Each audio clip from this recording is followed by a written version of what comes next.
series, West Indies versus Pakistan. Please pay attention to the following house announcement. The anthems to finish include, please do not engage in any conduct, whether through language, gestures, otherwise, likely to offend, insult, humiliate, intimidate, threaten, disparage, or nullify any opponent, including players, match officials, or spectators, on the basis of their race, religion, culture, color, descent, nationality, ethnic origin, sex, gender, sexual orientation, disability, marital status, and maternity status. Such actions will not be tolerated and is likely to result in ejection from revenue, the imposition of other sanctions, such as being banned from revenue in the future, and possible further action, including criminal prosecution. Now the anti-betting code. Under no circumstances may any person on the ground using mobile, telephone, or other kind of communication device to communicate or in any way use or transmit any form of commentary, data, audio, video, photograph, text, statistics, results, or other material in relation to the match taking place, or for any unauthorized commercial purpose, or for any kind of property or lawful purpose.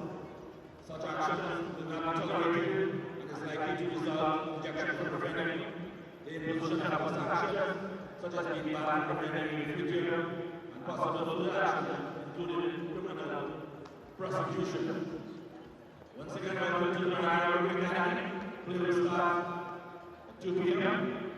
The toss is expected at 1:30. So do have a wonderful evening with us. Thank you.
When it comes to cricket, few teams can provide the drama and excitement that the West Indies and Pakistan bring to the game.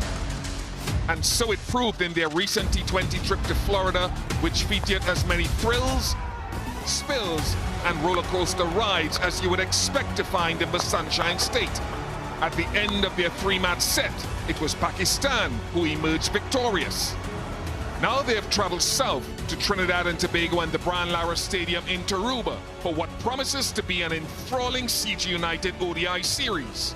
The home fans will hope that skipper Shea and his band of brothers will be able to revert to winning ways, while Pakistan welcome back into the fold modern-day icons Mohammad Rizwan and Babar Azam, who will be keen to make their mark. 3 matches over the next 5 days, and it all begins now.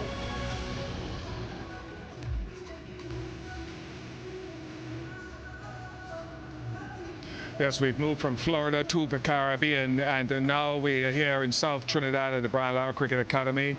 It's a lot of static, and match number 1 of the ODI series. I'm not hearing you guys at all. The program is too high.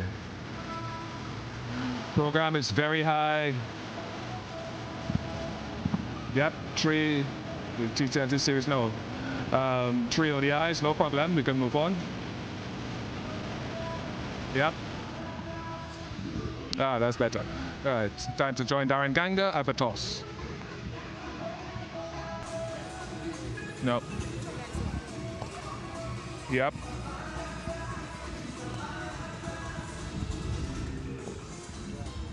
Yep. Yep. Yep, got it. Yep. Right, this is just out of the possible teams.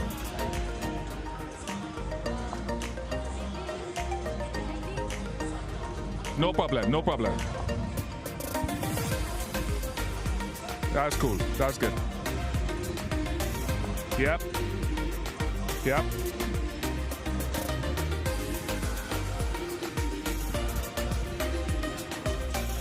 Yep. Yep.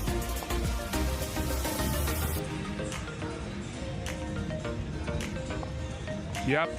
Yep. Yep.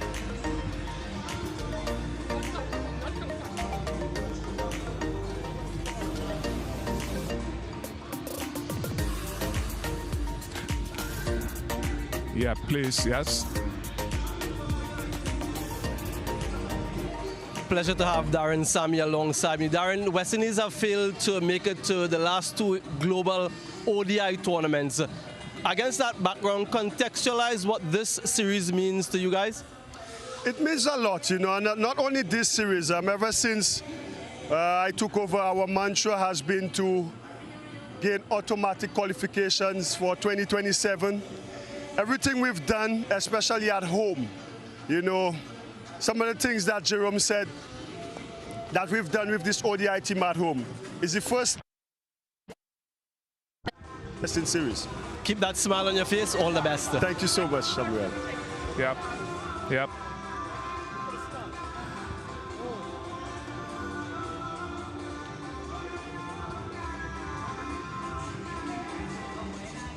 Yep. Yep.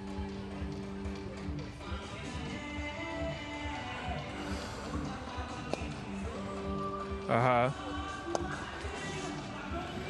Let me hear that.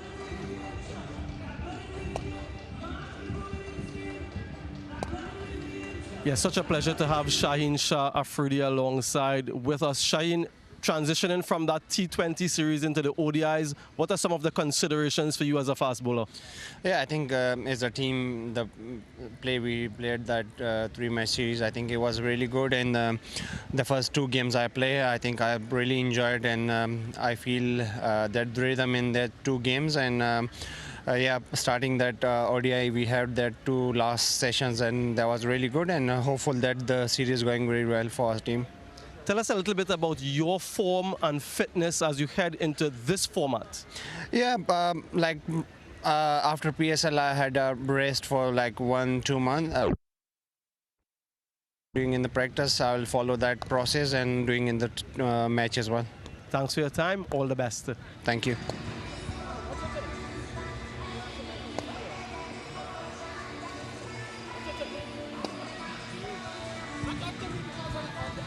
Yeah. Yeah.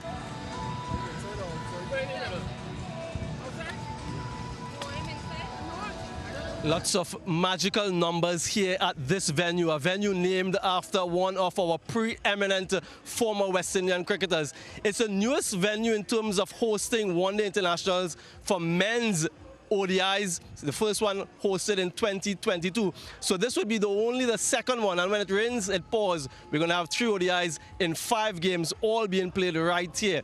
For the dimensions then, what do they look like? Well, if you're bowling from the northern end, straight over the bowler's head, it's a 7.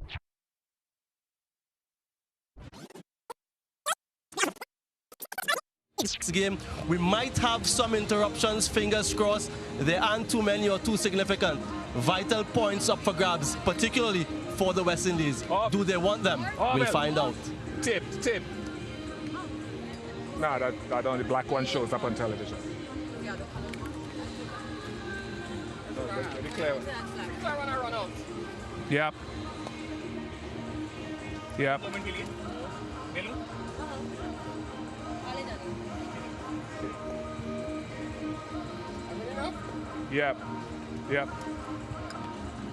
Yep. Oh, the anthems come after the break.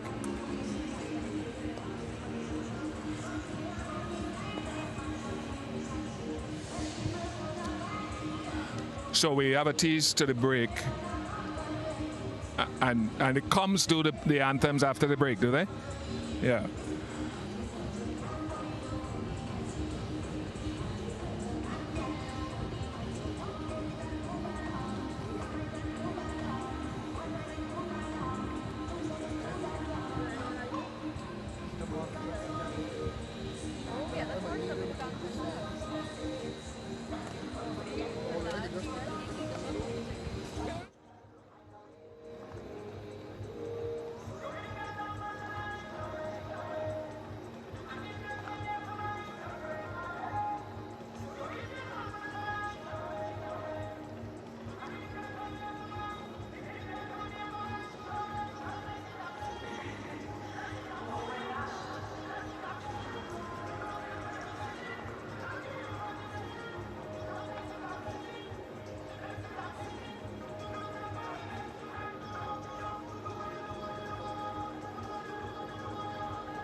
When it comes to cricket, few teams can provide the drama and excitement that the West Indies and Pakistan bring to the game. And so it proved in their recent T20 trip to Florida, which featured as many thrills, spills, and roller coaster rides as you would expect to find in the Sunshine State. At the end of their 3-match set, it was Pakistan who emerged victorious. Now they have traveled south to Trinidad and Tobago and the Brian Lara Stadium in Tarouba for what promises to be an enthralling CG United ODI series. The home fans will hope that skipper Shea and his band of brothers will be able to revert to winning ways, while Pakistan welcome back into the fold modern-day icons Mohammad Rizwan and Babar Azam, who will be keen to make their mark. 3 matches over the next 5 days, and it all begins now. And we are ready, definitely ready for this battle. We've moved from Florida in the USA to Trinidad and Tobago and the Brian Lara Cricket Academy in South Trinidad. Match number 1 of the CG United ODI series, West Indies v Pakistan. It is such an important series, and more so for the West Indies because they went down in the T20 International Series by 2-1 in Florida, and now Cricket World Cup points 2027 available in this 3-match series. As we welcome you to Tarouba here in South Trinidad, so happy to have you with us. Hopefully the weather plays sport with us in this opening contest. We will go to the middle right now and join Darren Ganga. The toss is always an inviting part of the game, and more so extra special when it's at the start of a 3-match CG United series. The men at the helm, Shea Hope of the West Indies, Mohammad Rizwan of Pakistan, and Sir Richie Richardson, our match referee, who will oversee proceedings. Let's go, Shea. Yeah, hey. We off, the call is made. And it's head. And it's ahead. So, Mohammad Rizwan, tell me, what's your toss decision and why? We want to bowl first because, you know, the forecast is like that, and we have moisture in the pitch as well. So we want to take the benefit of this moisture as well. In the previous T20 International Series, your coach, Mike Hesson, spoke about playing a modern type of T20 cricket. Does the same apply to the ODI format? Modern day cricket is a simple message from everyone to everyone. And this is only, you know, to follow them as well. But important for us in ODIs, you know, it's a little bit longer format. So we need to adapt the condition, and we can apply ourselves like that. Spin dominated with the ball in the last series. Pakistan is known for its quality spinners. What's your bowling combination? Have you gone with a spin bias? Basically, we don't know the forecast. You know, this is the tricky ones today, and the first match of the series. So we went to win the little bit more all-rounders, and so this way we want to see them, and we will play in the next match as well, inshallah. Okay, enjoy your first game. Go well. Thank you. We'll get Shea in here. Shea, your thoughts on that decision? If you won the toss, would you have batted or bowled? I would have bowled first as well, so I think we're thinking along the same lines. Okay, the last series you captained, you come now into this ODI series. I'm sure your core values as a team have remained the same. Have you changed that expectation as captain? Not entirely. I think we still have our brand that we want to play. It's things that we speak about for a couple of months now, I think in the last 2 years or so. And the guys have been showcasing that skill and that talent that we're looking for. But I think it's just very important for us to remain as consistent as possible, especially here in this format. We've been doing pretty well for the last couple of years, so the aim is to continue in that vein. Everyone has been talking about the fact that on the last 2 ICC 50-over events, the West Indies team wasn't present. There is that deep expectation now for the team to qualify for that next World Cup. What level of importance is that to you? Yeah, certainly at the helm. We always speak about the importance of qualifying automatically, and it's something that we discussed over the last couple of years and how we're going to get there. So I don't think that has changed, and we're still looking for that automatic qualification. In your squad for this series, we see the return of Evan Lewis, Brandon King being available, Amir Django. What's your batting combination for today's game? The usual top 6 that we're accustomed to, and then we've got the 3 out-and-out seamers with the all-rounder and the 2 spinners. So similar combination that we've had for quite a few series, and I'm just sure the guys are ready to get out there today. Thank you for your time. We're looking forward to seeing you with the bat. Thank you. Right, news from the middle. It's Pakistan winning and opting to bowl first. Thank you very much to Darren Ganga, and Babar is here. Babar Azam, who's got a phenomenal record against the West Indies, including those hundreds, multiple hundreds, 5 of them averaging close to 80. He'll be hoping to enjoy West Indian conditions once again. Remember, he wasn't here for the T20I series. Neither was Mohammad Rizwan, the captain. And while his overall average is good, he averages about 21 against the West Indies. So he too will have some things to put right. And again, we say thank you very much for joining us. Thank you very much to the 2 gentlemen to my left for joining me. Bazid Khan, the former Pakistan international, and Carlos Brathwaite is back. Thank you very much, gentlemen. Let's start, Carlos, I suppose, with the toss decision. And how does that play into the hands of the West Indies or not? I think they could have played rock, paper, scissors. We knew as soon as the toss went in favour of either, they would have wanted to bowl first for a couple of reasons. Wanting to use any moisture. It's first game of a series, but also a little bit of rain of wrong. I think West Indies would also have been thinking, let's get the Pakistani bowlers bowling with a wet ball, especially the spinners that were to their detriment in the T20 series. Basid, as we look at this Pakistan team, just touch on that toss for me and the return of Rizwan and Babar. Yeah, Babar and Rizwan, big players. We know all the focus will be on them. Rizwan talked about the little bit of rain, so DLS also in his mind, and also the fact that maybe he's not gone for a specialist spinner, extra spinner, because of the fact that it might be wet. So that also has played a part. The weather, I think, has also played a part in the toss. Right, let's confirm those teams starting off with the West Indies, Carlos. Yeah, again, batting-wise, I think this is the strength of the West Indies team. You look at that middle order, Casey Carty 3, Shea Hope, a modern-day legend at 4, Shafin Rutherford and Roston Chase, very flexible in that middle order. I want to see the guys at the bottom, however, come to the fore. How can West Indies put together a good, solid bowling performance as a unit? Bazid, just talk through this Pakistan lineup for us. The obvious return with Babar and Rizwan. Abdullah Shafiq, he didn't run up the order. Hassan Nawaz on his debut, number 6 spot for him. Then they've got plenty of all-round options. Hussain Talat batting and bowling. Fahim Ashraf, Shaheen Naseem and Sufyan Mukim. The temptation would have been Abrar, but they've not been tempted with Abrar. Now, this is a big moment for any player, but Hassan Nawaz, who's got up the ranks in T20 cricket, had a brilliant PSL. He's sort of the player that Pakistan look at that number 6. They've having trouble there, but this guy can hit it big. And that's why they're sort of settling on him, giving him an extended run. There's a lot of talk about him being the next player who can finish at number 6. Also the other part of there is that can he build an innings, which in T20 you don't have to, but in one-day cricket you've got a lot more time. So that'll be a little bit of a challenge for him.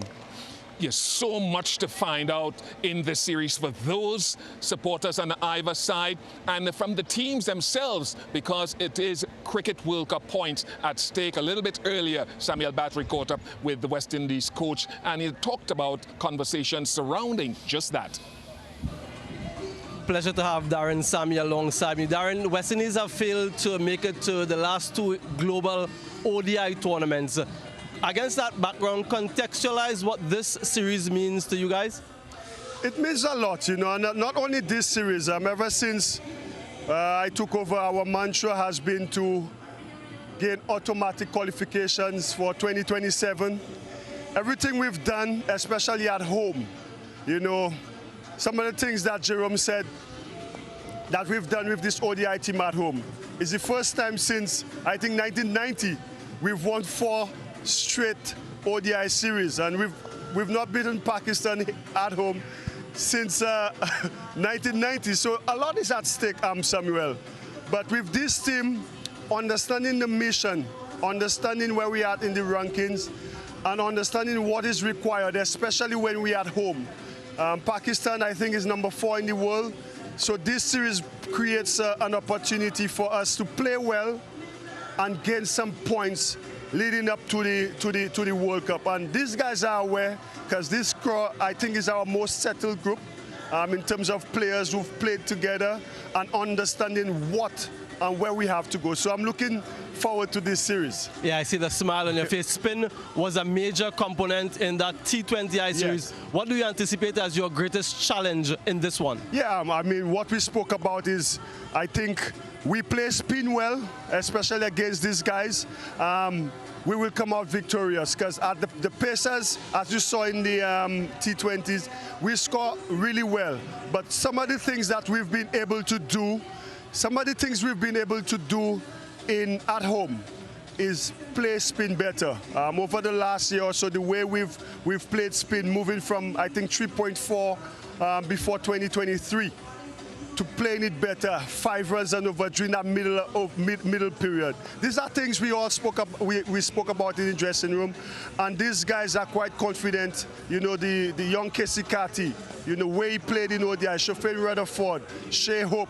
You know, everybody from a batting group understand what the role requires. And again, you could see the smile on my face in spite of all the challenges that we've been through. And I think it's going to be a very interesting series. Keep that smile on your face. All the best. Thank you so much, Samuel. Darren, Sammy will be hoping that that smile is a precursor to success for Cricket West Indies. And these fans, these faithful fans who are coming in to this Brian Lara Cricket Academy today.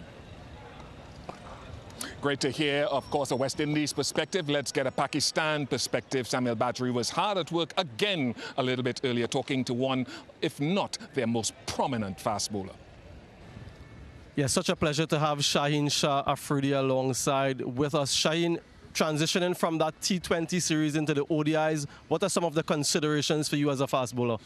Yeah, I think as a team, the play we played that 3-match series, I think it was really good. And the first 2 games I play, I think I really enjoyed, and I feel that rhythm in that 2 games. And yeah, starting that ODI, we had that 2 last sessions, and that was really good. And hopeful that the series is going very well for our team. Tell us a little bit about your form and fitness as you head into this format. Yeah, after PSL, I had a rest for like 1-2 months, around 1 month, and I'm working on my bowling, and yeah, spend some holidays with family as well, long time. Yeah, I'm working on length more and trying to bowling swinger more. Yeah, and for this opposition, what do you think would be your greatest challenge? Always, like, you know, West Indies is a tough team, and they can hit longer ball, and against West Indies we trying to bowl like his usual length balls a lot, and in the end not in their slogs, and trying to variation with the ball. And what are the expectations for Shaheen Shah Afridi after these 3 matches? Yeah, look, I'm trying to like keep it simple, and what I'm doing in the practice, I will follow that process and doing in the match as well. Thanks for your time. All the best. Thank you. Yes, Samuel Badri has worked hard. There are Pakistan fans in here as well. The players will be hoping to work hard. As we stand here at the north end, Shaheen Afridi might be running in from this end not too long from now with this wind coming across us. Let's find out a little bit more about this venue now. It's a very special venue, still with Samuel Badri. Lots of magical numbers here at this venue, a venue named after one of our preeminent former West Indian cricketers. It's the newest venue in terms of hosting one-day internationals for men's ODIs. The first one hosted in 2022. So this would be the second one. And when it rains, it pours. We're going to have 3 ODIs in 5 games, all being played right here. For the dimensions then, what do they look like? Well, if you're bowling from the northern end, straight over the bowler's head, it's a 74-meter hit and some deep pockets in that long on and long off area. Square of the wicket, just a 2-meter differential. In terms of notable matches played here, though, that 2024 T20 World Cup, the semi-final was played right here at the Brian Lara Cricket Academy. Stacey and King is alongside me, who knows this facility quite well and this pitch. What are you seeing here? Yeah, well, firstly, it's a facility, it's a pitch that has favored the bowlers in the past in that one match that played, that one international match that played here. If I go closer and have a look, there is some brown grass, there is some green grass, but it's quite firm. it's still very hard. I think that bowlers will again come into play. The spinners a bit in the middle phase, but when the batting is concerned, it's going to be a challenge. It's going to be again a contest between bat and ball. Batters will have to apply themselves. They'll have to spend some time in the middle, and spinners, I think later on in their phase, they will be influential. Spin might have an important part to play. It's a rainy time of the year here in Trinidad. Lots of rain in the lead up to this game. We might have some interruptions, fingers crossed. There aren't too many or too significant. Vital points up for grabs, particularly for the West Indies. Do they want them? We'll find out. Thanks to those two World Cup winners, Stacey Ann King and Samuel Badger. Another World Cup winner is here with me, Carlos Brathwaite, still with Bazid Khan. Just the significance, as everybody's been talking about World Cup points. Yeah, it's been quite exhilarating, to be honest. Listening to that package, it drums up the passion even more for this first game. Really excited for it. Good performance from Pakistan with the ball or not? I think so. I think Shaheen Shah Afridi has to lead it. Naseem Shah, I'm looking forward to how he bowls, but there are quite a lot of all-rounders that have gone away from spin, so it's the onus on the fast bowlers really to get them through. Really looking forward to that. Thank you very much to Carlos. We'll be hearing more from Carlos and Bazid Khan as we go through this game. Shaheen Afridi, the talisman, choosing the ball. He'll be hoping he finds one that swings. And we are ready to go. CG United ODI #1. After the break, we'll have the anthems and then live action.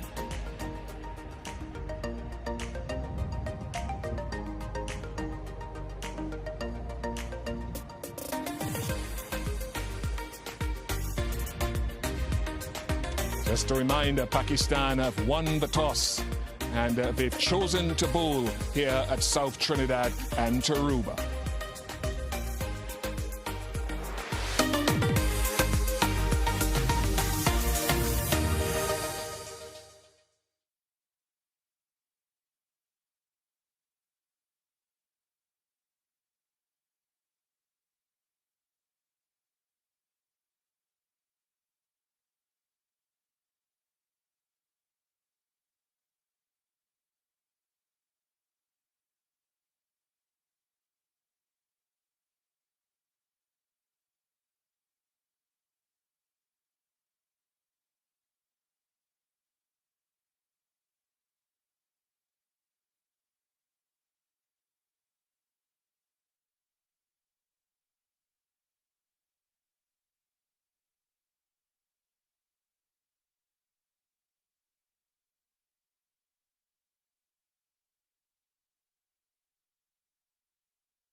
In glorious sunshine, we welcome the start of this CG United 3-match ODI series between the West Indies and Pakistan. The first game, a day-nighter, coming to you live from the Brown Lara Cricket Academy in South Trinidad.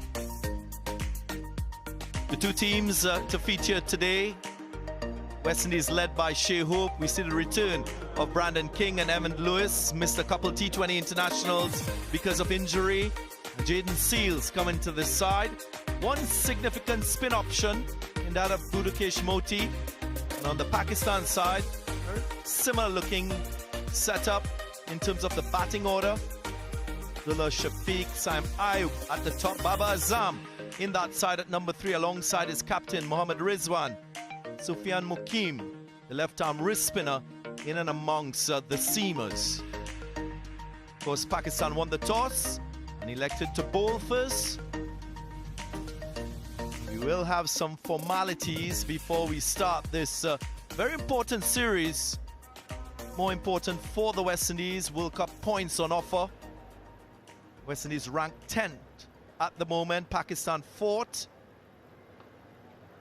You know it's the top 8 ranked team that will feature in the next World Cup. That's outside the host countries.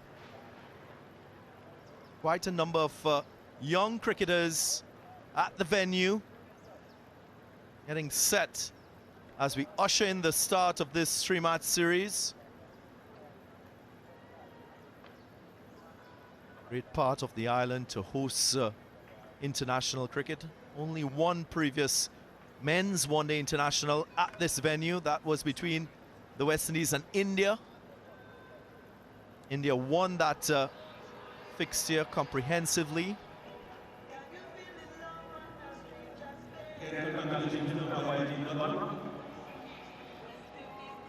Just saw there Sir Richard Richardson presented David Butler with a token. Of course, him having the chance to preside in his first men's one-day international. So many moments to remember as we start this series.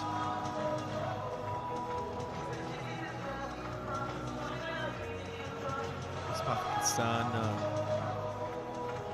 doing very well in this format. Reminder that both these teams played in a 3-match T20I series. Pakistan won 2-1. Now, both teams will try to secure glory. 3 matches, all to be played right here at the Brown Lara Cricket Academy.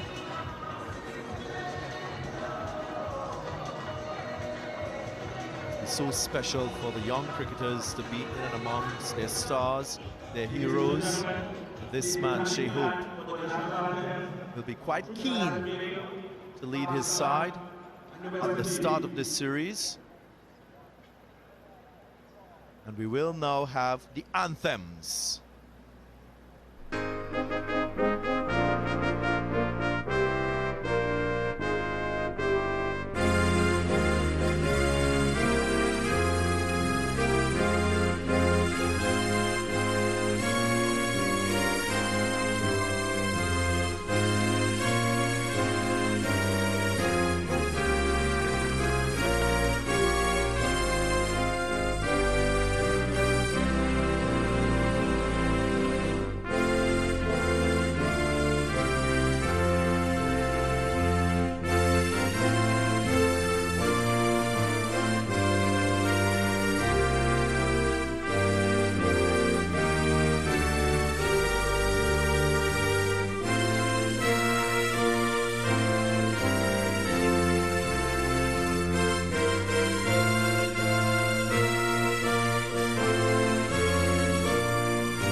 But through it all, we have risen above. Through our flannel nights, flashing their willow and leather, these keepers of the flame must feel our undying love. This Caribbean nation is rising fast, a sunbeam cutting through a clouded past. A passion fills the world like a raging fire. As the sun shines, you know we can take it higher. Let every voice be raised. Everybody give praise.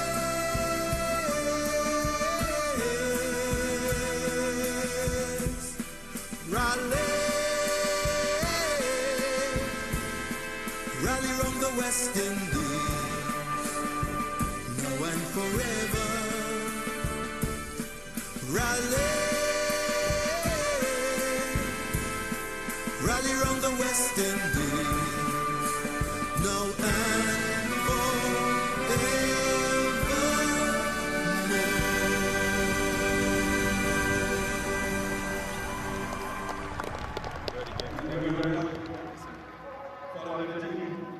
Two formidable cricketing nations carrying the hopes and dreams of millions across the globe.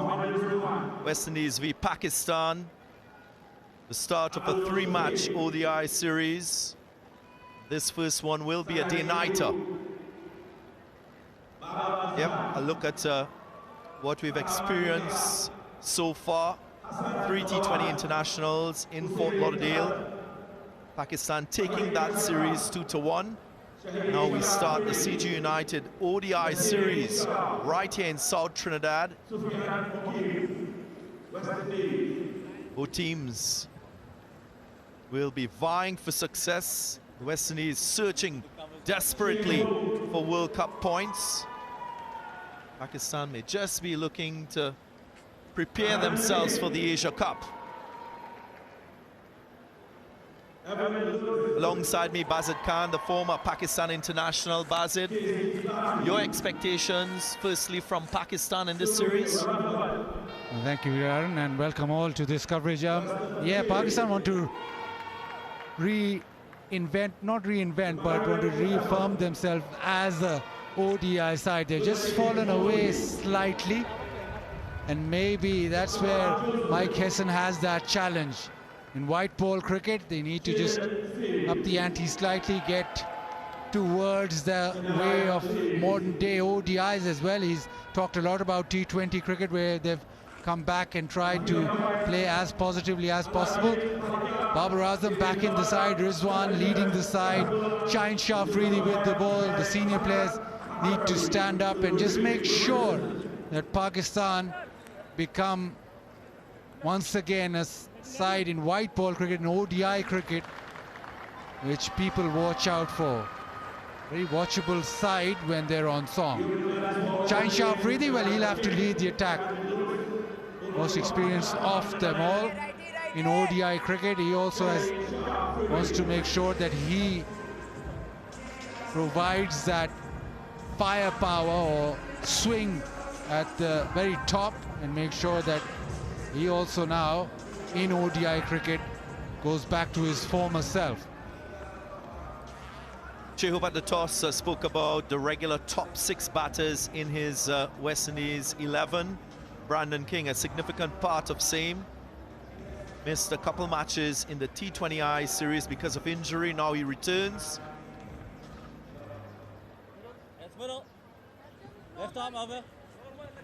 A lot of eyes will be on him. Great time off the ball. He's very easy on the eyes when he is in full flow. He has a senior partner in that of Evan Lewis, someone who has been around for a long time, has had his challenges with injury, but he's very capable of securing 3 figures in this format.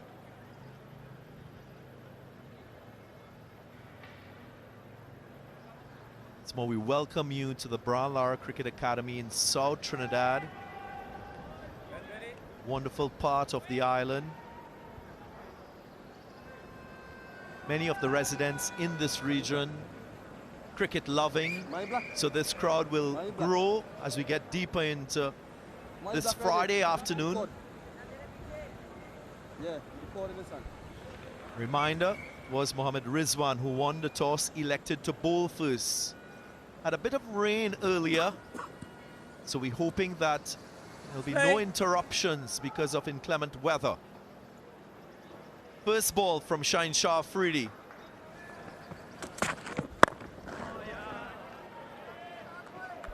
And as always with Shaheen Shah Afridi, you're looking for swing. With this new ball, you want the ball to dart back in. First ball, just a length ball. Once he does get the swing, he'll then push it right up to the bat. Very interesting how he does set this up. If there's swing, does he then go full, or if there's no swing, does he then stick to just back of a length?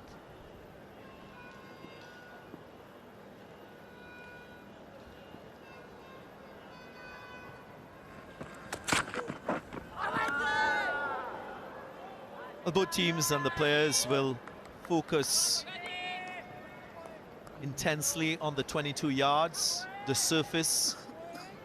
Again, only the second one-day international men's match at this venue. These are the players competing. A couple of all-rounders in that 11 for the West Indies. Romario Shepherd, Roston Chase.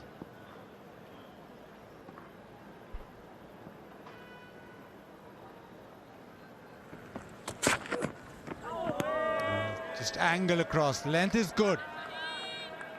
So far, might be a little bit of extra bounce. Alauddin Palekar, on-field umpire, 26th ODI for him. South Africa, Leighton Butler. His first ODI, so pressure on him too. The former player for the West Indies, Butler, hails from St. Vincent and the Grenadines. Received a token from Sir Richie Richardson before the start of the day's play. Highlight his first one-day international as an umpire.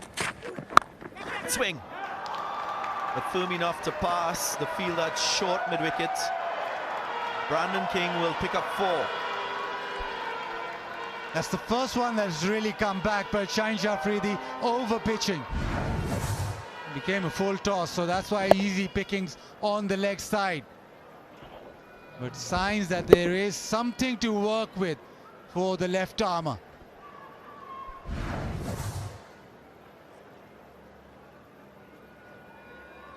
Strong front foot player. Brandon King had the chance to make his test match debut earlier this year against Australia.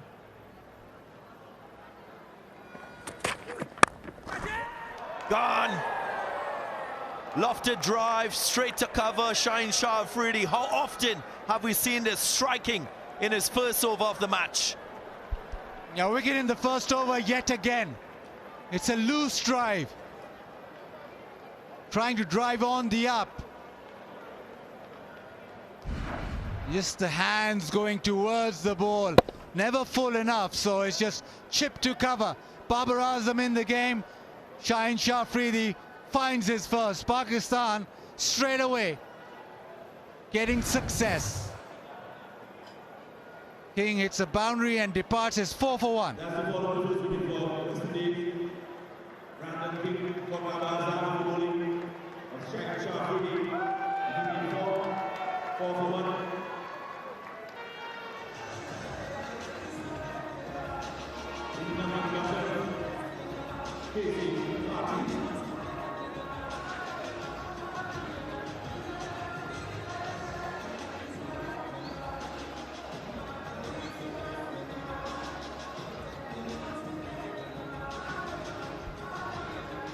Kesikati having a fabulous time in this format. The length not there to drive. It was a little bit wider as well. Brandon King was reaching for the ball, never in control. When you commit yourself to this type of delivery with that length and that line. Yeah, very loose. Slightly disappointing the way that just chipped to cover. If you want to go after that, then give it the full Monty. Otherwise, was never there to drive. Now, with Karti, watch out for the swing back in. Shaheen Shah Afridi. So far this over, just got one ball to swing back in, which was a full toss. But with the new man in, a right-hander, probably reckon that he'll try and swing this ball back in and be quite full.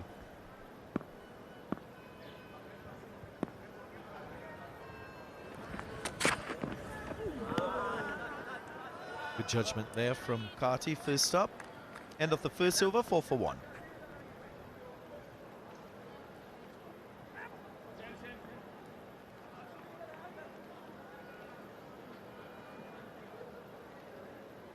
Rizwan at the toss mentioned the weather around, so surprisingly they left out Mohammad Nawaz, who had a brilliant T20 series. He's gone for Hossain Talat. Hassan Nawaz debut, Hossain Talat in his second ODI, so a bit of inexperience in that middle order.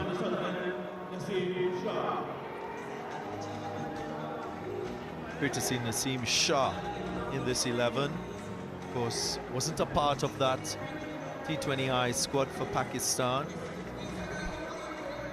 Straight away he's partnering Shaheen Shah Afridi. Such a dynamic fast bowler with express pace. Be relatively familiar with the conditions here. He had a chance of playing in the Caribbean Premier League.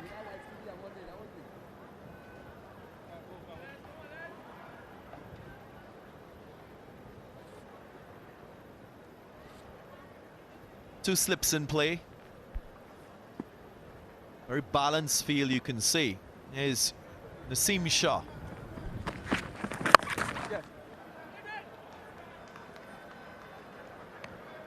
Naseem hasn't been in great form in the recent past, so he'll also want this series to just get back into somewhere near his best and also reaffirm or make sure that he's the first one on that list fast bowling wise. I'll be interested in how this pitch does play. Obviously a lot of rain about, so might be just a little bit of moisture, but will it help the spinners? Pakistan have gone for a more seamless, friendly attack. What Rizwan wanted was up front with the moisture, his fast bowlers being able to use that.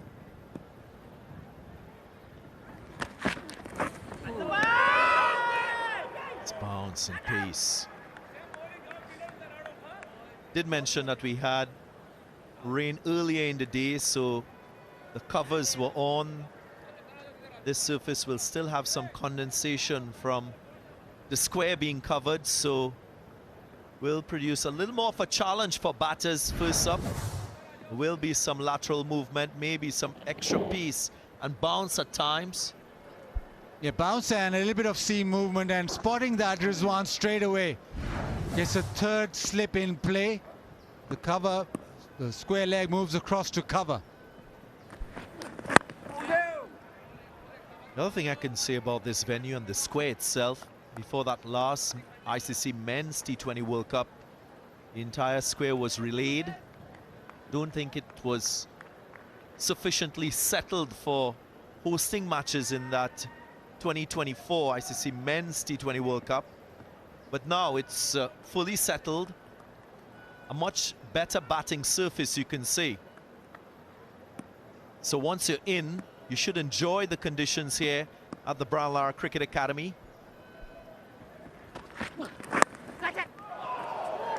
Just short. Sufficient softness in the hands from Karti. And Naseem will be loving this. A little bit of seam movement, a little bit of bounce. Third slip in play. Outside edge found, just doesn't carry. It's a surface where Shaheen and Naseem with the new ball will be quite a handful. You need to get through that. This is one-day cricket. This is a long time. This is 50 overs. So you can actually get through pressure situations or bat through a few overs.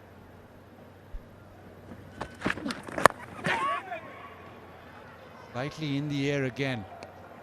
Now Pakistan, before the Champions Trophy, went to South Africa and went to Australia and won those series on similar sort of surfaces where the ball did a bit, and Rizwan was very proactive with his captaincy, making sure that he has catches all the time. And you can see that straight away he's in the game, knows that there's something in the surface, something in it for the fast bowlers, so he's very proactive in trying to get fielders in catching positions. This is what came to fore when he was leading the side in Australia and South Africa.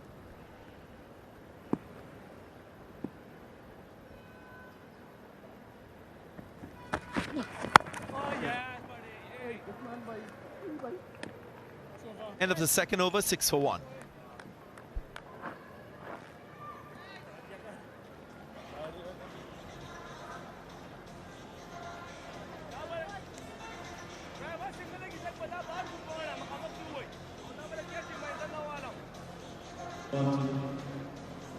Just want to say happy birthday to the leader of the cricket West Indies, Valerie. Happy birthday to the leader.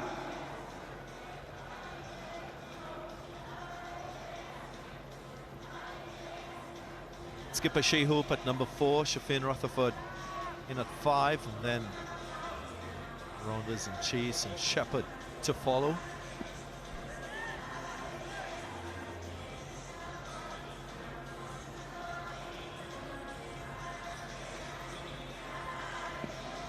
So important for the teams to get a positive start to this 3-match series. Sets the tone for things to come. West Indies didn't have that luxury in the T20I series previously in Florida. It was Pakistan who won the first match, then the West Indies roared its way back. Yeah. Brilliant hands. Just getting on top of the bounce. Showing good timing. Here's Sikati.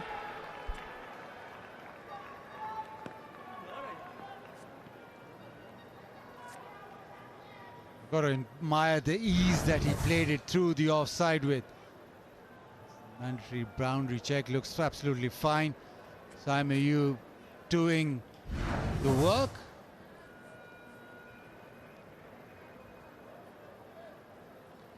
Pakistani fans, they're always apprehensive when Simon Ayub does dive. South Africa, he dove and caused himself injury, and that cost Pakistan a lot of balance in the side. Just before the Champions Trophy, he was in red-hot form, so whenever he does dive, Simon Ayub, Pakistani fans just hold their breath.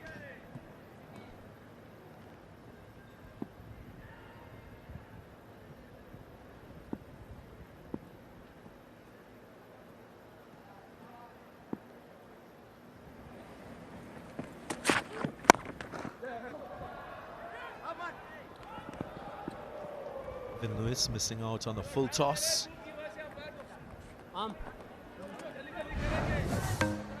Started off just back of a length, that one just tailing back in, this one just right across with the angle, then went for his favorite swinging Yorker. You know, just a length ball outside off stump. Got to say, it was a very loose shot for an opener in ODI cricket, where you know that there's a little bit of weather around, pitch just slightly moist, so really want to be driving on the up that loosely in the offside.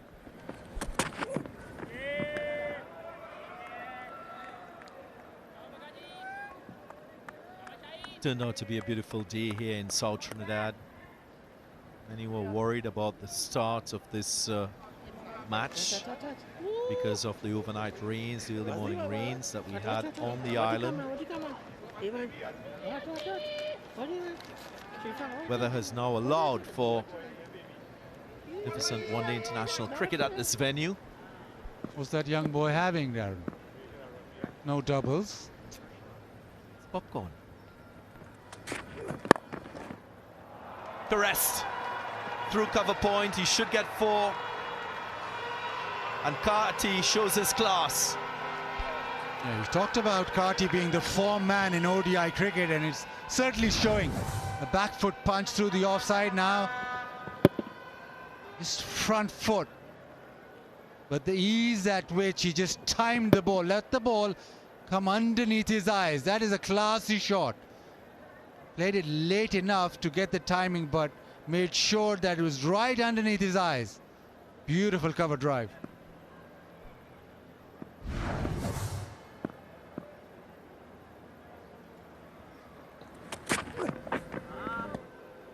You mentioned his form, Bazid Khan. If you followed Casey Carty in the previous 10 one-day international innings, you'll know that he scored 4 centuries for the West Indies. Red-hot form in this format of the game. He'll know what it takes to construct an innings to get 3 figures. Will require that investment in time. And he seems to be a very fine timer of the ball. Cover drive, well, Babar Azam is terrific with that cover drive, but the impact was so late that it actually went squarer.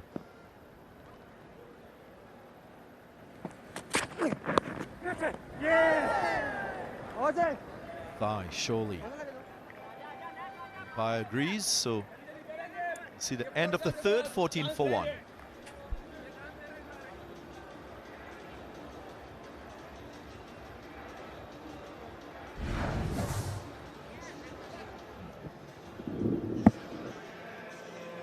Straight off the thigh pad, so a lot of excitement from Rizwan.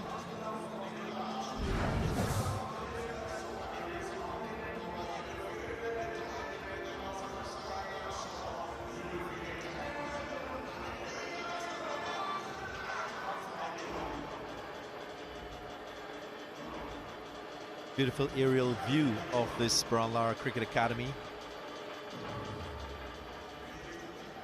It's host to all 3 matches in this CG United ODI series.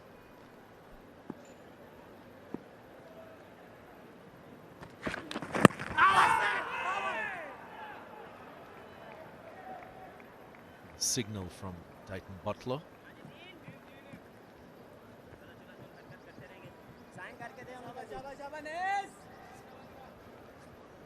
Leg by. I see that the pace is up. This is his first over, just short of a length, working his way through, but there was seam movement. So once that ball goes off the straight, then he's in business. He'll also attack the left-hander with the ball coming back in. So LBW in play. Maybe just go slightly fuller to attack that outside edge.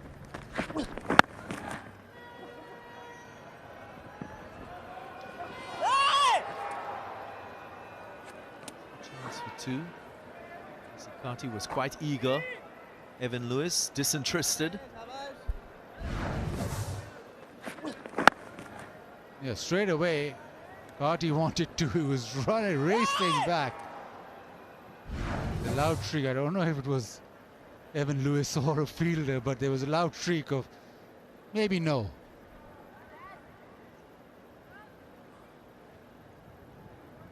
And now with Evan Lewis, the ball will maybe just swing back in at his pads. Firm punch by Lewis through that cover region. Growing in confidence, you can see the southpaw. Yeah. Look at that the big screen there. And that's not what Naseem Shah wants. Giving Evan Lewis a little bit of space outside off stump to just ease it through the offside. He wants the ball to just generally come back in and hold quite tight into those pads. Try to get LBW in play.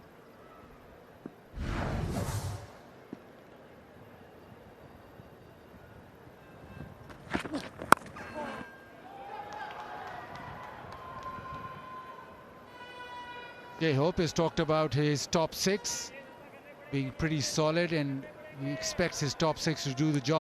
Maybe they can give themselves a little bit of time, but he expects that his top 6 who've been in very good form,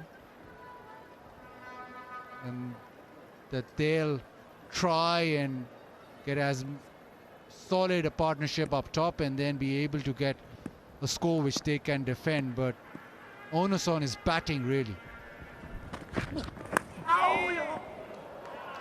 Should be 4. Had to lean forward to ensure that his bat was in front of pad to make contact. Did it very well in the end, Casey Carty.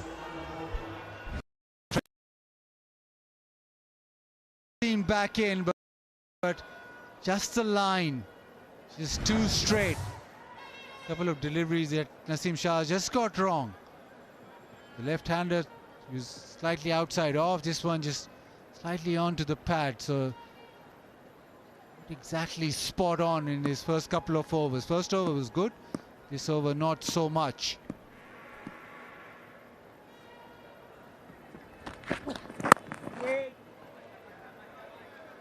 Nine from the over, 23 for 1.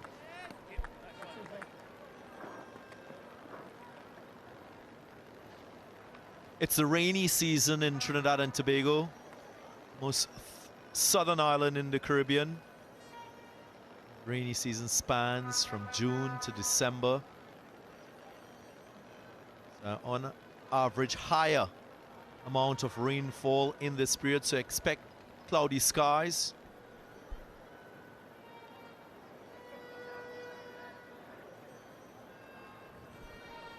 Humidity 76%. Will that just allow the bowlers to swing the ball? Allow you to go to the beach as well, Basit Khan.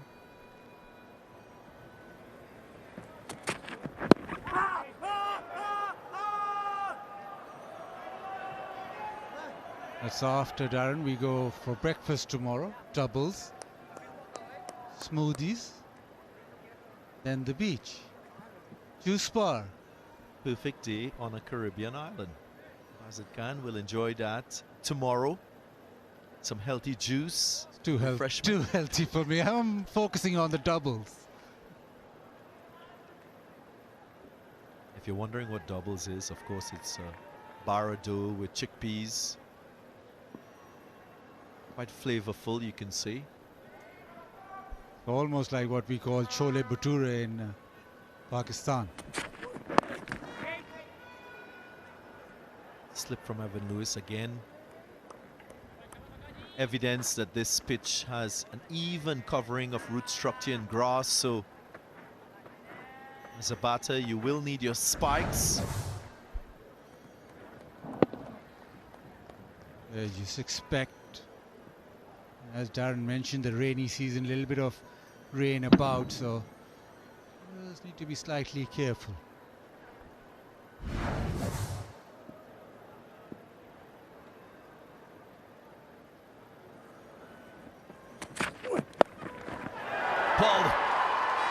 Pulled handsomely by Evan Lewis. He knows the conditions here.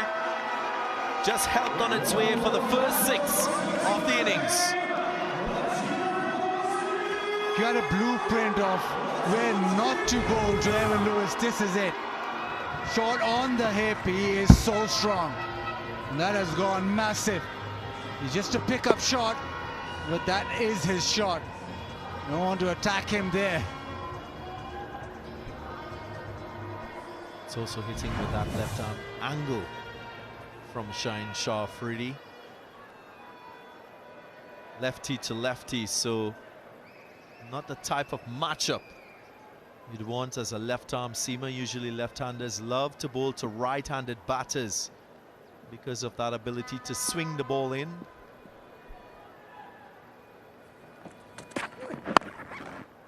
Dan, there's a new rule in place that you're quite excited about.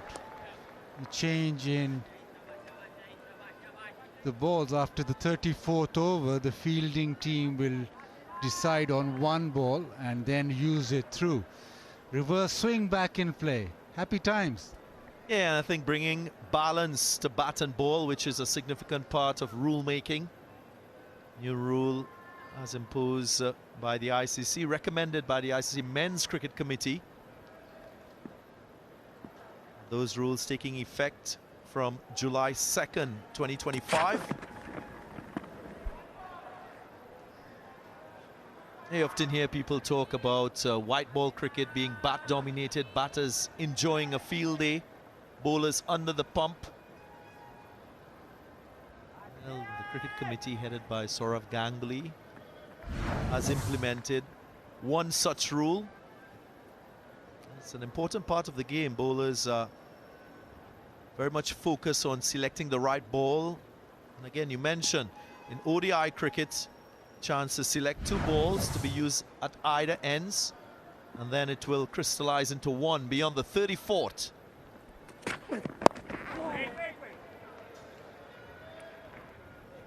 End of the 5th, 29 for 1.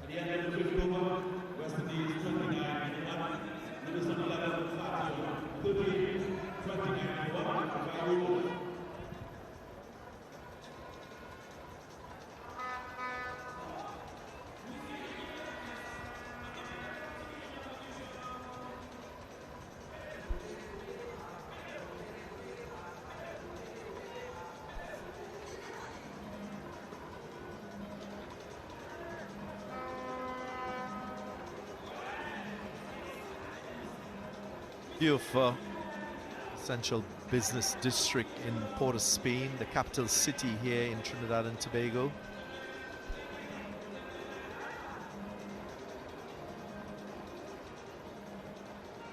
We spoke about Casey Carty and his rich vein of form in this format. He is second on the list for most runs in this Cricket World Cup cycle.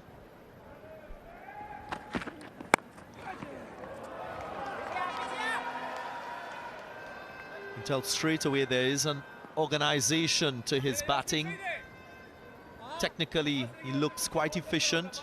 He's been able to produce 4 centuries, as I mentioned, in the last 10 innings. His 21 innings so far, he's gone beyond 1,000 runs. Only second to Kusal Mendis of Sri Lanka.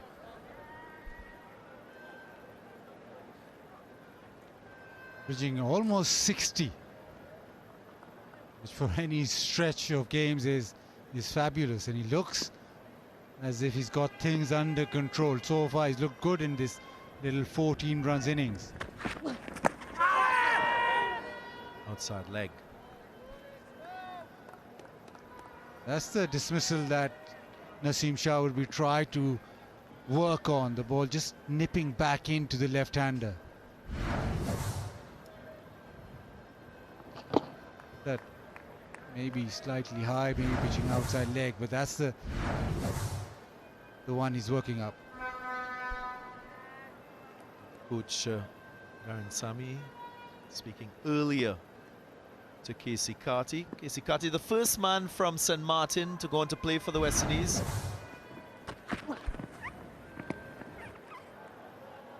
Bit of a trailblazer, you can say. I think very similar with Darren Sammy. First player from that island country to go on to play for St. Lucia. That's one thing in common with both gentlemen.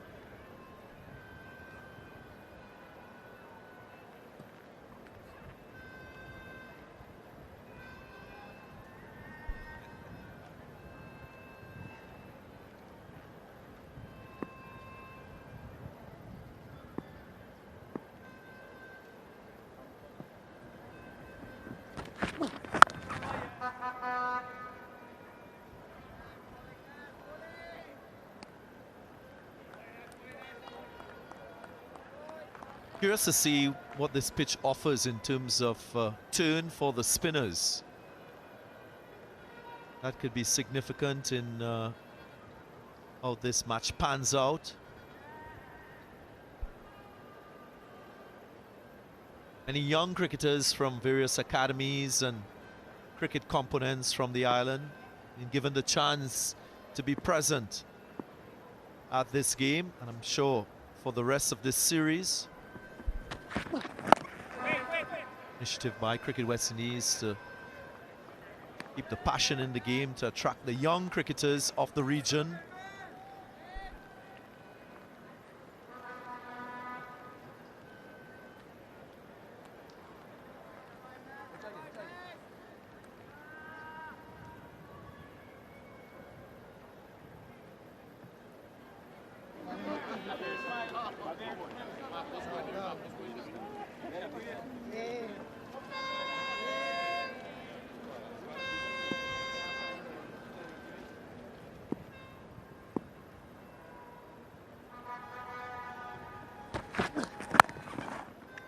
Solid in defense. Evan Lewis keeps that one out.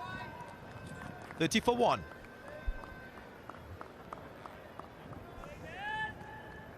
Well, we have to wait patiently for the end of this over because there is a blemish from Naseem Shah. Just overstepping, so will allow for the free hit.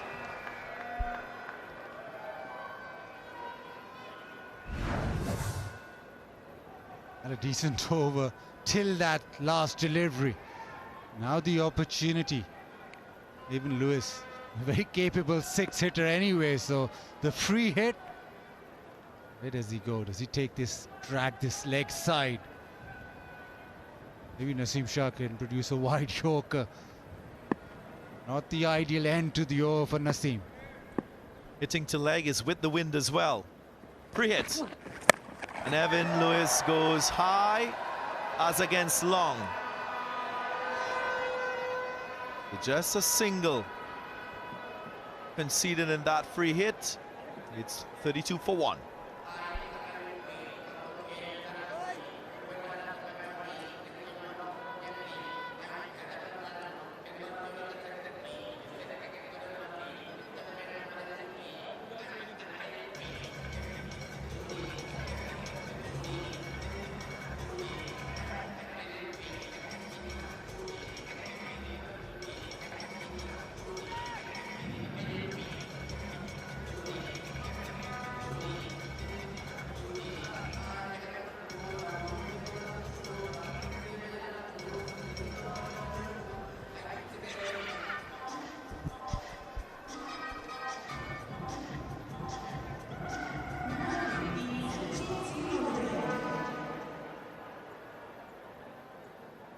.32 for 1, Shaheen Shah Afridi.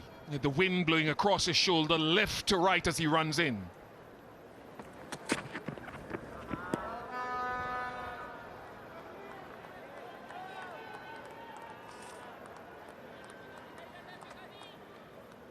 Such a huge and significant series with Cricket World Cup 2027 points at stake, as we've stressed all the way through our build-up. Last home series for a while in white ball cricket for the West Indies, certainly in this format. So this is important to try to arrest it.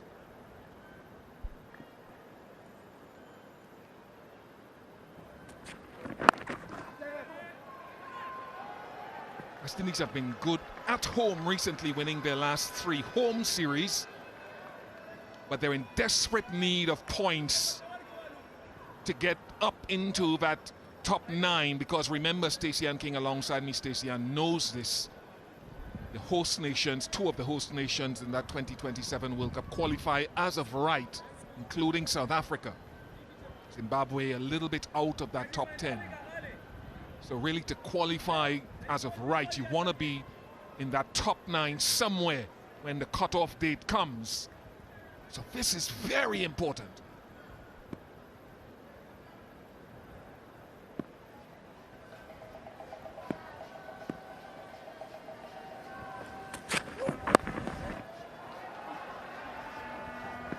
Good afternoon, Bish. Good afternoon, everyone. Yeah, definitely important points up for grabs for both teams. So we'll be looking to at least win this series, and so will Pakistan team. Pakistan 4th on that list, West Indies 9th.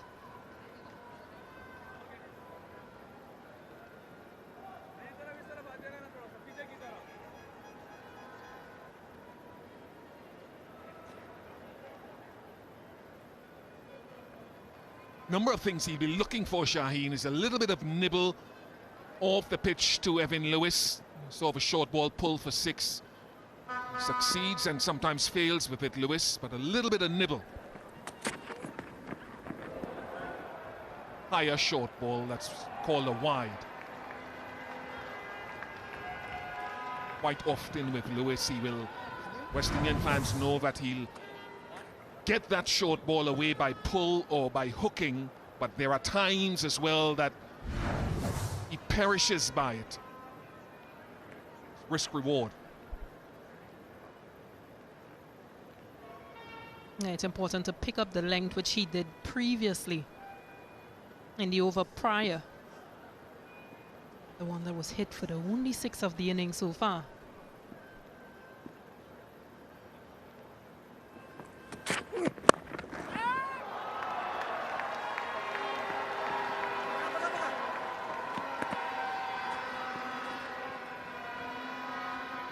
The area that Evan Lewis, because he hangs back, doesn't score as often as he does when he hits the ball square of the wicket. It's not that he can't score there. Generally, he sets up to play square offside or square onside quite often. It came off from pretty high on the bat, almost from the stickers. So didn't get the elevation or the connection. Still able to pick up 2 runs. Jaffrey won't mind seeing this. He wants to see him play attacking at him.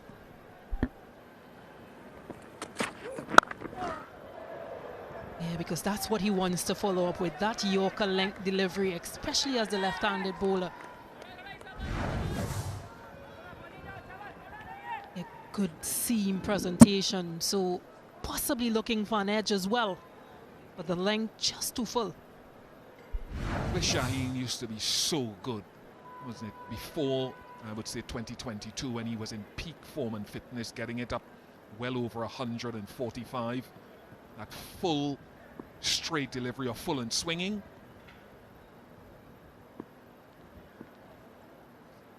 Spins, we'll find out. A little later on when the slow bowling options come on. A couple more runs to Lewis. 39 for 1.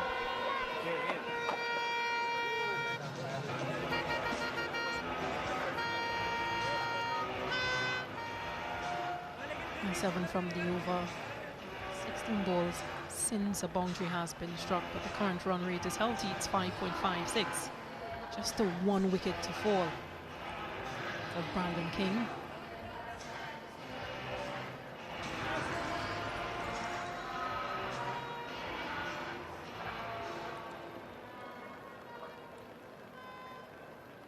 Beautiful South Trinidad, Tobago.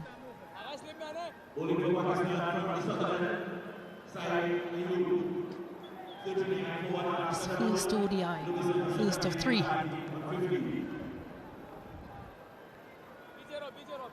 Yeah, change in bowling time. Ayub. First of 2 for 29 in his 10 matches. And he has that carom ball. You could see that one hole in the surface. And with all the rain we had yesterday, groundsman said there was a lot of rain yesterday and a little bit of rain today as well. That if it seams, and it has seamed just a little bit, it could spin. So you're going to see that carom ball to the right-hander. He'll probably mix it up in this format. And the off-spinner. Carom ball there again.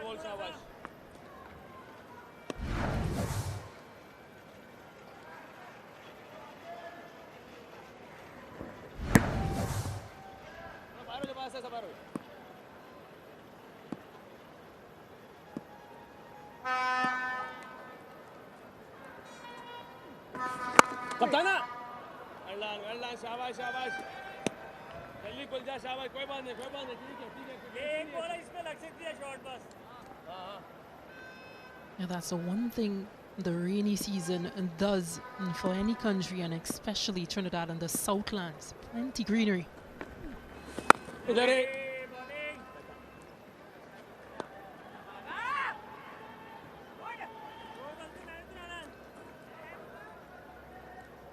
Decipher whether the off-break has come just yet. It's one to keep your eye on.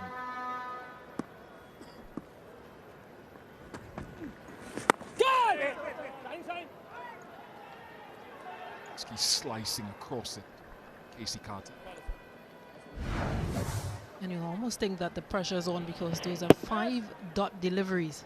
So trying here, Casey Carty, just to open up scoring on the offside. Backward point region.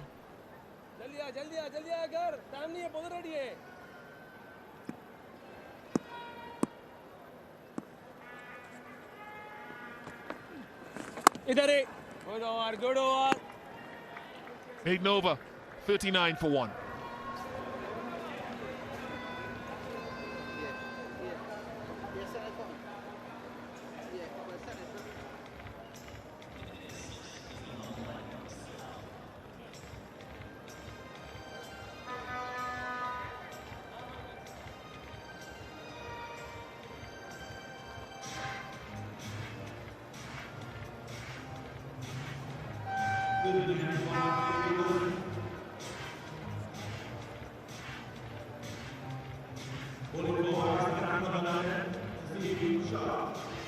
Pakistan won the toss and elected to bowl first today, playing for the CG United trophy.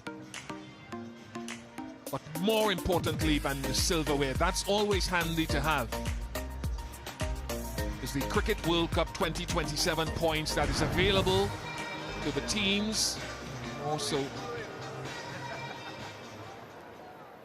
to the West Indies, who are languishing in 10th at the moment. Change of ends for Nazim Shah. Got to slip a deep third and a deep fine leg. Can he find alternative movement with the wind now coming across his left shoulder to his right?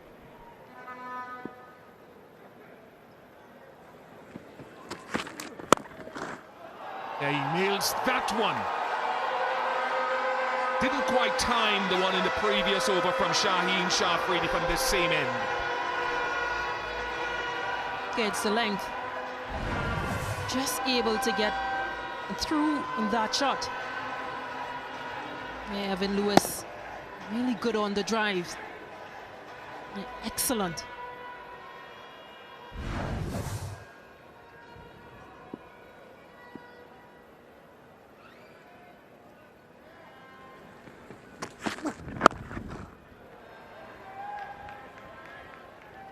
Well, that's what you expect from Nasim Shah, just to adjust the length. He has pulled back that delivery. The previous one hit for 4 was much fuller, almost in the slot. Change of ends means just possibly trying to find that area, find the length. This has been a good partnership between this pair, good rebuilding.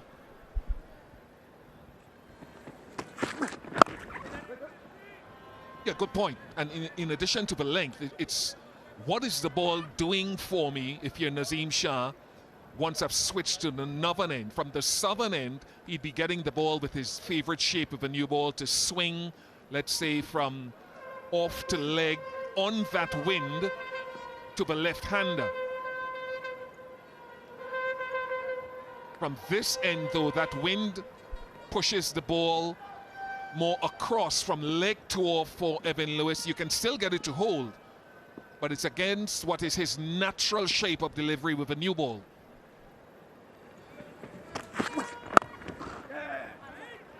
That's a good part of the game for the West Indies.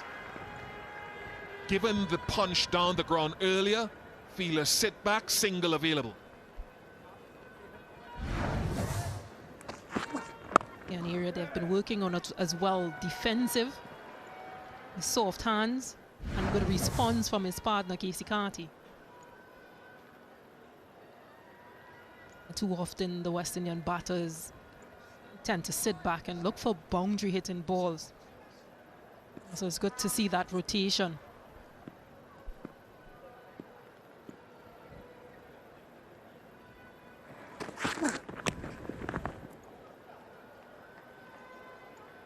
Facilitate all of that, Stacey, and you want to get in a set position at the non-striker's end per se, whether it's Lewis or whoever it is in the world. You don't want to leave. I don't advocate leaving your crease early, nor venturing too far down the pitch once the ball is released, in case it's hit back. But you want to get yourself into an athletic position, not necessarily standing as upright as that, but still some movement forward without fully committing just centimeters.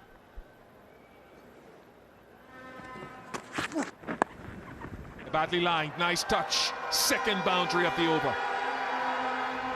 49 for 1.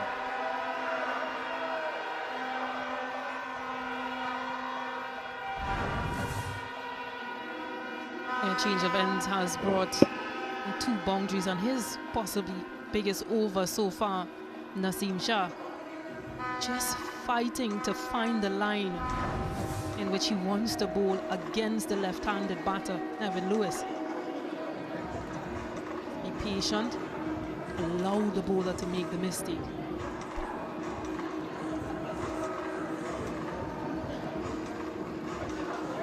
A bit of snow cone, a little bit of popcorn colors, and a little bit of a different release on that last ball. A little cutter that's straight down the leg side. Not a bad length, the line was wrong. One of the advantages of having a left-right partnership at the crease sometimes. Built up a little bit of popcorn there, Naseem Shah. Nice, played it late. Looks like some good work down there by Shaheen, but it brings up the half century of 50 for the West Indies. Yeah, excellent from the tall seamer, but even better from Casey Carty, using the pace and using the crease. Good work. Not often you see your pace bowlers, your tall, lanky pace bowlers committed to saving but 1 run. I would say it happens often, Stacey. But we can come back to that shot in a little while that brought up the West Indies 50. Nothing happens.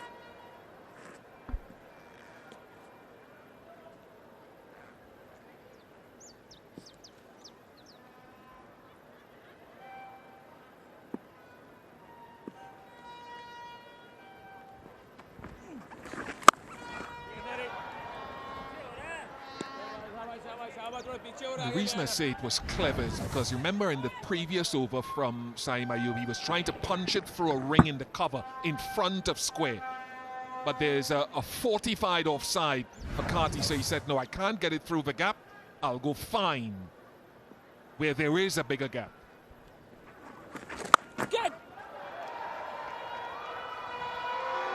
Good stop. Again, very good feeling out in the deep.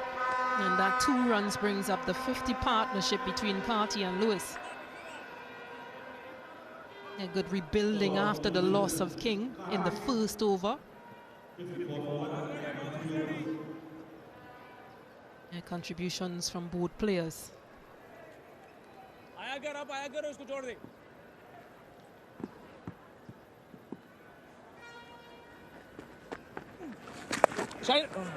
Nice again. And to be fair to Evan Lewis, he's been doing much of the aggressive work in this partnership. That's also a shot that at times he will score nicely off of and occasionally fault. It's a shot that we haven't really seen the West Indians play in the T20 series. So excellent to see Evan Lewis pulling out the sweep shot against the spinner.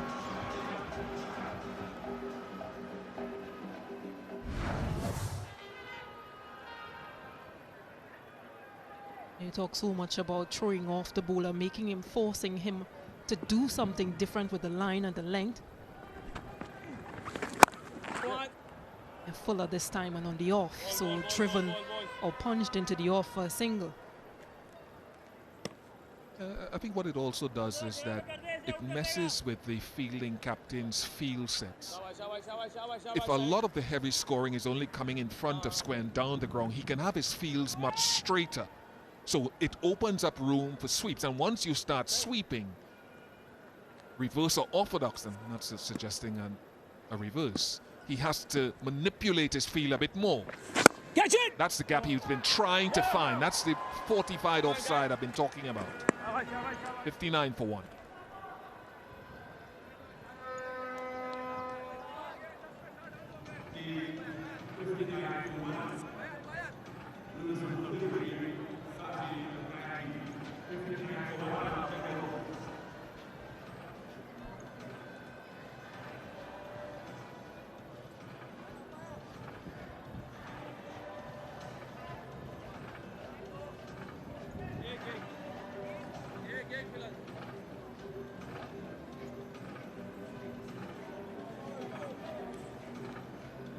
Couple of good overs.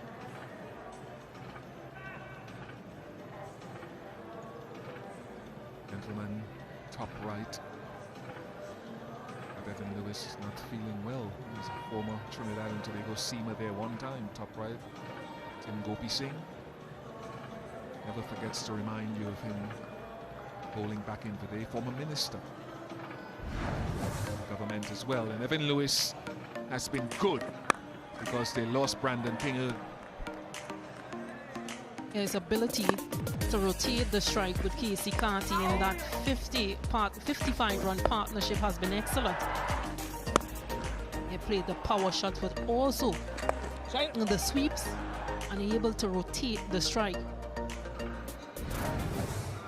Excellent rebuilding in this phase. Just the 1 wicket to fall. And that of Brandon King, caught Baba, ball Shane Shah Afridi. Just the 3 bowlers used so far, 2 seamers and the 1 spinner.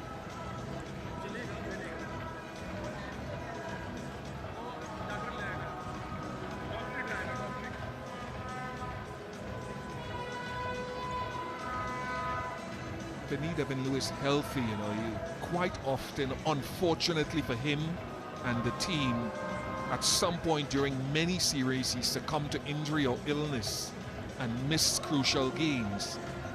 But when in form and when healthy, he can make significant contributions to the team and please these fans.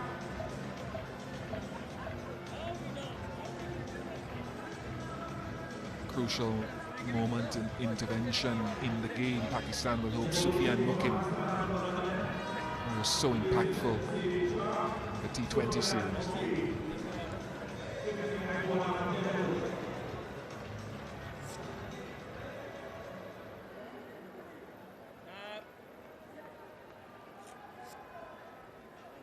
First time I laid eyes on Sufyan was in that ODI debut against South Africa in South Africa last year. He picked up 4 for 52, a series Pakistan won in South Africa 3-0. Very high action, facilitates the googly. Catch! One good ball, good start, good start. आप simple करते रहना इसको बस. Yeah, I think he was the 5th Pakistan bowler to take a 4-wicket haul on debut as well for Pakistan in that series that you mentioned in South Africa. It's a good win. They won in Australia, they won in Zimbabwe, then they won in South Africa. Form hasn't been as good through the Champions Trophy and through their visit to New Zealand. The Tri-Series, they went to the final in Pakistan just before the Champions Trophy. Lost to New Zealand. And of course the Champions Trophy was a disappointment for them. They didn't come out of their group. Hard to believe though, the last time the West Indies won against Pakistan in a bilateral series was 1991. 10 consecutive bilateral series wins.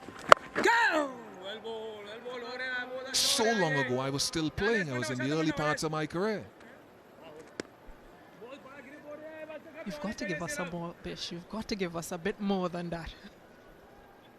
Well, I always enjoyed playing against Pakistan, to be quite honest with you, because I thought in terms of flair, in terms of style and aggression, when I played, I thought very similar to the way West Indies were playing. They had premier fast bowlers, Waqar Yunus, Wazim Akram. They still had, they were captained by Imran Khan in the early days. They had batting greats, Javed Miandar, and then they moved beyond that to Yunus Khan and guys like that.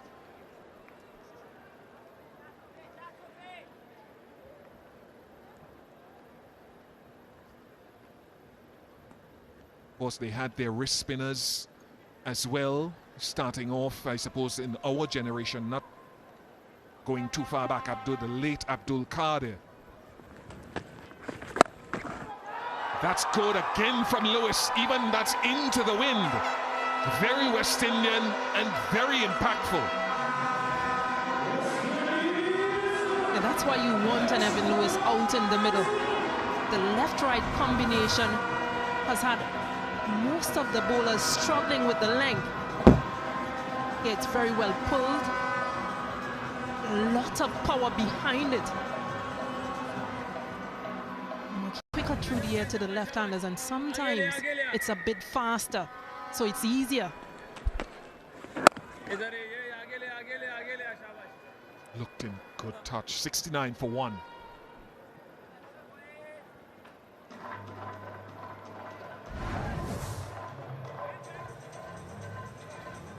Last ball of the previous over, just short enough for Evan Lewis to get under it and power it for the second 6 of this innings.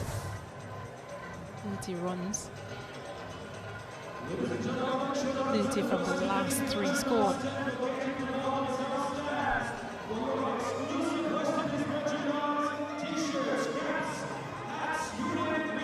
Since the start of 2005, it's 27-10 to Pakistan. 1975 to 2004, it was 61-36 to the West Indies. And that's why I found, Stacey, and just to revisit that conversation, I just found that we challenged Pakistan a lot more historically when we played on pitches with a little bit more bounce. Salman, he gets it to grip as well. Remember playing against them in Perth in Australia. That was my first 5-wicket haul against them. Then we went to Brisbane a couple of years later. Excellent. But when it's on pitches that they are comfortable with, or historically they were, spun or were a little bit slow and low, they had a significant advantage, whether that was home or abroad. Yeah, good ball, good ball, good ball. Whether they find Caribbean conditions, Taruba conditions more amenable or as amenable to them in this series, only time will tell. I'm not saying or prophesying the outcome. Yeah, one thing was clear is that they enjoyed the Florida conditions. They enjoyed that surface. And so hence the reason Captain Babazam won the toss and opted to have a bowl first. He wants to see Rizwan. He wants to see what this surface has to offer. Yeah,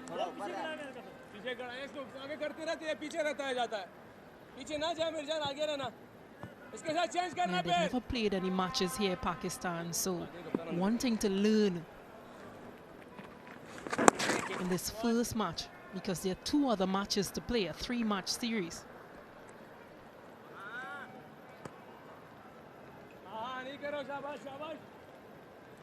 You look at bowling as well, and they've already used 5 bowlers. They're into their 5th bowler.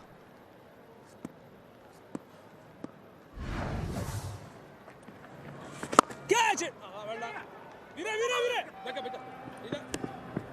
Good run. But this has been a really good partnership and a good start for the West Indies.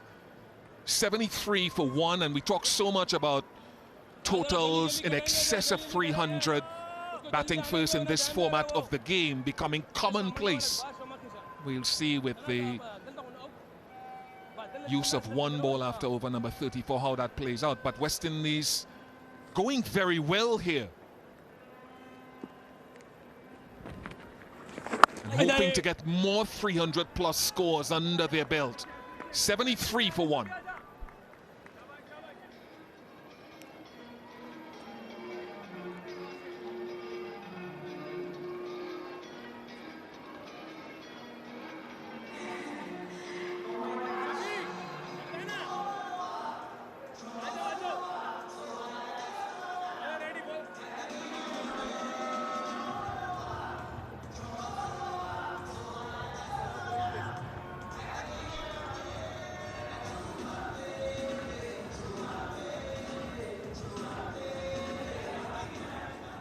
5 bowlers used so far for Pakistan. Shaheen with the only success. Wrist spin of Mukim, we saw, who was quite instrumental in the T20 International Series across in Florida. This format, though, allows the batters time. So it will be a different challenge for the wrist spinner, as batters don't have to go after him from the onset. Had an expensive start, conceded 10 from his first.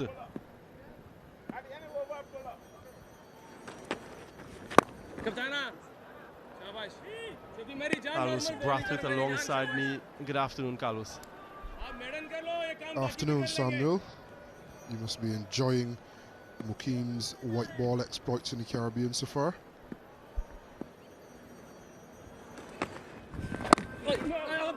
Absolutely. The spinners, we know of their impact across the formats, the different formats. We've seen a few being tried in our domestic tournament, none really making the cut at the senior level just yet. Hopefully in a not too distant future, and that is something that can be addressed, that one a little bit quicker.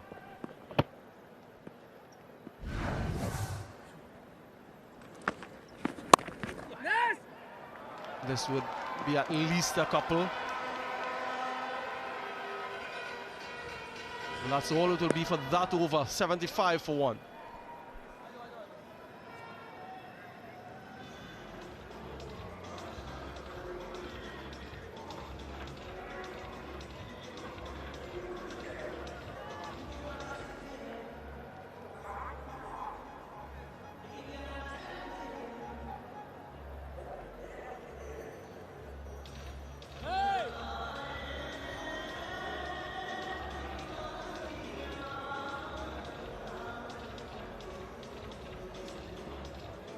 Really is a spectacle in the Branlar Cricket Academy. 2 sixes so far in the innings. Traveled quite a distance to be here. Salman Ali Aga will continue.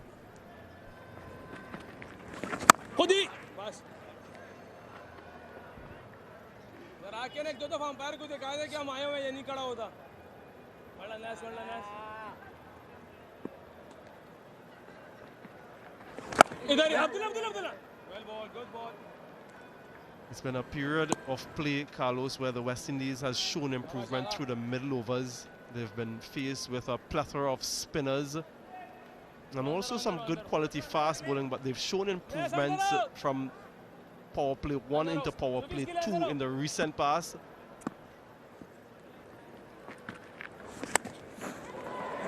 Yeah, that's inadvertent. Will challenge the boundary. Yeah, seems to have gotten there.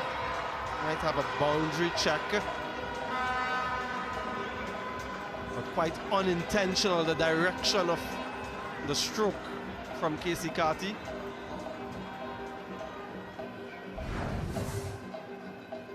Trying to go over extra cover. Peeled off. I wonder how well he did. It's in Talat. Yeah, that should be 4.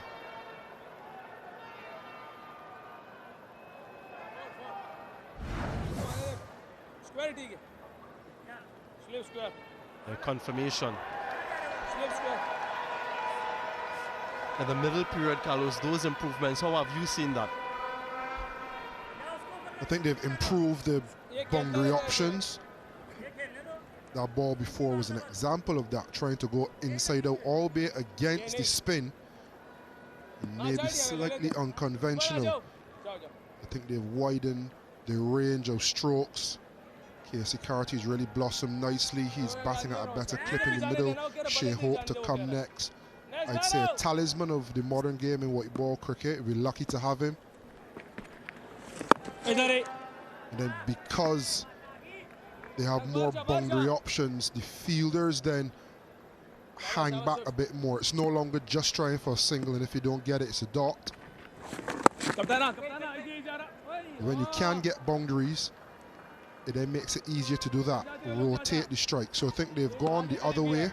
Instead of looking for singles, they've widened the range of strokes, and as a result, it's made getting singles a little bit easier.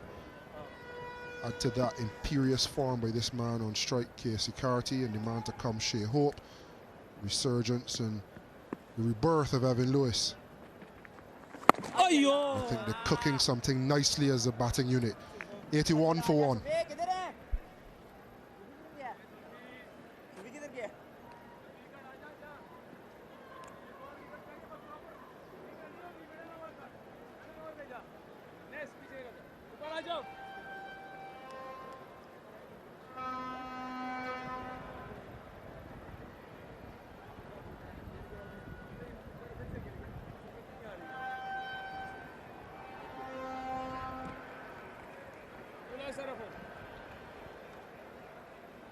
A solid start by the West Indies in this first ODI.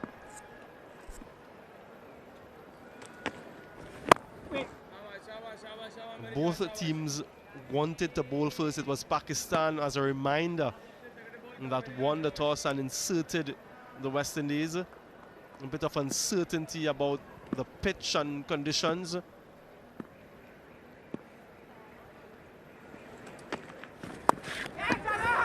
That is unfortunate. It really is for Casey Carty. A full toss down the leg side, back off the bat, and spoons it. The second wicket for Pakistan. Fortuitous. He'd be absolutely disgusted. A hobby ball, full toss, on leg stump, and he's found a way to get it top-edged into the waiting hands of first slip. An unfortunate way to go for Casey Carty. He's gone for 30, West Indies, 81 for 2.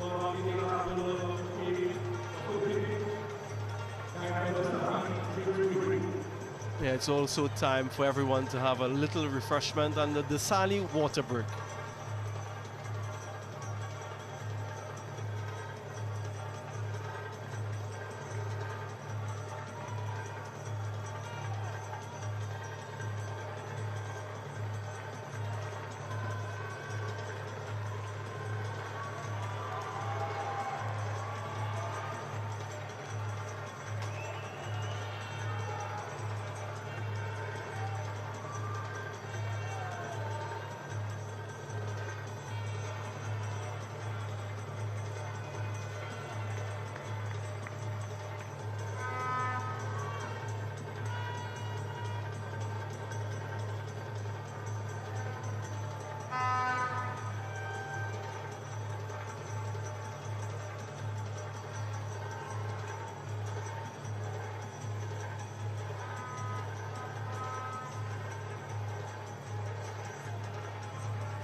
A couple of wickets falling for the West Indies. Brandon King in the first over of the contest, and Casey Carty just on the cusp of the drinks break. This is the dismissal of Casey Carty. Even if you try to get that ball in that direction, it will be quite difficult. A low full toss, really inexplicable how he managed to do that back off the bat, and that really is a gift for Mukim. His first wicket, and lots of disappointment for the man in form for the West Indies. 4 centuries for Casey Carty in this cycle. Yeah, confirmation, a wicket apiece for Mukim and Shaheen Shah Afridi.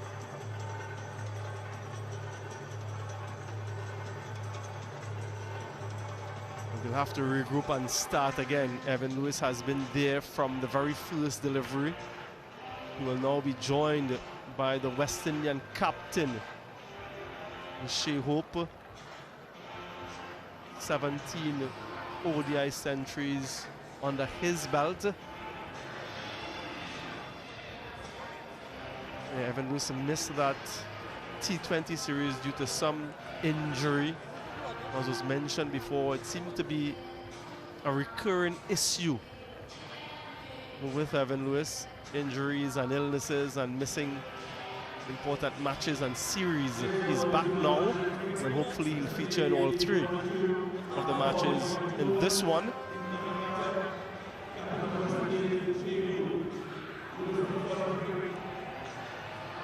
We've mentioned this man, Carlos, as one of the modern-day greats. Look at his average.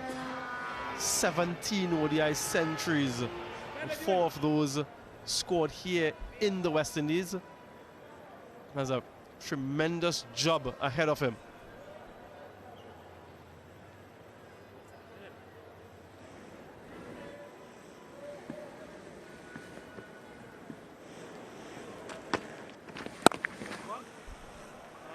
Yeah, Shea Hope, someone that always looking to elevate his game, whether it's off the field and the way he eats and trains, or on the field.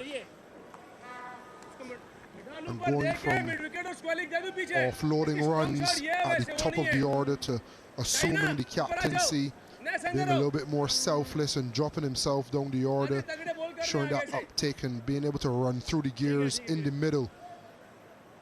He's someone that we should cherish while we have him, and he would understand and know the responsibility that he has to build on this, not only as a batter but as a leader.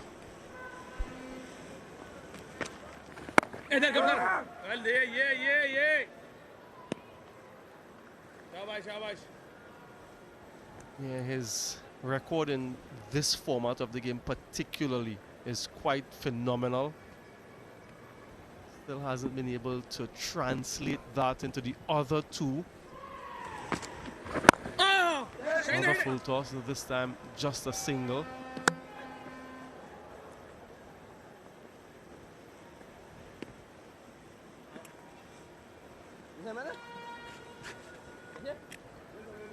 Yeah, just have a look at these numbers for the West Indies white ball captain. In ODIs, that average almost doubled that of his average in tests. A best of 170 in this format.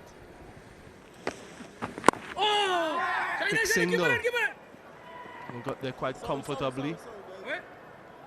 Also, I just want to pick your brain a little bit in the next over with regard to Shea Hope. 84 for 2.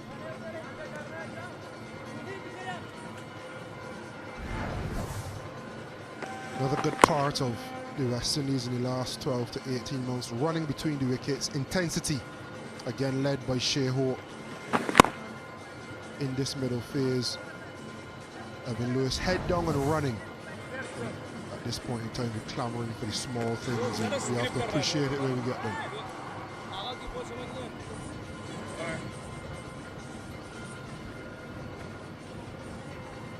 Successful last over. West Indies after rebuilding. It's the fall of the wicket of Brandon King. Will have to rebuild once again. Shea Hope, just a couple deliveries for him. Be facing up against the off spinner, Salman Aliaga.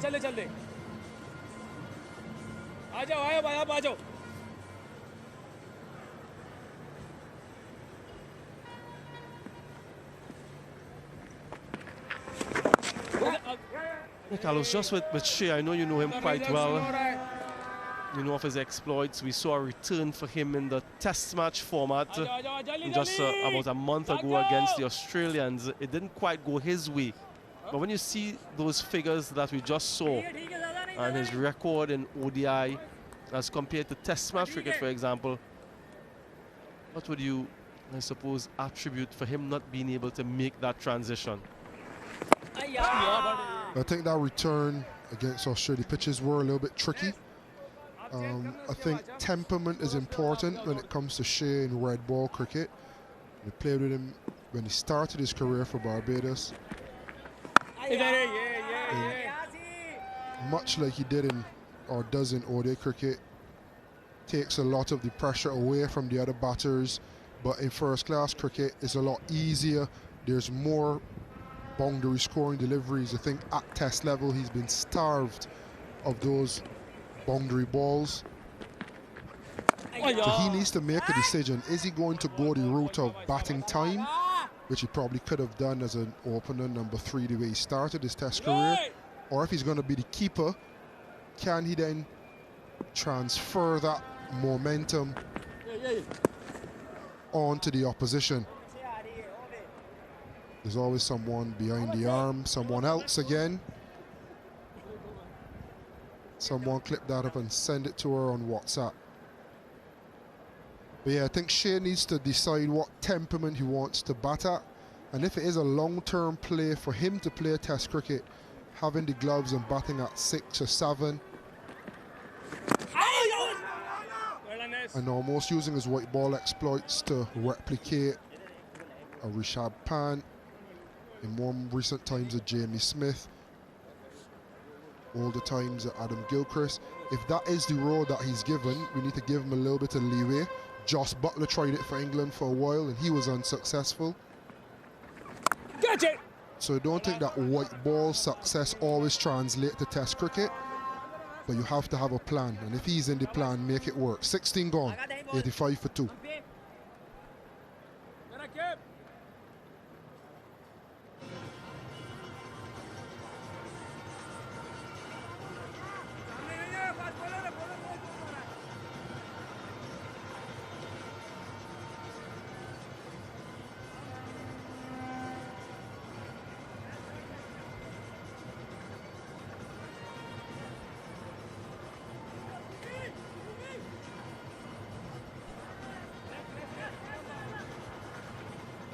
$85 for 2, the West Indies, as they try to navigate this phase of the innings. And for the first time in this contest, Fahim Ashraf, the all-rounder, given an opportunity from the northern end. Bustling type, fast medium. Places Mukim, who bowled those 3 overs.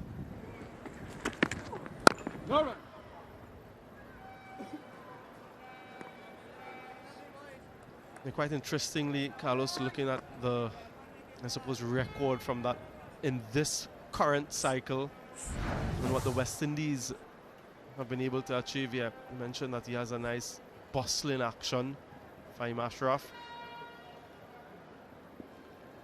Nice aggression and alignment to the target.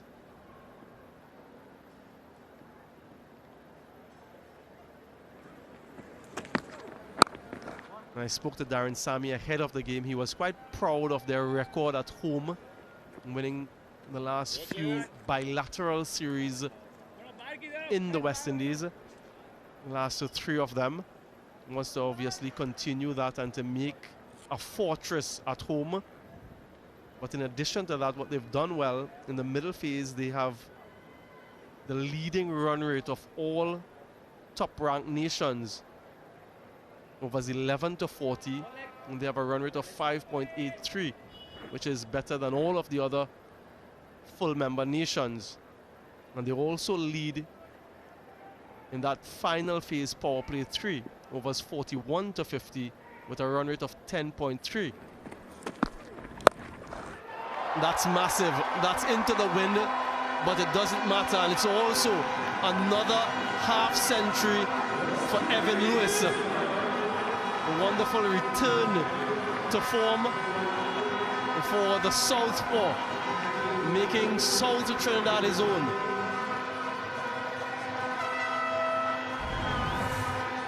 Electric from Evan. He's got the crowd behind him and the West Indies team.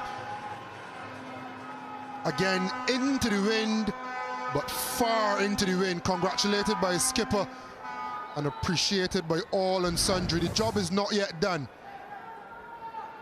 but so far it's been a really nice watch and in good time as well. Yeah, he hails from South Trinidad, Evan Lewis. So you'll have a lot of support in the crowd.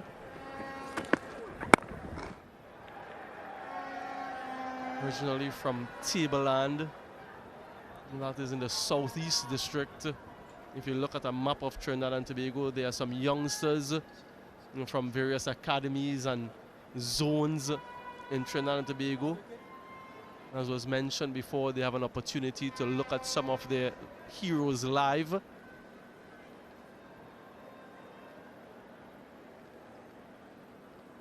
So there's a lot of familiarity with this venue for Evan Lewis. As you rightly said, Carlos, he's just getting started. That's gone again. Not as far, so he gets 4 this time, but quite pugnacious from Lewis.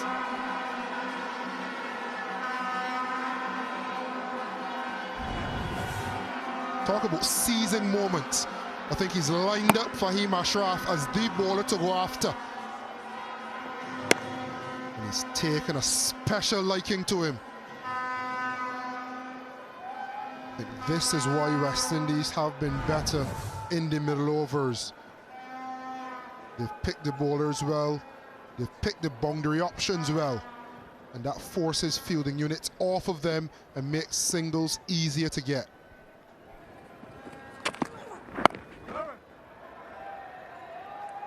Expensive start from Ashraf, 96 for 2.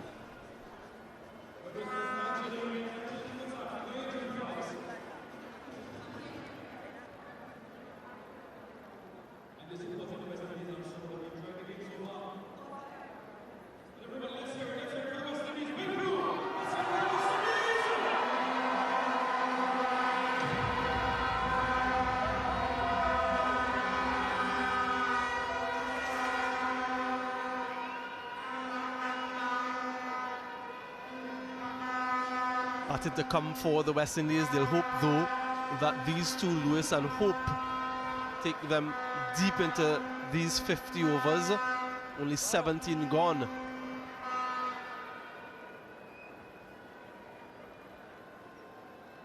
After playing that T20 International Series against Pakistan and 5 T20s against Australia prior to that.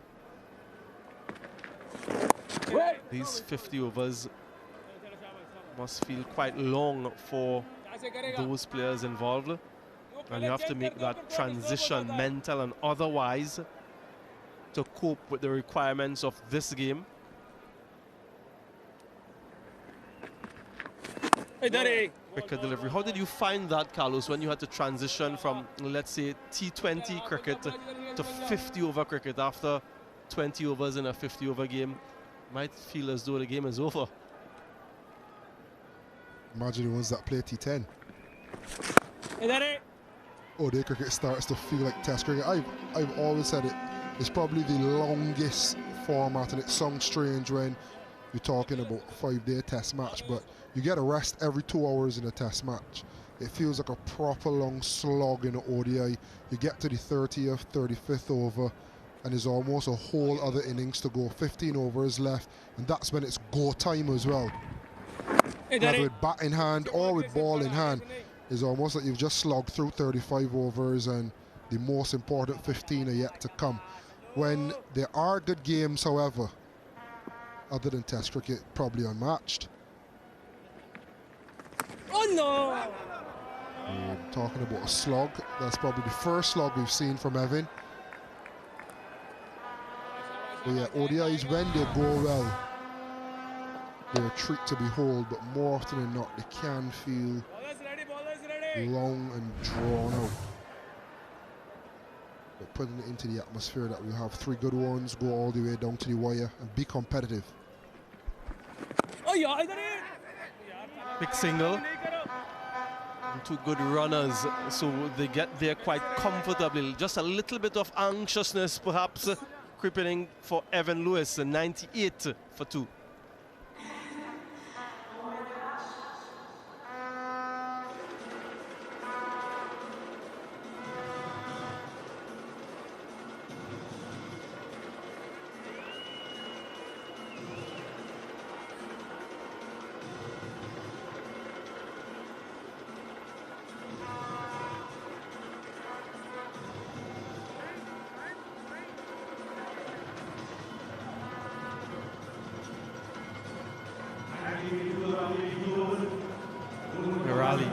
fans who have come out are rallying for their team.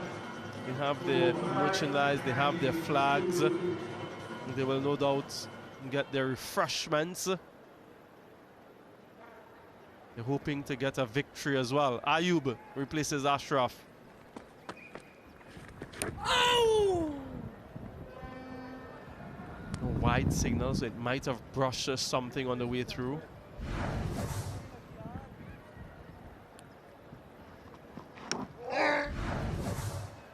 Now those guys, those young boys and girls who were part of the anthem ceremony from St. Mary's Government School and Londonville Government Primary School. Those two schools were in the final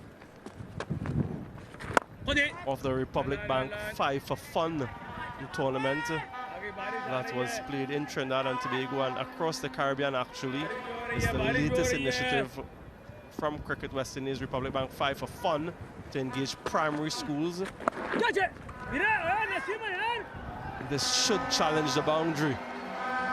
In fact, it gets there now. So very well controlled by Evan Lewis to bring up another boundary for him.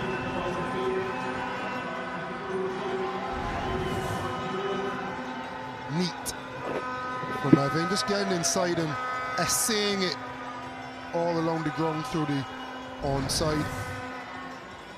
Got a just reward, and the 100 comes up, and you think to a similar kind of controlled essay type stroke from Casey Carty that cost him his wicket, and the good side of that is the boundary from Evan Lewis. Yeah, so the youngsters from those two schools have been rewarded with an opportunity to walk out on the field with the West Indian and Pakistan teams, and I'm sure today will be remembered for a long, long time by them and their parents, no doubt. Also their teachers, principals, who have accompanied them to this first one international.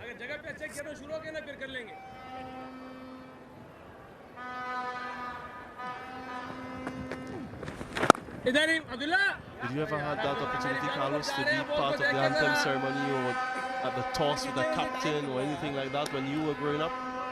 Not that I can remember, but there is a nice story, obviously, with Craig Brathwaite, Craig, and I think Chris Gale it was at the time. He was West Indies under-15 captain. He went on to captain West Indies, so who knows, there might be a good story somewhere in the stands today.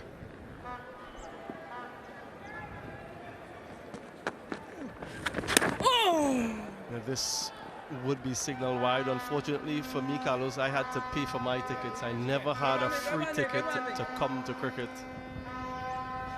I used to sneak in with my dad. Some people are just blessed. Catch it! That's massive. Is it? A lot of height. Fielders under and completes the catch. Shaheen Shah Afridi. Wonderful catch in the end. Fielder to his right, looking at him through the peripheral vision, but eyes on the ball at all times. A massive strike from Evan, but not the distance. And he has to go.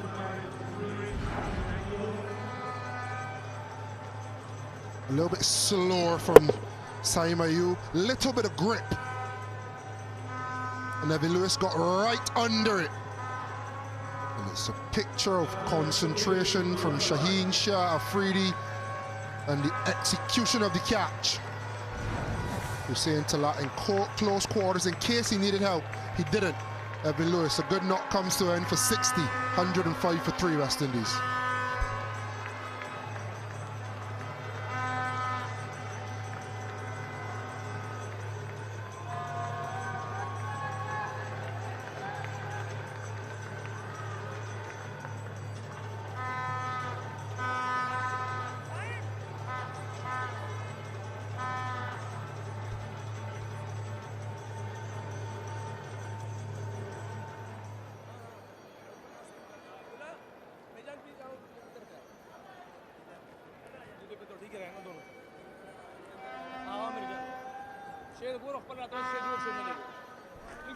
Shofin Rutherford has been having a good time in one-day internationals in the last 12 months or so. This is some catch. This went miles high, and he looked very unsteady underneath that, Shaheen Shah, but managed to compose himself at the crucial last moment. He came forward, then went back, and just held on. Can't explain, Bazid Khan, to those new to the game how challenging this catch was. You could say there was a little bit of a misjudgment, but to be able to compose himself at the very end and take the catch, even though it wasn't exactly under control. Maybe there was a bit of swerve on the ball. It went very, very high. But to be able to, at the very end, be composed enough to actually go back and still be able to be calm enough and steady enough to take the catch. And sometimes with this white ball in the daytime, in sunlight, it's very difficult to judge the depth. And that's why these ones which go so high take some catching. Yeah, all correct. And that wind is very strong as well. Very strong wind. It comes off the hills to the east.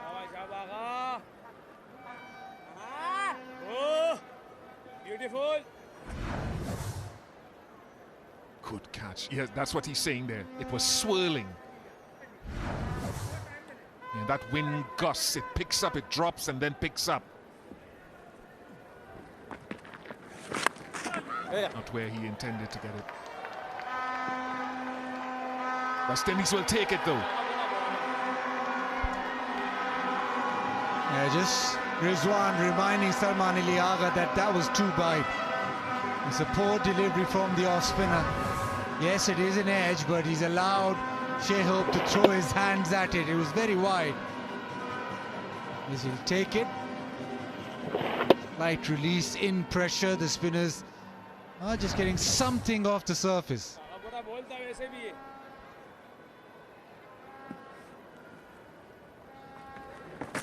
I've been a little surprised, I have to be honest, that the West Indies have been able to score as freely as they have done because the ball has gripped.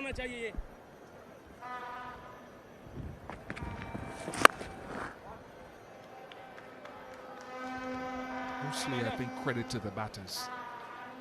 112 for 3.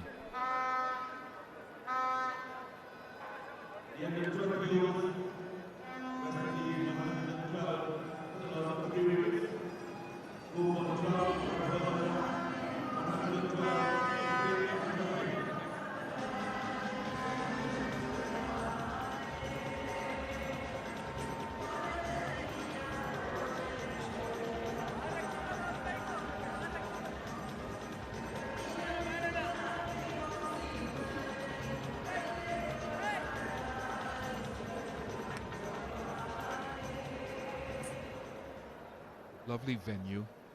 I still think there's a lot more use that can be put to outside of the international games. Nope, okay, that would have been a half a run.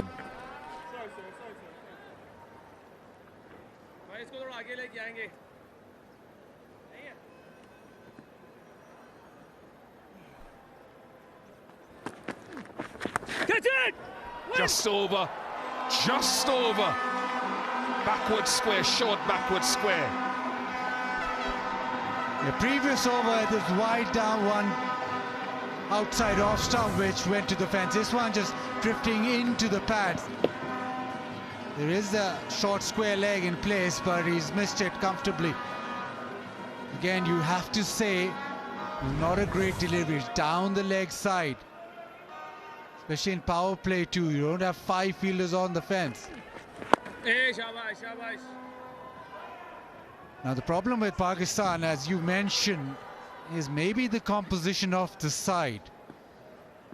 They're only playing with 2 frontline fast bowlers. and 1 specialist spinner. So once the ball was swinging up front, they had to then go to spin. And now when the ball is maybe offering a bit with the spinners, they still have to bowl part-time spinners. And Saim Ayub, Salman Ali Agha bowls in one-day cricket, but still classify him as an all-rounder now.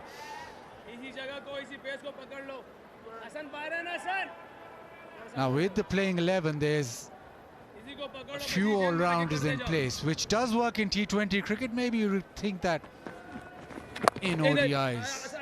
You just release a little bit of pressure. It's a longer game. Good running. A couple of runs. 118 for 3. Now with the playing 11, Hussain Talat at number 7, Fahim Ashraf at number 8, Shaheen Shah Afridi at 9, Fahim Ashraf at number 8. So that is plenty of batting. I reckon you could afford another specialist bowler. Maybe Abrar, if you thought the wicket was going to turn, or Hassan Ali. And you don't compromise too much with the batting.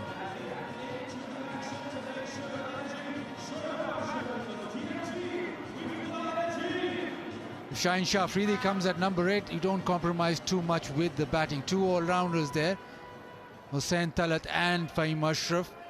It just seems that maybe Pakistan compromising a bit too much on their bowling.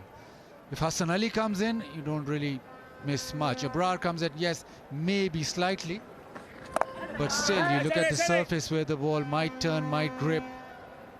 You want to have, especially in ODI cricket, a complete bowling attack. Right now, I just feel that maybe there's too much reliance on the all-rounders to get you through to 50 overs. It is a long game.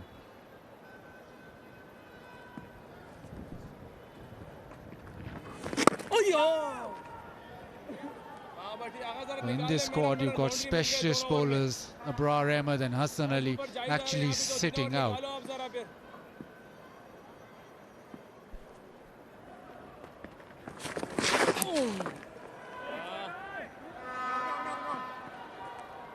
And again, the opportunity with that sort of delivery down the leg side. Yes, 5-6 overs, you think that is good enough for an all-rounder. You want an all-rounder to, 2 all-rounders to bowl 10 overs, but you're relying on 2 all-rounders to bowl 20 overs, or 3 all-rounders to bowl 20 overs. You just sometimes get unstuck.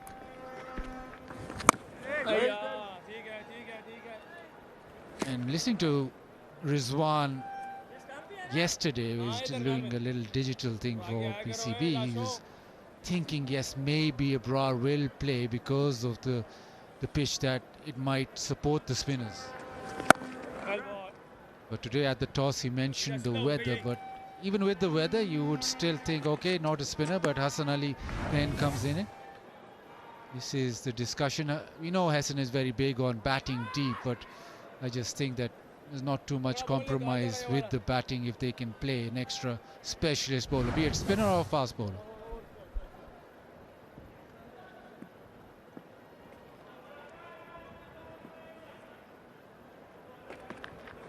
No! 1-1 for 3.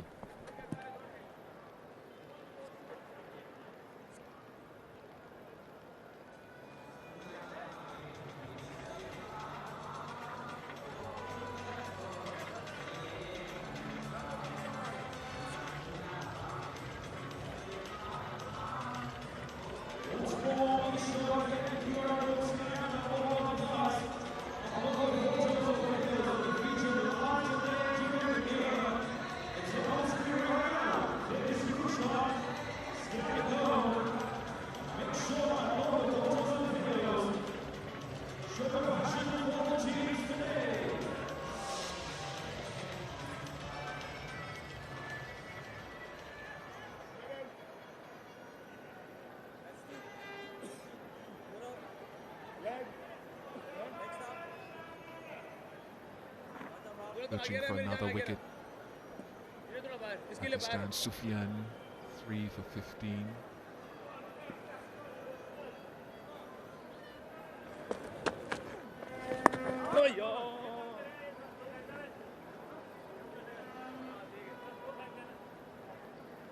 Shamar Joseph on the left at the front. Ravi Rampal left at the back. Great for me to see Johan Lane here. He was around the test matches. I was advocating privately, hoping that we could find funding to have kept him around the T20 internationals just for him to continue feeling the atmosphere. And with the cap at the background. But I really think that Johan is someone with his height, with a long rangy action. He's not express pace, but I think he will get quicker.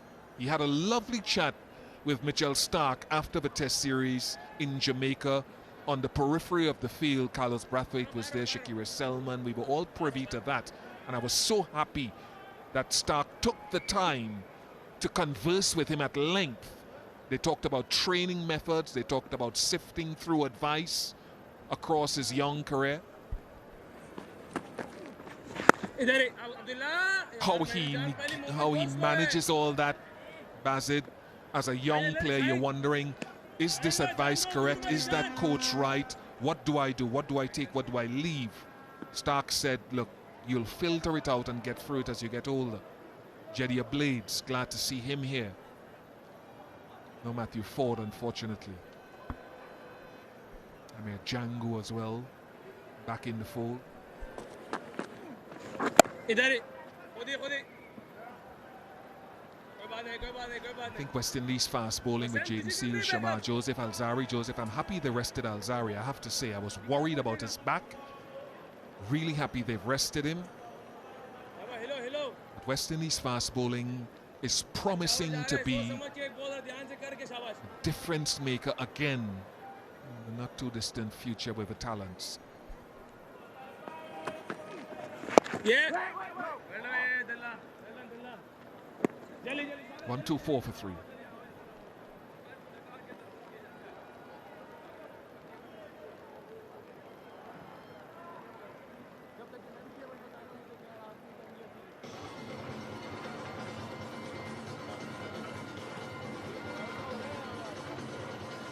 Available to come chase Shepherd, Moti. I'd love to see Shepherd in the years to come move up the order, certainly in T20.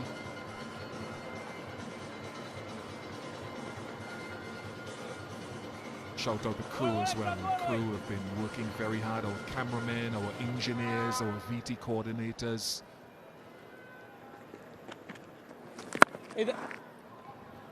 Really have enjoyed the work that our crew and our special crew have put in over time. They work very hard, don't necessarily get the accolades. All of these guys, some of the best in the world at what they do. They rig, they de-rig, they pack up, they travel, and they work extremely hard in the heat of the daylight. So guys, thank you very much for what you've put in over this West Indian season. And the greatest thing is that they don't, like us commentators, don't whinge and whine. They just get on with it.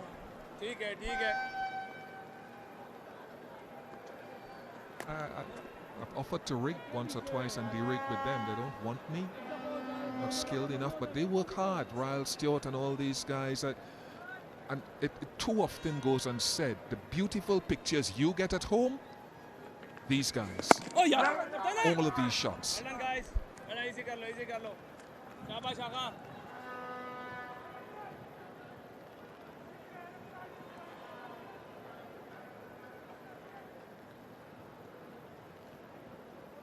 The sound department, of course.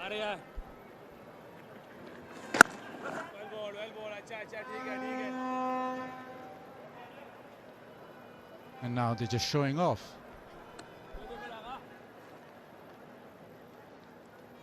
So often the surrounds of this area would have been sort of beautified with the sugarcane plantations back in the day. That's a lovely shot. And talking about beautified, that is Shea Hope, who makes it look so easy sometimes. Yeah, high class. It is the off spinner, mid-off in the circle, so he's made sure that he hits over the top.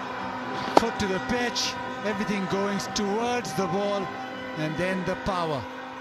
That is a classy shot.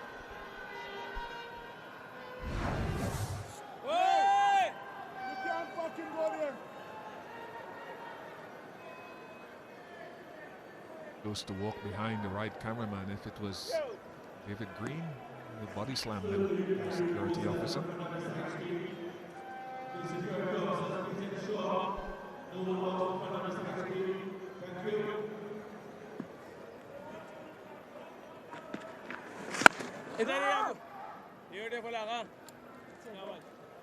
When the Seamers come back, 1-3-1 for 3.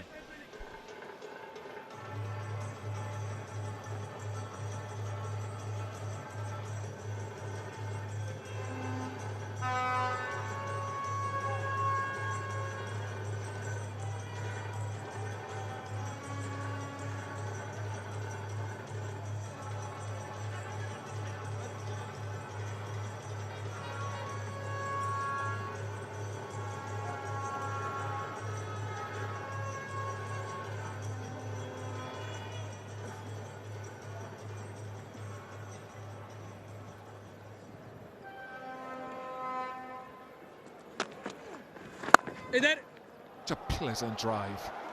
Really very, very good. Oh, that looks like really good work as well from Nazim Shah. His fast bowling colleague Shaheen took a good catch. Fast bowlers at work. Now that's his area, extra cover. He hits so beautifully, does Rutherford. Fancy footwork. And then the goalkeeper in him comes out. But he always slightly nervous when the fast bowlers do dive. Seen so often these injuries that take place, but the modern game, you have to dive around.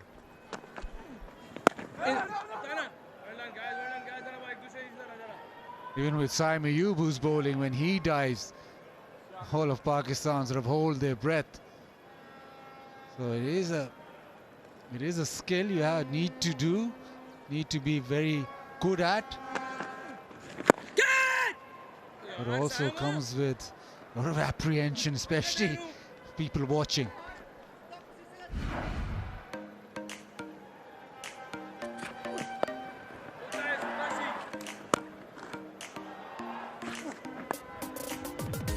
Good knock by Evan Lewis, very aggressive. His first international game at this venue. Would have been hoping to carry on further. It was impactful.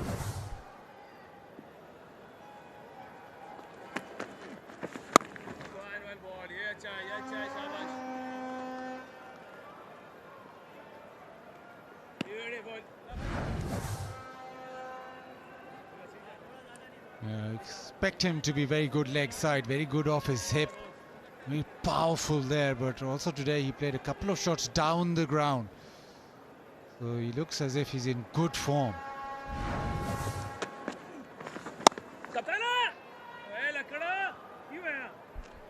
Kicking himself, Shufin, that he didn't get that through the infield.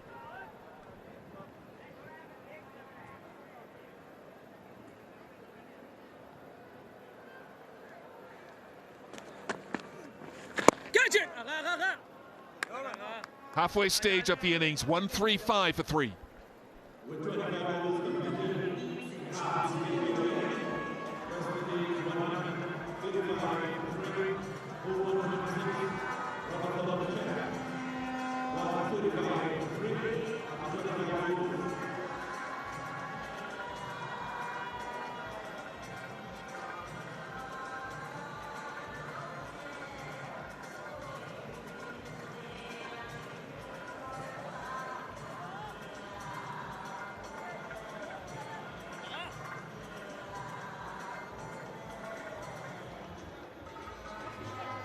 Five for 3.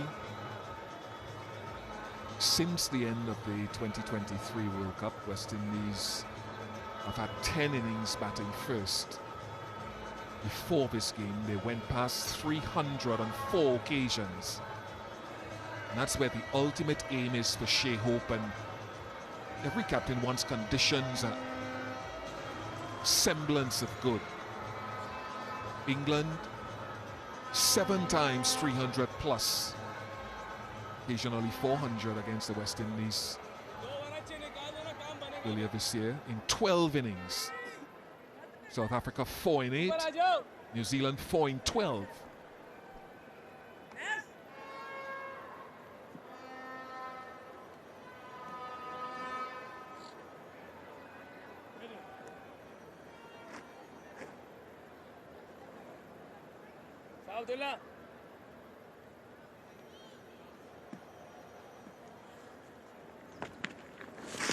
इधर ठीक है थोड़ा सामने रहेंगे इसमें वापस वापस वापस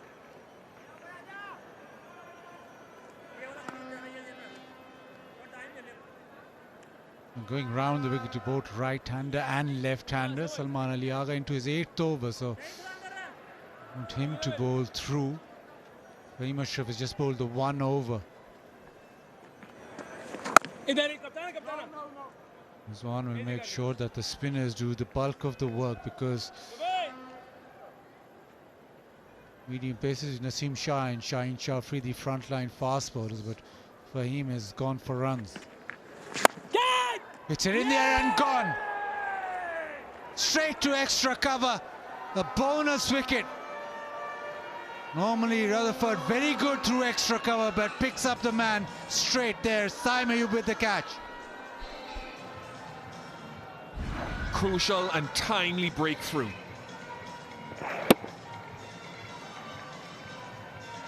Pace of scoring decent for the West Indies, and much to the delight of Mike Hesson, the coach. Rutherford, who's had a wonderful run in this format in the last year, goes for 10, 136 for 4.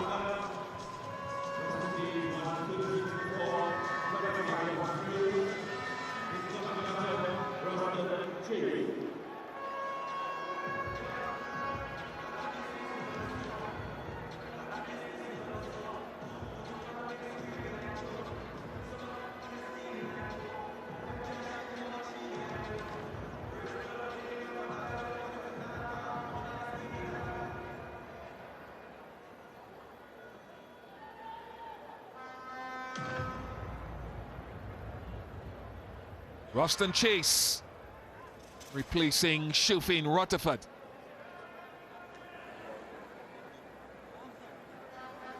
ODI average really that deserves a little bit a better average. Let's look at that wicket again. Again aiming at extra cover. He's hit it pretty hard, but gone straight to the man. You'd expect him to be able to place that better. But Pakistan delighted. They just chipped away at West Indies. Whenever a partnership has threatened, they're able to pick up a wicket. This was huge. Again, now it is West Indies who have to rebuild again. You look at the batting to come. You've got Shepherd and Moti, yes, but probably think this partnership now has to work. Just make sure that they get into a position where they can actually take those last 10-15 overs and be able to take more risks. But Pakistan just chipped away with the wickets. It's only the 26th over.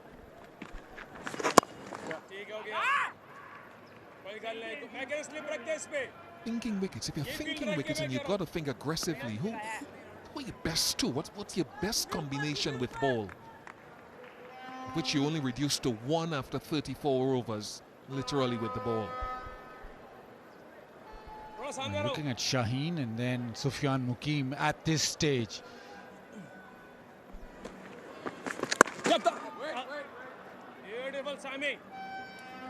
137 for 4.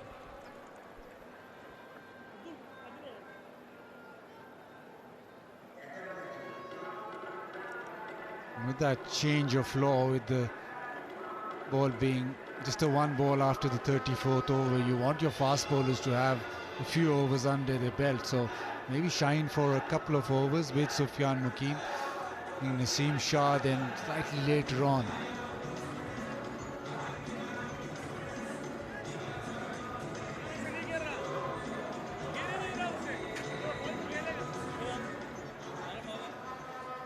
3 wickets for the spinners. Salman Ali Agha getting rid of Rutherford, the latest. It's now Saim Ayub into his 7th over.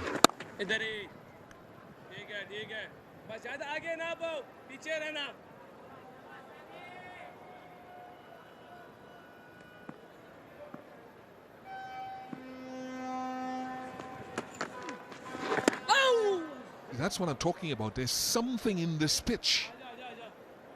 So the tempo at which the West Indies scored initially, I was a little surprised. Credit to them, but it shows you can claw back into this contest with the grip in the surface as a bowling unit.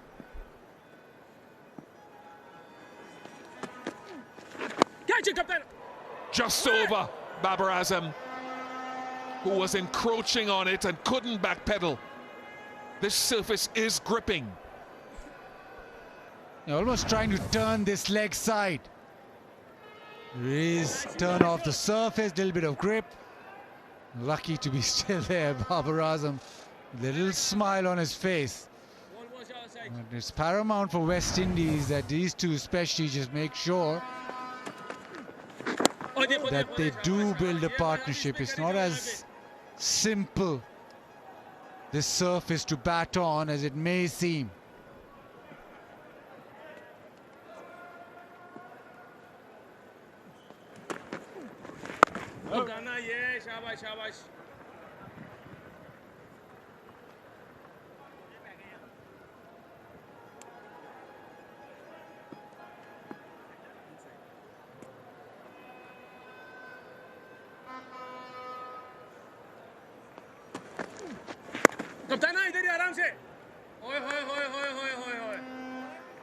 Just one off the over, 138 for 4.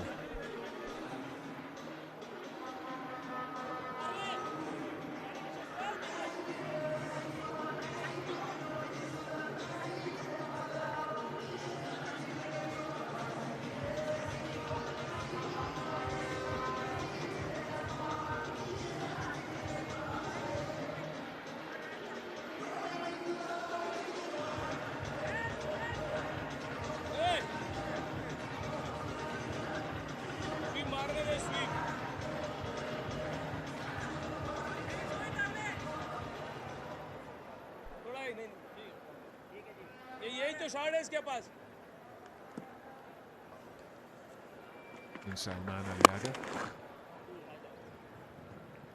I was interested in the 2 shots from Shofin Rutherford, the one that he drove through extra cover where Nazim Shah was able to get to it. And it looks on the left of screen that it was fuller. And the wicket ball a little bit shorter, marginally shorter. 1 meter shorter, in fact, the wicket ball. 4.1 meters as opposed to 3 meters. Wide. So hence, Rutherford not being able to control the loft to keep it along the carpet.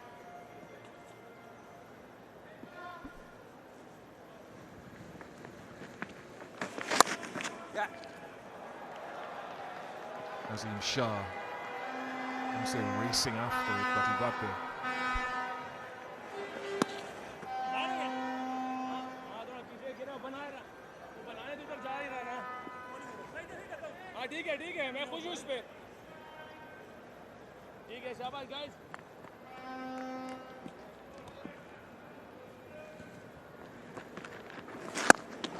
One.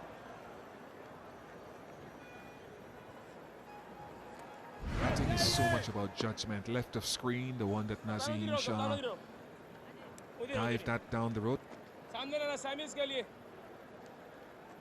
the one on the right, you can see it was a little bit shorter, meter shorter. Therefore, the control wasn't there right of screen.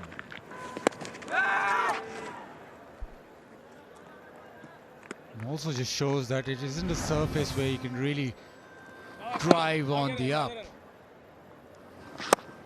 Smashed away, but straight to the man. We saw earlier with Brandon King driving on the up, but this shot will work. The reverse sweep in the gap and nails it.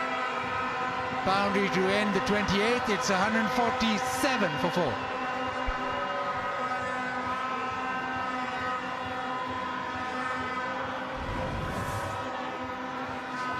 A lovely reverse sweep, always in control, got low to it and then picked the gap. It's hit really well.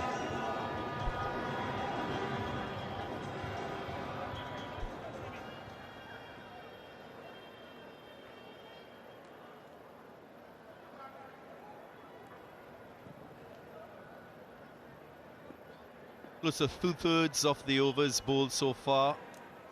Bowled by spinners. Not surprisingly, Pakistan choosing that style of bowler for wicket taking. Roshan Chase showing great skill. And so too is skipper Shea Hope, who's looking quite comfortable out in the middle, playing spin, rotating strike. He's on 31 from 38. Samuel Badri alongside me. West Indies desperately need a partnership from these two. Hello DG, hello everyone. Indeed, every time they seem to be getting that partnership, they lose a wicket. A couple deliveries ago, yeah, it's like a wrist spinner from Saim Ayub. Has a few tricks up his sleeve. We saw him in that T20 International Series and he was quite good. Into his 8th over now. Generally tries to bowl that delivery that leaves whichever batter he's coming up against. So if it's the right-hander, the carom ball, as the 150 comes up for the West Indies, and if it's a left-hander, he'll bowl the traditional off-spin.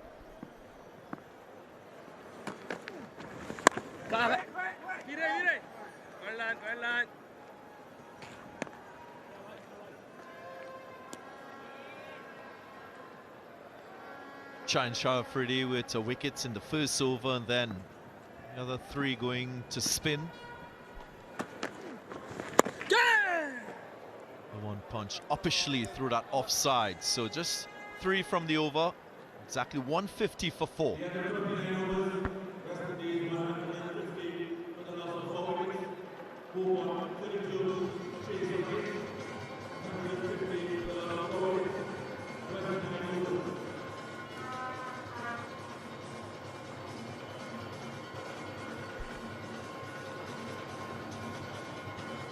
Great man in the house, Brian Charles Lara, in and amongst the crowd, looking on, supporting the West Indies.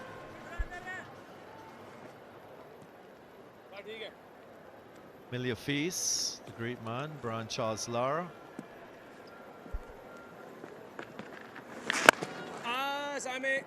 We'll be keen to see how Shea Hope goes, because Shea Hope at the moment joint 3rd leading century maker in this ODI format. That is for West Indies, of course. Brian Lara 2nd on that list with 19 centuries. Chris Gayle at the top.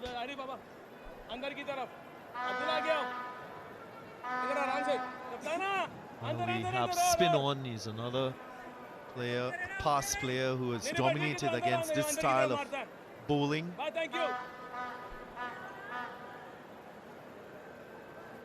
Yeah, they need another fielder in the circle, so long off is coming into mid off. They've got a fielder deep backward point for that reverse now.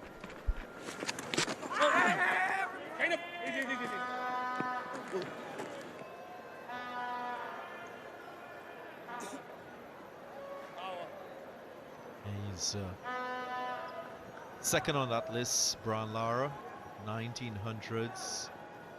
This ODI format. Shea Hope joint with Desmond Haynes, 17, and Christopher Gayle.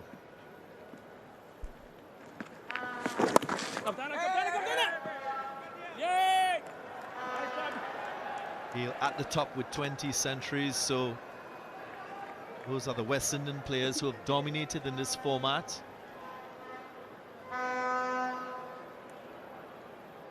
Credit to Shehoop and what he's been able to achieve.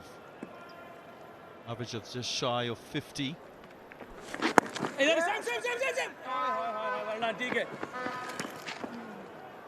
And one of the hallmarks of his batting is, of course, his ability to rotate strike, to play spin bowlers.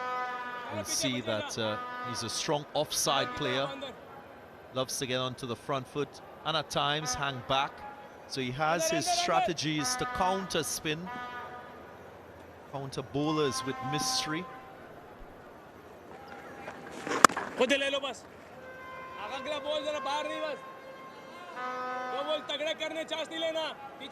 they'll have to figure out, though, what is the right tempo to go at in this innings. And that is always the challenge of batting first.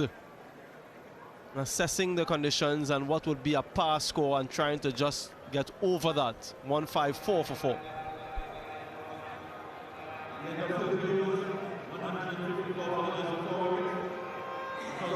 Salman Ali Aga completing his quota of 10 overs. He's bowled all 10 on the trot. 1 for 44. Very good economy by him.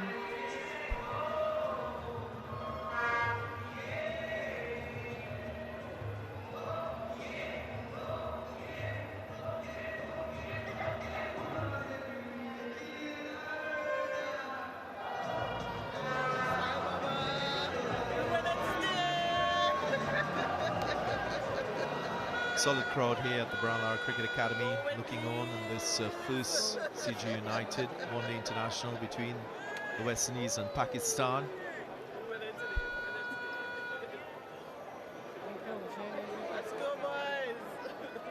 And that one significant partnership in the innings that produced 77.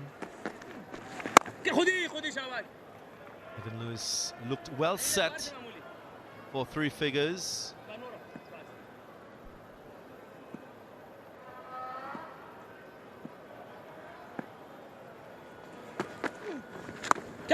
Swept and swept nicely. Had enough elevation on that one to beat the short. Fine leg. 4 more to Ruston Chase. Yeah, an element of risk involved in this shot. Carambole again. But he got, as you mentioned, DG, that elevation to beat that fielder. That short, fine leg. How do they, I suppose, manage their risks in this phase and beyond? Significant turn with that Carambole. He's groomed himself nicely, Siam Ayub, into being a reliable spin option for Pakistan.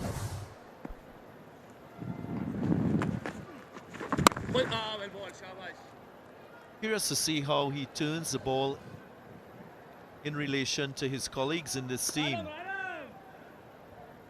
It's one of the strengths you can have as a spin bowler, that ability to turn the ball, and yeah, not surprisingly, he's achieved the most significant turn, 3.8 as compared to the others.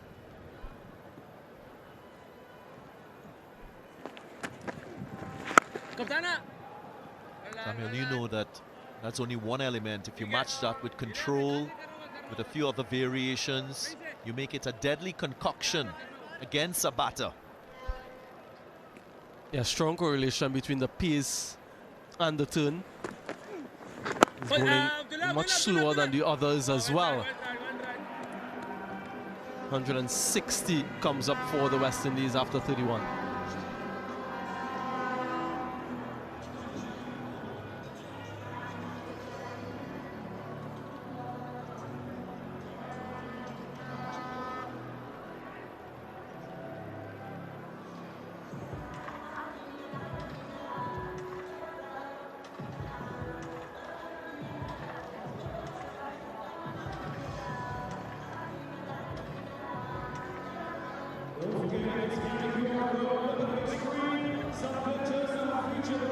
Still a very strong northeasterly blowing across this ground, so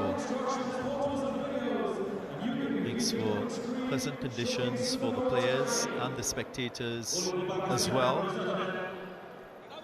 The things that stood out in this match so far is the effort from the Pakistan players in the field to save runs, to complete catches. It's been brilliant to watch. Sufyan Mukim returns. Last over was the 15th over, now his reintroduction. And he's bowling from the opposite end as well. They've been good generally in the field, Pakistan, along the ground. And this catch from Shaheen Shah Afridi to get rid of Evan Lewis. Even some football skills on display. Desperation to save every run. So important. Yeah, Mukim hasn't quite gotten his rhythm in this innings to date. Started off his spell a little bit expensive, conceding 10. Came back, got a wicket, albeit fortuitous. Huge shout from in front and behind. No interest from umpire Dalton Butler. Yeah, so he's still trying to find the perfect or optimum speed and to get that control going. He usually bowls that leg spin quite quickly, and the googly much slower. Hasn't been able to get it right just yet.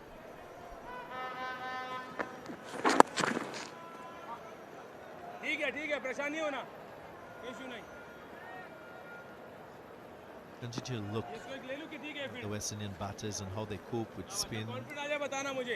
That desire to score runs in this middle phase of the innings. The most important things, of course, is the judgment of lengths. Quite critical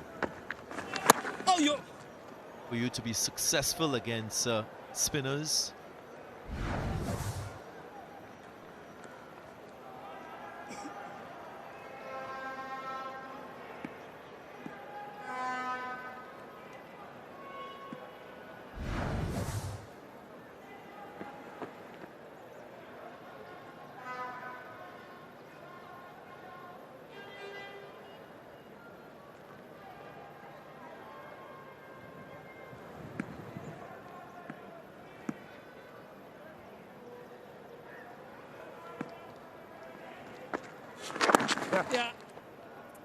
It's playing back on that occasion, Roston Chase. And it's been the trend, generally speaking, from the West Indian batters to play the spinners off the back foot, not really commit too early on the front foot. Seen it from Evan Lewis, now Shea Hope. Happy to work the ball through the offside, through the onside.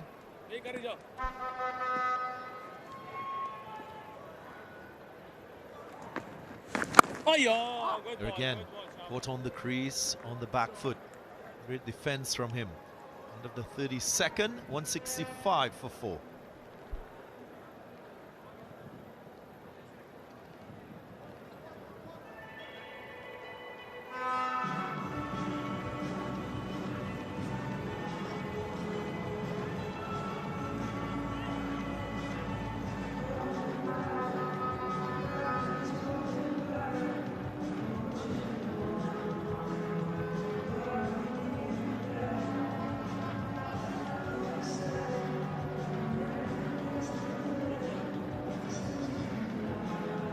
There's a bit of firepower to come in this innings for the West Indians. Mario Shepherd can hit a long ball. We saw in the T20I series Gurukesh Moti come into his own with the bat, struck a few lusty blows. Shamar Joseph also very capable.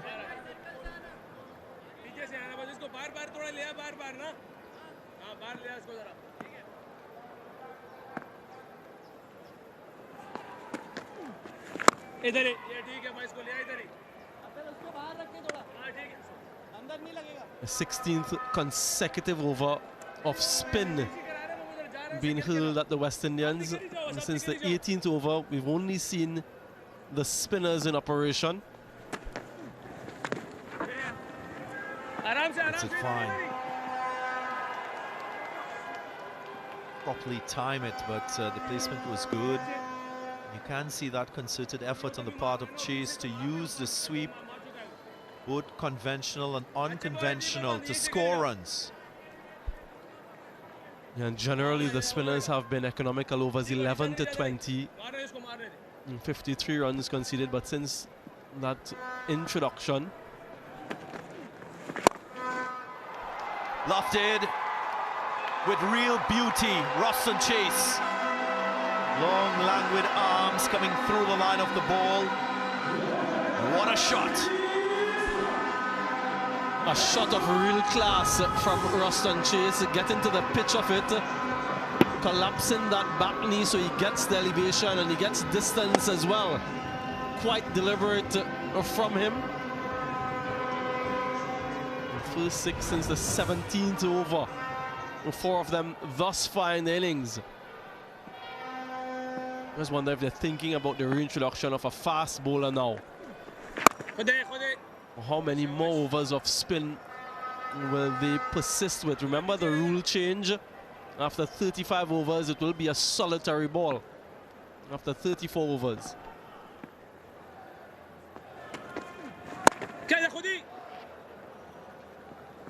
I like that rule because I think it gives bowlers a chance of using that older ball.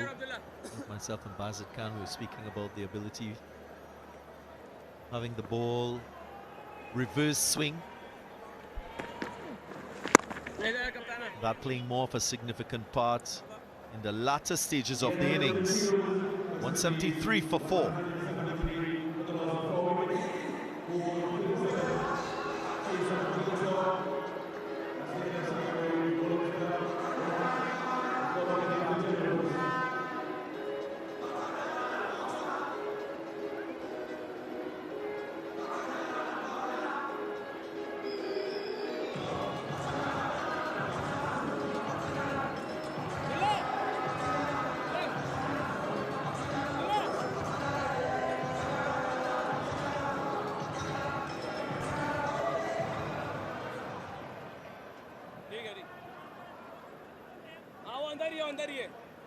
Shaina ball decide करना है सवाल की बात फौरन देख लेना अंदर अंदर अंदर 5-4 field, 5 fielders leg side, just 4 offside. That line must be straight to Shea Hope. And he has a very fine deep backward square, almost protecting deep backward square and fine leg. Has that fielder just close to the square leg umpire as well, who was just in operation to prevent those singles leg side. What Mohammad Rizwan is trying to do is take away that easy single that we've seen Shea Hope use in that leg side region, force him to do something a little bit different. There is that change. So no longer is that easy single leg side available to Hope. He's thinking more in the V in front of him.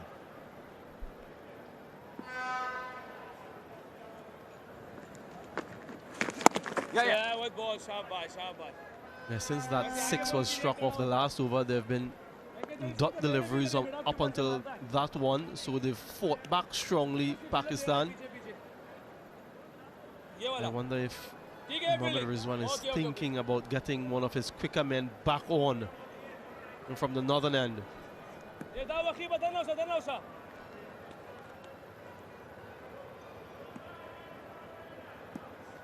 It unchanged for Roston Chase.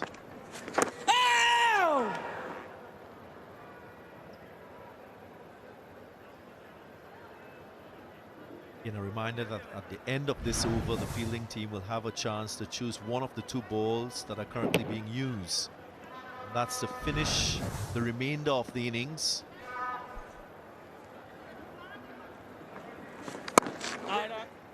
Just reckon they'll choose the older of the 2. End of the 34th, 174 for 4. We'll wait for that signal as we welcome a Dasani water break.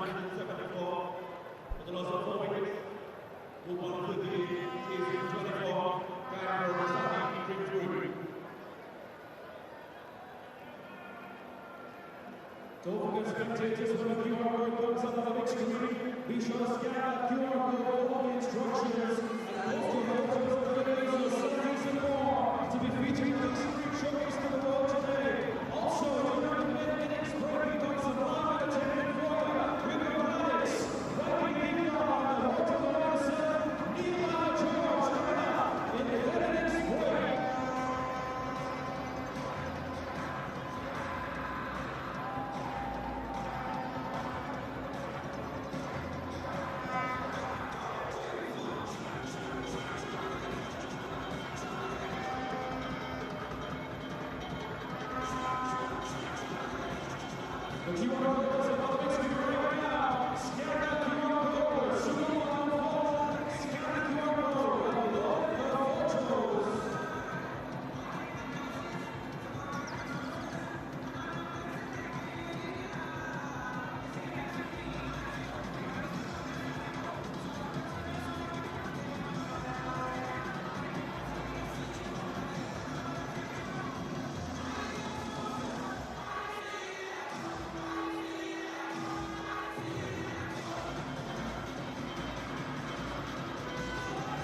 Shehoop, the glue in this West Indian batting lineup, 38 from 51.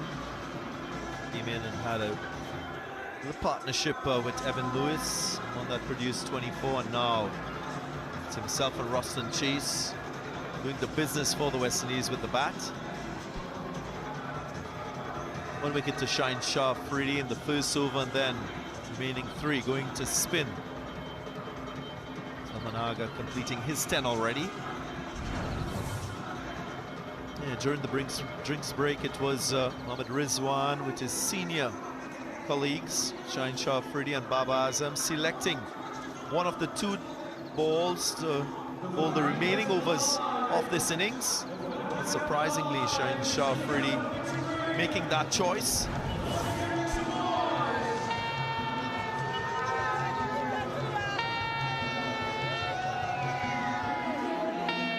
Where will the Windies end this innings?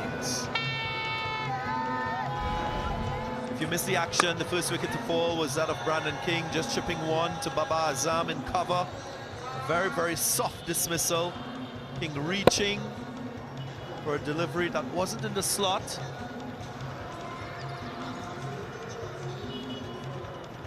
Shah Afridi striking early for Pakistan. And then Nokia's delivery from Mukim got rid of a well-set Casey Carty. Full toss down the leg side. Leading edge presenting a simple chance.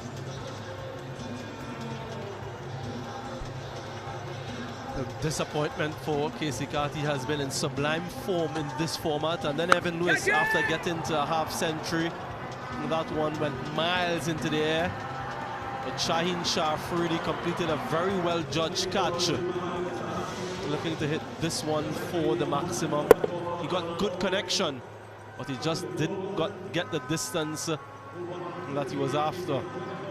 The fielder coming into his right as well, so he did exceptionally well to complete that catch. It was one that was needed as well. And then Sherfin Rutherford, not too dissimilar from Brandon King, driving at one, not to the pitch of the delivery, and a soft dismissal. Really tame from Sherfin Rutherford. Coach appreciated that wicket, knew the importance of that as well.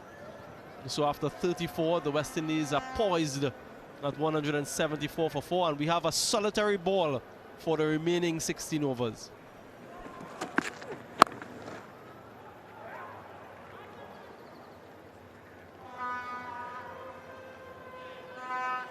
Fahim Ashraf, as we suspected, reintroduced into the attack.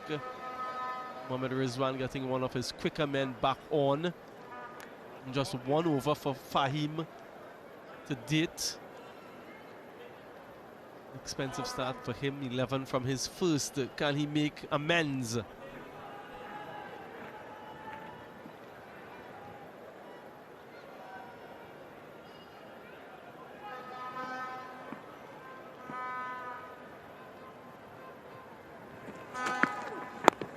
I was taking notice of the approach by the West Indian batters to spin. I spoke about them playing off the back foot to good length delivery, and especially those at the front of that good length. It's high risk, but it's been a general approach by the West Indian batters to score off the Pakistan spinners. Something that Pakistan may just take note of as we go deeper in this series. There might be an adjustment in that length being a little fuller.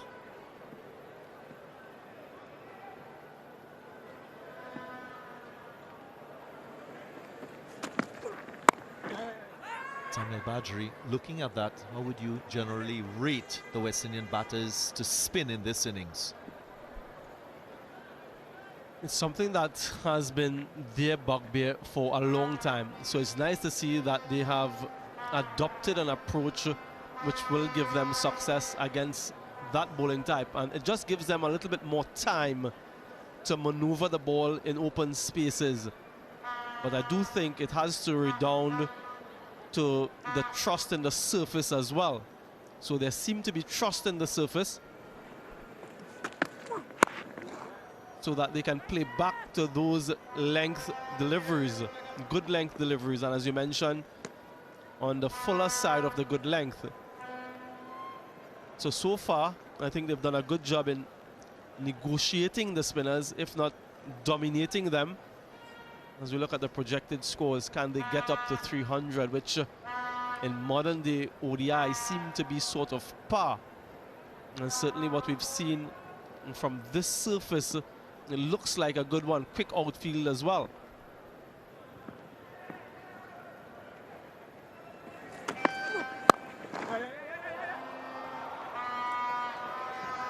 Neat work. That's mid-off. Baba Azam just diving away to his left.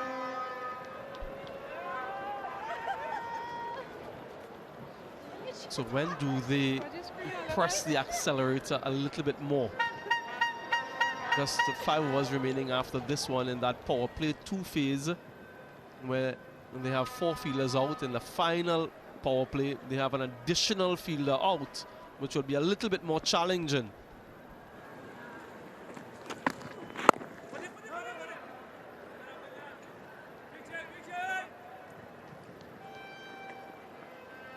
.178 for 4.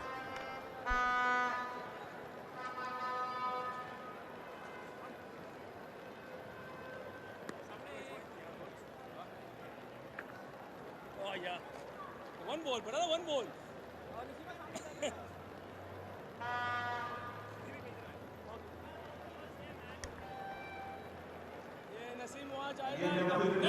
Yes. Sorry, please.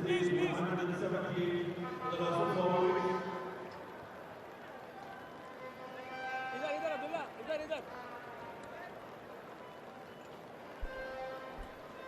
ये दाना रे वकी का गोरा वाला नेस umpire ना होड़ा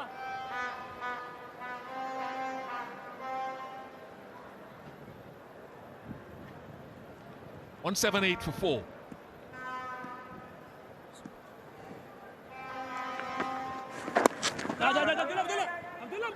A couple of times, in fact, I would say about 3 times at least, maybe 4, but the communication between Chase and Shai, though they emanate from Barbados, hasn't been clear-cut. They missed a few singles, managed to get through to one then. Another Barbadian, Carlos Brathwaite, hello.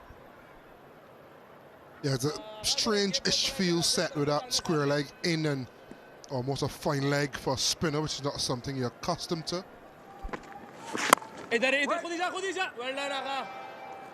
A few times now it's been a slight inside edge to where 45 or short fine leg would be what they're accustomed to. And that angle immediately says no run. But in actual fact, they've missed a couple singles together. Yeah, good bowling. दूर करी जाओ. ये करी जाओ, दूर करी जाओ इससे.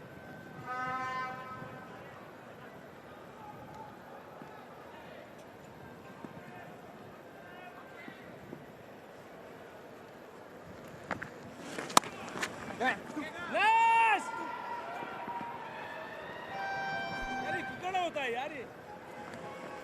Shehope talked about it before the game, his importance, or the team's importance in controlling the middle overs and negating the spin. And he shouldered a lot of that responsibility, not only now, but in times gone past the last couple of years as well.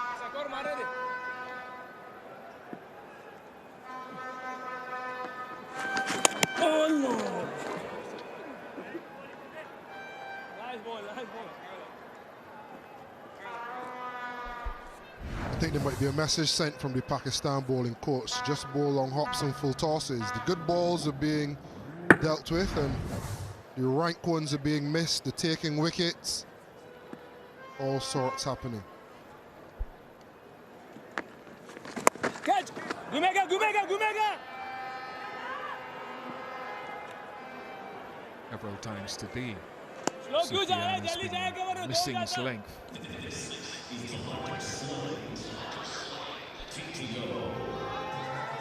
End of the 36, 182 for 4.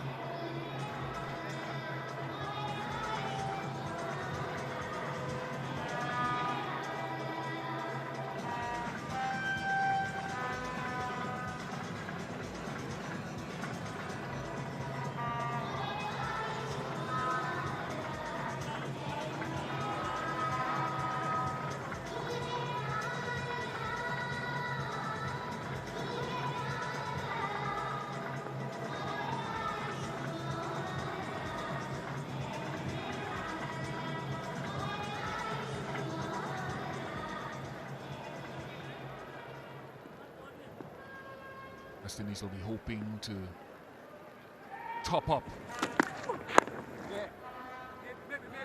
the last 14 overs to try to increase the tempo. Shaheen Shah, Afridi and Nazim Shah haven't bowled for quite a while now, actually. The last over I've seen before this Fahim Ashraf spell was in over number 17 when he himself bowled. They haven't bowled since the 9th over. I've been curious to find out what they could bring actually in just an over or two in the middle overs. It may have come to nothing because of the spin dominance. I was just curious.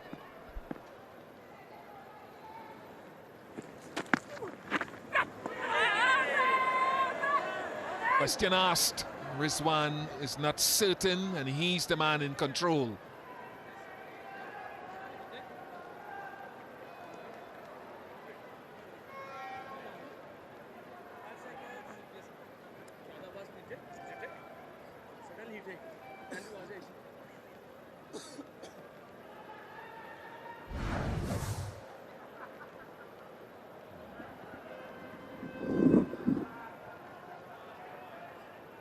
I think the option to bring back, just having a look to confirm,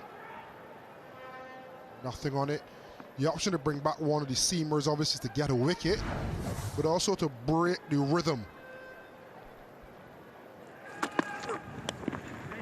So much of ODI cricket now is taking wickets, because if you, for example, let these two back to the 42nd over and they go into that period being 60 and 50, they can then use that platform to motor along.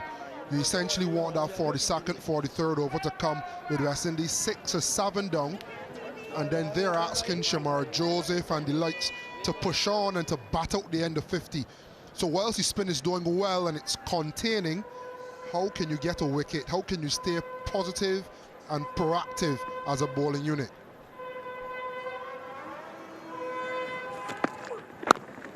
And that's where I was going. I think it was probably about 10 or 15 minutes after Ruston Chase came to the crease. I was on with Baz and I was asking, who are your best options to get a wicket? And there are many ways that you could go with that. My preference was just to find out from Shaheen or Nazim, what can you offer me for 2 overs? And if it doesn't work, I can pull you back out. Yeah, and that's the thing, it's just 2 overs. So in a 4-over block, you got spin from one end, you got your 2 pacers operating. What that also does is it now puts them at 6 overs apiece as opposed to 4. So now they probably have to bowl 2 blocks of 3 in the back end, or you overwork them, especially if it doesn't go well. If you bowl them 6 coming into that period, then you have the luxury of going 4 flat out, depending on how it goes, or you can go bam bam 2 and 2 and keep mixing it up. but I do think they may have missed the trick. As you can see on screen, top two, Shaheen and Nazim, 4 overs apiece. Can you have brought them back for 2 each and give yourself a little bit more freedom at the back end? 100% agree.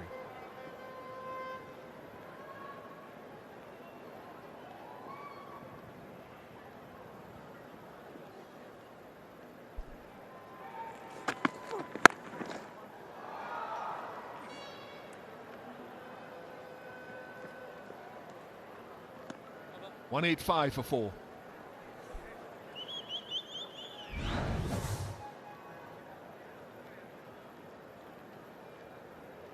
Former West Indies captains, World Cup winners. It looked a very strong discussion, to put it mildly, Carlos. He hasn't bought me dinner since 2016, Bish, and I was a little upset, so let him know my feelings. But no, just 2 men that passionate about West Indies cricket and just talking about what can we do to get West Indies cricket another gear, another level. He is very passionate about it. The results have put him under a little bit of pressure. I let him know that. But they are working. Yes, buddy, good ball. I've been of the belief, Bish, that the players are the visual representation of a system that's struggling. So when performances don't happen, the players are the ones that we see.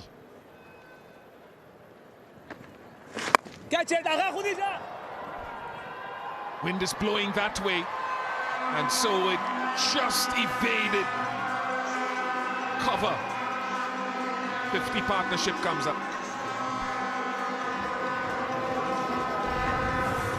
Shot was on, trying to get over extra cover and mid-off. As you can see, both of them converging. Execution slightly off, but it's 50 partnership off Savitri balls, but a foundation has been laid to launch. Just to continue, we talk a lot about systems, and I think the question must be asked, is the system that is West Indies cricket, the institution that is West Indies cricket, does it support players for excellence? Do we provide our players the opportunity, the platform and the support to go from one level to another seamlessly and to continuously produce world-class cricketers? That's a little bit of a glimpse into what that conversation was about. A lot of whys, a lot of hows. Him challenging me, me challenging him. And I think that's the only way we can move forward. How do we get the next Brian Lara, the next Shea Hope? Seems to be in a little bit of discomfort, Shea.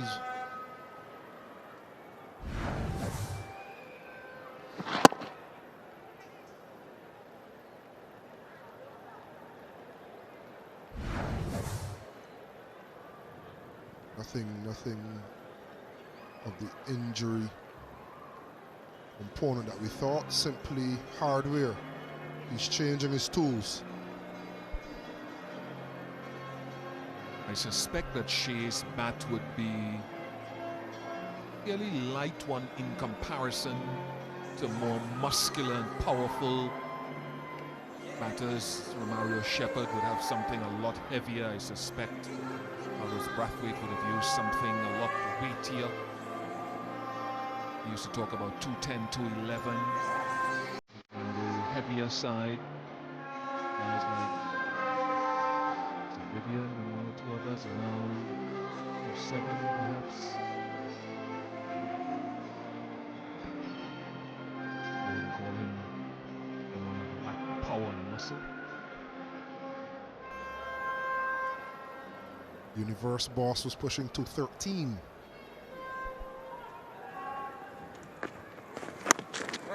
Aaron Pollard would have been up there somewhere as well. The dynamics are funny because Pollard's bats probably were 210, 211 to begin with.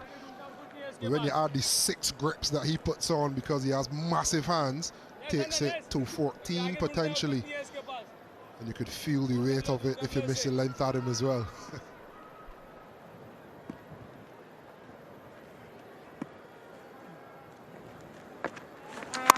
Good ball, देखना ये कर रहा है. 188 for 4.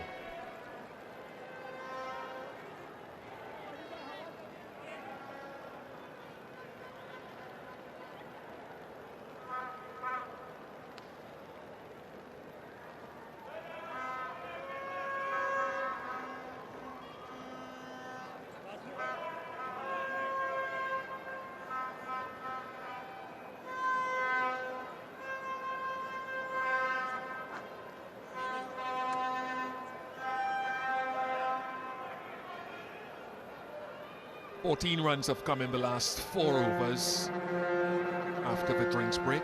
Shaheen Shah Afridi back into the attack from the northern end where the wind comes across his shoulder left to right as he runs in. Mike Hesson would have had a few words, and he's been a successful captain as well in the PSL certainly, and captained his nation. So that's another head for Mohammad Rizwan at times to lean on, because I've seen Shaheen actually setting the field in this game. Cross seamer to start from round the wicket.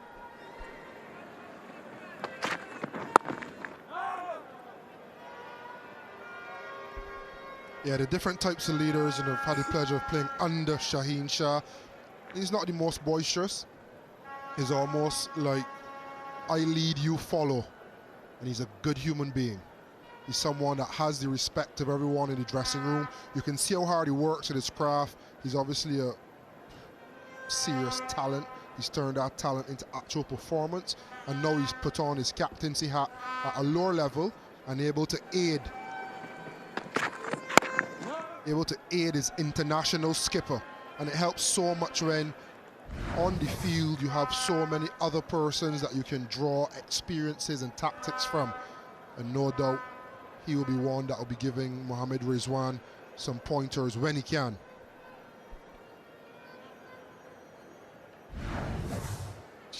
Such a valuable commodity. If I could turn back the hands of time, when he got injured just prior to the T20 World Cup 2022, I would have kept him out of the game for a little bit longer.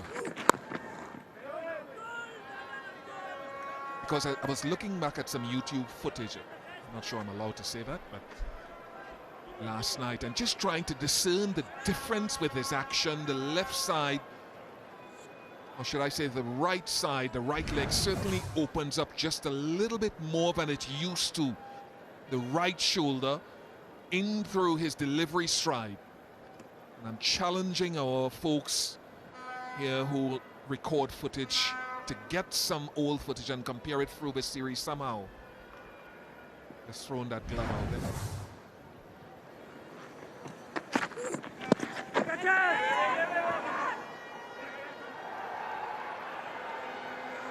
Not very good. Nazim Shah should have not allowed a run by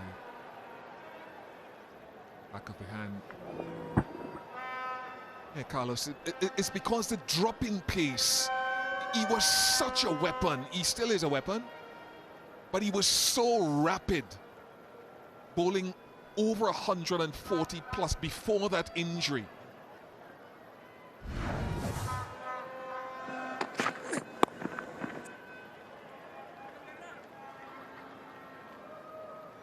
Have a look at the percentages of 140 plus. 2020, 2021, 35%. And since 2022, there's a drop in that ability to go through the gears to 140 plus. And I'll say to every administration watching, pace is the X factor of every out-and-out quick bowler. We can all train to become more consistent. You cannot buy pace.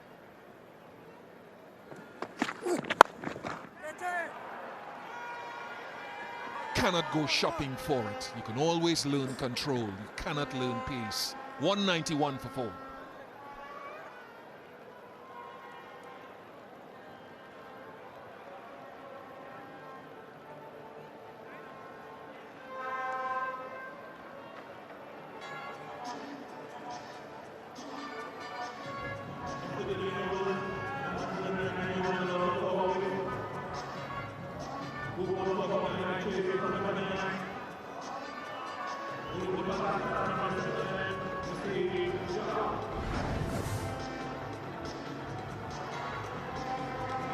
49 to Shea Hope, West Indies captain.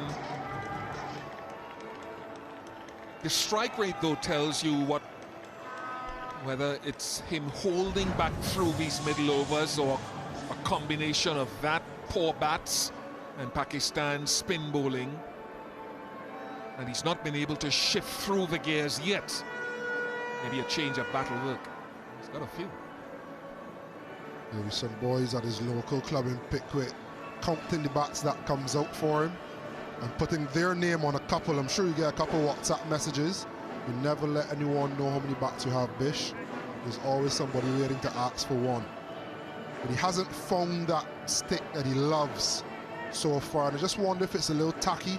I think where he is now, we almost have to trust that the strike rate he's operating at is because of the conditions and not necessarily him batting within himself. Nazim Shah. Good line. But it brings up 50 for the West Indies captain. Shea Hope is 29th in this format of the game, in addition to 1700s. And right now he'll be hoping to convert this to something more significant as they enter the last phase of the innings. This is his format. The numbers tell you, but the strike rate needs to kick up this inning.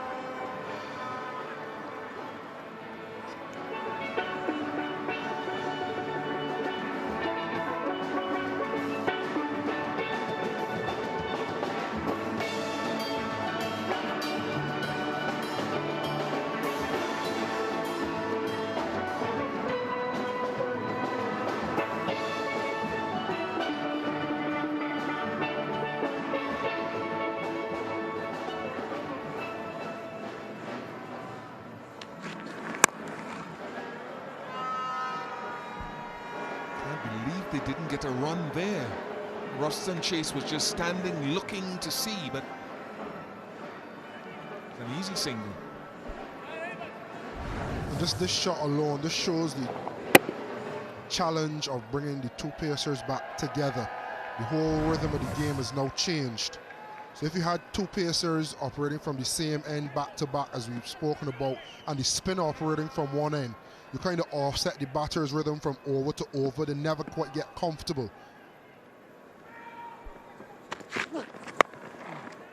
You've no wait until they set, they're in the innings, and then you change double spin to double pace. It may work, but I wouldn't have advised it. I think there were better use of resources possible. Anyways, to skin a cat, so there's duality in almost everything.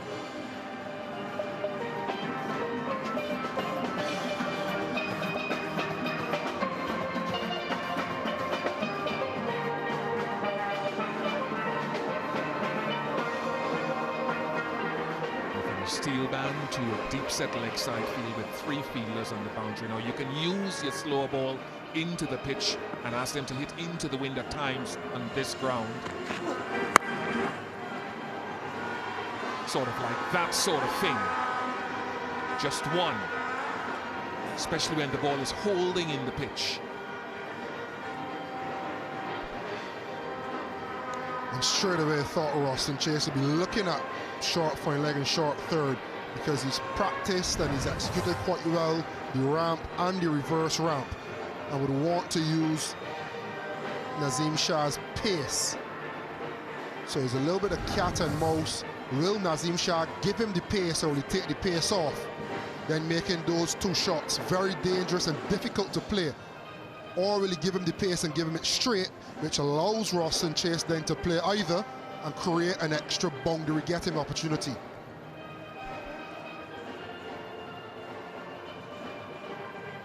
One extra fielder can go outside of the circle after this over is complete. Same field for Shea Hope.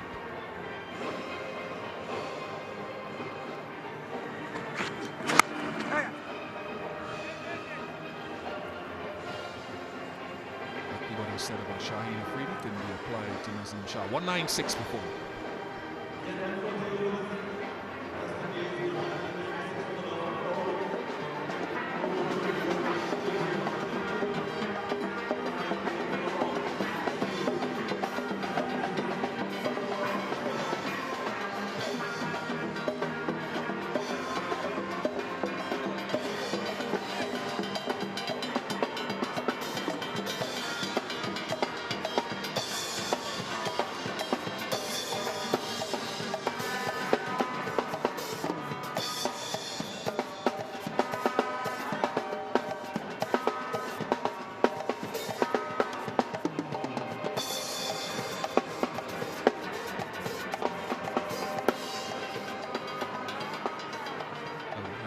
Articulate that the fact that we are now into the final phase of the innings where an extra fielder is allowed outside the circle. Final phase of power play.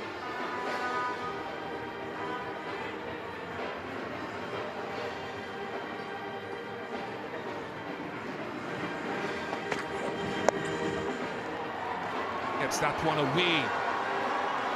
It's been 45 deliveries since the last boundary. And Shaheen got 2 straight with 3 deep fielders offside. Brings up 200. There's more the plethora of slow balls in the over before. Shea Hope was waiting on it this time. What I love about it is the angle he's hit it at. Almost wide, fine leg. So difficult to get it in that area with no pace behind it. So it's good batting from Shea Hope again.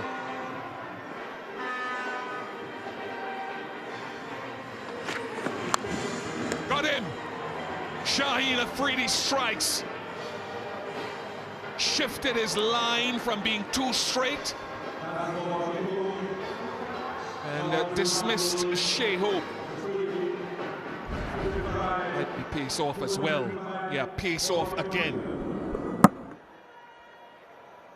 He's stuck to his guns with his slow deliveries, but he's changed his line and his length. Wider, fuller, asking Shea Hope to make the pace. He didn't.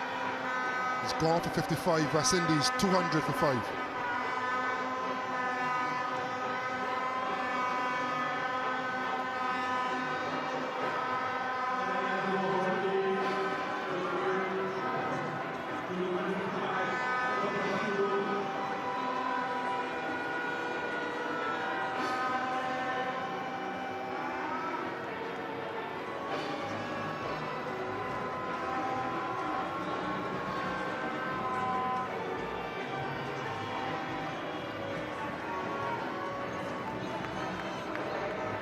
Romario Shepherd comes to the crease. Didn't get into the ODI squad because he was busy with IPL duties on the West Indies tour of England. I think we're going to see a lot of pace off once the ball gets over. I love the commitment to the plan. She doesn't. There's so many times young bowlers try a plan and it doesn't work first up. Doesn't necessarily mean the plan is wrong. Your execution may have been bad, or the plan can be adapted and adjusted. So pace off is the plan. Pace off short and straight is not. So he's adjusted his line, he's adjusted his length. He's forced Shea to try to execute a shot through the offside, and then he was rewarded. So note to young bowlers, sometimes it's not always the plan, it's the execution. He's got a deep fine leg for Romario Shepherd.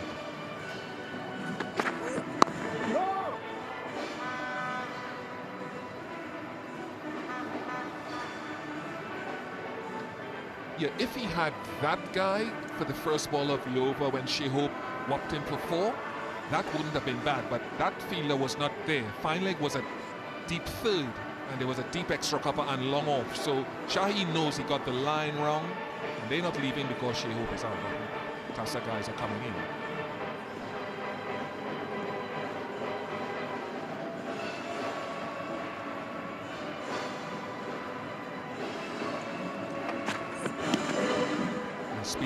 point again. I would love to have seen Nazim or Shaheen in those middle overs for a couple of overs. And you can go back to Mokeem now, actually, with Shepherd at the crease. You could go back to Mokeem if you want for an over or two and find out if Shepherd's rhythm and his dancing feet are on. Music festival in Trinidad. The Trinidad Orchestra is playing classical music. It is something to behold. Let me tell you, the music is sweet. Carnival is a different story. That's not my thing. Music festival, wow. They're all dressed up in bow ties and get there. Just get there. Payne Shepherd, 201 for 5.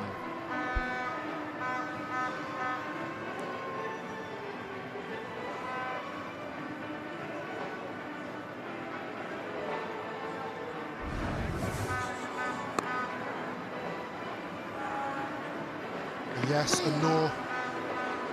All is well that ends well. In danger, but for a second, you sort the communication out.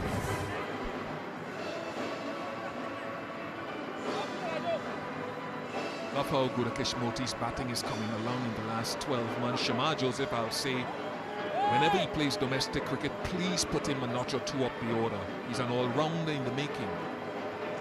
And as we thought, Sufyan Mokeem back into the attack with Shepherd's arrival at the crease. It may or may not work, but it's something you had to employ.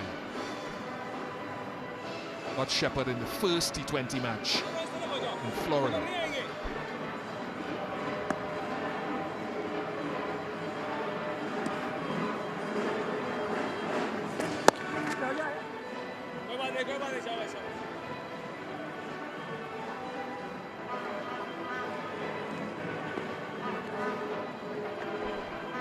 As you've been calling for, you bring your strike bowlers back, you get a wicket, you open an end.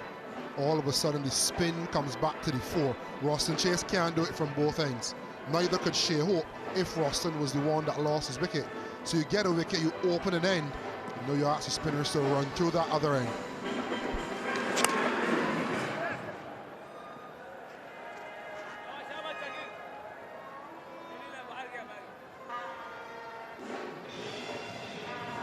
Because Mokeem is so quick, there's actually a fine leg, not a deep backward square, a fine leg for Roston Chase.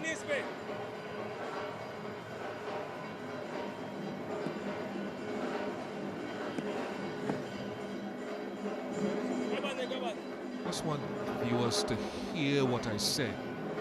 I'm not saying the spinners were terrible, they were economical, but I was thinking wickets.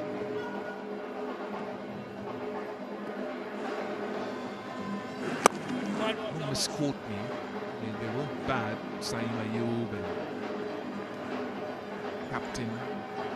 I was just thinking, where could they get another wicket or two?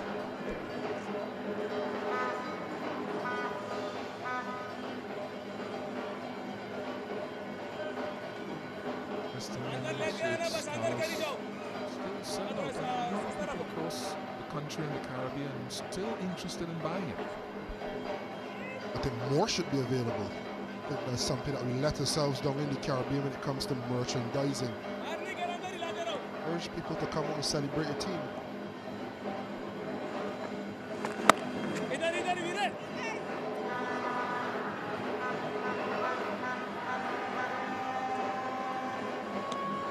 Excited to see whether Babar Azam can find his best form, having chased that, retrieved it, gotten it in. Whether he averages 79 with the bat against the West Indies.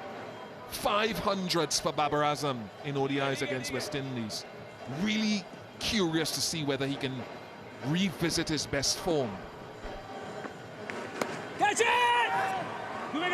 There is that fine leg.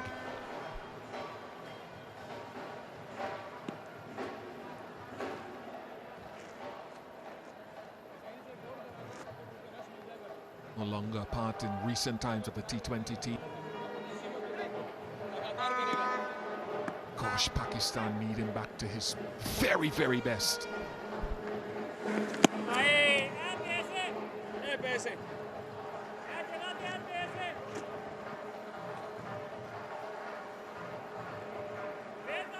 Pleasure having you back, Carlos. Absolute pleasure. Don't run off and play any more cricket again. Very good from Mukeen to Shepherd with captaincy. 206 for 5.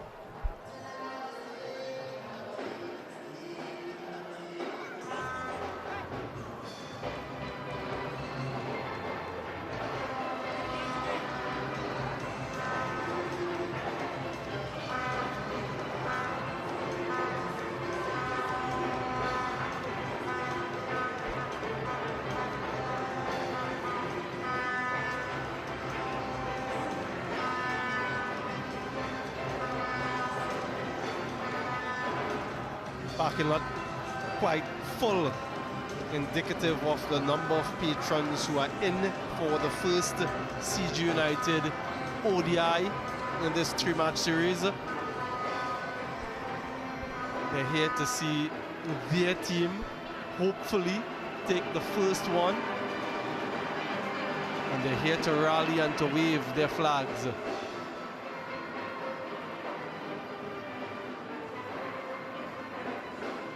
All demographics represented. Shine Shafrudi starts off with pinpoint accuracy.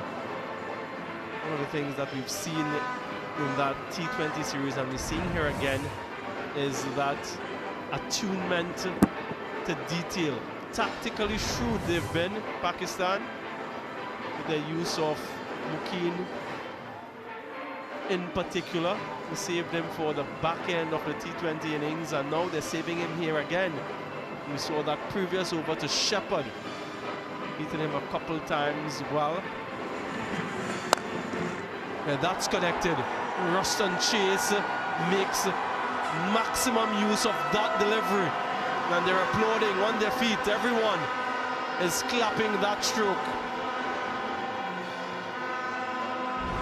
12 deliveries since a boundary has been hit. Ruston Chase delivers. Pretty good connection, 74 meters. Need to get on with things. He's got 8 overs remaining.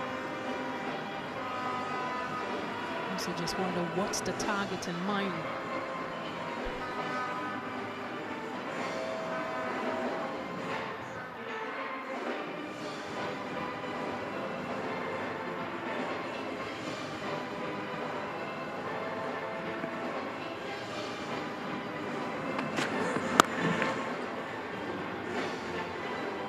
Balls coming off the middle of his back now, really looking to press that accelerator, and Shepherd get a few off the middle as well and take them up to that 300-run mark. It's still a long way away, but with the power of Mario Shepherd, these are the projected scores. 280 perhaps within their radar.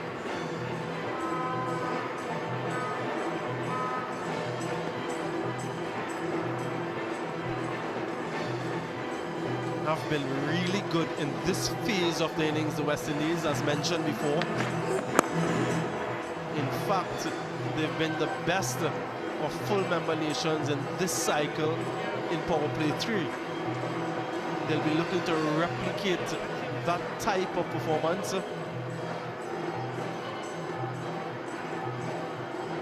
Yeah, nice run rate in this phase. The West Indies at 10.3 runs and over.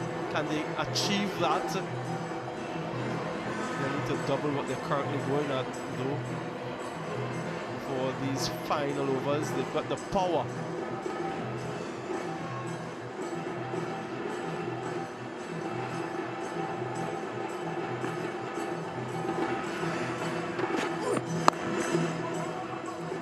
They're up against some skillful bowlers here in Stacey. Shine Shafridi has been exceptional with his change of pace in this phase. He needs to mix up those slower deliveries. Full length, a good length, and back of a length. So it's something the batters will have to maneuver with.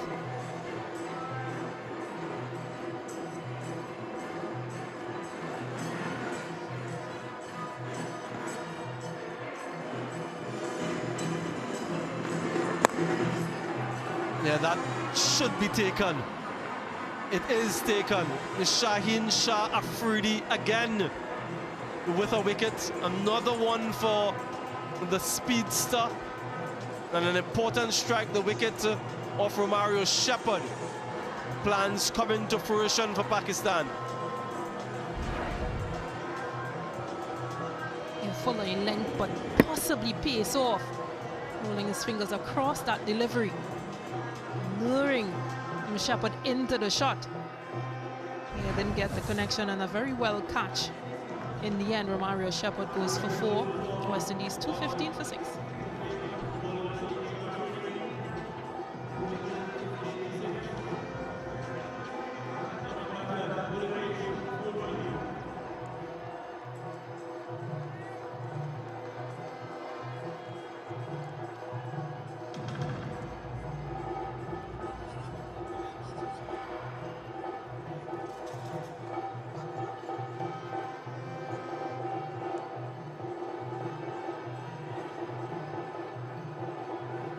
The ever-improving with the bat, Gudakesh Moti is the new batter for the West Indies. We saw him sparkle at times in that previous T20I series. 7 overs to go. Still a lot of deliveries remaining for the West Indies. He's up against the spin of Mukim. Chase, though, is on strike. 5 fielders out, 3 leg side, 2 offside for Chase.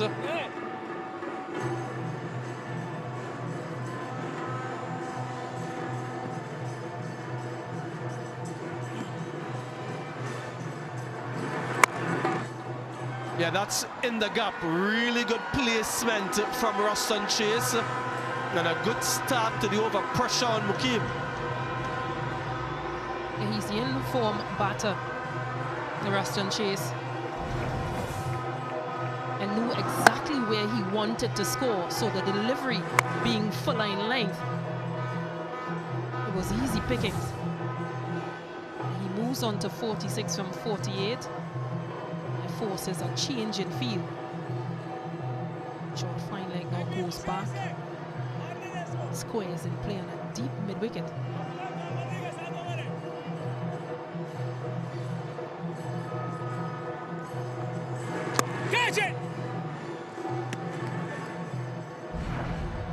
Yeah, this is the wicket of Romario Shepherd trying to go big downtown, down the ground, outer portion of the bat. And Shafiq completes the catch.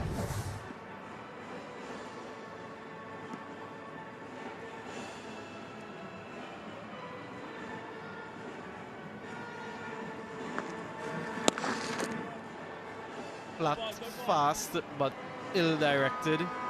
Already a career best for Ruston Chase in ODIs in the West Indies. Looking or eyeing up his first half century at home. Rest all along the carpet. A good bit of work in the deep, but gets him to 48 now. Of just 50 deliveries, so he's gone at a decent click, Ruston Chase. And firmly driven, but good effort in the outfield. 2 runs.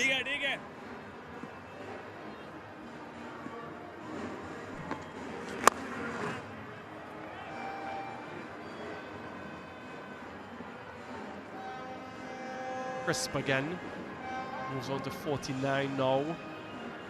That will be less important, his personal milestone, as compared to the team's final total. What do they think is competitive in this situation under these circumstances? Have to factor into Stacey and King that due that sets in, usually quite heavy here at the Brown Cricket Academy. In previous iterations of the regional Super 50 tournament, we saw the due factor featuring quite prominently.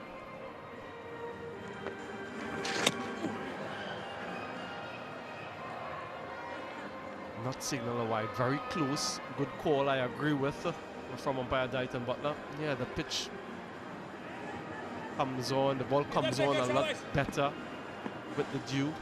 Becomes difficult for the bowlers to grip.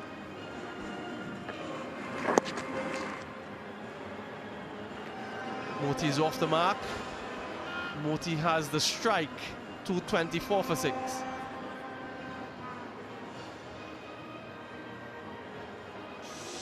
West Indies current run rate 5.09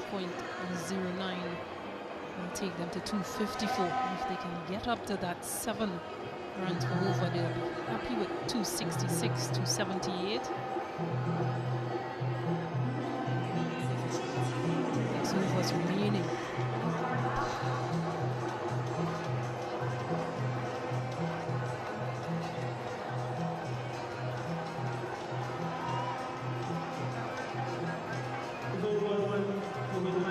Runs for Ruston Chase in this format. Looking to add some to that 1,002. No doubt looking for his first half century in this format at home. And finish off the innings with a bang.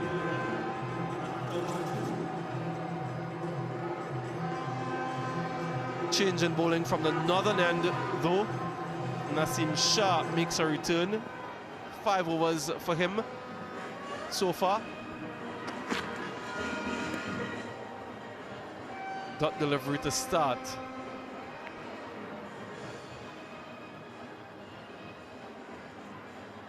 Yeah, wicketless in his first spell opened the bowling. Usually bowls top on tail, so he'll open the bowling and then he'll be introduced to this particular phase.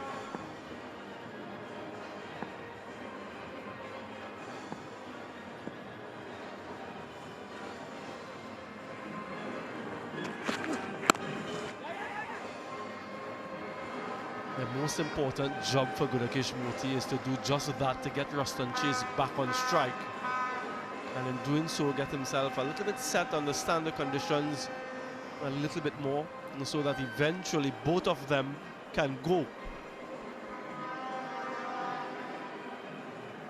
49 or 51 deliveries, 3 4s and 2 6s for Ruston Chase.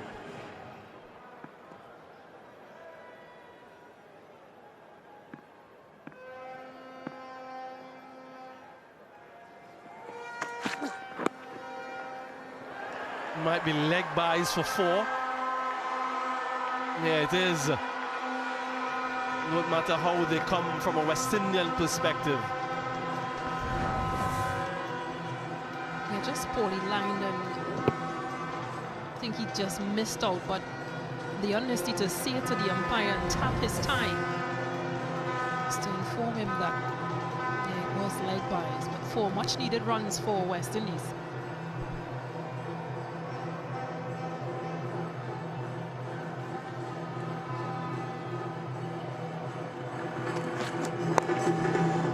This time he makes contact with the bat, finds the gap, and it should be 4 due to some disappointing feeling in the deep. But a 50 for Ruston Chase, a 6th in this format.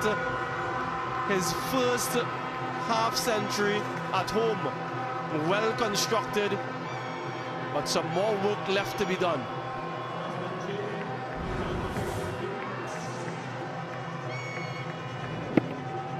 Played into the leg side, and just the mix-up between the fielders. Should have done better.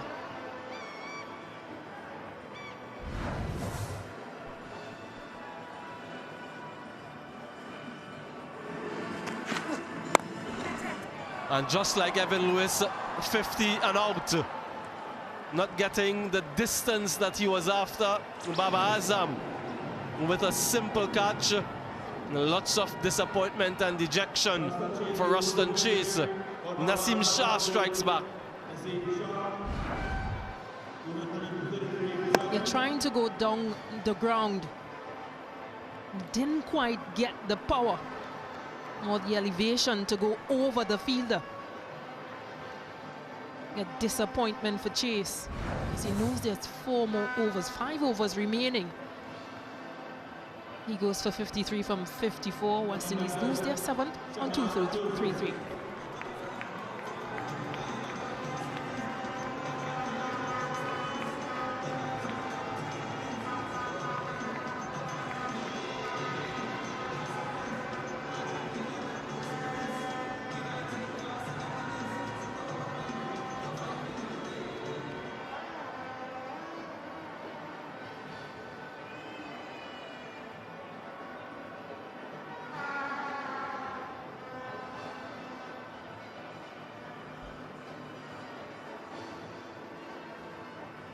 Yeah, wonderful vantage point.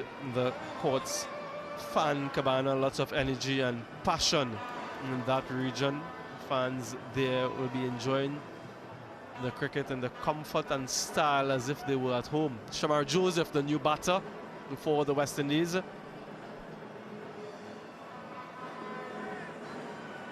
Just want to make sure that he has the field absolutely right. A little bit of adjustments here and there has shown that he can pack a punch, Shamar Joseph. West Indies have lost wickets though at crucial junctures. Right through him. 9 runs and a wicket from that over. 233 for 7.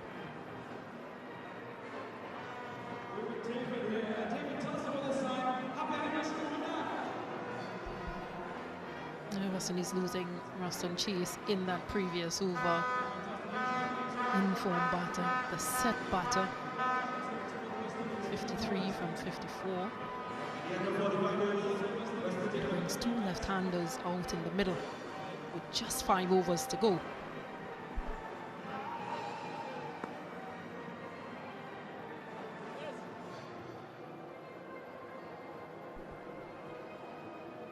Three half-centuries featuring there, but no one really carrying on to get something significant. 60, 55 and 53. And when you're setting a total, particularly you want one of those set batters to get a century in this format, to get you close to that 300-run mark. Mukim for his final over now.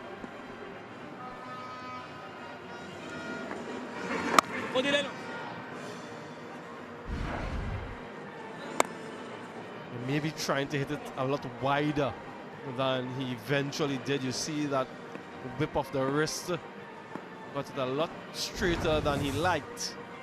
And straight to Baba Azam. Now that's well connected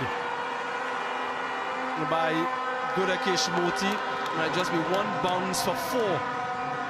Very square and well appreciated. Keeping that strike rate and that average going, Gudakesh Moti. Very well slug swept into the leg side. Just the 1 bounce. That's the license to go. Yeah, 2 countrymen out in the middle, hailing from Guyana, Gudakesh Moti and Shamar Joseph. I really like the utilization of Sufyan Mukim in this innings, and certainly in the series from what we saw in the T20Is as well. Using him as an attacking bowler in this phase. He's gotten just a solitary wicket. This one is slapped for 4. Great power and precision from Gudakesh Moti.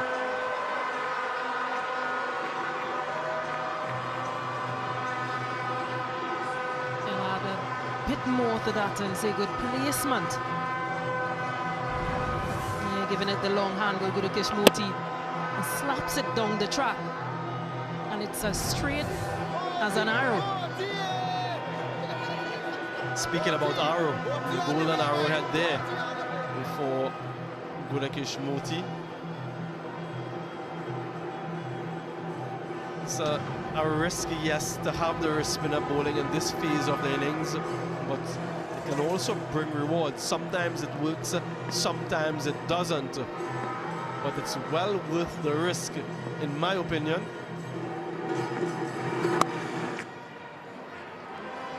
particularly against some of the bigger hitters. Who knows what sort of impact the fact that he's operating had on that Romario Shepherd's dismissal. Yeah,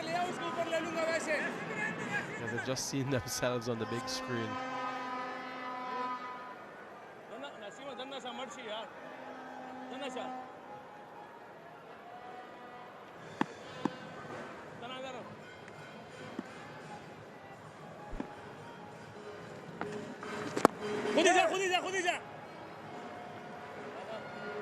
Off the mark, Shamar. 243 for 7.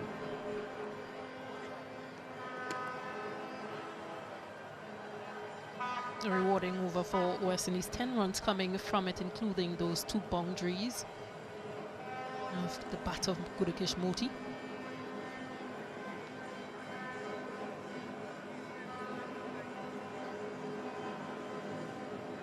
Seven runs have been scored in the last 2 overs.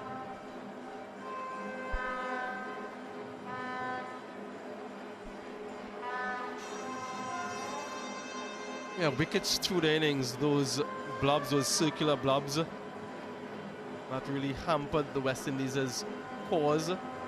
And they finish off though with some tall towers, get up to 275, 280. Nasim Shah continues.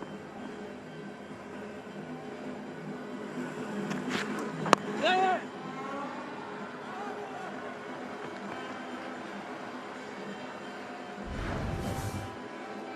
Nasim Shah, that first delivery wayward, pace on. And then just look at how he takes pace off the delivery.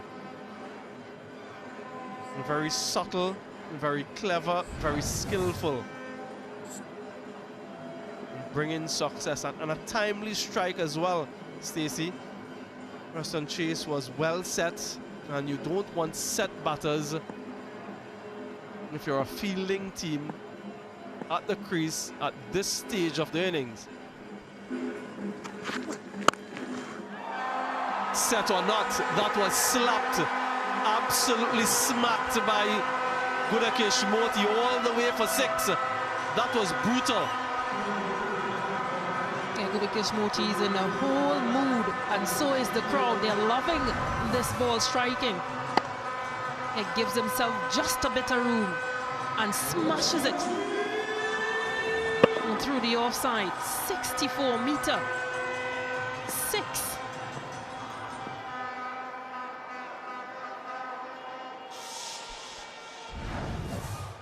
It's a wonderful record this year, Gudakesh Moti.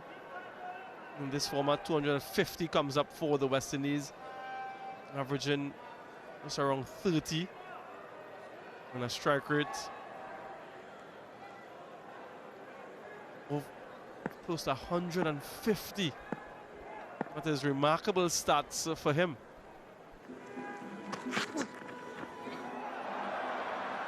And this is what that 6 does. It puts pressure on the bowler, and an unforced error. Wide, additional run, additional delivery.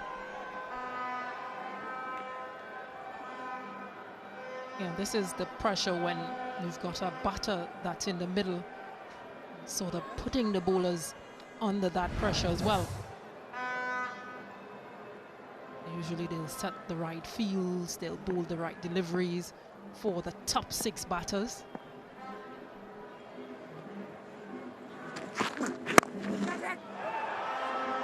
Might have been just short. Yeah, signal it straight away. Salman Aliaga. Yep, there's the signal again. The umpire is notified. They don't want any more confirmation. They're not timed as well as he liked. Just hanging back on the circle, not getting there in time.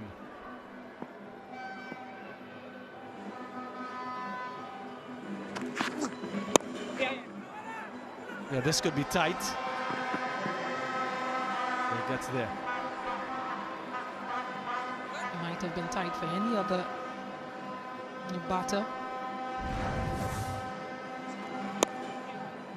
But he He's just so athletic, Shamar Joseph.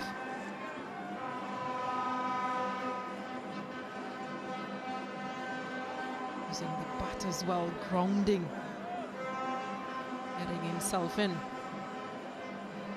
Yeah, just changes direction at the last moment, perhaps to avoid being struck with the throw. He's had a change in bat as well. So in between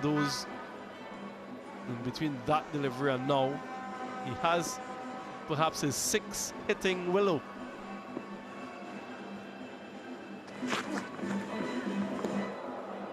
Maybe not. Good skill though, slower delivery. And we know what he can do with bat in hand once he has the right willow.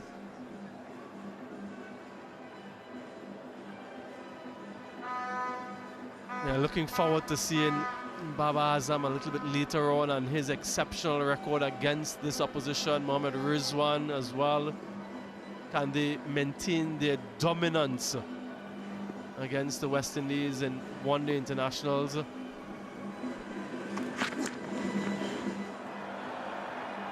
Another wide. Been an extended over from Nasim Shah. 10 from it already. Still a delivery to go. Too short, too high.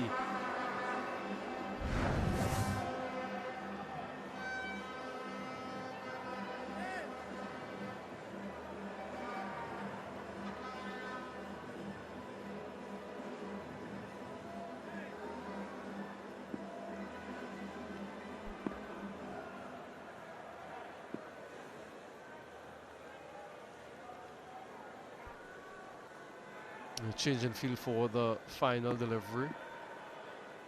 Deep third comes into the circle. Long off now in position. Pitches outside the leg stump. Nasim. Bowlers always think that it's out. Can he convince his captain? His captain is saying it's outside leg. 5 seconds. Mohammad Rizwan isn't. Oh, he's convinced him. He really has convinced the captain, so we've gone for the review. Outside the leg stump, I think. TV umpire to director, we have a player review for LBW. On-field decision is not out. I've checked the field placement and it's a fair delivery, front and first place.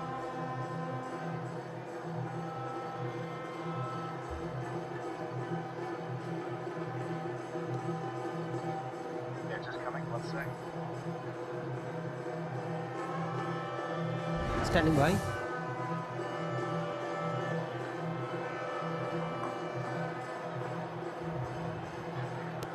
A ball passes close to the bat. I need to check that with outrage, please.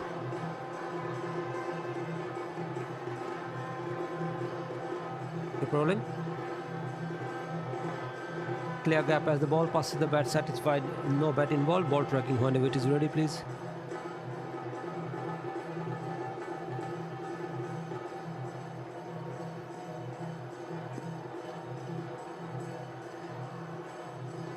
Original decision not out and ball pitching outside leg.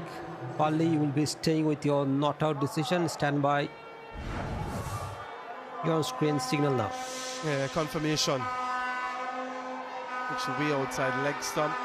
Not out. 47 overs completed. 254 for 7. They got a leg by, so Shamar Joseph on strike again to start this over. Lots of support for the two Guyanese out in the middle. Wow! That's a remarkable stroke. A full toss that's relatively high. In fact, it's too high. It's a no ball.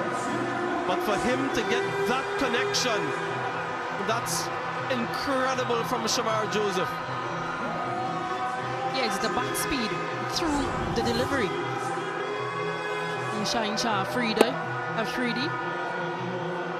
Yeah, not touching down and dispatched for an 82m6 from Shamar Joseph. And he does have that 6 hitting willow. It seems so. It seems as though it is the 6 hitting bat. He's made that connection, middle it, nailed it. Free hit. The free hit will continue. Yes, back of the hand, slower delivery, gone wrong. So that's 8 runs, and we haven't had a legitimate delivery in the over just yet. Pressure on Shaheen Shah Afridi. This is what these guys at the lower end of the spectrum can do. The lower order, Moti and Shamar Joseph.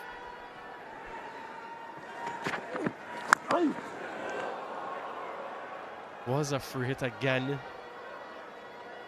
This time, much better alignment from Shaheen. Dot delivery. That must have been a relief. Yeah, after going for that 8 runs, definitely a relief. Might have been a slower delivery as well. Yeah, confirmation back of the arm delivery from him. Clean him up. This is what he's so good at. Yeah, that smile of satisfaction from Shaheen Shah Afridi, full and fast, bang on target. Shamar had no answer. Yeah, mixing up the over. Got hit for the first ball, which was a slower ball. Yeah, this time around, nailing the Yorker, faster Yorker. Joseph couldn't get his back down in time. Yeah, he goes for 8 from 8 with a strike rate of 100. West Indies lose their 8 on 262.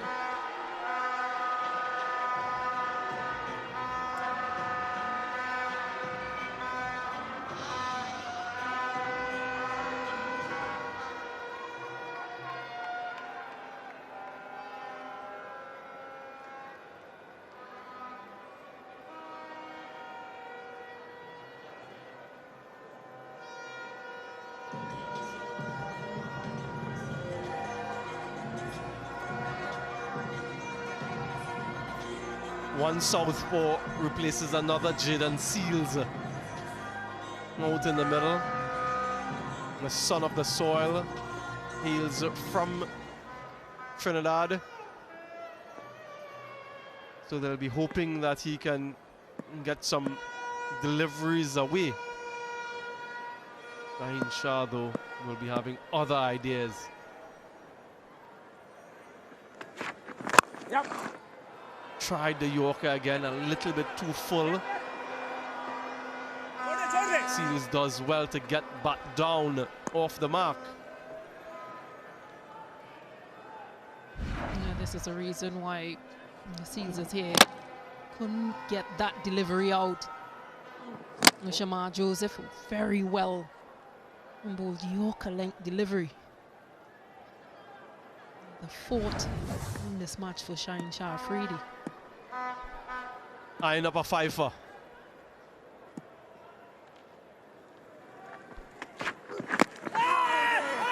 They're doing too much going down the leg side. Rizwan is still keen. Less so the bowler himself. There is some tail though. A little bit of reverse evident. Remember, it's the first time that these two teams are operating under the new laws. After the 34th over, a solitary ball being used. The fielding team chooses the ball. An attempt perhaps to get that reverse and balance between bat and ball. Tailing again, Jaden Seals doesn't know where it is. Not a dot.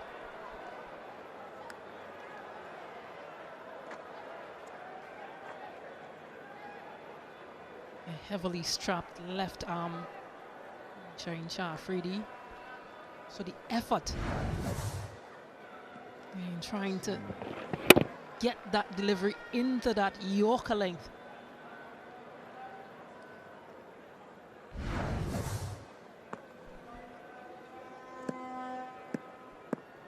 Yeah, it does take a little bit more out of you as a fast bowler to get that ball full and fast, to get those Yorker deliveries as compared to other delivery types. What did that hit? It hit that sort of artificial grass by the stump mic. And there's nothing that the wicketkeeper could have done. He's complaining. It's yes, that artificial grass there that sort of provides some cover for the television equipment. 268 for 8. Yeah, that signal there. Just have a look. Very good Yorker again. Bang on target. The artificial grass over Rizwan's head. Just unfortunate. So that's 4 byes. Doesn't hurt your figures, Shaheen, but it goes against Rizwan.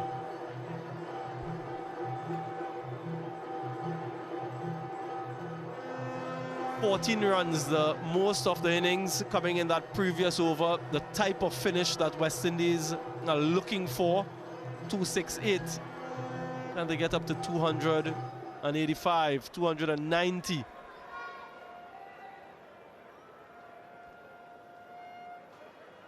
Asim Shah will bowl the penultimate, and you can assume that Shaheen Shah Afridi will finish off things.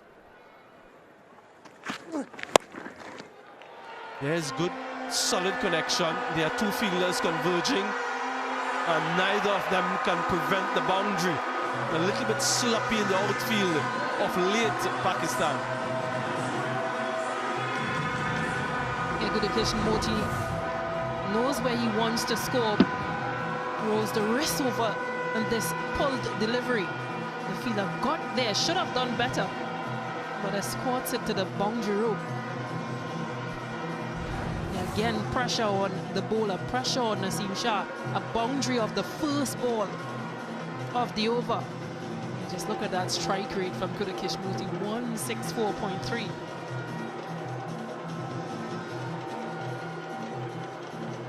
He had a couple of bites at the cherry, couldn't prevent the boundary. Change in angle, he's round the wicket now. Last couple overs have started off with a boundary. That hit something. I heard a sound. It might have just clipped the stump on the way through. Something sounded woody.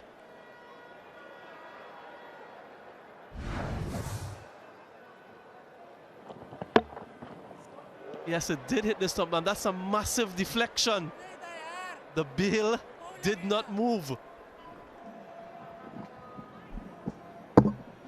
And it's pace on delivery as well, 140 clicks. Wow, that's incredible. That almost middled the stump, and the bail was not dislodged. How much fortune do you have, Moti? Yep. And as is usually the case, it is followed up with a 6. Wonderful ball striking. Full range from Gudakesh. Yeah, Gudakesh Moti is in full flight. Given the width on the offside and gets under and up. And another 6 in his innings. This is excellent ball striking for the West Indian in this phase.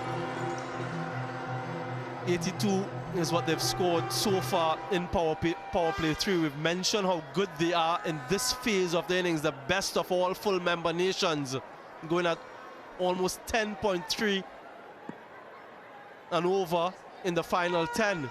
So they're living up to that, I suppose, expectation.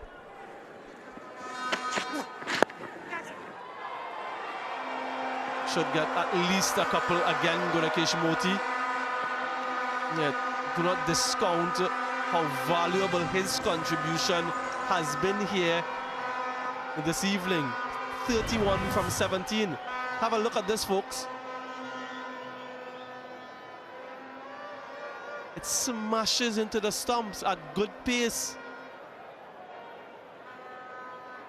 How heavy is the bail? How deep is the groove? Yeah, he's smiling. It really is one of those moments.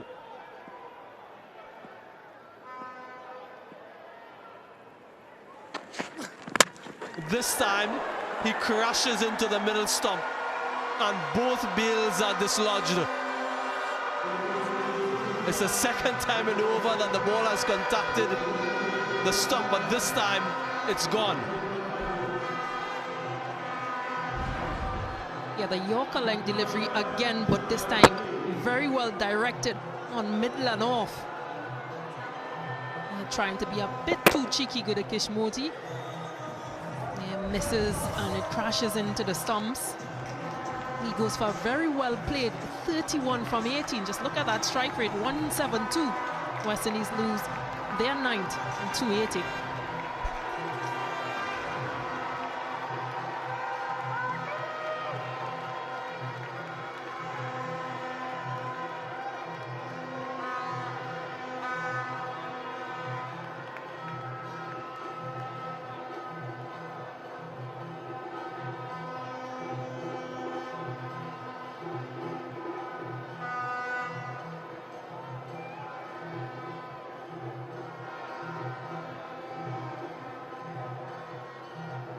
Jadier Blades, the last man in for the West Indies.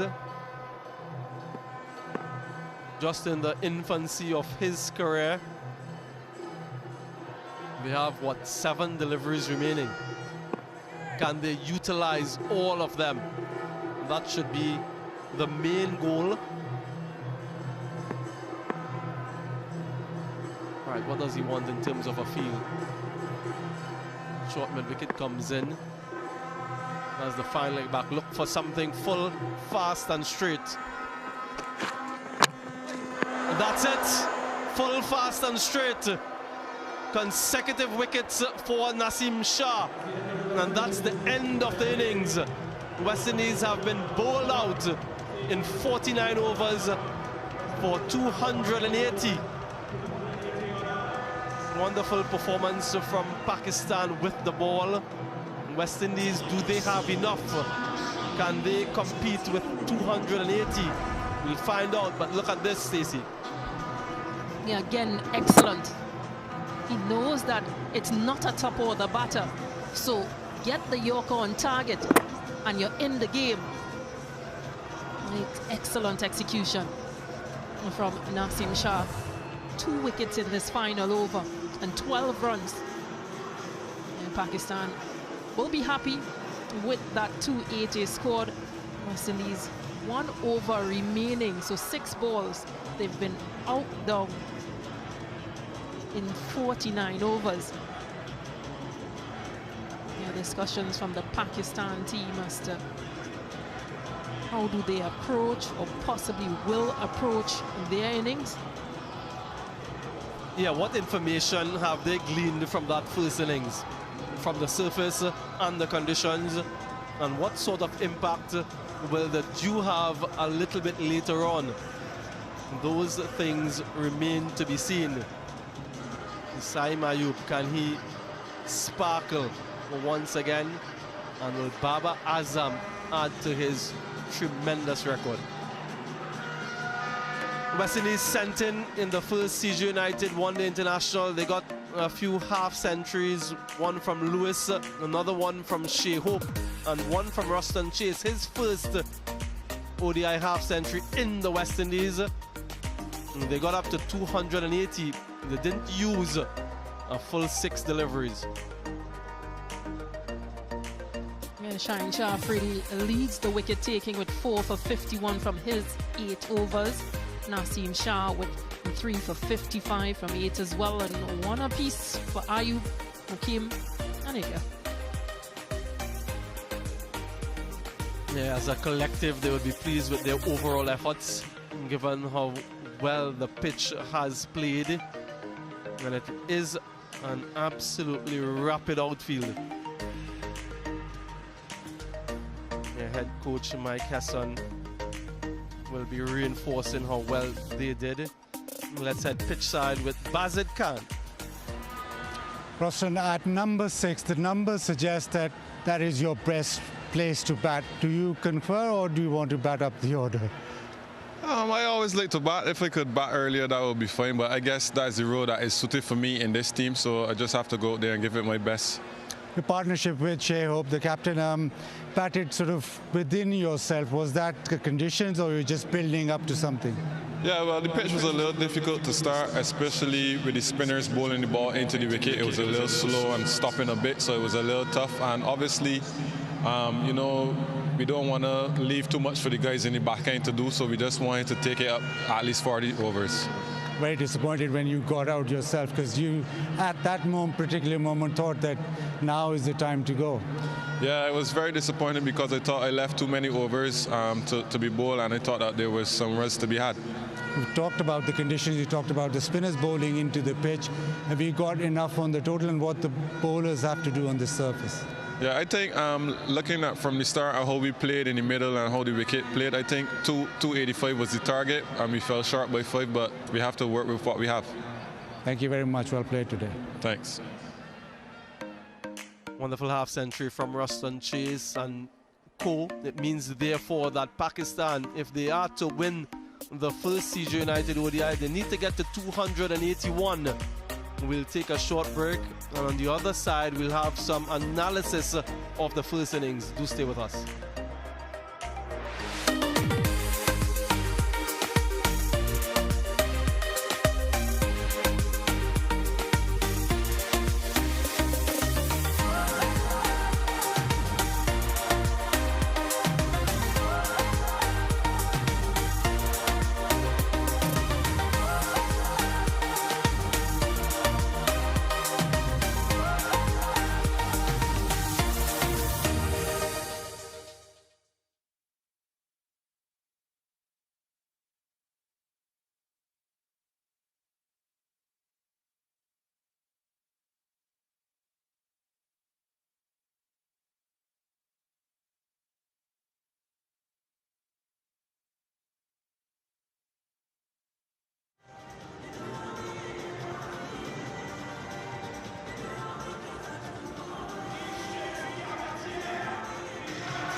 Back here at the Brian Lara Cricket Academy in Tarouba, South Trinidad, the West Indies bowled out for 280 in 49 overs, with Lewis getting to 60, Chase getting to 53, and 55 for Shea Hoop, the captain, there as well.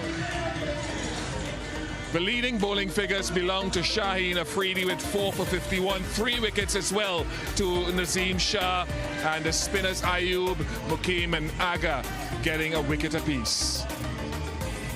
So happy that you can stay with us, and I hope that you can hear me. I hope my guests can hear me, because the music is blaring here at the Brian Lara Cricket Academy.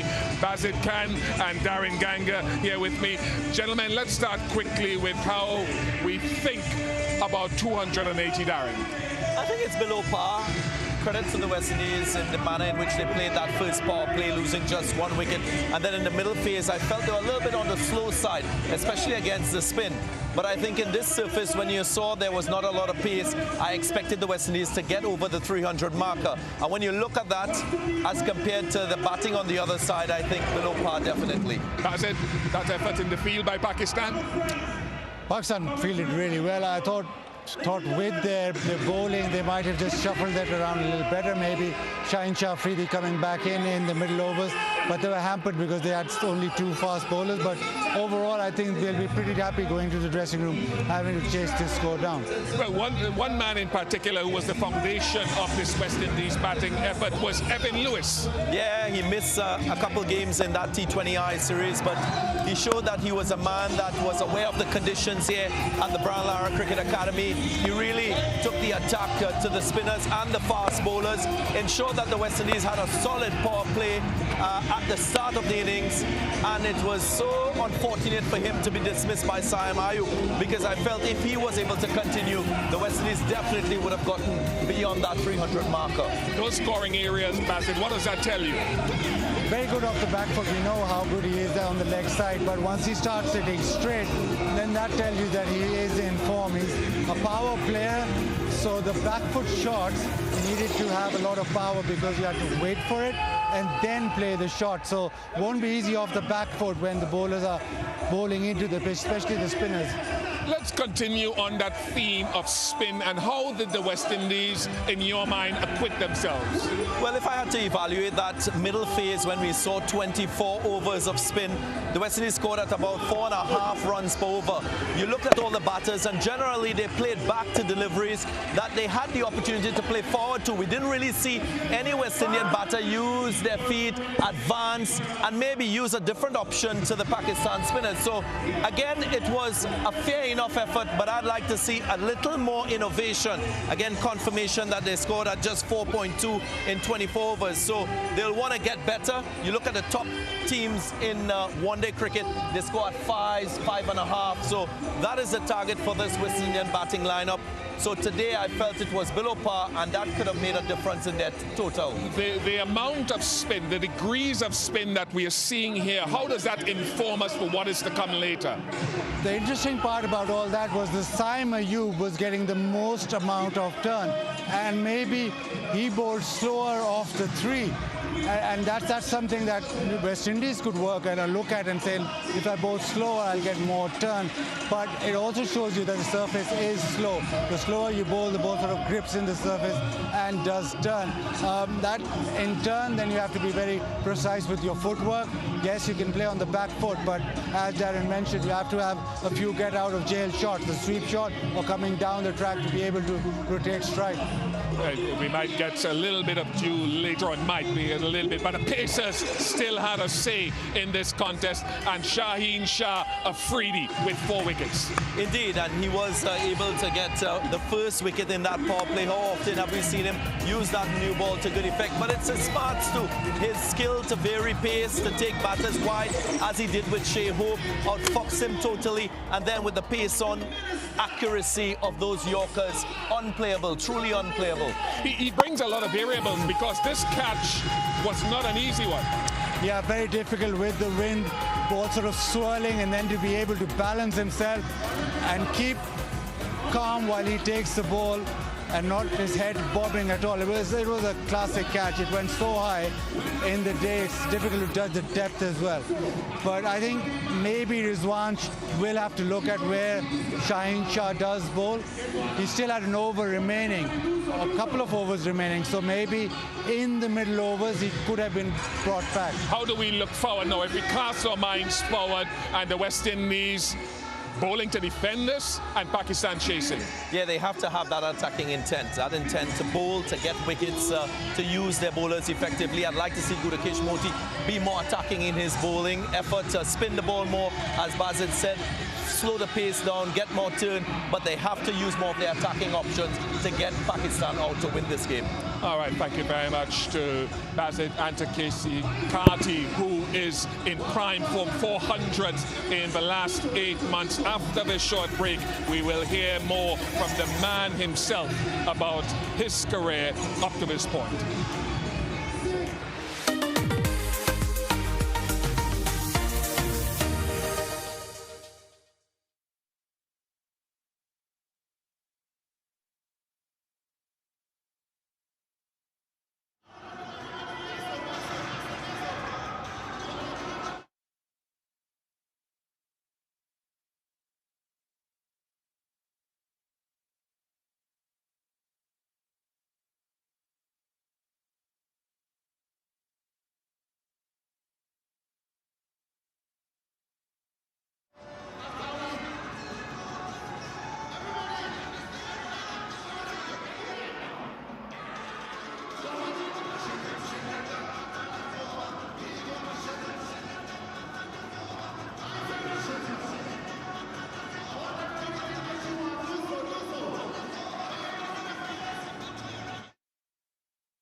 Just give me a sync clap, please. A what? Sync clap. Sync clap. I can't my hand hot in there. Ain't gonna think. Well, that's a great shot. That is a fabulous shot. This is a very fluent knock from Casey Carty. What an innings. 100 for Casey Carty. He became the first man from St. Martin. To be honest, I'm just trying to do my job. I mean, try to play to the best of my ability, try to impact the game in a positive manner. So on a personal standpoint, like, I haven't reflected on what I've learned from myself. I basically understand my game for the most part. Obviously, you're gonna learn the longer you play and the more experience you get, but I've just been trying to do my job. The attention to detail that I put into my practice on what's required to perform at an elite level in international cricket. Well, we always have a template on how we want to approach the innings, whether we are setting a total or chasing. So it's kind of different where we would break it down, like I said, whether we're chasing or setting a total. We take conditions into play on what we feel is a good total on that pitch on that day. So there's a few different factors. It's not just like a set template that I go by straight through. Down the ground from Casey Carty. Well, that's a great shot. That is a fabulous shot. I would say the first against England. 1, because it was in a chase. 2, I was knocked out in the end. And 3, it was the last game of a decider. So we ended up winning that series, so I would say the first one.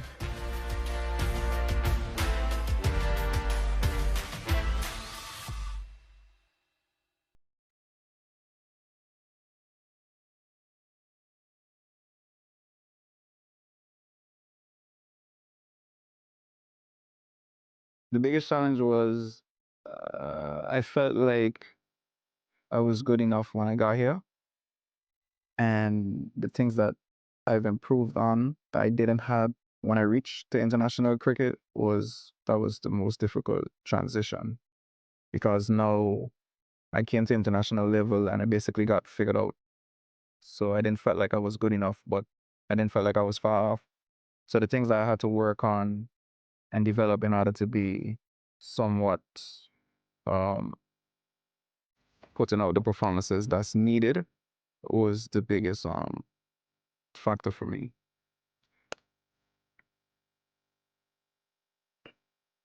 Being a part of the team from that time, I've had different roles. I was always a top order batter, but obviously I would have to come in and wait my turn. So I was required to play a few different roles, and when Sammy came in, he told me he's gonna give me an opportunity at 3 when that chance arrived. And these are the things that you need to do in order to maintain your position and perform at an elite level. So I just grasp everything that I learned, try to put it into play, and that has been the difference between me and them to now. Well, conditions in Ireland and England was similar. The Caribbean is, where I grew up. Pitches are much flatter. There was no grass, so it was just like getting in was much harder. So we had to find ways and methods on how to get in and still keep the game ticking over, which it was a bit more difficult, but that's the learning in the game. What I find with myself in the past, when I focused on personal milestones and my stats and stuff, like playing became harder for me because I was so focused on I have to do this or get this amount of runs in order to have this average or whatever. And it was just me putting additional pressure on myself. So what I figured out is as long as I prepare well and give myself the best chance to perform on the field, I'm fine with that. What happens on the field happens on the field. Once I put my best foot forward on the day and in my preparation, I'm fine with that. You're always gonna feel very joyful to have done well. You put in the work and you see it being fruitful out there. And it was an eye-opener for me that, I can perform at this level. It's just how I can be more impactful for the team, and maybe some of those performances are in a winning cause. So, like I said, we're not going to be here forever. So we just do our best that we are here. We're playing for an organization where it's a performance-based job. So you try your best to perform and help the team to win. You're not only representing yourself, but the entire Caribbean back home. you have the opportunity to build your own legacy and continue what the past players have done for us. I want to wish you all the best in your first game today, and I hope you have a prosperous career. Like I say, you're always going to be proud when you achieve certain things in life. Being the first doesn't mean nothing to me. I'm just happy that I'm here and that I can show other players back home can look and say, well, Casey made it from here, why can't I? But, my father worked hard. A lot of people believed in me back home. So I'm glad that I am at least here so they can see and feel joyful about it. So now it's just for me to try my best to perform and give them even more reason to be happy that I'm here. Just try and finish off the year strong. I mean, I started very well and, people tend to get comfortable with what they see very fast. They feel like that's the norm, which is not the case in most times, but just try and finish off the year as strong as possible. I mean, I'm basically a humble guy. I really don't bother with the hype or anything of that sort. So when I do perform and when I do well, the following day comes like, okay, you have another game, you gotta perform because people expected this and you're expecting certain things from yourself. The team still require you to do your job in order to win a game or contribute to winning a game. Come out and support, we do appreciate the loyal fans who've always been supporting West Indies cricket.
Welcome back to South Trinidad for the first CG United one-day international.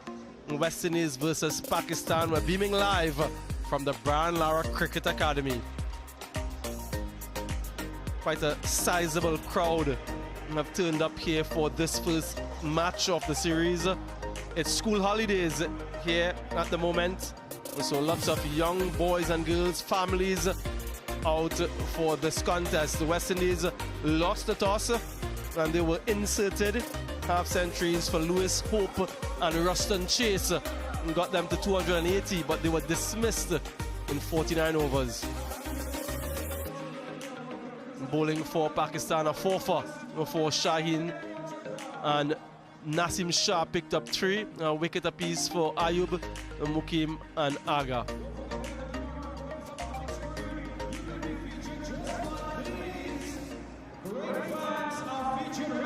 The target for Pakistan, 281 if they had to take this first CG United ODI here at the Brian Lara Cricket Academy. It is a day-night fixture. Sun has set and there will be some dew a little bit later on. How much of an impact that has on the surface and on the bowlers remains to be seen. With 280 be competitive, West Indies will be hoping so, and all of their fans.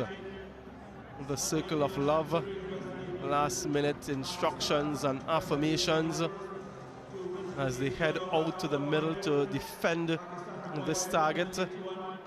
Bazid Khan alongside me. Baz, as we see the Pakistani openers making their way out to the middle, what do you make of that first innings effort with the ball from Pakistan?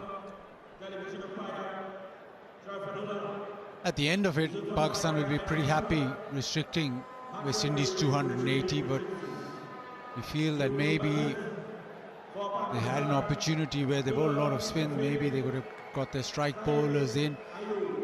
Defensive bowling skill at the end was spot on. The fielding, I thought, was superb. But yeah, what you talked about, dew coming in, it is important for West Indies to strike early to make this new ball talk, make a few inroads up front. Abdullah Shafiq hasn't had a great few games in ODI cricket. Last 6 ODIs is averaging 11.7, so he'll want to make amends. Also with him, Saim Ayub, who was in the form of his life before he had that injury in South Africa. This is him back in the ODI fold after that injury, so big game for him too. You know that he's a very classy player and one player that can take the game away from West Indies. Jaden Seals needs to strike, needs to get the ball to swing. Samuel Badri of the opinion that they'll be due, so it'll usually get difficult with the ball. Yeah, that's the objective, isn't it? Wickets early, wickets up front. Wickets with the new ball. Shafiq and Saim Ayub will be looking to lay a foundation.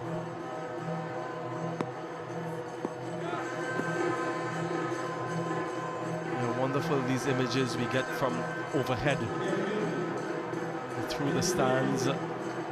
Let's look at that grand reveal of the Brian Lara Cricket Academy.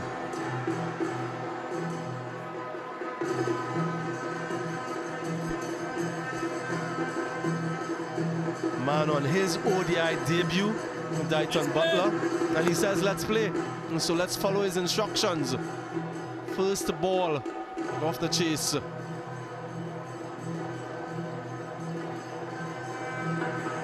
Just about set, fine leg, and third, the two fielders outside. There is a solitary slip. Right, all set.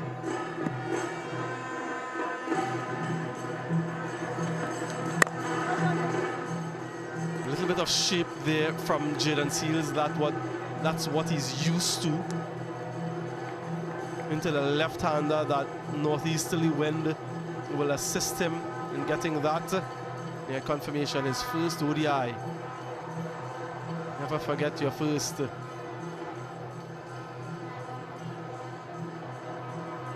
Alauddin Palika, his partner out in the middle, his 26th much more experienced.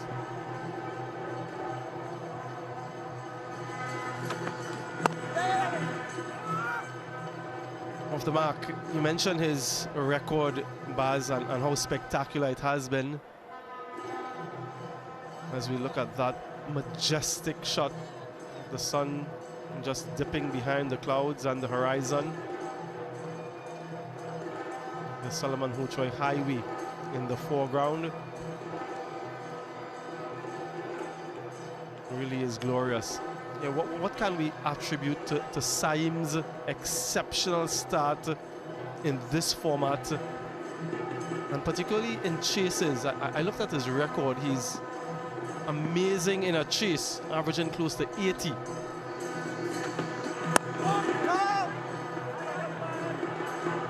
Pakistan were exceptional in the field. West Indies have to follow suit. And that's sort of a freebie with Rutherford just diving over that. Don't really want to concede a single here. Yeah, with Saim Ayub, everybody knew the talent that he is, the talent that he possessed with being able to hit boundaries and be aggressive. With the ODI format, it allows him a little bit of time up front, and once he's chasing, he knows exactly how hard to go, and that sort of works in his favor. We saw in the T20 series, once he gave himself time, he was able to get runs. Sometimes he goes too hard too early, which is his downfall usually, but you know, he's still early in his career. He'll sort of rectify that, but in chases he does better because he knows exactly how many runs to get and how hard I need to go, so he can pace his innings correctly, which he's done with that record. Like you can look at 89.5 his average. And a couple of centuries as well in the second innings. And you'll think that there is a little bit more pressure when you're chasing. I know that there is that. I suppose you know the target and you can pace your innings, but we oftentimes speak about scoreboard pressure. And those guys who are able to pace their chase to perfection, we've seen some wonderful exponents of that throughout the years. Virat Kohli stands out as one of the modern day greats in chases in ODIs. Very interesting, Dhoni as well. Saim Ayub is forging that sort of reputation.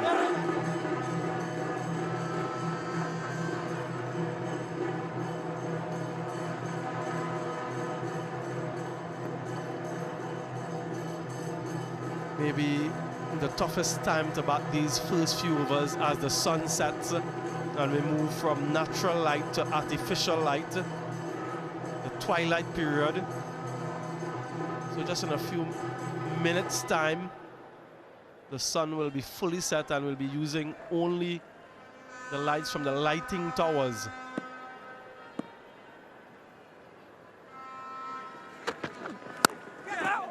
Now that's deliberate, trying to go over the infield. Maybe a little bit too risky this early. 4 without loss.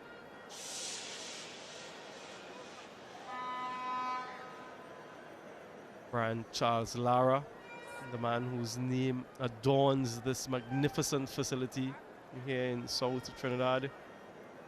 Another facility named after him in his hometown in Santa Cruz. Brian Lara Recreation Ground.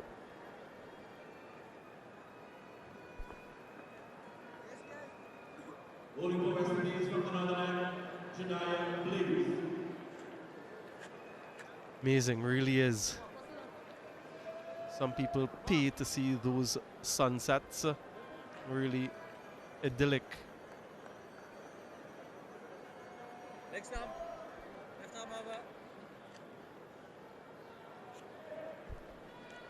Jadiah Blades, new to international cricket, made his debut last year, towards the end of last year against Bangladesh in this format. Made his T20I debut against Australia not too long ago. Looking to swing away from the left-handed Ayub. 2 slips in place.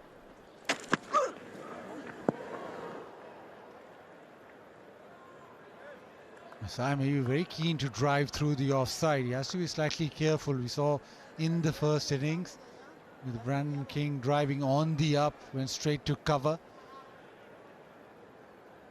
Maybe just give himself a little bit of time, get used to the conditions. At the moment, he's very few drives to the fielders on the up.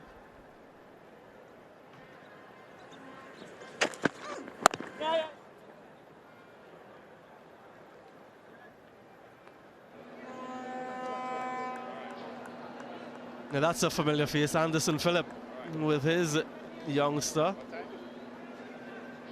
being kept busy off the field. Wonderful to see. Daddy duties, Anderson.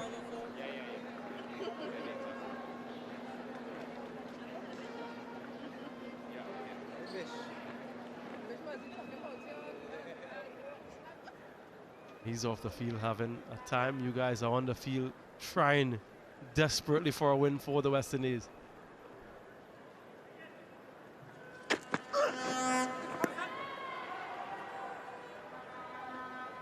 Now with the left armer swinging the ball back in, Abdullah Shafiq has had problems with the ball that nips back in. Even with the right-hander facing up to a right-arm fast bowler, he's had that problem with ball just nipping back in. Fabulous facility.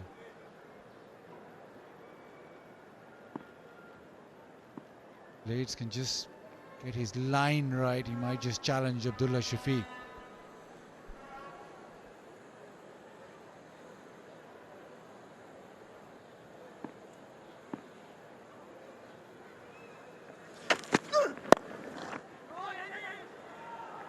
Well timed, will get a couple. He's had his troubles against left-arm pace, Abdullah Shafiq, averaging just 16 with 5 dismissals. So perhaps an early opportunity for Jadiah Blades to cause some troubles, or to continue to cause some troubles for Shafiq.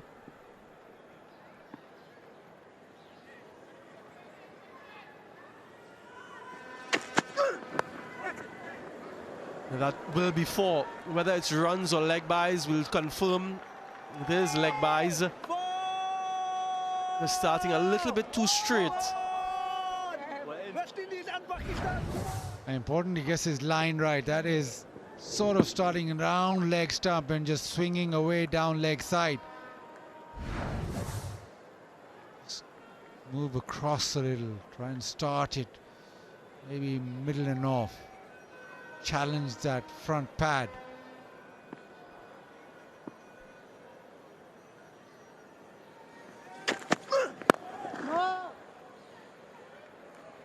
Something in that region.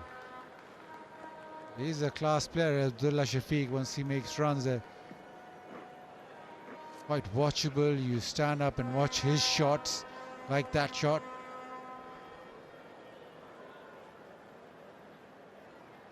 And the ground staff looking around. Not too active at the moment, which is good. Leading edge. That's a single to end over 13 without loss.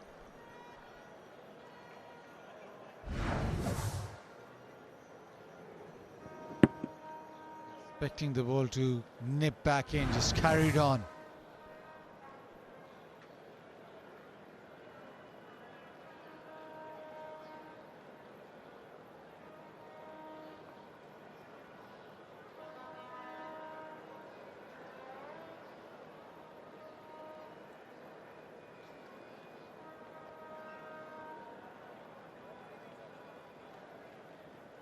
Reminder that the target is 281.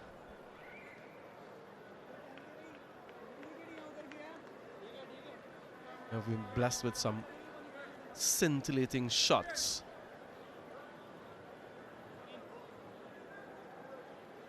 In this game.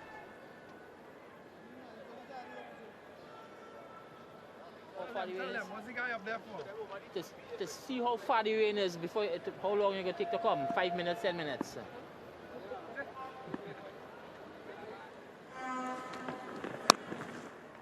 Getting a bit of meteorological advice from the experts here at the Brian Lara Cricket Academy.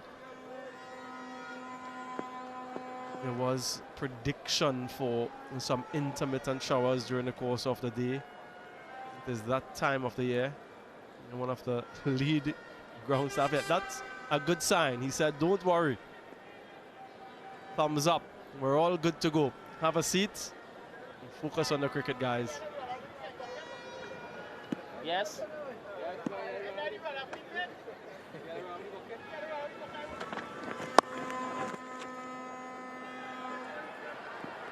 Call for 2. Get back easily there. So far, the length's been quite decent from West Indies. Haven't seen a half volley or a short pitch delivery. Still not convinced, are they? They still think it's coming, so they're up and ready. I think that's just for the boss to see that they're about and active and they're not sitting.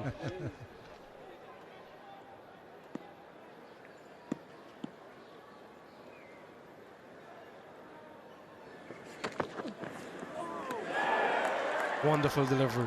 Good speed, line and bounce and carry from Seals. Enjoyed that, Brian Lara. Just torn about off stump.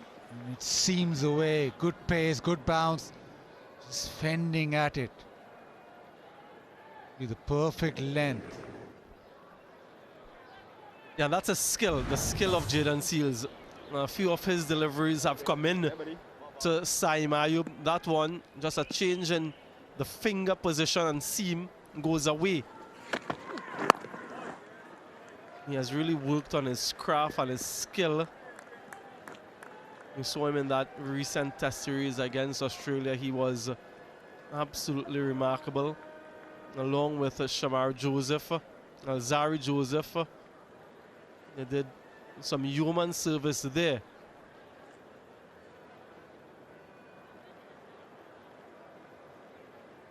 We'll be looking to continue that good form and transfer that in this format.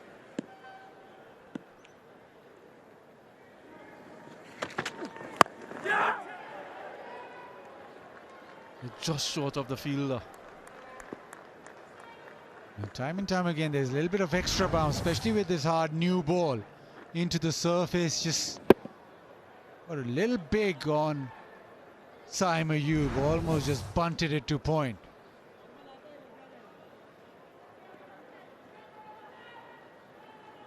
So important that you make that transition in your game from the T20Is to the ODIs. Saim Ayub was quite belligerent in the shortest format. Now there's much more time.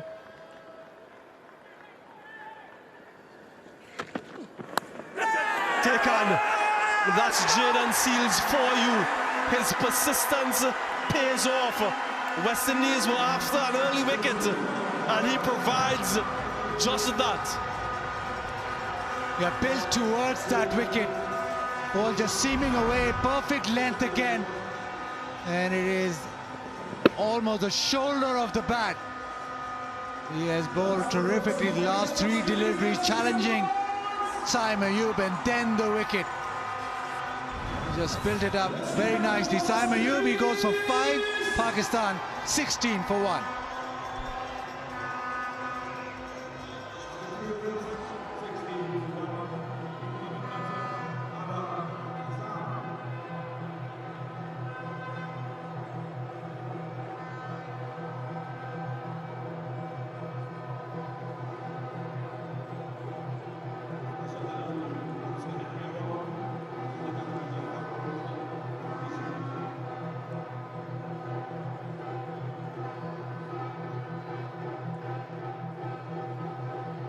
New batter, the returning Baba Azam. Just look at those hundreds, 19 of them, average of over 55. Wonderful record overall. Had some indifferent performances in the recent past, but he's back now and he's off the mark straight away. Oh, that's Abdullah Shafiq, beg your pardon. The wicket, Baz. Yeah, I was building towards exactly that. Again, extra bounce, and it's just got the shoulder of the bat. Great delivery going across the left-hander. Perfect length and perfect lines. Which is just coming with those 3 deliveries previously. Just across the left-hander. Crowd are up on their feet.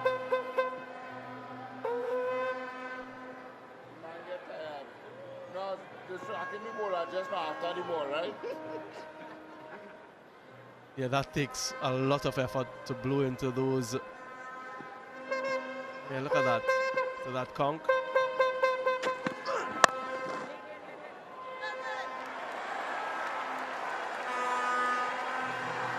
Terrific. West Indies will know the importance of this wicket. Babar Azam, Pakistan's premier player, make sure that he doesn't get off the mark too easily. It is a side West Indies which he likes playing against. So his dismissal early is paramount for West Indies. He can't get his radar right just yet, Jadia Blades, but just look at this against the West Indies. Highest average, 79.7. Joe Root, Hashim Amla, Mamadullah. Some permanent names there. Mike Atherton, Misbah-ul Haq, A.B. de Villiers, Virat Kohli, but he stands above them all. 5 centuries, 1 half century. 19 centuries rather in total for Babar Azam, just 1 away of equal inside Anwar, 20. 9. He's had a barren run in the last couple of years, hasn't he, Baz? But still, this is preferred format, ODI cricket. There's a lot of chatter about his strike rates in T20s where he's not playing anymore.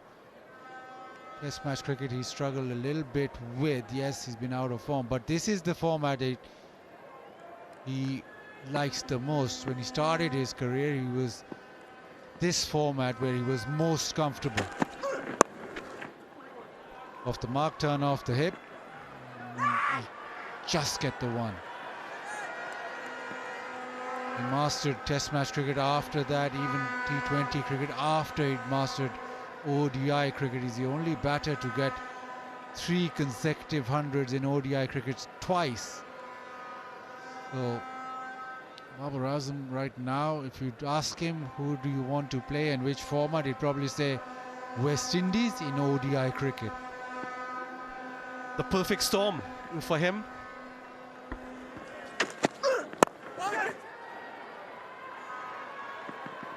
But in the air, Evan Lewis is quick, but he can't prevent 2.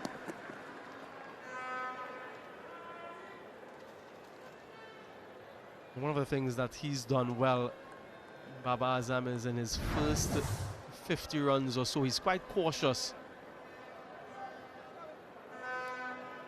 He really assimilates all of the information available at the start of his innings, and then once he gets past 50, he accelerates. A template that has worked quite well for him.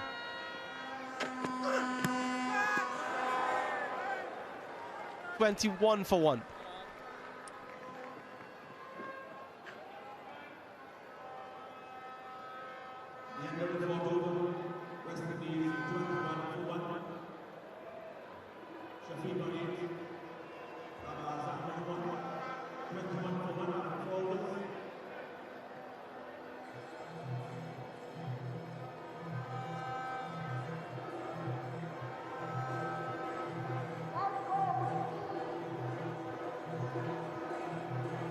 Early success for the West Indies, getting rid of Saim Ayub.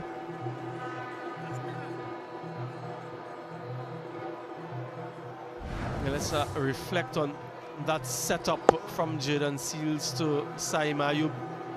Deliveries across the left-hander.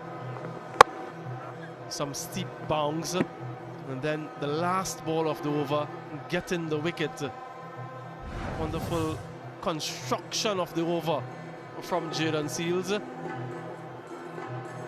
can't speak glowingly enough about this young man and the way he's improved.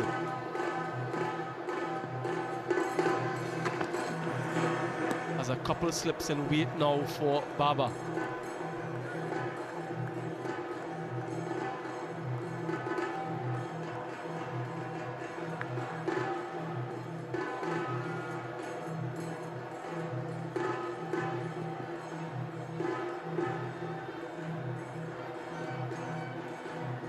Jaden Seals played in that ICC Under-19 World Cup in South Africa and was quite a lot of pace and impressed us all. Here he is, his development so far. Now he has Babar Azam in his sights. This is good, just outside off stump, the length is good. Baba wants to flirt with it, yes, go on. Seems to be in good rhythm. The previous over where he set up Saim Ayub just hitting the seam back of a length. Yeah, well, they're up against two batters who usually take their time at the start of their innings. So if you don't give them anything that is loose and free, then all should be well. So you have an opportunity to really attack them. With that sort of length and accuracy, and just build some dot ball pressure. They are quite good at absorbing that pressure, particularly Baba, on the start of his innings. So what you can ill afford here is giving away anything freely, because that's what they're waiting for. Make them wait.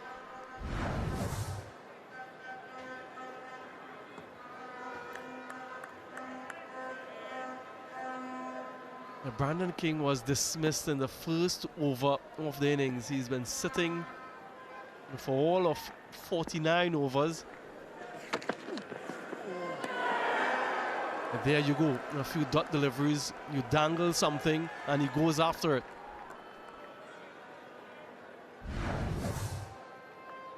Again, that back of a length, short of a length, not drivable. It is that flat pap through the offside, so certain amount of risk attached to that. 4 deliveries, the length has been spot on.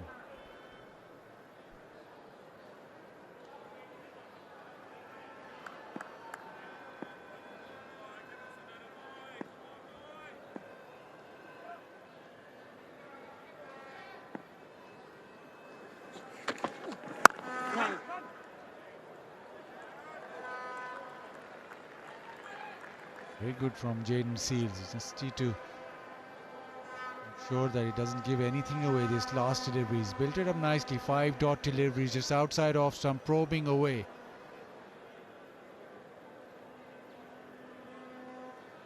To just close this over off. Better still if Babar can flirt at one again, but make sure that he hits his length for this last delivery.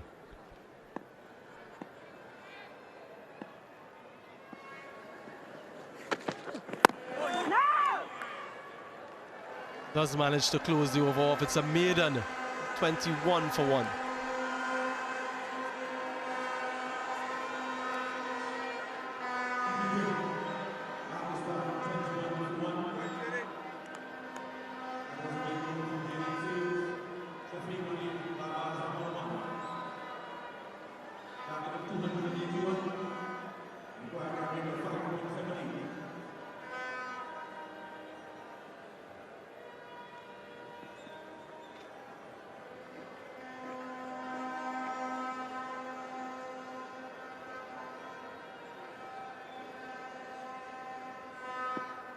$29 for 1, the West Indies. Pakistan 21 for 1. Blades will continue.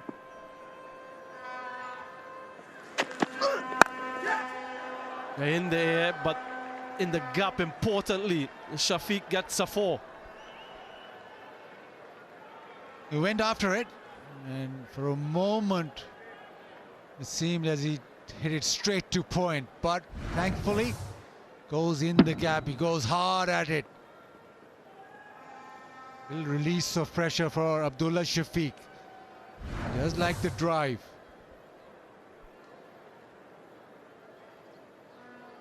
Yeah, Brandon King found the fielder to perfection.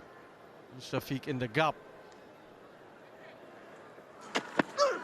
No!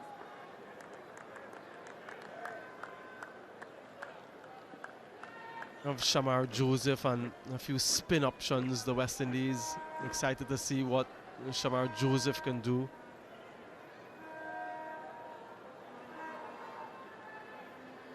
Really pleasantly surprised by the number of persons who have come out here for this first one-day international.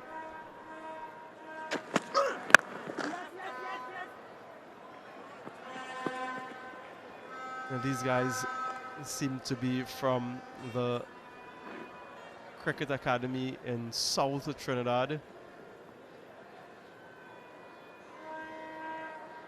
And of course the man himself, Brian Charles Lara.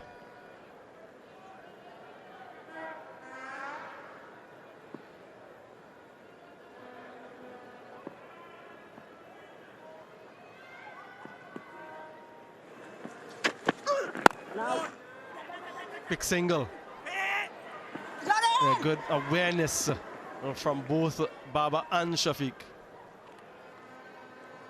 Yeah, there's another young lady from a prominent academy in Trinidad. Prominent academy. Heard that one before. Yeah, no guesses for what that prominent academy is.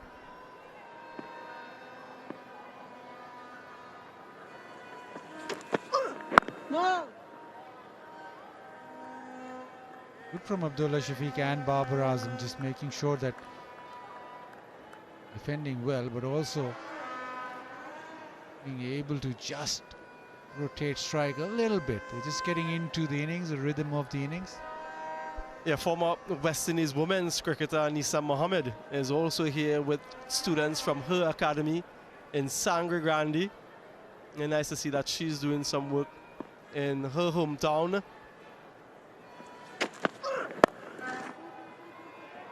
A good bit of timing again from Shafiq. Couple more to the total. 29 for one.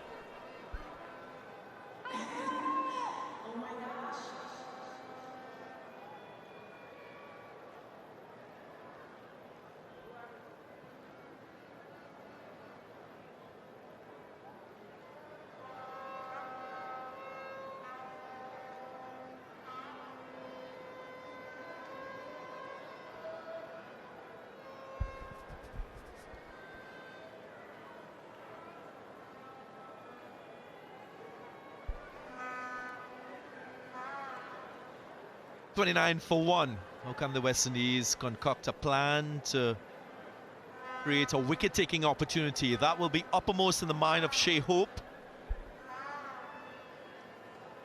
As picturesque as you will get in terms of a cricket venue. This ground here in South Trinidad. Here it sails. Edge flies away for four, so producing the false stroke from Baba Azam. That should give him confidence.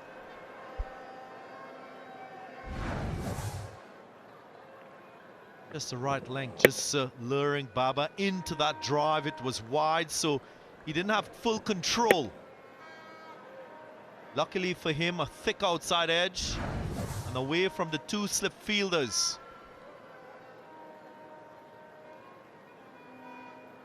Small win for Jaden Seals in that last delivery. How will he respond?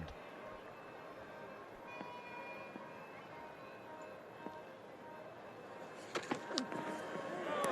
a little bit straighter. This is brilliant. We saw this in the recent Test series against Australia. Jaden Seals with his immaculate lines and lengths, and very much the same in the spell. It's grown into a formidable opening bowler across formats, you can say.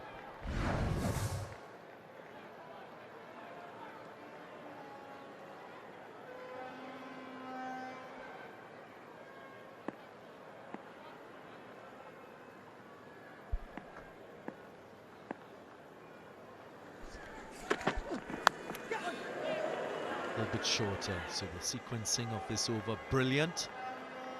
There's Brathwaite alongside me. So many former West Indian cricketers, both male and female, at this venue. That's another one, Adrian Barrett. I'm sure many of you know of him, lost track of him, but there he is.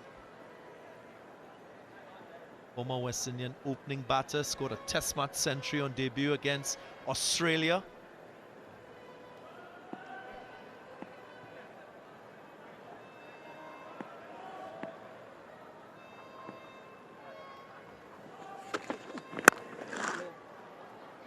Much more convincing from Baba Azam. Carlos, evening to you. Your advice to the West Indian bowlers, and in this situation of defending that score of 280. Wickets out of the game, have to get wickets. Jaden Seals is a wicket taker, he showed that already. I just want Jadar Blades to be a bit more attacking. He looks as though he's bowling to the plan, which is fine and is necessary, but I think his line, albeit within the remit of the plan, can be a bit more attacking.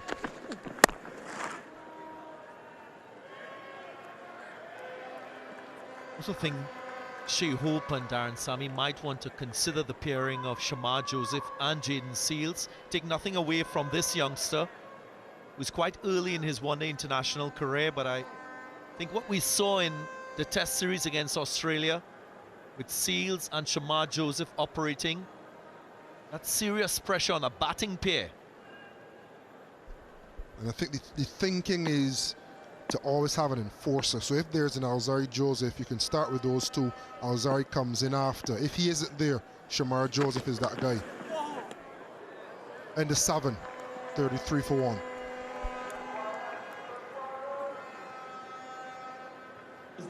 West Indies produced 59 for 1 in the first power play, first 10 overs. Wouldn't be easy for the West Indian bowlers, this pitch on the slower side. Quite easy for batting.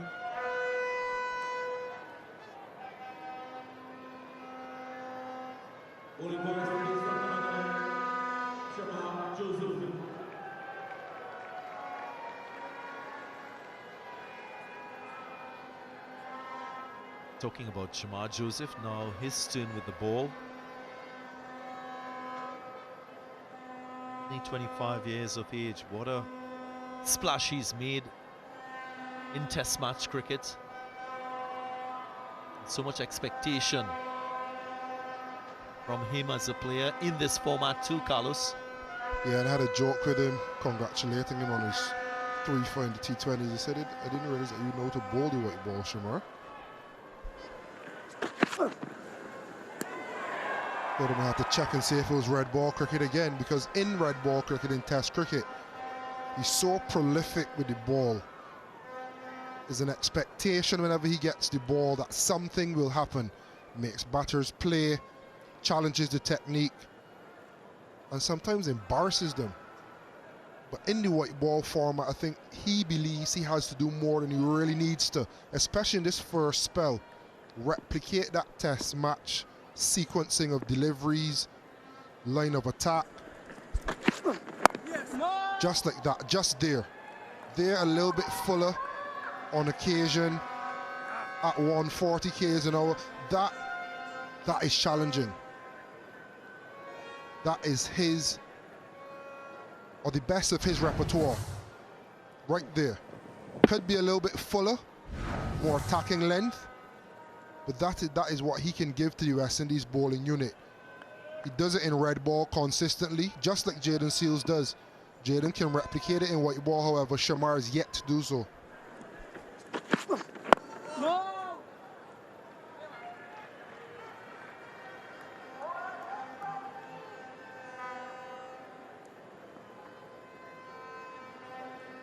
If you're wondering why we speak so highly of Shamar Joseph. In only 11 test matches, he's picked up 51 wickets with 4 5-wicket hauls. 3 against Australia, if I'm not mistaken. 1 against South Africa. He's a skiddy type customer. That's his international record. He's only playing in his 4th one-day international. Just 1 wicket to his name.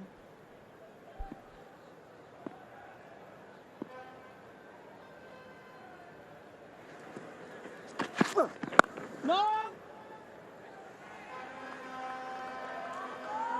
And it's the reputation too, Carlos. The psychology of facing a bowler who is dominated against one of the top international teams, like Australia. You come up against a player like him. It's not only what you are greeted with in terms of his bowling, but that reputation of him being a prolific wicket taker, as you say, is something that you have to overcome psychologically.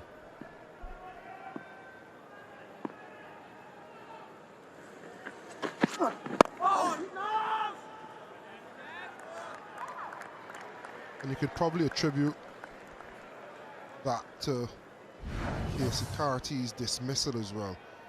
Because Mukeem was so prolific in the T20 series, they're almost approaching him with a level of caution, something Sunil Narayan has mentioned in his latter years playing T20 as well. So your body of work in times gone by strikes fear in the present day batter that you're bowling at, whether you're bowling well or not. You know, it's something that Sunil played on quite heavily. Even when he wasn't bowling well, he knew guys aren't necessarily coming after him.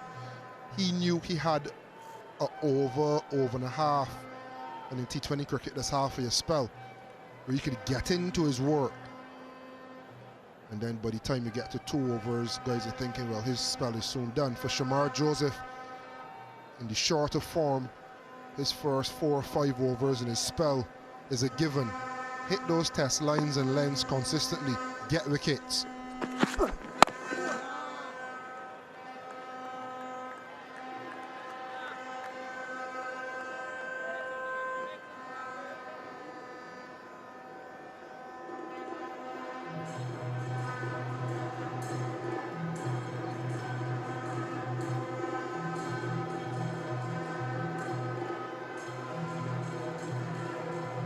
Wides in this over. First one for Shamar Joseph. Can he make something happen in this, the 5th? On the 5th delivery, last delivery of the over. And a miss. 35 for 1.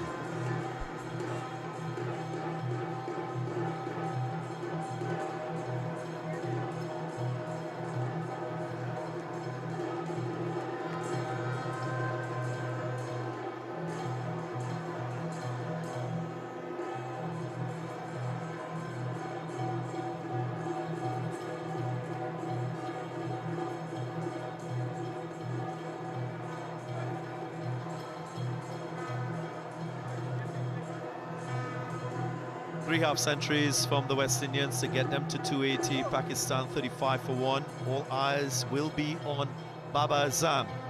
We've been watching closely what he's done in the early phase of his innings. Lots of dots wide, just about 5th or 6th stump. I'll tell you more about that line. Pulled in full control all the way for 6. This guy is real class.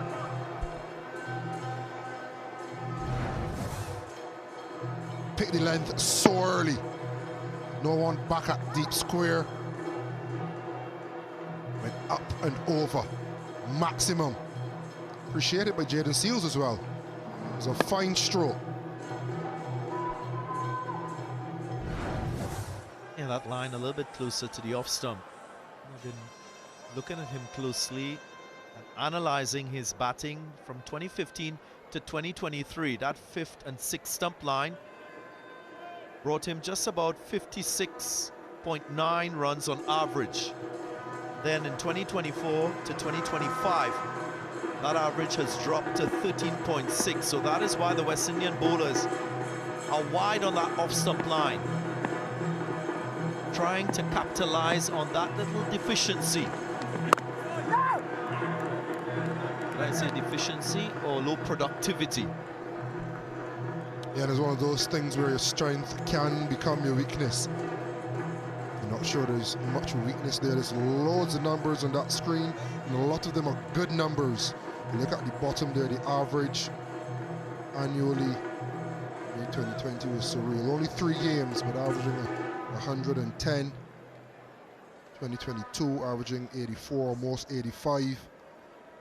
When you have someone who has been in a lean patch but yet averaged 46, 57 and 36 in the last 3 years, it just speaks to the greatness of the man. I was on that fifth stump line. Baba Azam looking ominous, finds the middle of the bat, doesn't get 4 though.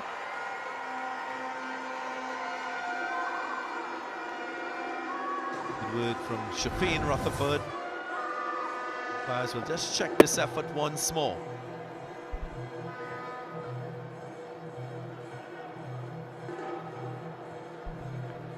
Good work from Rutherford. Firstly, not to give up the chase and to actually run it all the way to the boundary. And then to use the right technique, getting his hand down between the boundary cushion and the ball, pulling it back as he jumps over. There are many techniques you can use in the field to slide. But with your foot, and that's about here, he's thinking which one. Then he thinks, dive over, pull it back. Good work.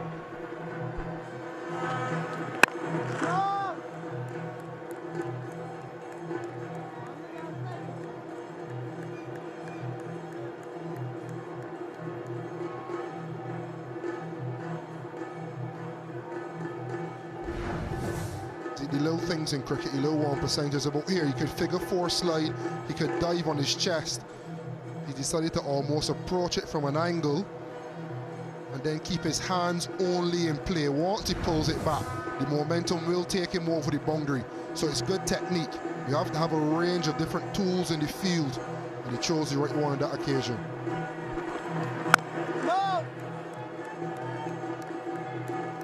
Partnership brewing here, 28 from 38. Look at this run chase and you feel Baba Azam is critical towards Pakistan being successful in this chase. An appetite for run scoring that he has. When he gets a start, he converts to 3 figures.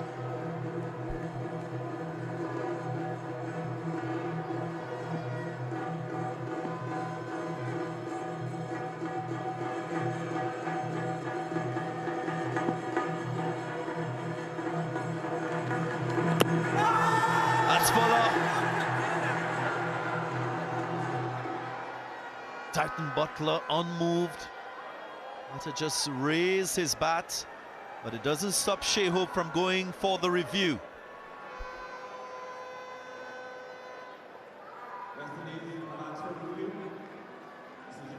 TV umpire to director, we have a player review for LBW. On-field decision is not out. I've checked the fit placement and it's a fair delivery. Front and first, please.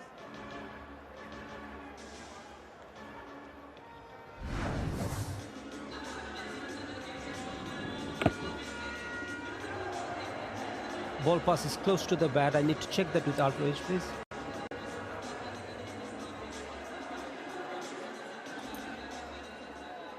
Okay, freeze it there, freeze it there. I can see a spikes as the ball is next to the bat, satisfied. The ball has made contact with the bat. Dayton, you'll be staying with your not out decision. You're on screen, signal now.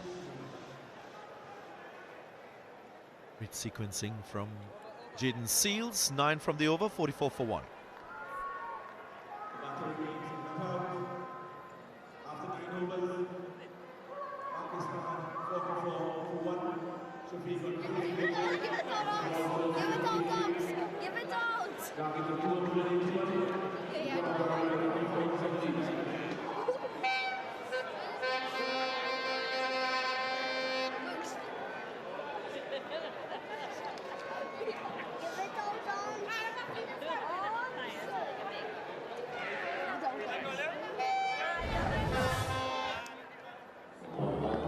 last delivery of the previous over. Jaden Seals just sneaked up with a fuller length.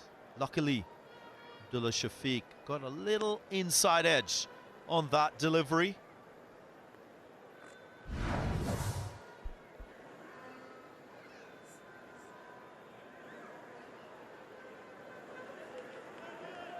Can Shamar Joseph capitalize on that previous over?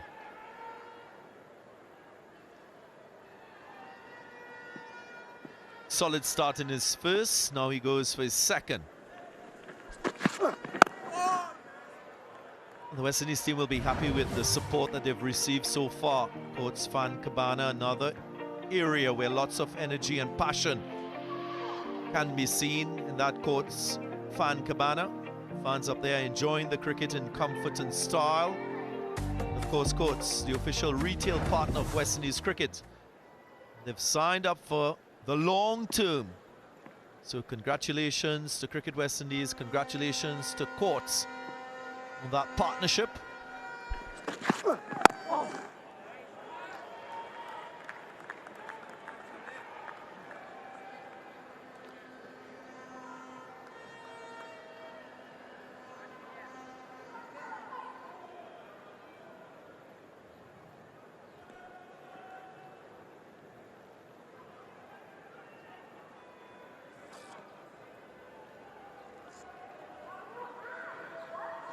So Pakistan introduced spin in the 8th over. It was Ayub who was brought on. No spin yet from the West Indians. Cracked away. That's another terrific stroke from Baba Azam.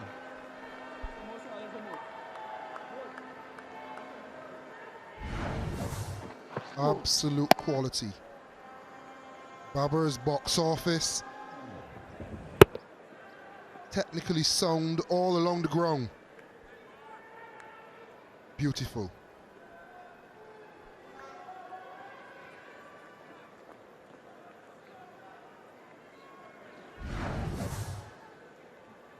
Massive in size, Baba Azam.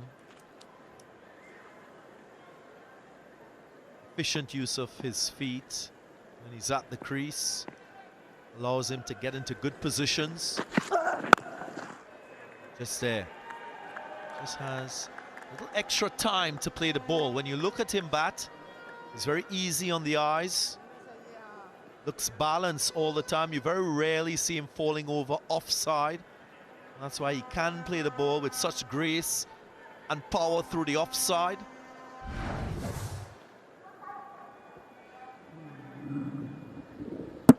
Upright. Playing the ball under his eye line. Efficiency of his swing too. So exquisite. Just wondering if from a planning perspective, can Shamar Joseph hold this line closer to Babar Azam, which can be considered a negative line or defensive line, just asking him to defend. You already have your short mid-wicket in. And then after a build-up of deliveries, a build-up of dots, you throw one on that 6-stump line and ask him to throw the hands at it. The only challenge is the slip is gone. I was just going to say, I like that plan. It needs to be a slip, maybe a second slip.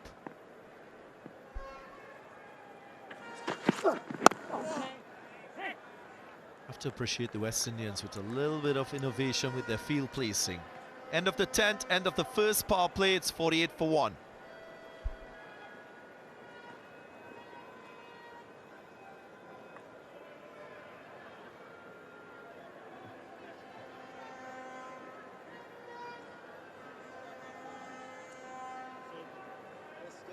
At the end of the 10th over, Pakistan 48 for 1. Shafiq on 15, Azhar on 19.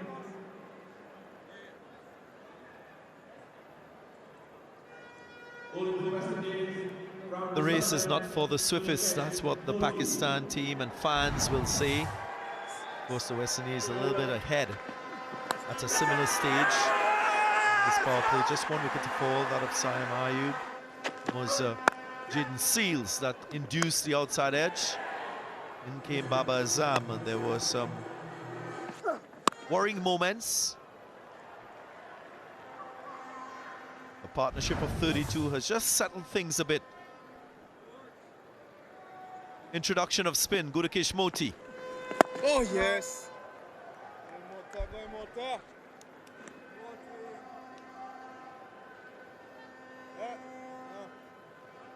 Something I think Shea Hope has done well with his feels.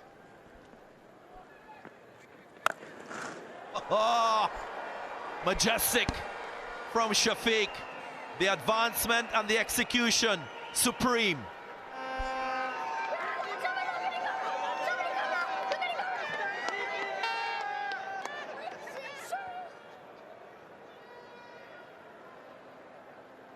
For Pakistan, 54 for 110.2. Shafiq Dancing down the track and bang. Immense balance. Always love to see a technically sound shot. And he had the power for 6. I was about to mention the mid-on that Shea Hope had in the circle, bowling with 3 men in the circle when you're allowed 4 out in this power play. And that caused the shot. I'd love to see him do it again. That mid-on has now gone back to long on, so they have the full quarter of 4. Keep that mid-on up for another ball or 2. Get the mid-wicket over into the offside and ask Shafiq to do it again. Chip down against the spin and play another shot as elegant as the one before. You could get a wicket, you could get that opening.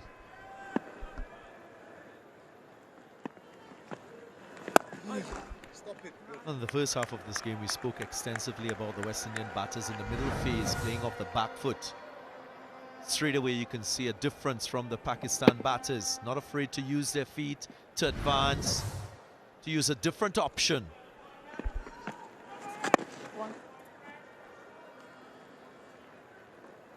Usually subcontinental players are quite risky in their batting ability. Surely seeing that. 11 overs gone, 57 for 1.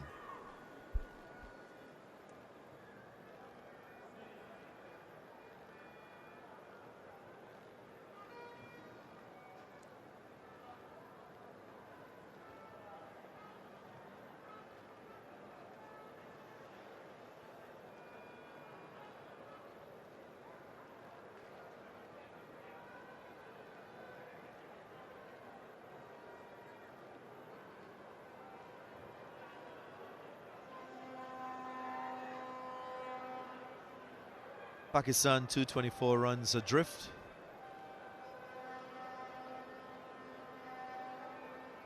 He's had a little more energy in the last power play.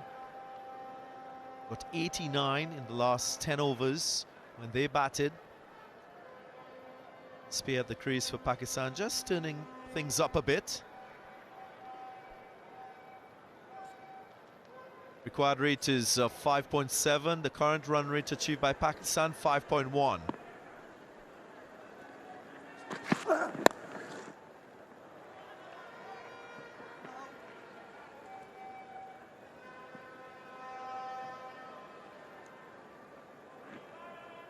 There's your answer if you're wondering which team is poised to win. Neck and neck. This is the beauty of the ODI game.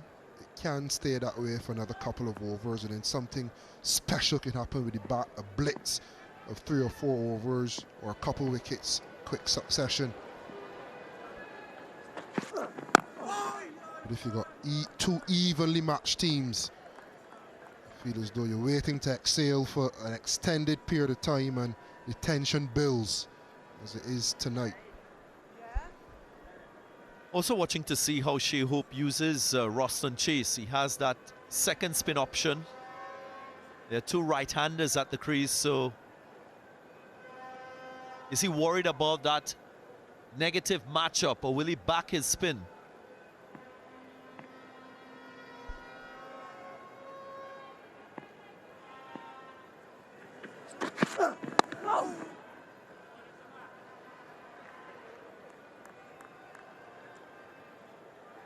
Look at both Shafiq and Baba Azam. What they're doing quite well is managing risk as a batter and a batting pair. They're not too extravagant in the options that they're choosing to score runs. So if I'm Shai Hope, I'm thinking about plugging the singles, forcing these two to play the big strokes as against just rotate strike with low risk options.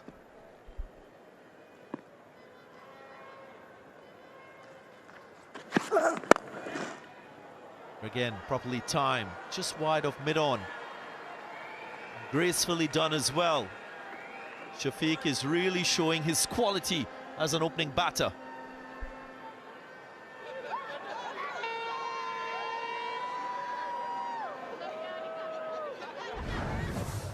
Sublime timing. So elegant on the eye as well. Picking the gap with ease. Well and truly into his work, Shafiq.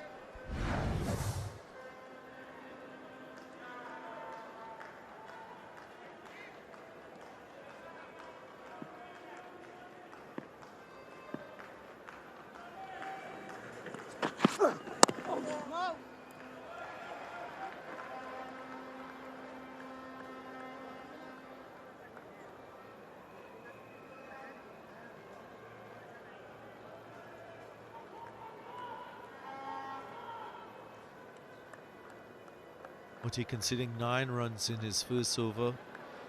Be concerned about the use of the feet from Shafiq. Can't just afford to bowl slow. He has to keep his eyes on the batters too. The added pressure that he will face as he continues his spell. Was there an edge? Was there an edge? Joseph is a short man, so the ball skids on a little bit more. He's asking for the review.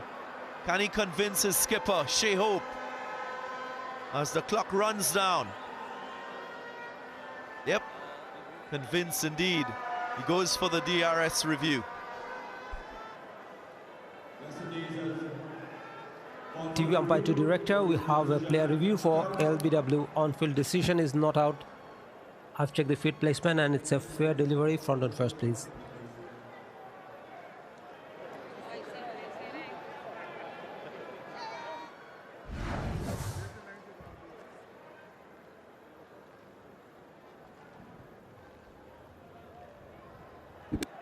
Doesn't appear to be any bat involved. I need to check that with outrage, if there is any.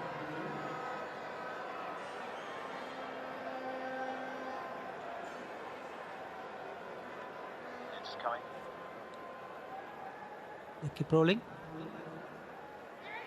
Roll it through. Yeah, flat line as the ball passes the bat. Yeah, keep rolling. Yeah, flat line as the ball passes the bat. Satisfied, no bat involved. A ball tracking whenever it is ready, please. Original decision is not out. Pitching outside of impact in line and wickets hitting. Pali, you need to change your decision. Stand by. Your screen signal now.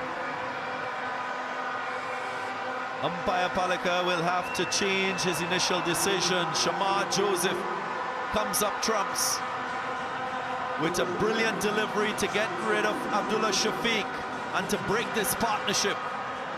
Shafiq has the trudge back for 29. It's 63 for 2.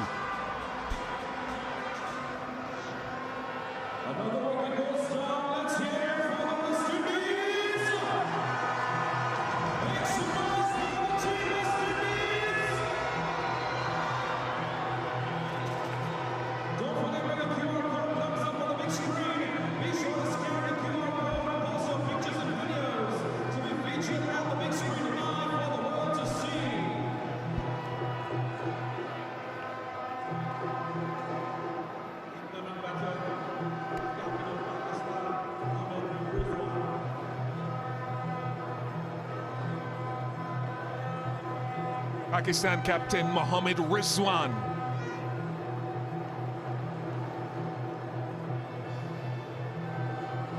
Love the way that Shamar Joseph has been able to just hold his length and be patient. Working away from a good length, whether it's a front edge of a good length or back end edge of a good length. He wanted the review, as bowlers do. The look, he convinced his captain. It turned out to be the right decision after all, reviewing. He knew it from the get-go. And Shamar Joseph. It's an area that the West Indian pacers have tried to pick up wickets. They've tried to bowl that 4th, 5th stump line at both batters, because they've been susceptible in the past to deliveries on that length. Two seamers striking. Jaden Seals picking up the first. Now Shamar Joseph, as we see Shepherd replacing Gudakesh Moti. Yeah, Stacey, and it's a good point you make about lines.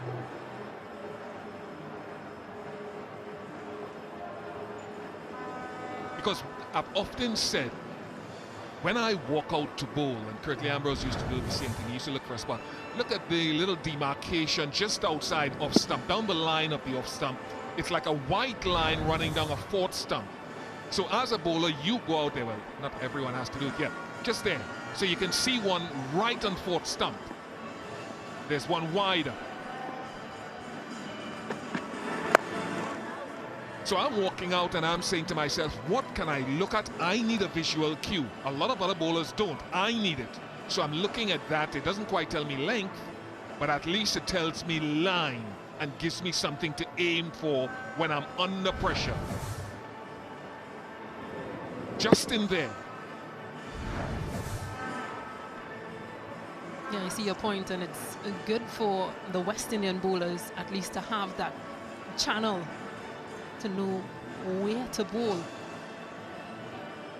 And what they've done so far is they've bowled a bit fuller at times. They've searched with a few shorter deliveries that has been dismissed for a few boundaries, but when they're good and attacking, they've been on that channel.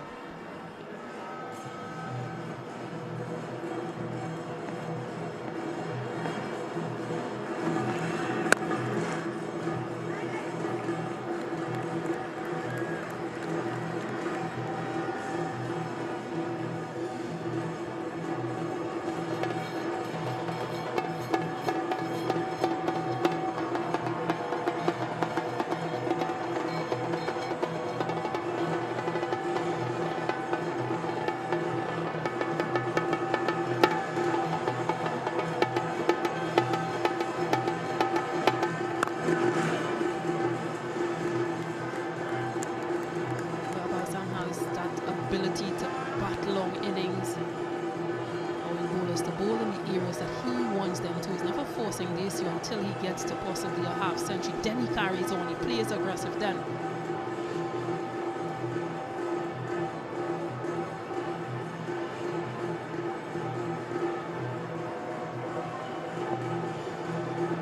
Andrew, the shortest of the tour, that's what it looks like there. Johan Lane on the left, the tallest of the group. And Shamar.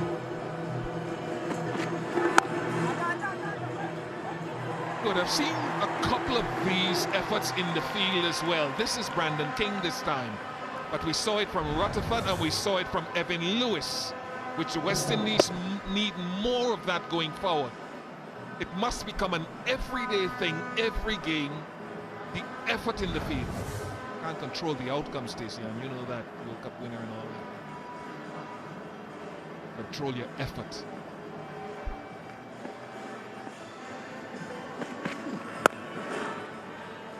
Maiden over from Romario Shepherd, 63 for 2.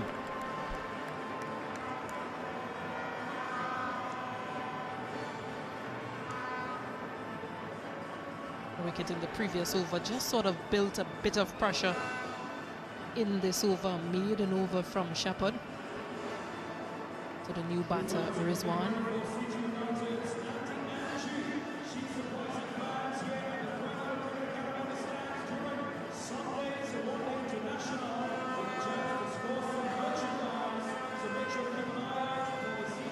5 bowlers used so far for West Indies. The 2 seamers, Jaden Seals and Shamar Joseph, well, they've struck with wickets.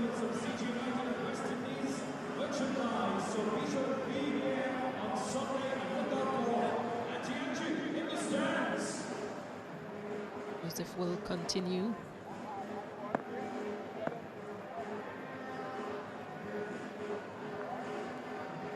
I think this is a good move from Shea Hope to get the slip in at Rizwan, who's strong through the leg side. But if you're Shamar Joseph, you're still looking to hone in tight on the off stump, occasionally inside and occasionally fourth stump.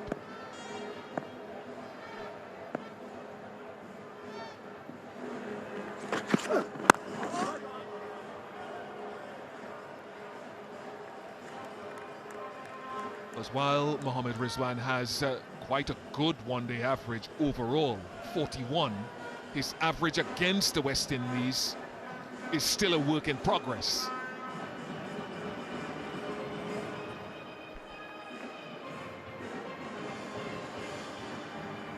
I think the good bowling teams, when there's something in the pitch, will just hang it just outside out of stump, as they do to so many. Yeah, nice. There was a noise. West Indies think it's bat. Is it leg? They go for the review.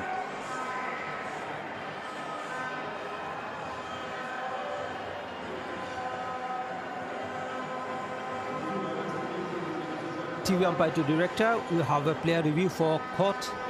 On-field decision is not out. I've checked the field placement and it's a fair delivery from the first place.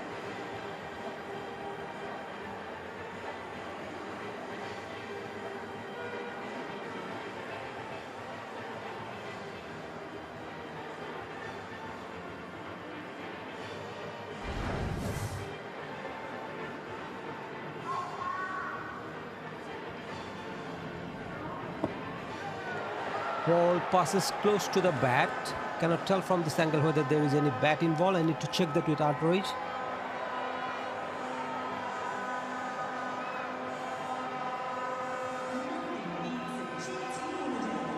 Rolling. Just roll back once again. Yeah, roll it from there on. Rolling, I can see a gap as the ball passes the bat. Satisfied, no bat involved. I need to check the LBW now. The original decision is not out. Ball tracking whenever it is ready, please.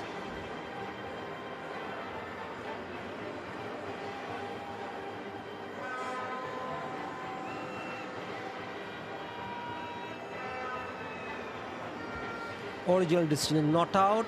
Pitching outside off, impact in line and wickets missing. Palli will be staying with your not out decision. Stand by. Your screen signal now. Terrific decision on this occasion, with things happening so fast. Ouch. No reviews left.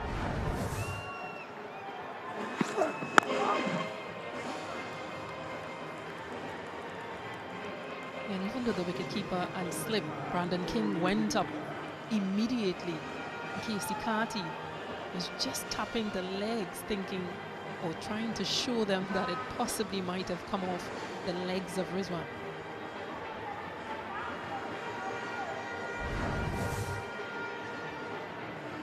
Confirmation of it. Shea Hope, who's right behind the batter, had the last say.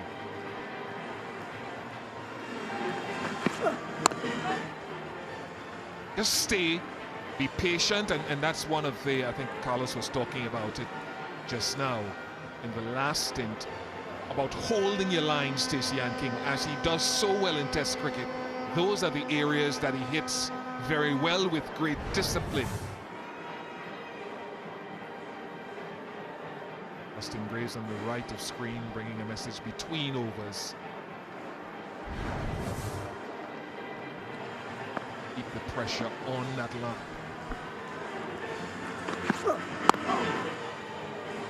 Yeah, I think that's the clear message. It's just the length that needs to be there.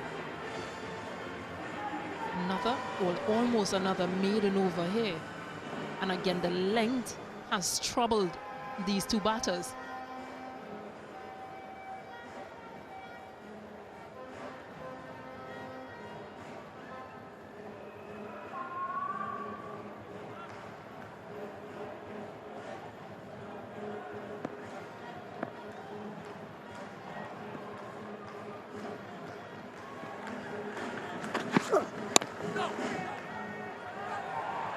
Good feeling again, this time Roston Chase so much better from the West Indies.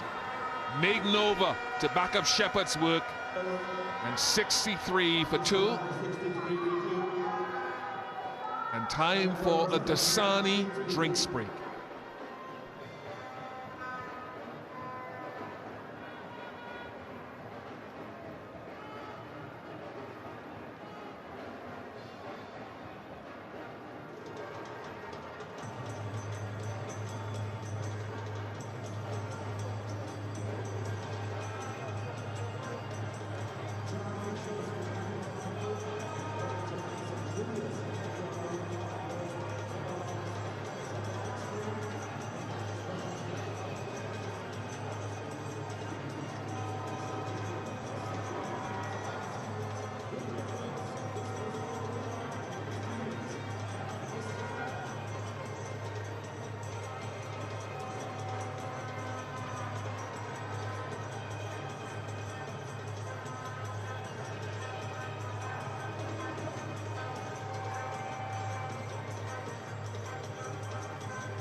.63 for 2 after 14 overs.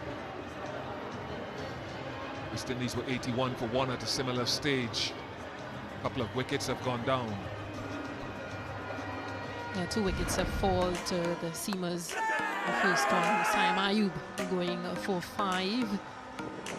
Brilliantly bowled by Jaden Seal in that channel. Forced him to play that shot. Couldn't get out of it in time.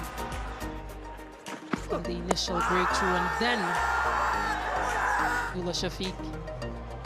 Original decision was not out after being reviewed.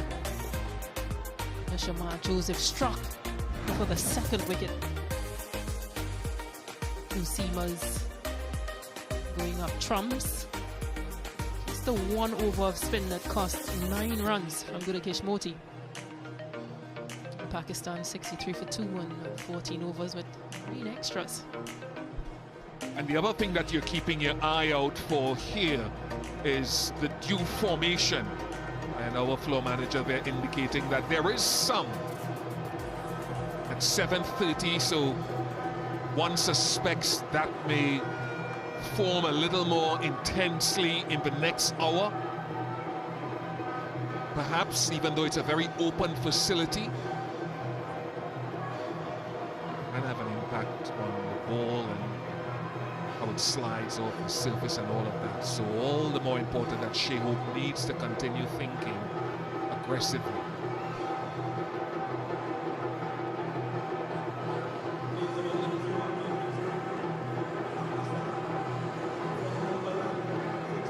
You see Babar Azam, we talked about 500s against the West Indies. He rolled off or reeled off 3 in a row against the West Indies in the UAE in 2016. That was later in the year after the West Indies won the T20 World Cup.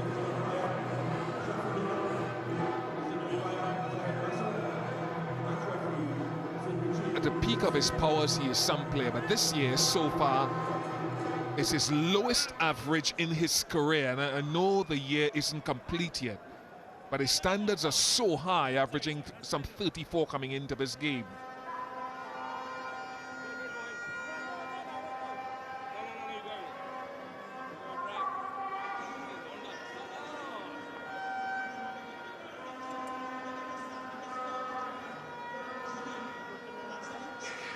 You could almost say that he's controlled this inning so far, Baba's a fascinating contest between control and power.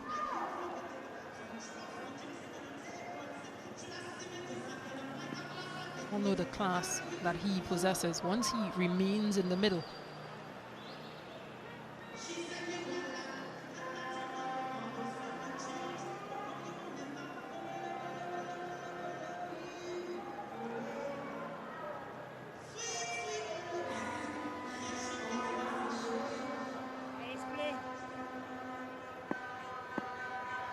Same again should be the plan from Shepherd. Make him hit you off that length, and you're going to err in length occasionally and line because you're not a robot. As much as you can, make Babar Azam and Rizwan hit you off that length.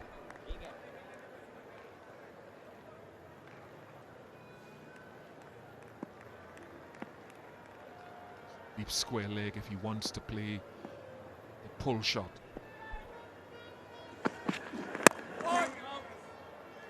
And it's not a bad option in terms of that field, that deep square leg, because earlier on against, I think it was Jaden Seals, he whipped one a 4-6. Didn't come forward, he waited on it and decided, right, I'm just going to go through the line of it. So that fielder that's deep square is in a good position. It now has him thinking possibly another shot to try.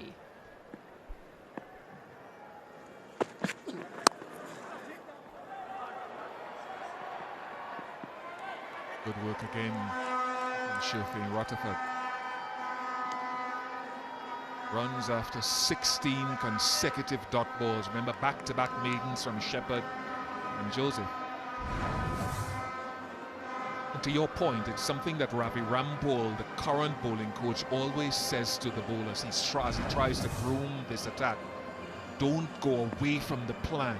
Let's stick with the plan as long as possible.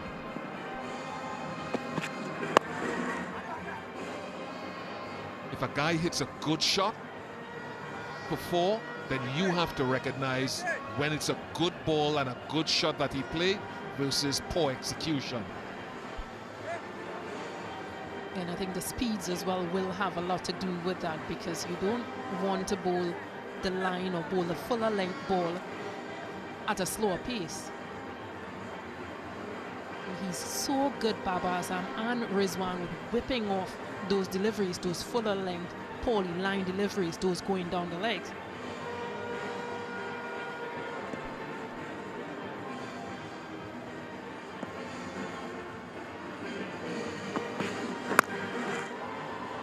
That's not the one that you want to serve up to Rizwan, because that's where Rizwan, there and a little pull pickup shot where he is so strong. And previously making the point to know where and what channel to bowl against these batters. It's on the leg side and it's flicked into the gap and it runs away for a boundary. Thrown off the mark with 4.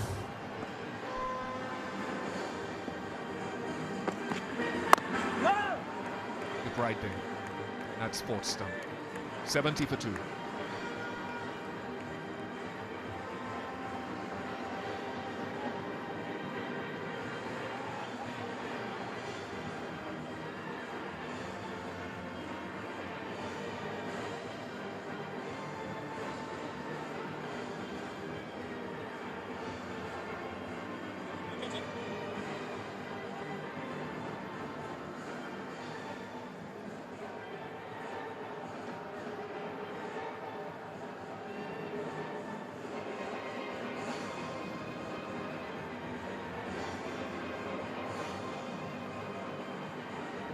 For 2. West Indies were 84 for 2.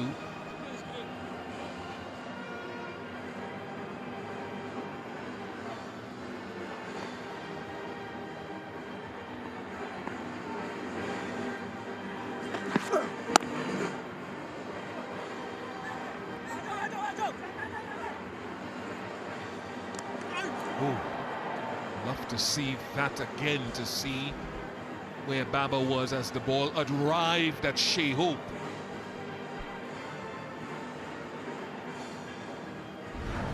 It's excellent running. He wanted to from the get-go. The fielder did well. Just on the bounce. Would have been closer if he had guarded. Lewis on the boundary doing the fielding.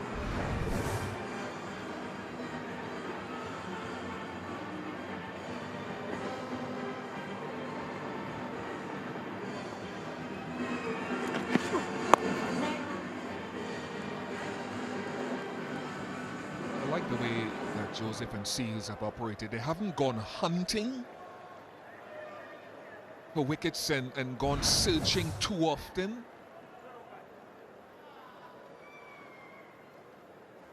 That's good discipline. 30% on a good length on the back half. And that's where the wicket came. That blue pulsing one, 7.2 meters, and then short of a length.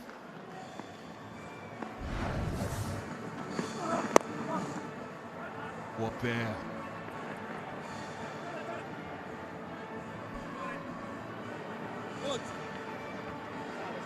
Yeah, another 2 runs, and I guess he's searching for that Yorker length delivery, but possibly search for it on the offside.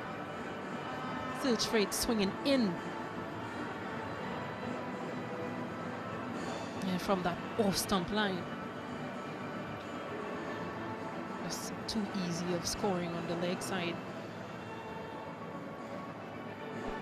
Seems to be a little bit of an issue on 1 or 2 of the landing areas on the crease where drying agent or sawdust has had to be applied by Moti a couple of times, and that has to do with moisture.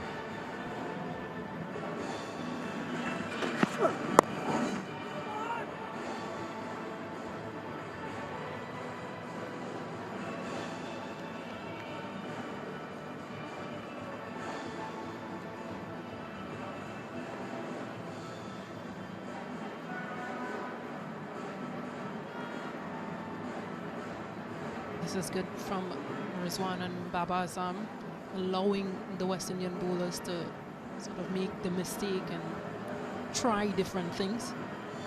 Move away from that 4th stump, 5th stump line. Attack the stumps a bit more, which becomes easier.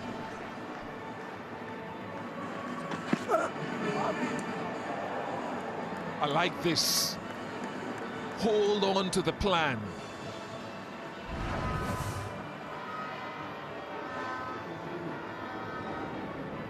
Occasionally one comes back from a tighter line. This one just holds its line. Look at the feet of Rizwan. That, to me, is where you operate against him, maybe a little tighter in. Passing a gully to him still early in his innings either.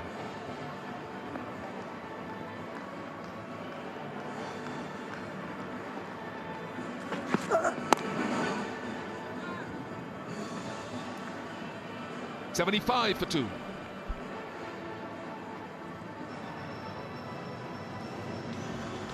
Pakistan need another 206 runs from 34 overs.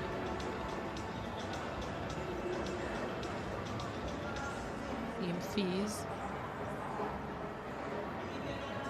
West Indies were 85 for 2. Pakistan 75. 2 wickets.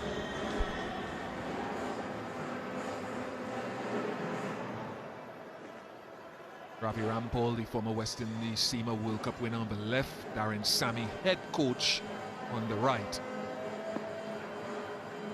Shepherd. I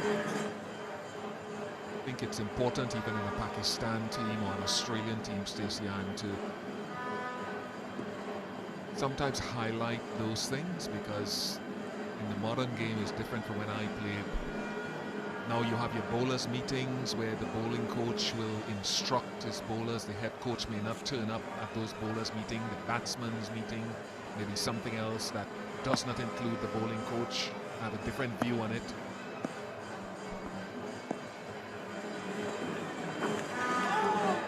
Terrific.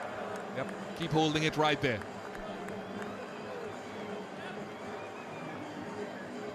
133 kilometers per hour in this delivery, but just look at the shape away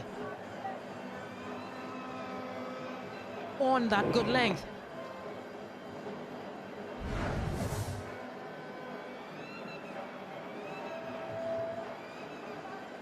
Shepherd repeated. Can he constantly repeat those deliveries in this over?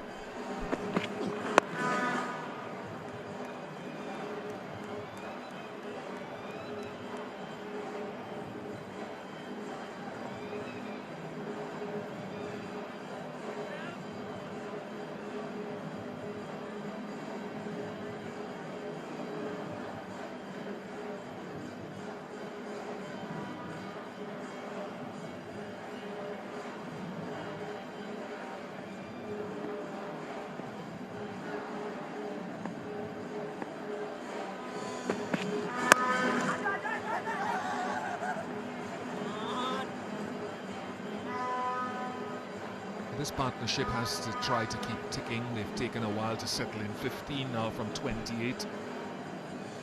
Striking at just over 50 strike rate. A very experienced pair with Salman Aliaga to come, who's very skillful and very aware. Hassan Nawaz on debut. Seeing talent in there as well, but they can't afford to stall too long. I think the bowling has been good. They have to find a way to loosen the shackle. Yeah, agreed. It's just a one over of spin so far from Gudakesh Moti. Just wonder when will the Ruston chase be implemented. How many more will Shamar Joseph bowl in terms of spells? The thing, if the dew comes in stronger, it impacts the spinner. 79 for 2. The end of 70 overs, Pakistan 79 for 2. Azam 30, Rizwan on 6. Required run rate 6.12.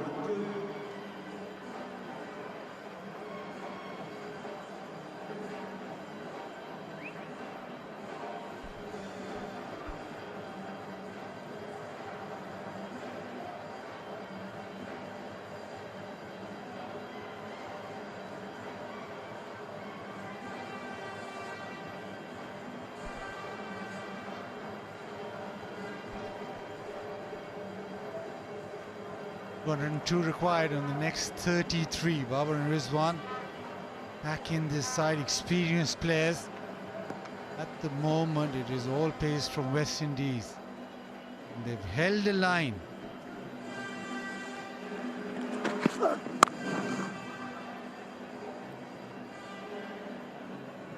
West Indies be hoping that they get a wicket, maybe 2 here in this spell. Because so far there's been a reluctance to go to the spinners. They have Moti, they've got Roshan Chase, but actually Shamar Joseph, he's looked threatening just outside their off stump. Want a wicket here, ideally Babar, but just a wicket to set things up.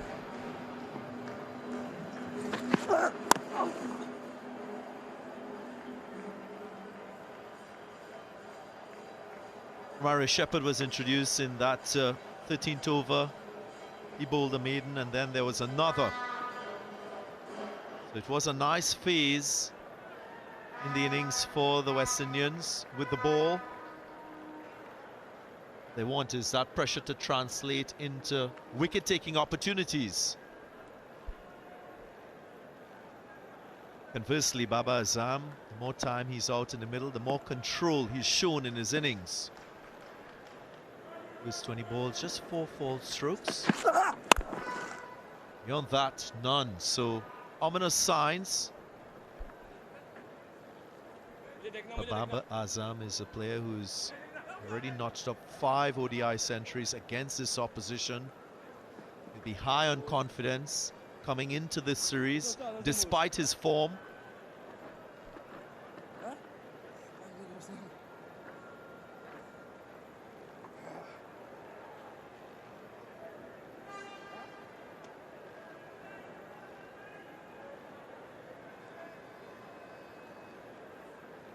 Absolutely. Babar loves this opposition, loves to bat against West Indies, and also loves this format. Very comfortable in ODI cricket. Now, for West Indies to go forward here, they need a wicket. Ideally, they need Babar out quickly. Because you look at the bowling attack, yes, Pacers have done well. There's a talk about due formation, even more going out throughout the innings. So you have to go to the spinners. Lovely shot, lovely cut shot, square of the wicket. Timing is spot on, and that is race to the fence. Middle of the bat, exquisite from Babar Azam. Seen a similar stroke previously in his innings. Right piece from that delivery, too much width on offer from Shamar Joseph. Babar doesn't miss out. But he's not carrying, Bazid, is that burden of captaincy as well. Handed over that leadership reins to Mohammad Rizwan.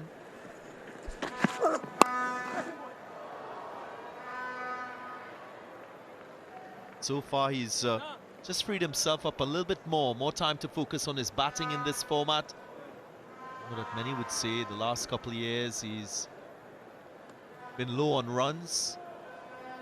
But that is what happens to the very best of players in the game.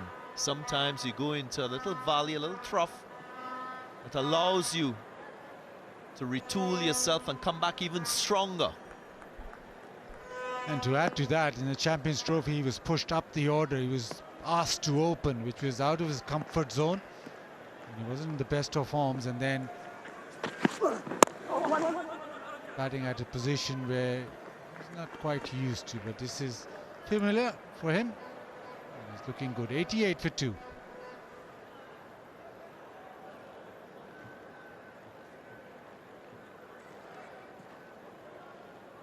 Just staying with that captaincy discussion, that Rizwan took over in this format. He's already led in 17 matches, won 8, lost 9, win percentage of 47. So he'll want to use this series to strengthen his credentials as captain.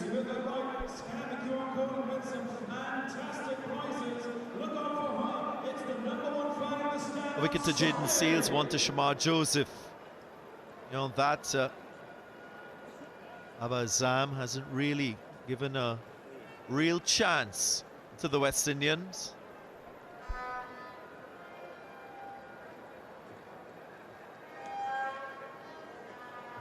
Rod will relish the opportunity to look at Babar Azam live because they follow their cricket in this country and in this region, so they'll know of the high quality player he is. This will be a treat, I'll tell you that. Mazid Khan. Yeah, but wouldn't they want the home side to do well? If Babar does well, then it's game over. It'll be interesting how long Shai Hope does wait. He's still got Romario Shepherd and Shamar Joseph, who bowled 6 overs now. When does he turn to spin? He knows that Babar and especially Rizwan, very good, very proactive against spin, especially Rizwan with his sweep shots and his shots over mid-wicket. But it'll come to a stage where he has to turn to them.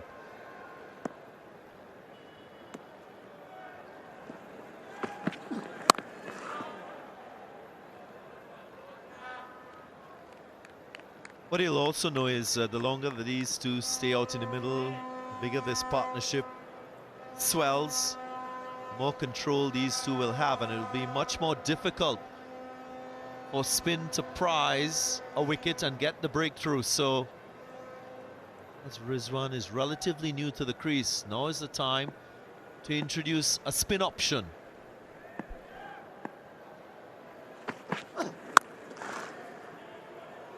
In the gap with precision, Babar Azam with the efficient pull, and he gets 4.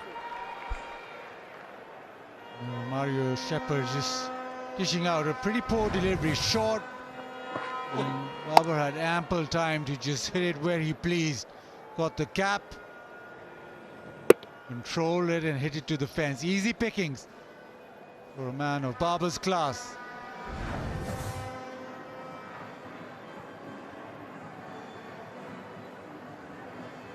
Evidence of the slow-paced nature of this surface. Mario Shepherd going into the pitch, the ball just standing up a bit. That last delivery, 130 kilometers per hour, so Shepherd is not going to ruffle Baba Azam with his short stuff.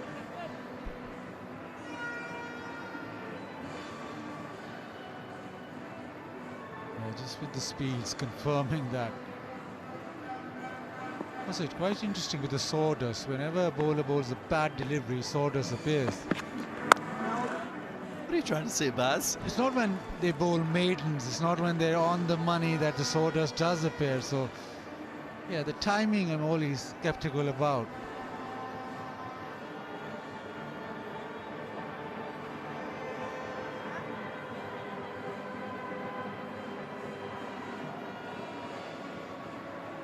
Evidence of that due factor getting more intense.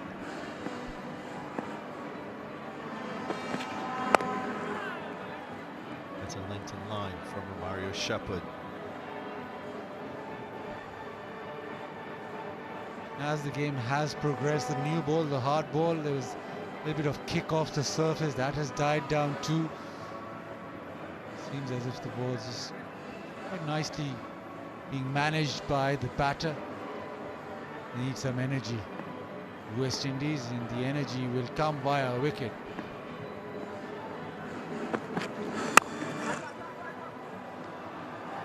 Terrific, the cover drive from Baba Azam. Early in the over, he went for the pull. Now he's showing his credentials off the front foot.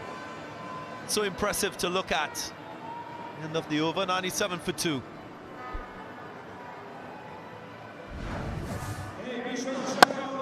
Mario first under pitch, then over pitch, and Baba's too good a player to miss out. That is a straight mark shot through the covers, just wide of mid-off.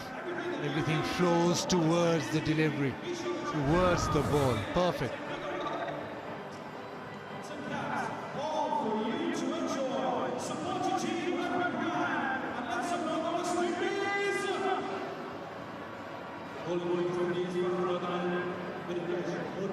Baba Azam approaching another landmark.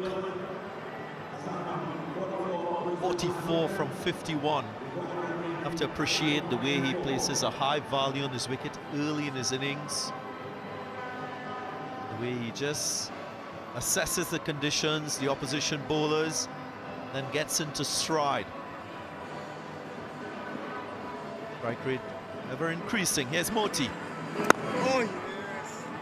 Does he have the guile to get a breakthrough, to create a wicket-taking opportunity? Oh, pitched outside off. Moti needs to be very tight on those stumps. Now remember that Rizwan will try and sweep him. Whenever there's a little bit of pressure built via the spinners, Rizwan goes to that sweep shot. So anything from square leg to deep mid-wicket. Oh, lovely delivery. Hasn't turned, just came back with the arm, almost through. Almost that wicket. But it goes to the fence with the inside edge. The 100 is raised. Deception from Moti with that arm ball. And Rizwan was playing outside the line. Luckily for him, the inside edge just deflecting wide of that leg stump. And Shehoop didn't have a chance, so this might just inspire Moti a bit.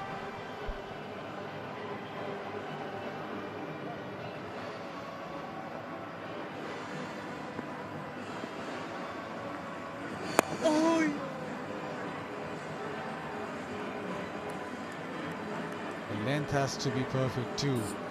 Boston Chase, after the first innings, talked about the spinners bowling into the pitch. Can't just float the ball up, can't be too full. In this over, 3 deliveries spot on. Last one maybe just slightly too full.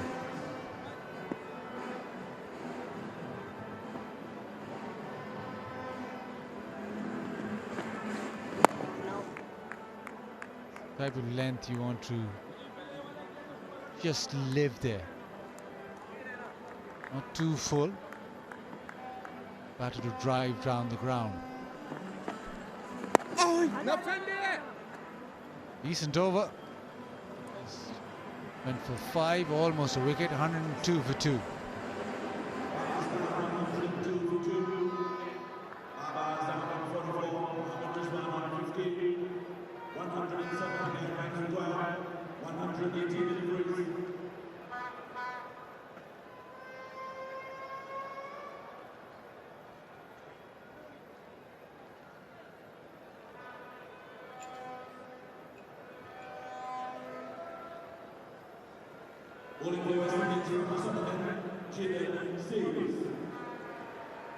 Baba Azam on 44 not out. Mohammad Rizwan beaten on 15. This partnership already 39. 2 West Indian bowlers amongst the wickets.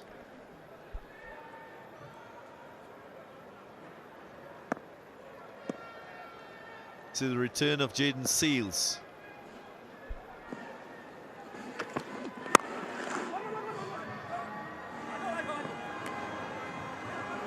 Allows for the second, so it's another area of the game that the West Indies will have to ensure that they keep above par. They must be composed, they must provide support for their fellow bowlers. It's not a bad move at all from Shea Hope. Getting Jaden Seals back in the attack. He knows the value of a wicket here. Just can't let this partnership drift. Already 41 and going at a fair clip, so he knows exactly that the wicket is required. It's a lovely shot. And the timing this time around is even better. The on drive from Rizwan, and that goes to the fence. Straight away you can see he's very nimble on his feet. Mohammad Rizwan reacts to the ball, presents the full face of the bat. Enough top hand on it to keep it all along the ground in that mid-on region. One of the finest strokes you can see in the game.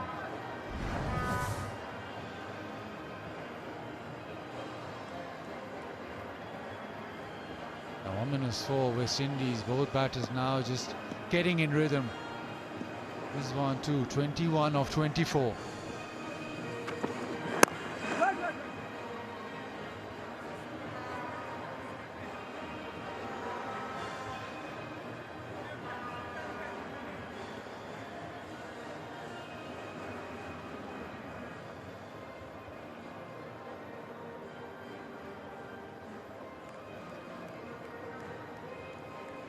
And Jaden Seals come up with a wicket-taking delivery in this spell. Did it to get rid of Siam Ayub. Has the ability to do so for his team.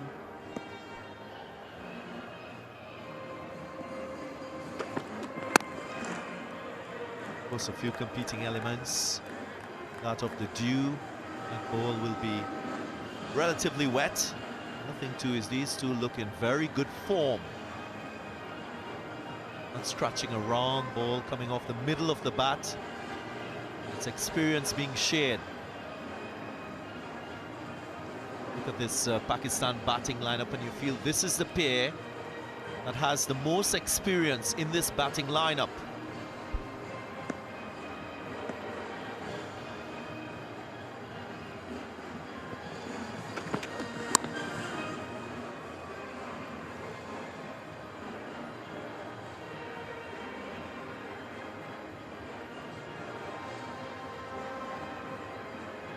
It's working nicely. Just a shot down the ground, but once Rizwan is able to get off strike quickly too, it just feels as if the rhythm is back in his batting. Barbers look comfortable after that initial little phase where the ball just outside off stump was troubling him a little, but after that he's looked in fine touch.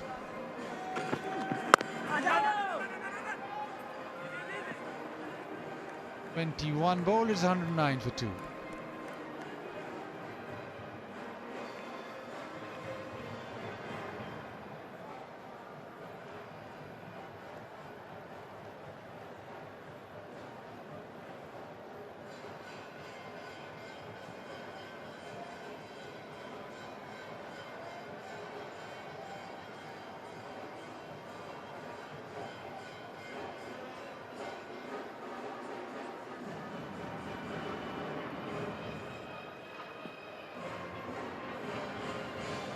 Quite a good crowd here at the Brian Lara Cricket Academy for this first match of the CG United series.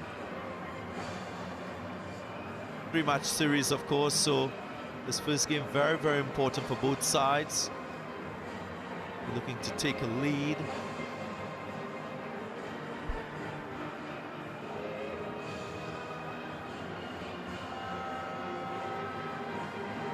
Right, Moti to Rizwan.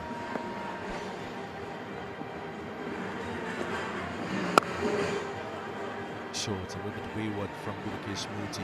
He often does when he's bowling. White ball cricket is finish the ball majority of times on the stumps.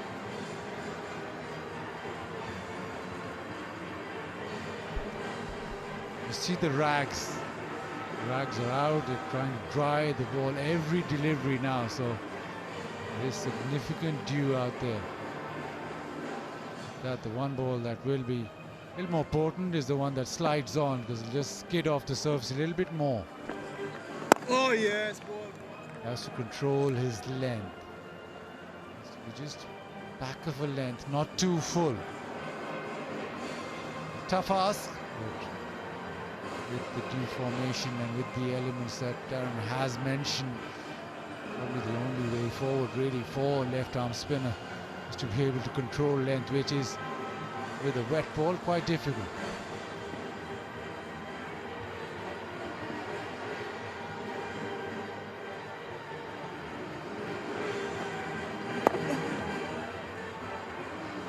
Just looking at this field, I think there is an option in bringing that long off into the inner circle, just enticing both batters to use their feet, maybe look for that lofted stroke. And with the ball angling to the right-handers, there's a chance of the ball coming off the inner half of the bat and going down to long on. So that's a little ploy. Ploy that Shai Hope can use, especially with Moti using the arm ball more regularly.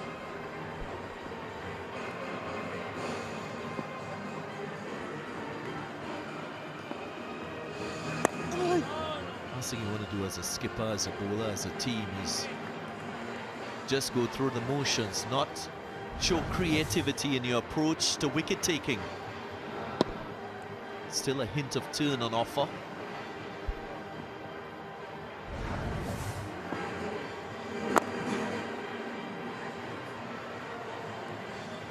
Just 3 off the over, 112 for 2.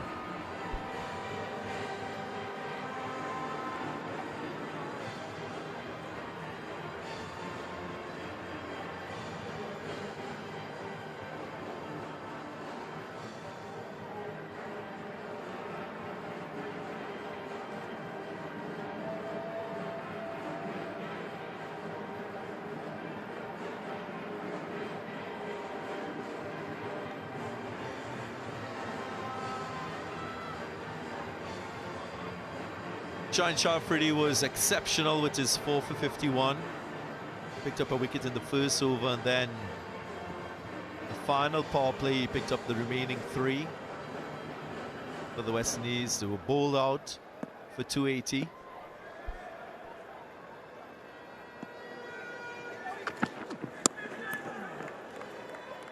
That single brings up the 50 partnership, so fabulous work from these two seniors. Everything looking quite smooth at the moment for Pakistan. Both batters looking comfortable. Babar in particular has looked very good for his 44. Rizwan now just getting into his work, and just seems as if Pakistan at the moment have everything under control.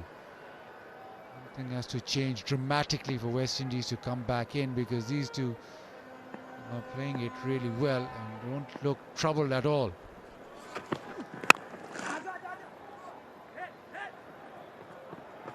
For the cricket Nuffies, 14 to 50 plus partnership between these two in ODI cricket in 28 innings.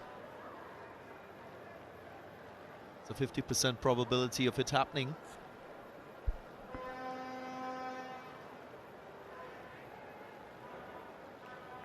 I do love batting together. Long-term T20 openers. A great relationship on and off the field.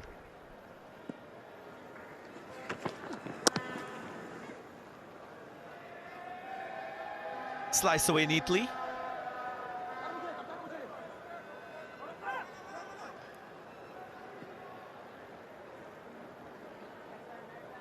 So many fans here at the Brown Cricket Academy.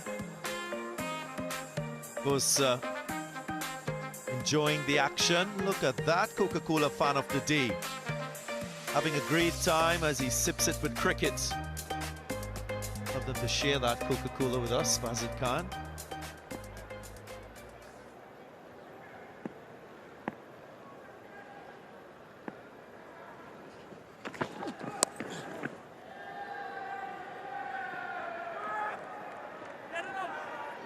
Trying to sneak a couple, so innings just meandering a bit. West Indies looking a little bit dejected because of this partnership. And Shea Hope inspire a wicket, maybe with a bowling change, maybe with an innovative field.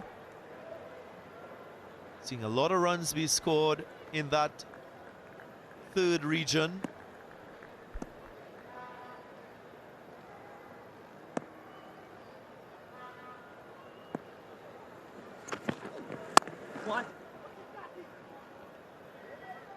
This over, every ball just been tapped away and strike being rotated, 5 singles or 5 deliveries, and that just shows you the amount of control at the moment that Babar and Rizwan have.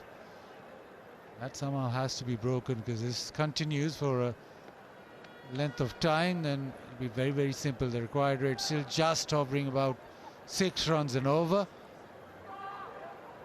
Everything pointing in Pakistan's direction. Can Jaden Seals, can Moti, can they get a wicket? Can they just change the course of the game? At the moment, it's very simple looking at it for Pakistan.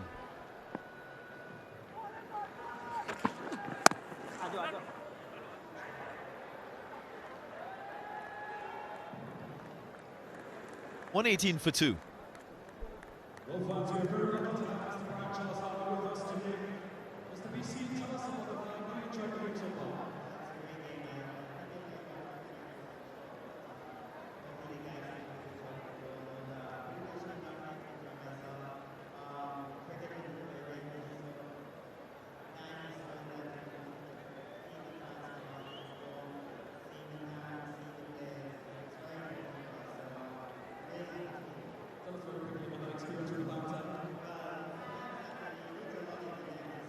Babar Azam looking classy as ever.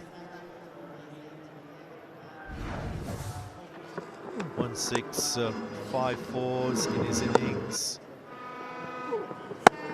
Was a little bit anxious as he started his innings, but then he grew in stature. Took full control of his stroke, most glorious of them all.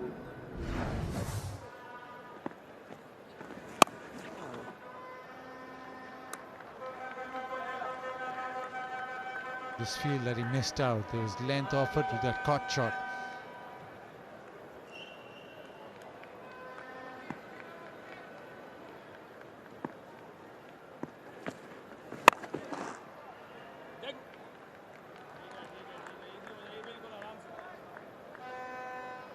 Moti just mixing it up a bit for the Yorker on that occasion. He's been generally straight with his lines. There again, a little bit of turn. Gudakesh Moti finally gets a wicket, his first in the innings, and it's the big one, the wicket of Babar Azam. Just against the run of play, Babar just tries to waltz down the wicket. But once Moti is slow through the air, gets the ball to just turn off the surface, slightly slower. The length is perfect, though Babar doesn't get to it. And suddenly, West Indies have that prized wicket. The partnership was looking so good. Pakistan were looking in control.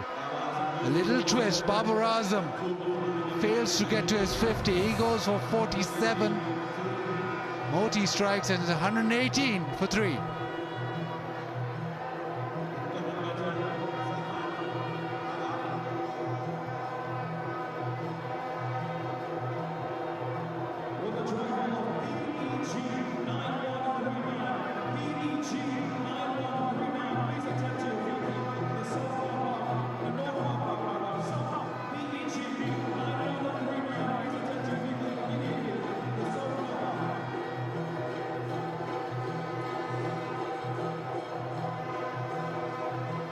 magical shot of this venue. The Brown Lara Cricket Academy welcomes Salman Aliaga to the middle. LT average of 42 for skipper of the Pakistan T20 international team. As a successful skipper after winning the series 2-1 previously. And he's here because of this. You don't often see Baba Azam stumped in ODI cricket. It's the 6th time he's been dismissed in this manner. 5th time since the start of 2023, Bazid Khan. That's a telling stat. Babar Azam normally picks up length so good. He's very good picking length from the spinners too, but off late, slightly out of form, slightly that tip in form. He's judging the length now. Salman Aliaga is very good against spin. He's a very good player off the spinners. Looked at the strike rate, 99 in ODI cricket. So that tells you that he does bat well, especially in the middle overs against the spinners. Now, Moti spin one past his outside edge or get one to just drift back in. Back-to-back wickets and West Indies are well in. Oh, yes. That's lovely. That is a terrific length to bowl at. Moti this over. A couple of dots send the wicket, but he's been persevering with that length. Get it! Oh, dropped. Difficult chance, you can say. Shehope investing in that first slip fielder. Roston Chase couldn't hold on. Yeah, went for the late cut. He went too fine. He's gone quickly. It's a very difficult chance, but still an opportunity. Might have had 2 in the over, that Moti. But he just gets a single and a wicket. It's 119 for 3.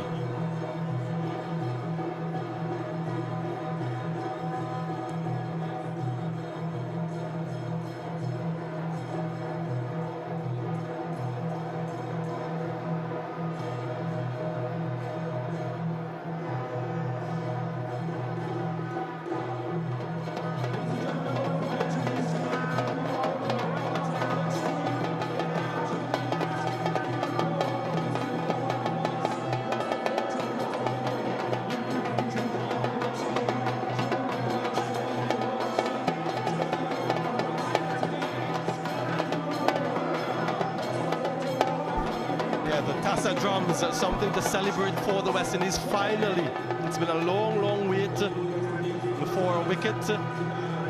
Gudakesh Moti providing that vital breakthrough. Jadia Blades now back into the attack, replacing Jaden Seals. Another opportunity created. Gudakesh Moti, it was sharp. Always going down, the face of the bat facing down, so it went sharply down and he couldn't get his fingers under it. Right, they need to rebuild here. Pakistan, West Indies will be searching for another quickly, provided the opportunity, but grasped.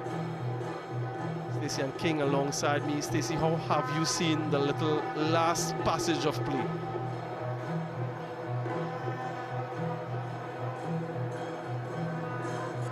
I think Pakistan would have been pleased with that partnership between Rizwan and Baba Azam. West Indies being able to break that 50-odd partnership.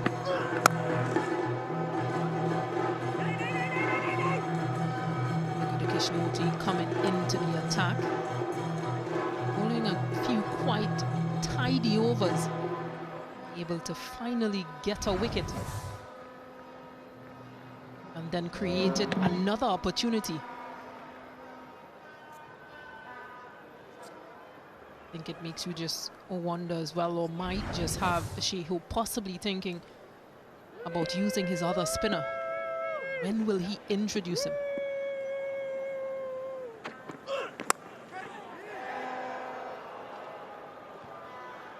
Yeah, boundary. Every bit will count for Pakistan.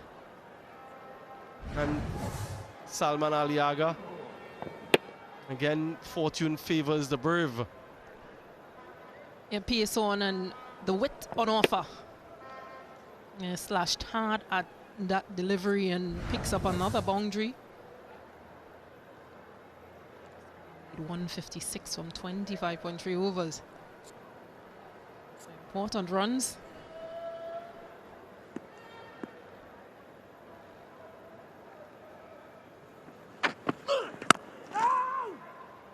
He too is one of those Pakistani batters with an excellent record while chasing. Averages 49, a strike rate over 100. So they like knowing that target score. And he's very solid in the middle overs and as a lower order contributor in this Pakistan batting lineup. So it's important that West Indies look to remove him quite early.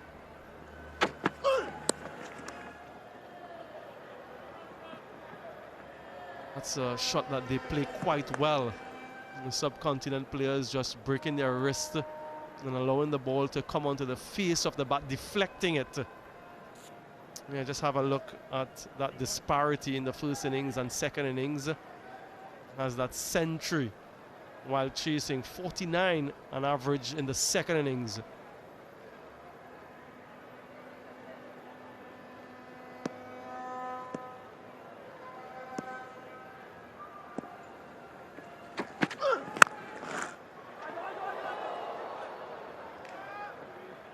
Lots of responsibility now for the captain Rizwan. 127 for 3, halfway stage of the innings.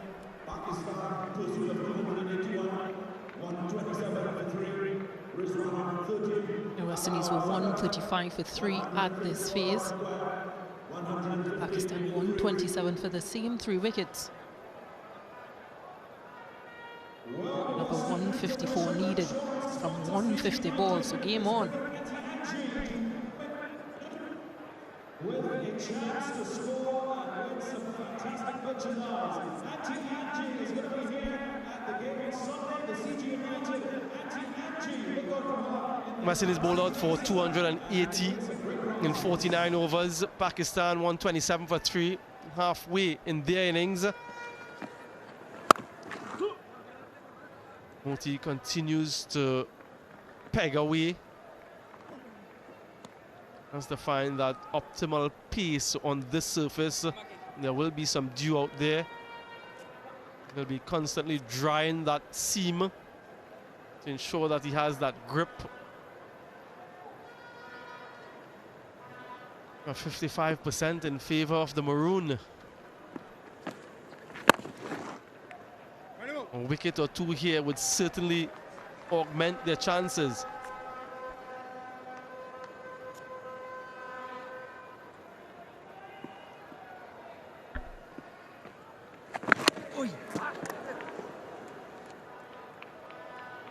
Yeah, wide signalled. Gudakesh Moti was just a bit guilty in that Florida T20 series of bowling a bit too fast.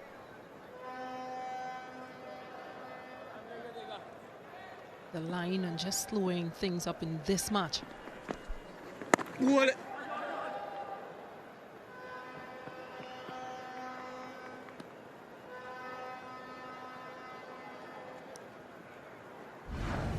Yeah, earlier today we saw this bit of activity.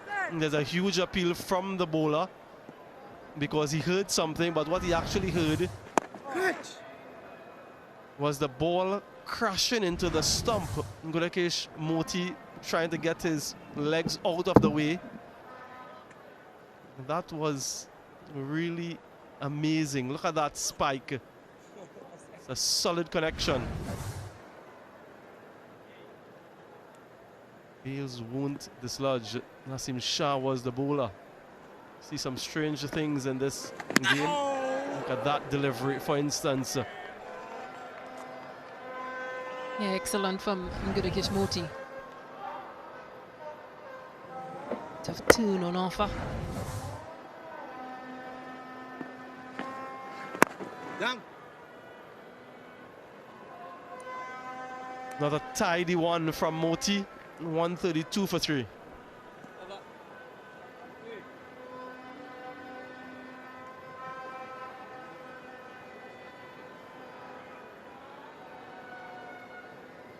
wicket apiece for two of the seamers, Jaden Seals and Shamar Joseph. Gudakish Moti, the only spinner introduced, has picked up 1 for 23 from 5.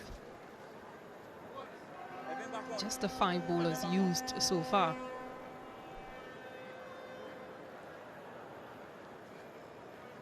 Yeah, 5 bowlers used so far by the West Indies. Haven't seen Ruston Chase just yet. Yeah, they're still here and they're still rallying, still supporting.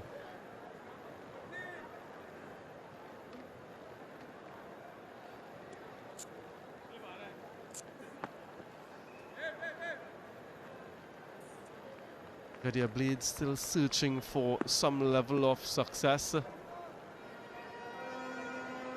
Wrong the wicket.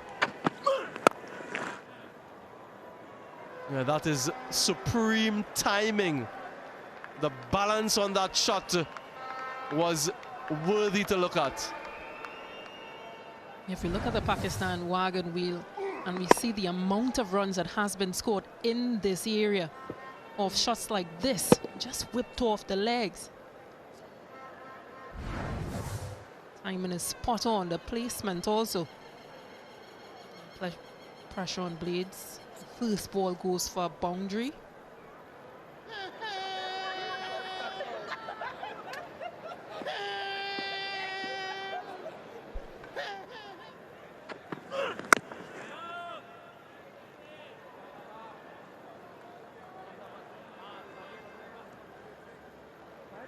And when you score a boundary off the first ball of the over, you want to ensure that you get at least 6 or 7 from it. Yeah, that's perhaps what Rizwan is saying. Yeah, looking to rally the troops. So who's going to pull off something spectacular? Where's that inspiration going to come from? They're in the contest. They should believe and they should know that. Couple wickets here or even one can shift the momentum and the pendulum in their favor. And if you look at the comparisons, it's neck and neck, literally. It's just the change of wickets. West Indies had lost 4 at this point and Pakistan losing 3.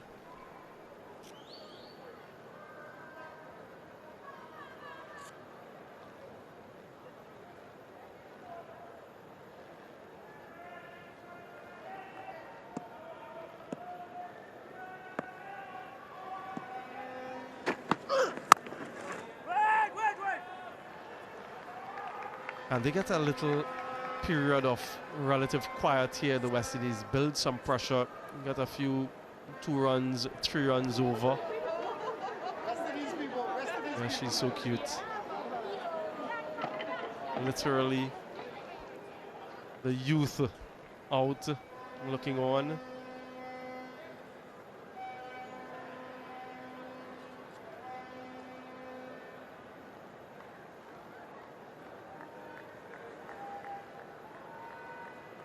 Who's going to conjure something?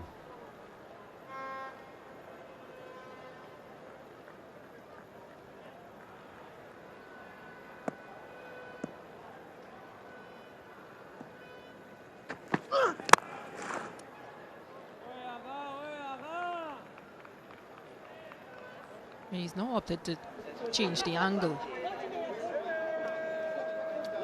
Said way past your bedtime, little one.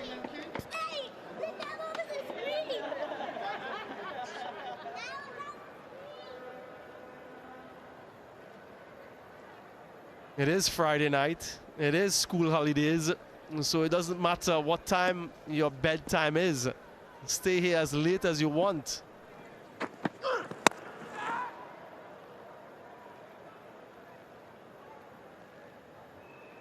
Yeah, the icing on the cake for them would be a West Indies victory, 138 for 3.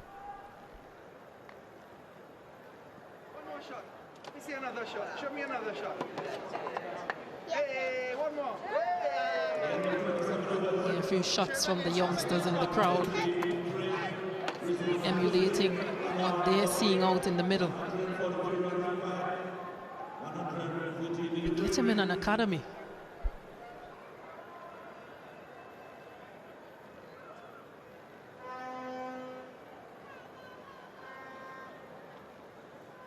not much the difference at this stage of the innings.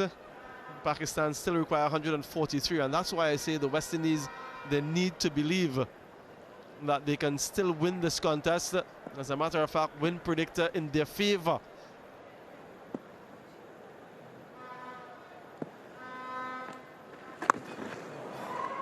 Yeah, that's a gift. It really is a gift from Gudakish Moti. Full toss down the leg side. Rizwan gleefully accepts. Yeah, full and well placed from Rizwan. Could have put that ball anywhere out the park he wanted. Control, roll of the wrist. And again, pressure on Moti because a boundary scored off the first delivery. Yeah, viciously trying to dry the ball. Did mention that that would be one of the concerns for the bowlers.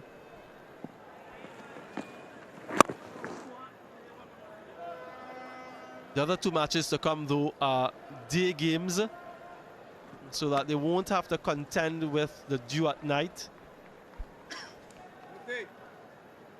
Sunday and Tuesday. And just one one-day international hosted here prior to today. Then we'll have 3 and 5 days.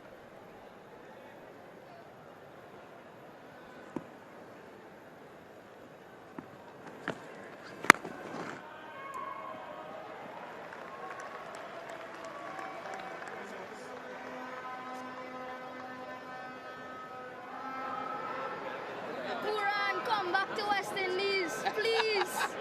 We need you.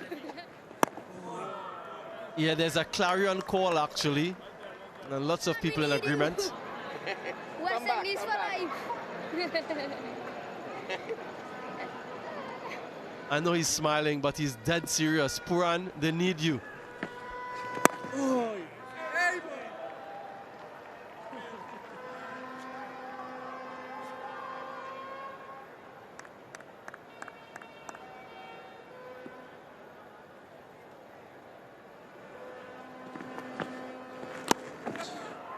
Pace on, and that will go for 4. Well negotiated by Salman Aliaga. Just deflected it for 4. 147 for 3. And 9 runs off that over boundary of the first, boundary of the last delivery. Again, pace on, using the pace. Pakistan now require 132, 134 from 132. 145 after 23 overs. Rizwan 38. Aga 18. Aga 18 from 18, Rizwan 38 from 41. So they're doing well. This partnership 29 from 28, better than a run a ball. That previous over bookended by 2 boundaries.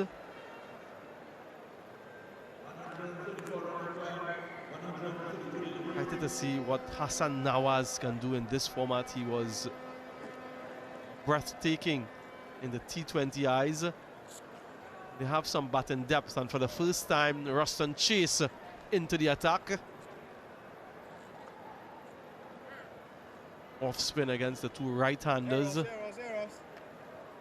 As you would imagine, he has a 5-4 leg side dominant field. Start. What you'll want to do is to get in a few dot deliveries, 2 or 3 in the over.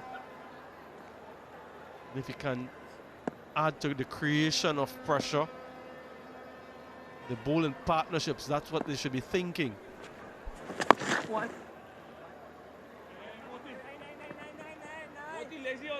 And possibly to break this partnership, 30 from 30, so a runner ball. Rizwan well set on 39.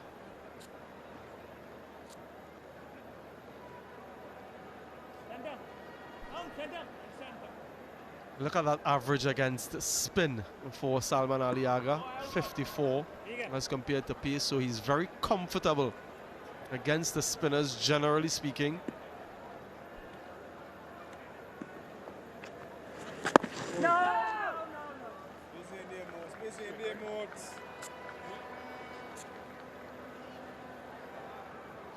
if they can perhaps get someone else in the inner circle to build some more pressure. Maybe the mid-off, ask him to play a shot over the infield for Mohamed Rizwan. He has the mid-off, but he has the sweeper in position. Maybe he can keep both just for a couple deliveries in the over. And as you go towards the end of the over, relax it slightly.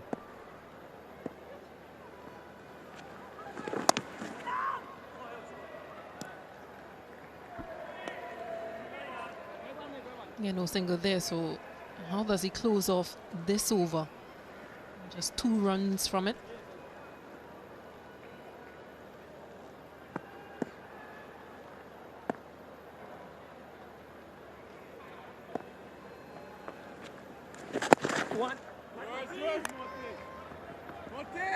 Two is the call, weighted to perfection. The little bit of misfield allows them to get a couple extra runs.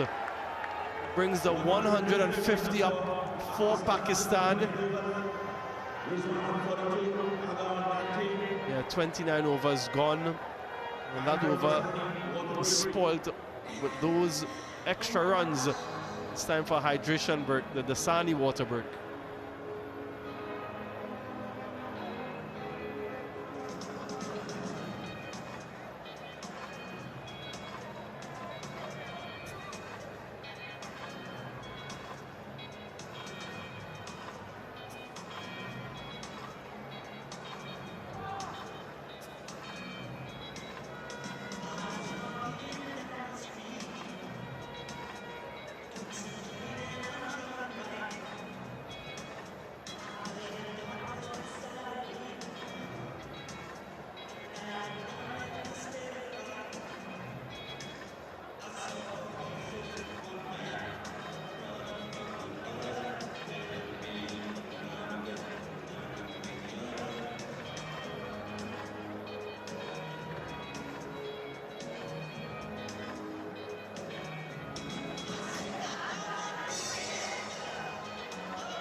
Baba Azam got to 47. This partnership, 34 from 34. Runner ball, Rizwan and Aga. And batting to come, 152 for 3 after 29, Pakistan.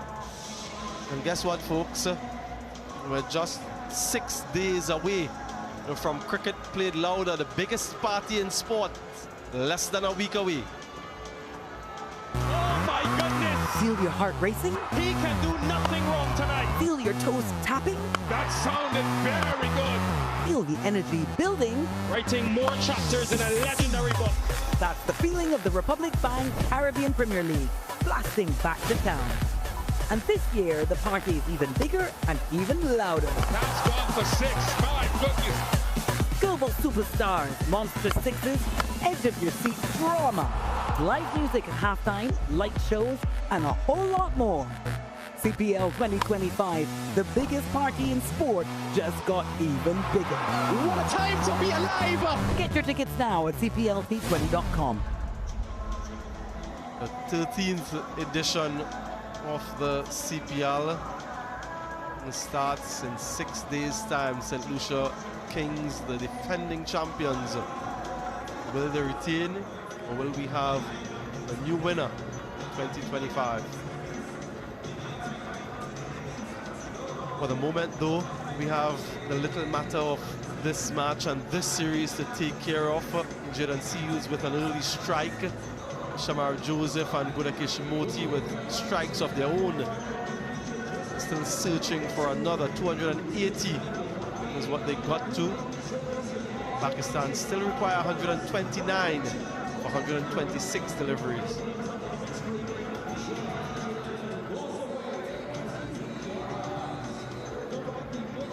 Just want to make sure, absolutely sure that all's good with the Willow. There's confirmation that we have some dew out there, so challenge will continue for the bowlers, the fielding team. Saimayu didn't get off tonight. He's looking to rediscover his scintillating ODI form.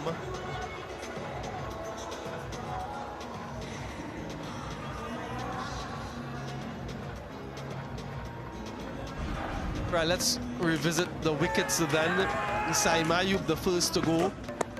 And then that LBW, given not out initially, had to be overturned. And Gudakesh Moti magic to get rid of Baba Azam. Yeah, neck and neck at the moment. Stacey, how do you see the next little passage of play, next few overs or so? The West Indies need the wicket. They need to break this partnership. 34 from 34. Rizwan well set on 42. Line up another half century in this format. Arsenal chase maybe continuing at just the 3 wickets to her fall.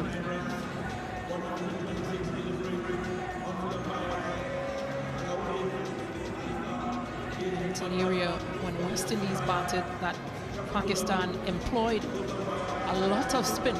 West Indies lost a number of wickets in this phase, so they'll be hoping that the same can happen. As Captain Chehob continues with Gudakesh Moti in the middle.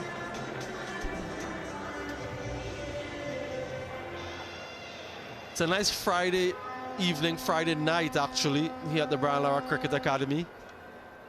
Some good off-field entertainment, and some quality players on show. Not a bad way to spend your Friday.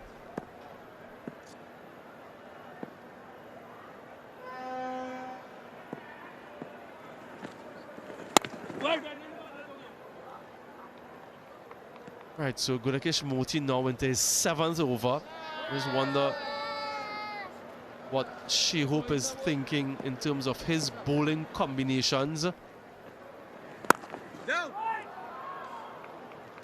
What he might want to do, get one of his quick bowlers back on.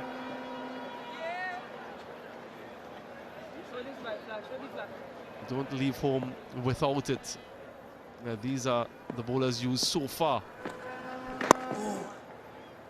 Wonder how many of Moti is he going to perhaps hold back?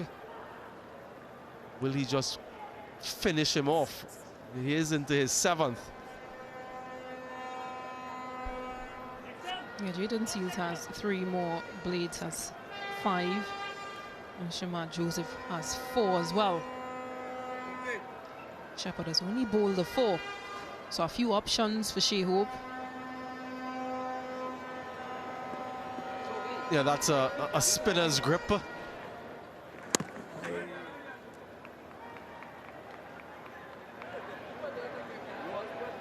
Right, yeah, that's a good start. Yeah, look at that distance, not too dissimilar for Gudakesh Moti. So an orthodox type grip.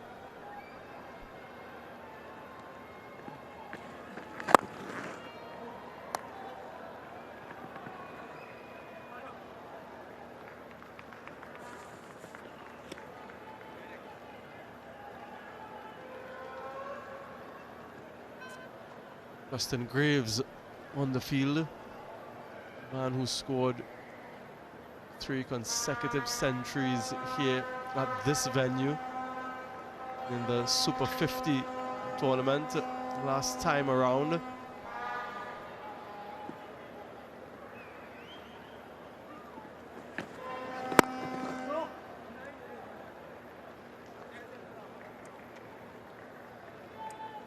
.156 for 3 after 30.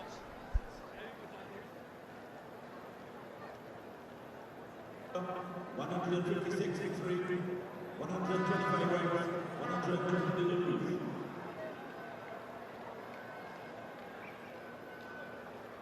In the next draw, there will be a trivia question, and you can play any draw. The draw code is up on the screen. Will be posted yet again, so be sure to scan it when it comes up. The trivia question will be posted at the end of the next draw. Can you win something? We'll wait to see. Not much between the two teams at a similar stage in the innings.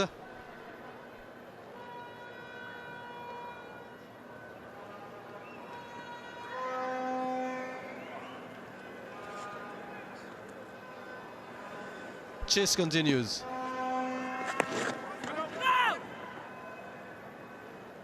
Chase was good in the previous over. A misfield allowed them to get 2 additional runs. Yeah, what they need, Stacey, in addition to the wickets, or what brings about the wickets, would be some quiet overs. 2 runs overs, 3 runs overs. Chase almost gave them that last time around.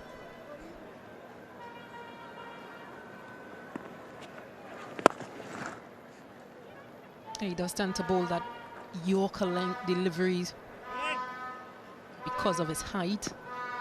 Something he did to exception in the T20 series in Florida. It wasn't easy to get under him to score, so they won't mind the singles.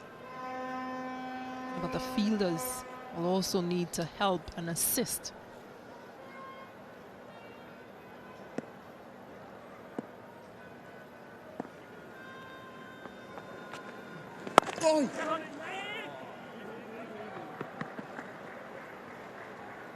They're good running. They know that they can just nudge it around, nudge it around, get the singles, because that run rate is just above 6 runs and over. A runner ball essentially. Wickets in hand, they're in control at the moment, Pakistan. But as we always say, add a wicket or 2 to that, and that's when things change drastically. Like that, a gentle lob back to the bowler. Ruston Chase seems to be a little bit perplexed by how easy that was. When West Indies get the breakthrough they were so desperately after. And I think initially Chase thought that it was coming through much faster than that. And I think he caught it a couple times before eventually holding on. Aliaga goes for 23. A 40-run partnership is broken. And Pakistan 158 for 4.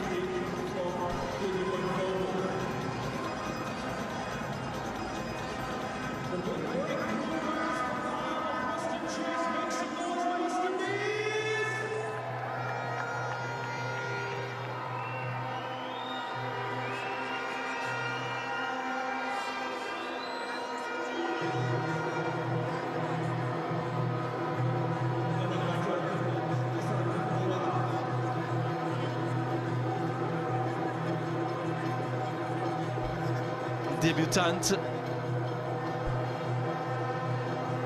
Hassan Nawaz was quite impressive in the T20I series. This is the reason why he's here. He might have just stopped a little bit on Salman Aliaga. Ruston Chase eventually held on. A disappointment for the T20I captain Salman Ali Aga. Yeah, I got there in the end. Right, so the debutant Hassan Nawaz on strike.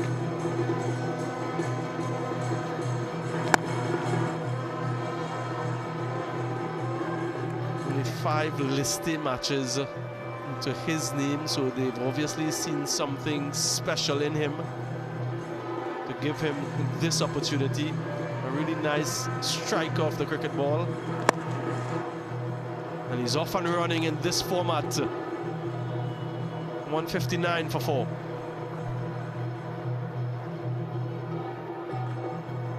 A wicket and 3 runs in that over. from Ruston Chase. Spin again playing an important role in this phase. Both teams.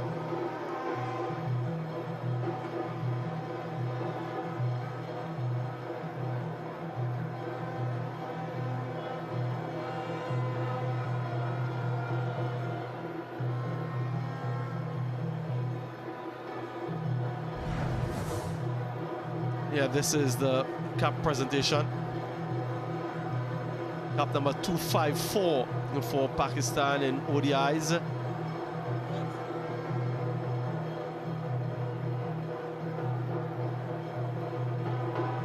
A wonderful moment, one that he'll remember for a lifetime.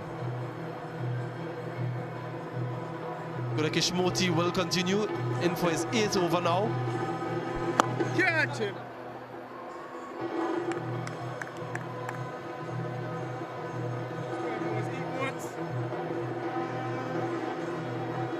Yeah, that cap being presented by the team manager Naveed Akram Chima to the youngster, 22 years of age, and in at a critical juncture in the game.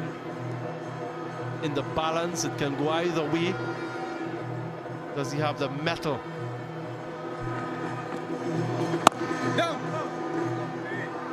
Seems to be well composed, Stacey. We saw him in Florida.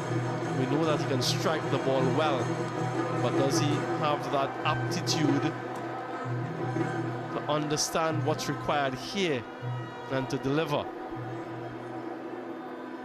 I think that will be the challenge for him. He's with Rizwan, who's already set on 44 from 49.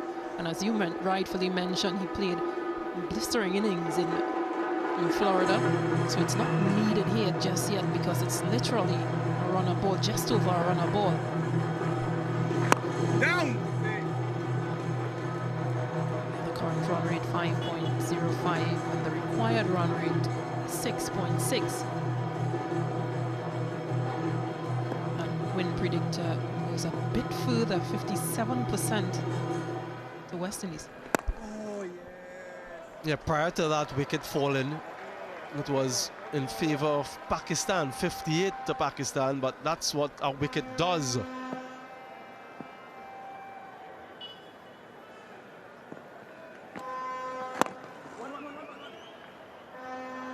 Eight overs completed for Gudakesh Moti, 161 for 4. At the end of 22 overs, 161 for the loss of 4 wickets. In a quiet period of play, 24 balls since the last boundary has been hit. The last 30 has produced 23 runs and 1 wicket.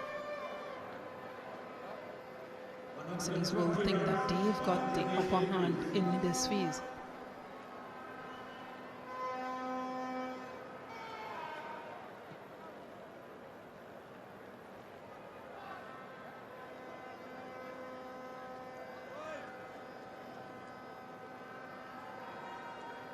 .67, 6 wickets in hand. That's the equation for Pakistan. West Indies ever so slightly getting themselves ahead. Chase has come in and produced a breakthrough, a much needed one in his 2 overs. Quietly efficient. Oh, yeah! Added to his half century earlier today.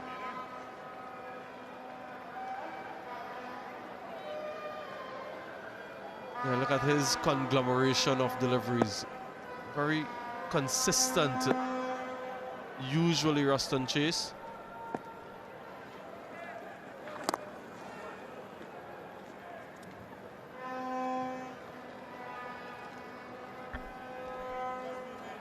Yeah, for him, it's also the speeds in which he bowls.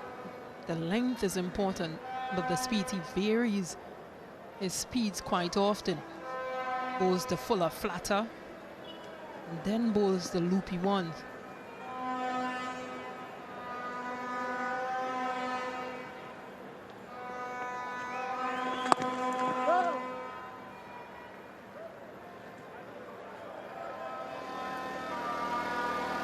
if it's not doubles, it's bubbles here in Trinidad. The popcorn and the attraction to get the younger ones there.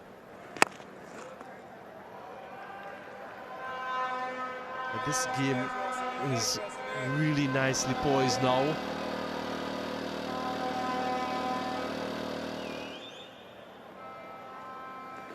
Nothing. Just seem to think that these two hold the key, Hassan Nawaz and Mohamed Rizwan.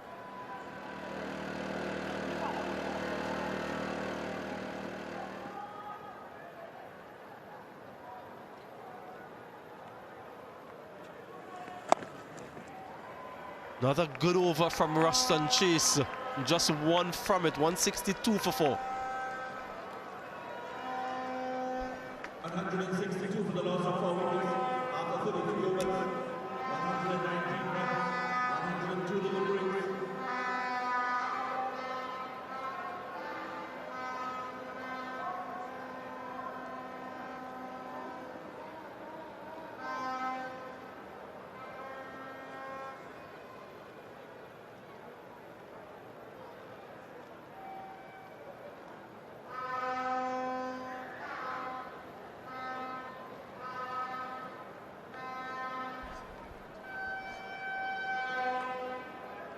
Easy.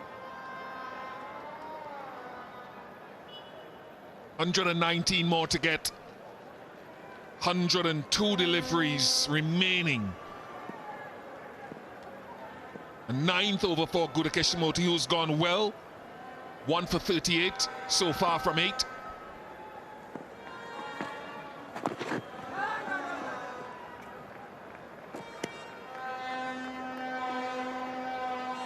Bazit Khan 15 for 1 in the last 5 overs.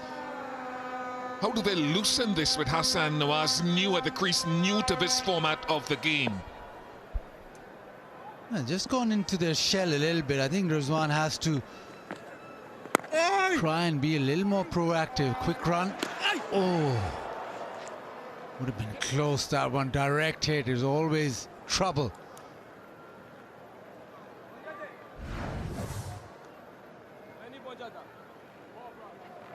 Might have just made it, but would have been extremely close. You know, Hassan Nawaz can strike it big, but he's just walked in, so maybe it's up to the captain Rizwan just to make sure that this pressure doesn't build. It is building, as you mentioned, just 15 of the last 30 deliveries. It's not as if there's been a lot different with the ball happening. It's just been conventional cricket. Pakistan just taking a step backwards, not enforcing themselves on the game. Ow!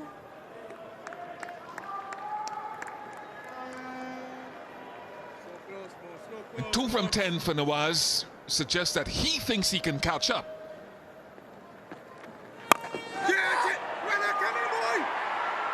Just short. The risk of that is sometimes it can work for you. You can, in the words that we use in cricket, catch up. Justin Graves, the substitute fielder. If you get dismissed, deliveries don't come back at you anyway. Don't come back to you. So it's a dangerous game, but he's got to get himself going, Hassan Nawaz. Pressure's building.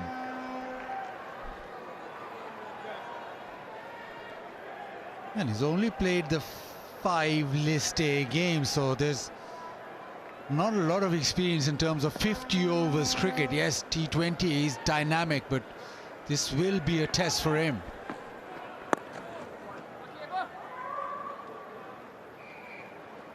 You don't want to play in West Indies' hands, just let that required run rate swell, and then one poor shot or one high-risk shot doesn't go your way and the game shifts. As it is right now, is West Indies are just putting on the squeeze.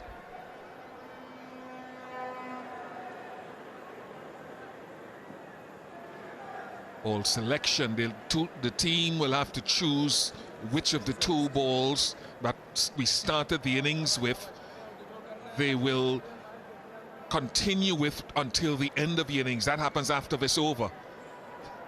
Both of them are pretty damp at the moment, I would think.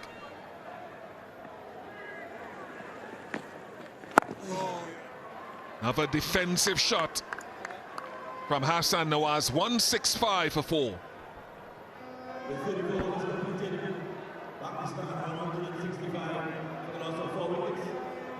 Which one is it that the West Indies will choose to go along with? It'll be an interesting choice. If both were dry, then you'd probably go for the one that's slightly older, considering a little bit of reverse swing comes into play.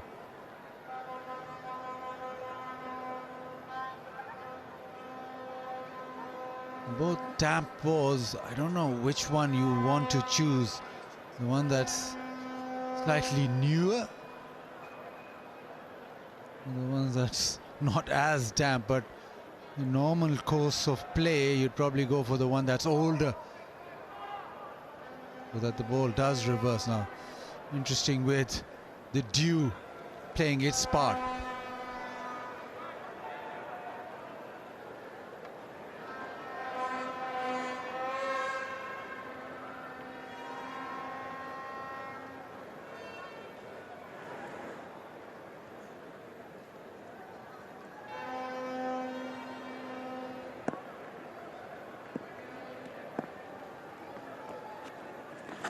Catch. 49 to Mohammad Rizwan.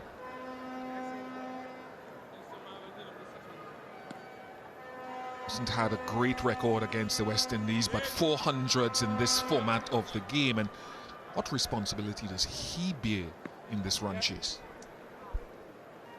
He's a senior man. He'll need to just guide this chase. There's batting to come. There's got Hassan Talat, Fahim Ashraf, but Rizwan will have to shepherd the chase as such.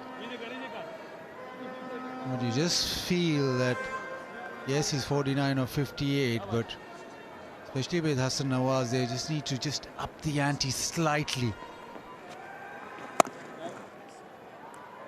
Hassan Nawaz, obviously his debut, very inexperienced in list day cricket too, so the situation he wouldn't have faced a lot. So maybe it's up to Rizwan to try and take that little extra risk just to lessen the burden.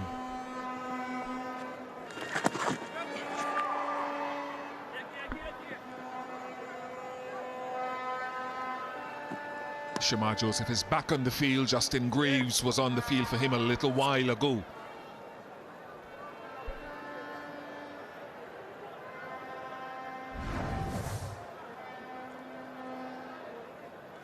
One or two issues a little while ago, Shamar Joseph, with his shoulder that was seen to about 2 or 3 overs ago. He then left the field briefly.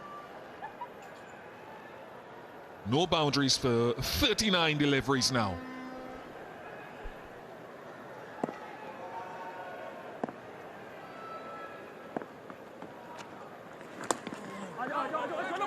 Half century number 16 in one-day internationals for Mohammad Rizwan. Only a second against the West Indies. In addition to 400s in this format.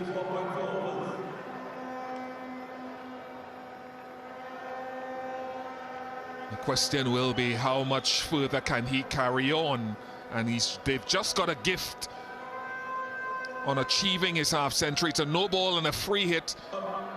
And Hassan Nawaz, if ever he needed something to get himself going with a boundary opportunity in this format, on debut it's this.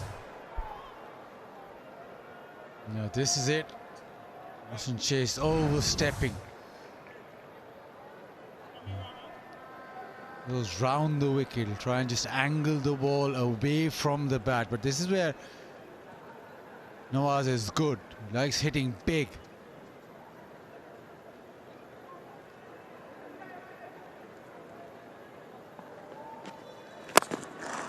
Very good. He couldn't go too wide of off stump because there's no one beyond that point cover short third ring, at least for that ball.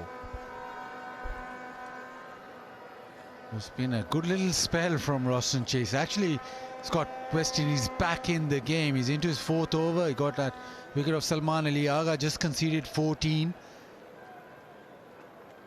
Almost the last option from Shea Hope. Wasn't willing to turn to him earlier, but it's been an impressive little spell.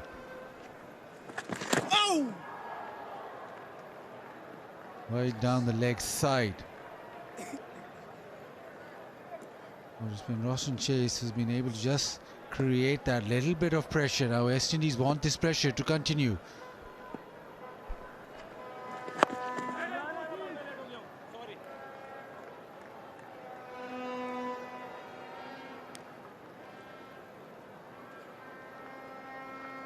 Moti has one more that he can offer up. One more over, that is.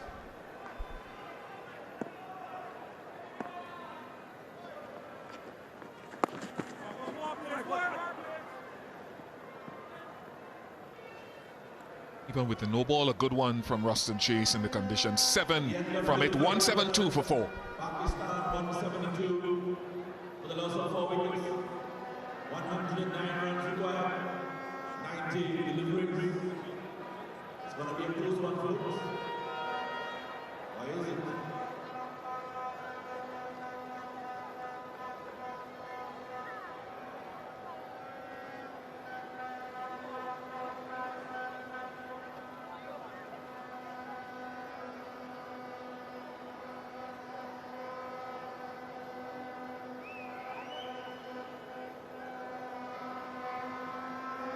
The last over for Moti's had a good night. Last 40 balls, just 24 runs and a wicket. So pressure has been created, and this has been good going because it's moist out there. You can see the tracks of the bowler behind Moti when the seam bowlers have left their footprint in the grass. It's an indication that it's moist. Love to end with another wicket, Moti. The control with the damp ball has been very good. He's been able to hit length, which is impressive. Again, very good length. A terrific delivery to Babar, which actually spun away, turned away. This length, just not a drivable length. And again, this is why he's been so effective. Now, it'll be interesting who Hopes turns to after Moti's spell. You have to go back to one of his fast bowlers. Is that what Rizwan, is that what he's kind of waiting on? Because you look at a comparative score. Pakistan aren't that far behind. West Indies were just clicked over to 181 for 4 at a similar stage. And maybe the captain has assessed. Is the left arm spinner, that is the biggest threat, but you would think it would be pretty difficult bowling spin or with a damp ball. But the other factor here, yes, there's been a change of ball, but will that ball reverse, if any? We saw Pakistan being able to work with that old ball and get the ball to reverse. Shaheen Shah getting a little bit of shape. And maybe that's what Rizwan is just looking at. Pace on the ball, slightly easier to hit boundaries. Moti, his final delivery, he's gone for 42 and the wicket.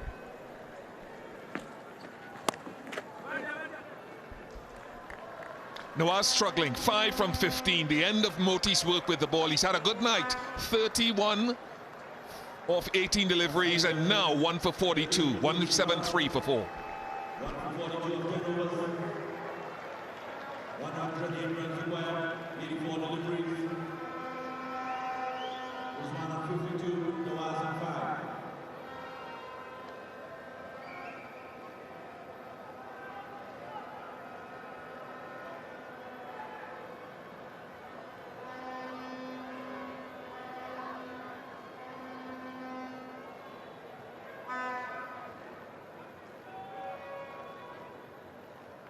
That block between 31 and 40 is where West Indies have managed to get themselves out front. Still got another 4 overs to get to that 40, but 17 for 1 since over number 31 for Pakistan has created pressure. And you sense they need to try to move things further forward, or try now.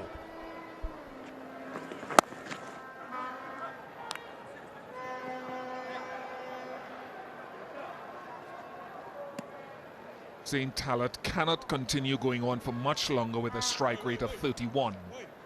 Hassan Nawaz, sorry. Hussein Talat to come, along with Fahim.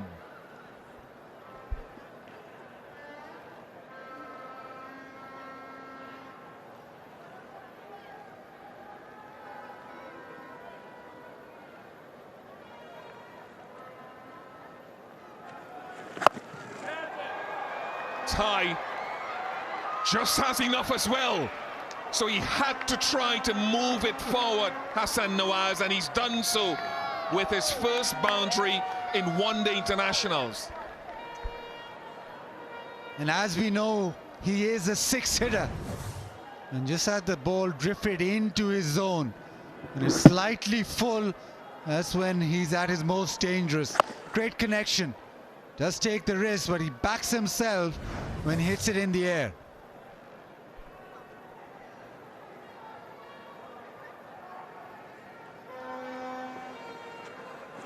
Oh, yes.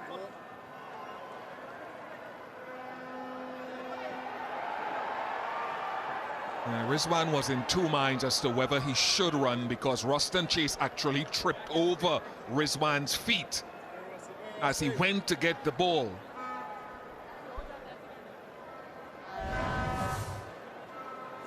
Oh, yes. They almost blocked him, and then he wasn't willing to take the single. It would be interesting if that had resulted in a run out. It'd be very interesting, but a dot ball after all that.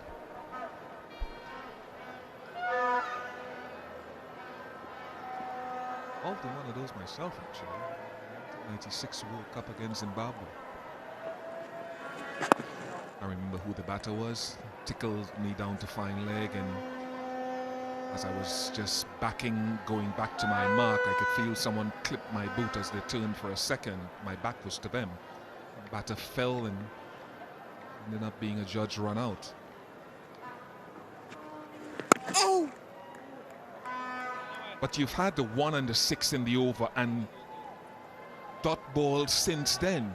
They haven't built on that big shot for 6.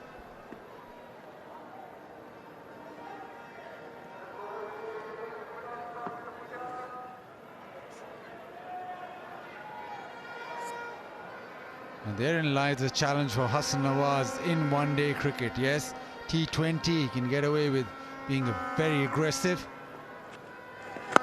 One-day cricket slightly more difficult. You need to have those in-betweens after hitting a 6 or a 4.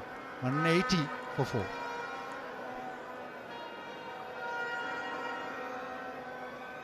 The end of 37 overs, 180 for the loss of 4 wickets, 101 runs, 78 deliveries.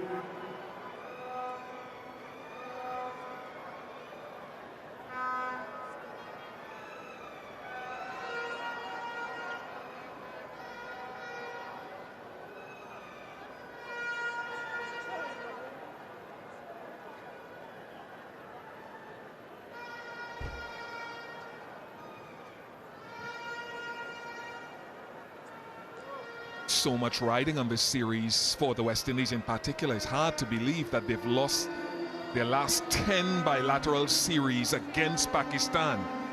They haven't won since 1991-92 in a bilateral series. Remember, 1991 was the last time they won an ODI series, bilateral series against Pakistan.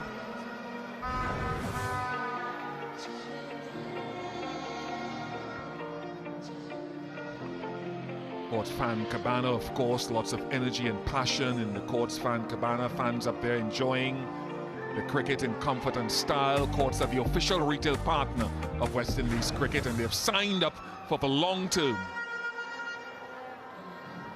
Bowling for West Indies from the northern end, Shama Joseph. 101 runs, 78 deliveries.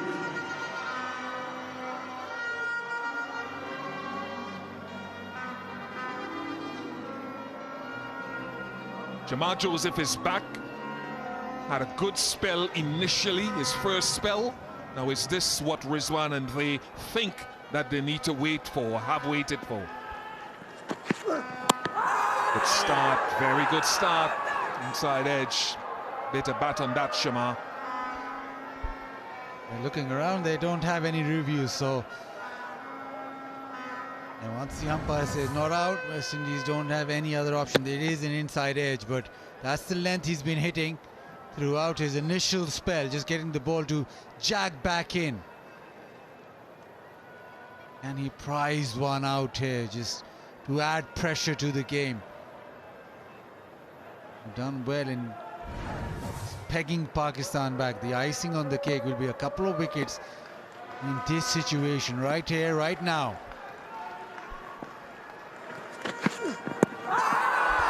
Close, yes, the finger goes up.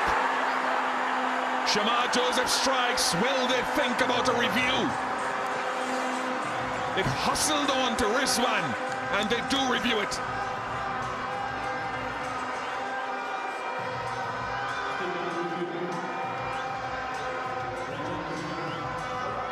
TV umpire to director, we have a player review for LBW. On-field decision is out after the fit placement, and it's a fair delivery, front and first base.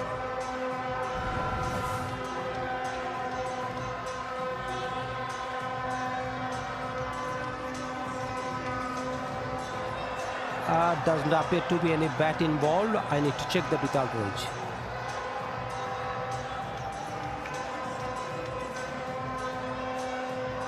I can see a clear gap as the ball passes the bat. Satisfied, no bat involved, and ball tracking whenever it is ready, please.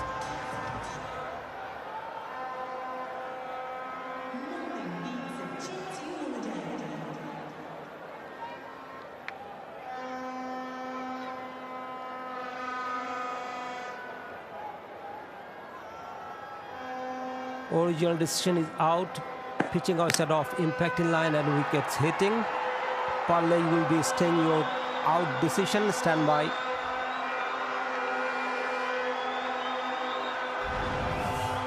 You're on screen, signal out. A terrific decision, terrific delivery to skid off the surface, just zip through. Rizwan beaten for pace on the back foot, struck right in front. Shama Joseph does the business. Pakistan in a spot of bother now. Rizwan 53, it's 180 for 5.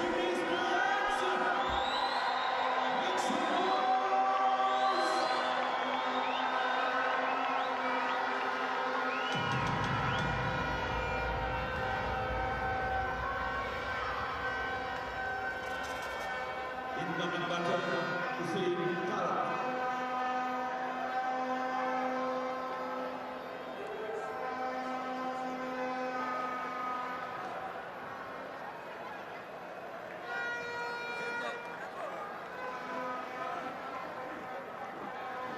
Talat, only his second one-day international innings, 29 years of age, but he's skiddy and he's held his length well, Shama Joseph.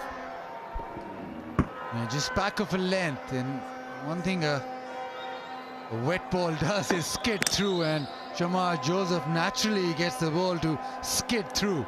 That one was too quick for Rizwan. He's gone back, nowhere near the bat, nowhere near. Huge wicket.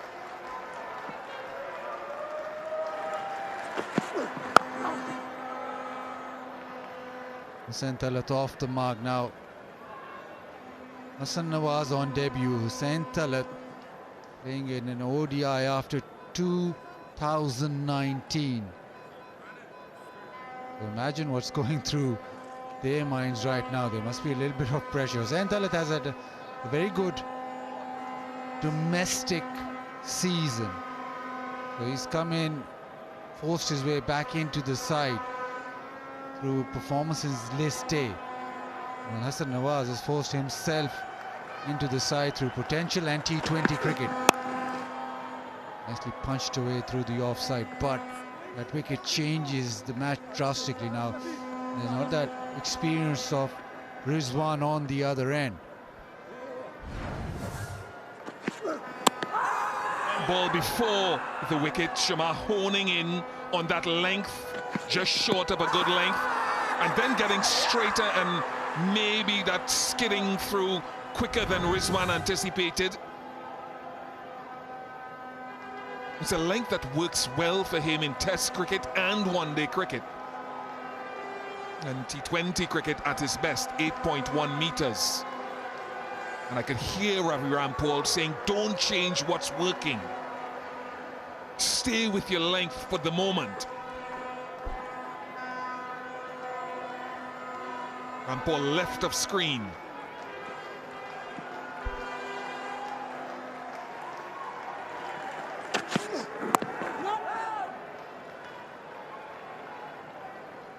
Very good again, hard length into the surface, hitting the bat hard. They needed this from Shamar Joseph. The pressure built through the spinners, and then Joseph comes in, takes the wicket. More of the same.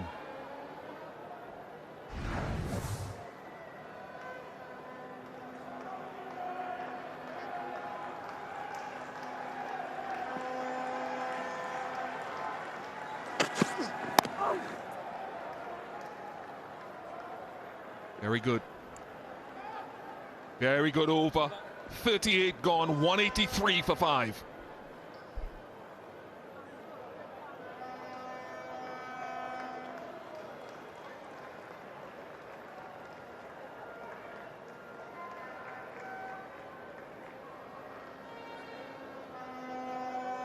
At the end of the overs, 183 for 5, 98 runs required, 72 deliveries.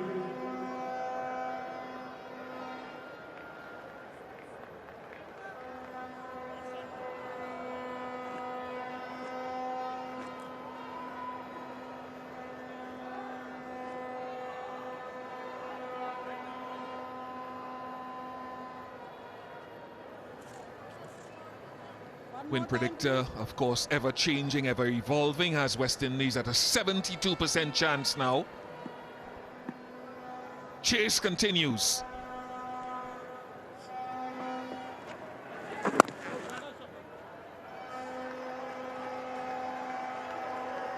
Hayden Seals has 3 overs. Joseph has 3 overs.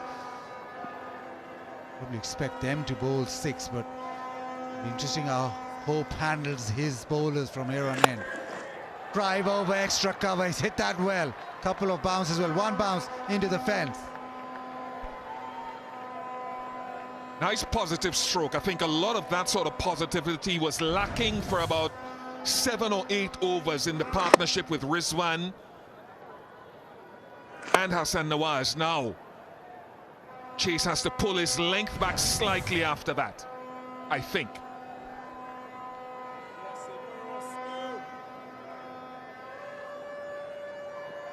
Aids has a few overs. And Mario Shepherd now probably thinking when those two come into play. At the moment, you probably think maybe you can give 1 more over to Joseph because he's bowled so well in that previous over. And then look at these two.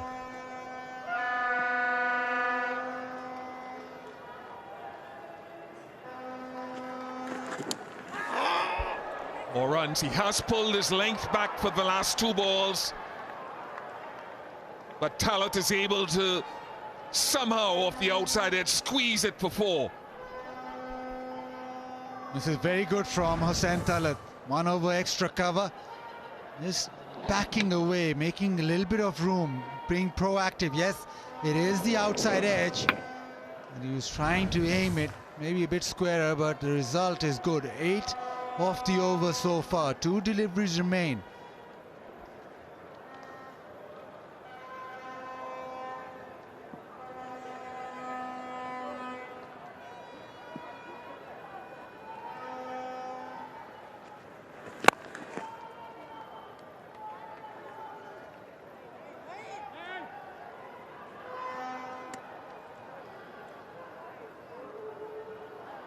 Just a couple of shots, and the equation now is 89 from 67. If you can forge a partnership and keep going with Fahim Ashraf to come, for example, the game is still on.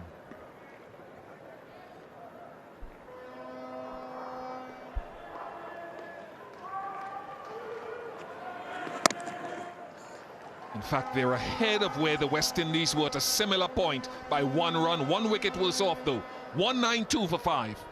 With 29 overs completed, 192 for 5, 89 runs required, 66 deliveries. Get on the big screen, the Marco is currently on. Get on the big screen, and you can certainly feature like these super fans. Take a photo, take a video, post it. Be all over the world today. We look forward to seeing each other on Sunday and Tuesday in your West Indies match. Be sure to check them out on the south and north of the stands. 89 of the last 11. Those final overs where Pakistan just found a little bit of reverse. Fast bowlers did close the innings off. Jamar Joseph round the wicket. Skids that one through too.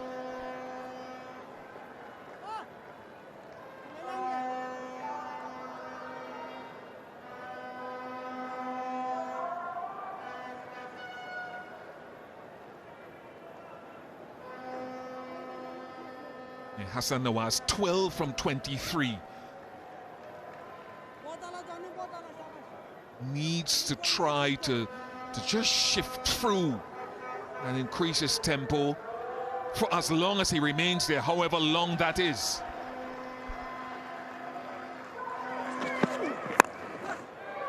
Does play the big shot and is now trying to shift through the gears. Welcome boundary for him and Pakistan. Probably this is his best way, try and attack what he does in T20 cricket, the way that he plays. Look for the boundary ball and just exert pressure back on the bowler. That one whipped away, was leg side, hits it over mid-wicket. He pulled the length back. I wonder if he tried to get a Yorker in there. Does he pull his length back and go back to revert to that length that he's bowled so well tonight, and more on an off-stump line?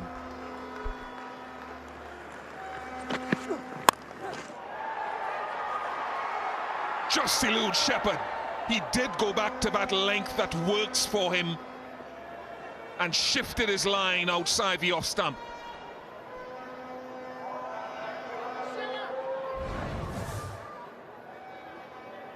And Hassan Nawaz trying to back himself. He's very good down the ground, but ball just skidded through.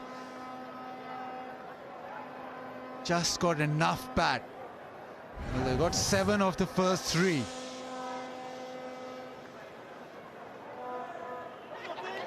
Hassan Nawaz, I don't think will back down. There's a change in field. Fine leg in the circle.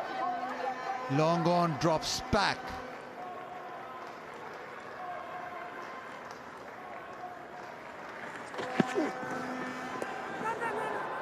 Oops. That'll be a wide.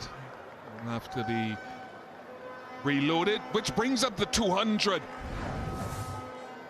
for Pakistan. And let's have a look at this now. Shamar Joseph is wicket and other deliveries from a very similar length. So the ball is skidding a little bit. Bounce just slightly lower. So use that, I think, for the moment and go into the pitch. Yeah, absolutely, and the line has to be tight too. Absolutely there. It's back of a length. Hussain Talat unsure whether to just fend at it or not. The previous delivery that he'd faced had skidded through. This one just maybe nipped away. And that's the length that he has to just keep on banging on. Still a couple of deliveries. Pakistan have come back. This partnership, 21 of 15. Again, it comes to the point where West Indies need a wicket. And it comes to the point where Shamar Joseph needs to produce something. Oh no. Keep it tidy, don't try too much. Why did you come up with that when the previous ball went past the outside edge?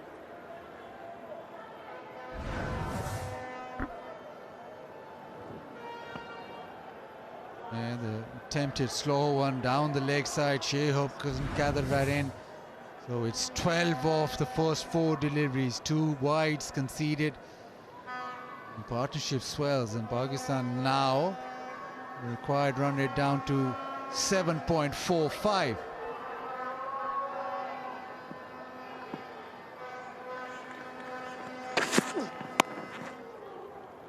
Nice shot.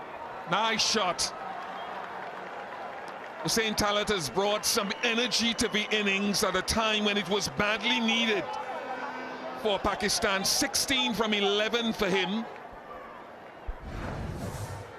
And suddenly shifted the game. It swung Pakistan's way now. There's a lovely cut shot. Not a lot of room to work with, but he's managed to find the gap. Partnership now 28 of 17. Required rate almost down to 7.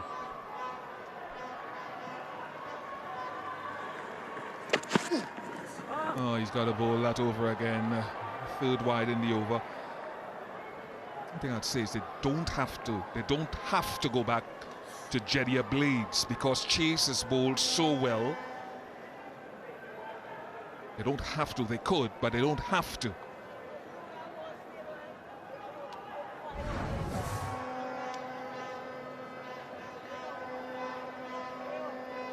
It's not gone too full too often this innings and largely hit a length and short of a length. Quite good. 2 wickets just short of a good length and halfway into a good length. That's all. That's what he's done so well. Don't go away from the plan. 209 for 5.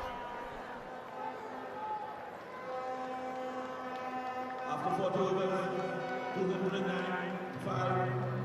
72 runs required, 16 deliveries.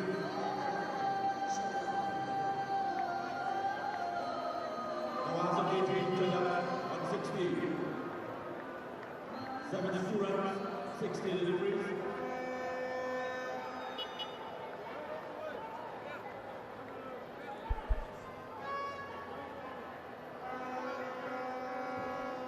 Surely game on, 72 from 60.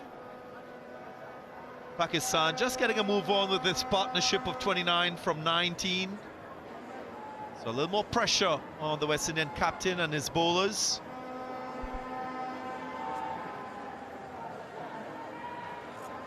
That's the equation. Hard to tell where this game will end.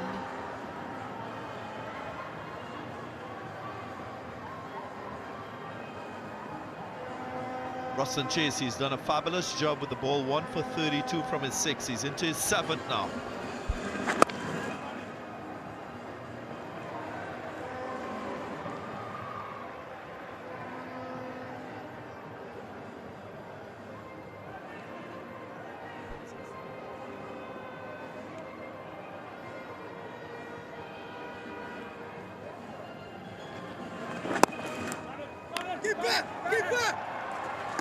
Just some pressure being applied. Carlos Brathwaite alongside me. Pakistan superior to the West Indies in terms of runs in that middle phase. 161 for the loss of 4 wickets. Yeah, but you feel as though it's bubbling to a head now.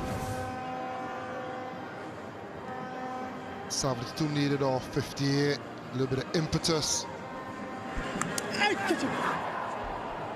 Put down. Extra bounce once more from Ruston Chase. He finds the outside edge. Shea Hope not able to hold on.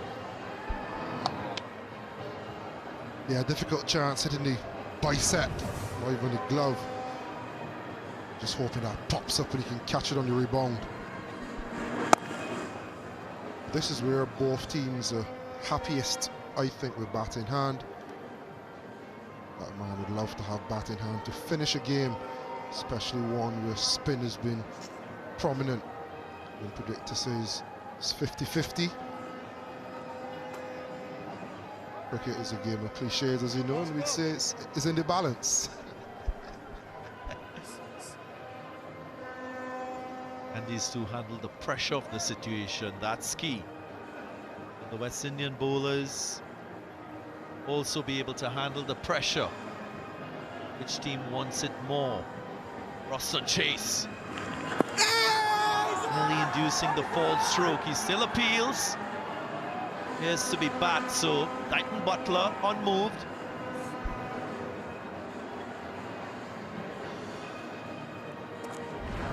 This has been an Achilles heel for West Indies, finishing with the ball, and that looks very, very close. Unfortunately, no reviews. Back close to the pad as well. Love to see that again.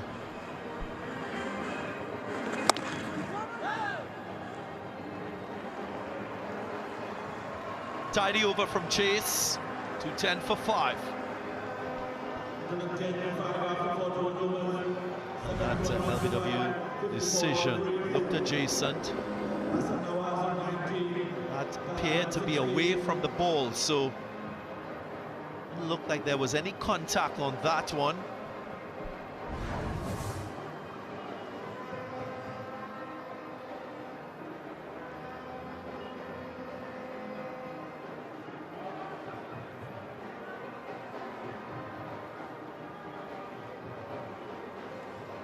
Be a thought for the debutant. So Nawaz holds the key to some extent in this chase from Pakistan. So 19 from 29, already a partnership of 30. She-Hope will want to get it right with his bowling options. Jaden Seals with 3 overs remaining. Of course, 9 overs remaining in the innings. Which bowlers will he use, Carlos Brathwaite, to close the innings out, or maybe close Pakistan innings out?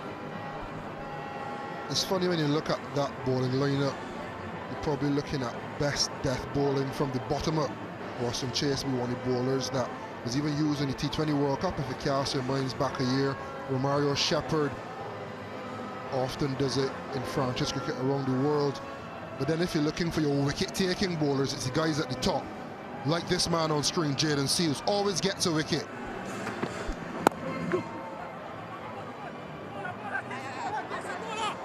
Switching for 2, and they get there quite comfortably in the end. I think when you look at that bowling lineup, Blades quite young in his career. Shamar Joseph using his strengths more when he has to bowl a good line of length, not when he's being attacked. Jaden Seals is the one that probably is the most flexible out of those 3. So how can he balance a chase, bowling his remaining 3, and then rotating his seamers from an end, getting Romario Shepherd into the game soon enough, and potentially just bowling short 2-over spells.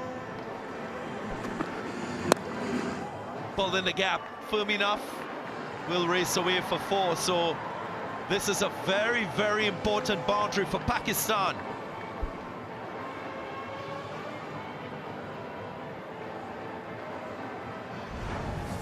The shackles are off. The debutant pulled powerfully. Just felt as though he's gone up a gear in the last couple of overs in this partnership with Talat. Saw his power for his first 6. And you're seeing some batting smarts as well from him. Good placement. He scored a 40 off 23. That's second T20 international in Florida. Worked away nicely. There is another boundary, so surgically done by Nawaz. The timing supreme on that occasion. Yeah, not the best ball from Jaden Seals, but you still need to put it away. He did that expertly.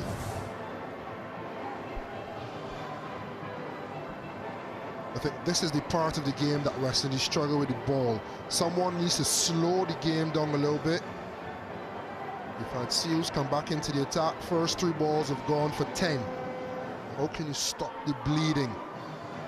A single ball in the death is a very good ball. You don't necessarily want to be bowling 3 and 4 balls at a batter. How can you get him off strike? You're talking about dots in the first 30, 35 overs, 40 overs per se. In those last 10, you're going to T20 mode. How can you get a batter off strike? A dot and a single.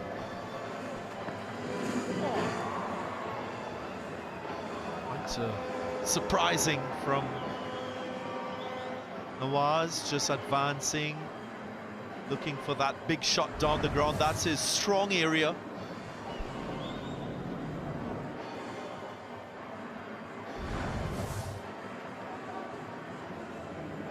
Tough luck, Nawaz. I thought it should have bounced a little bit more. There's the mid-off in the circle, as you can see, bottom center of screen. That's where he's targeting.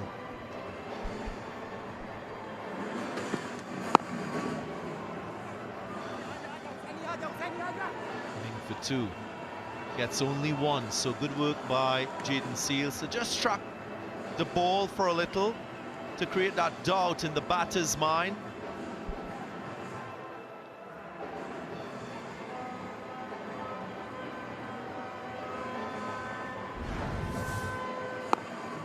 Been some really good cricket in the last half hour or so. Intensity's definitely been raised. We've seen some power. Seen a little bit of touch there from Nawaz. You see a big fast bowler chasing into the outfield to try to save 2. Setting up for an enthralling finish. Important final ball of the over, Jaden Seals. What's he thinking? Wants that mid-on go to long on. He's using the mid-off.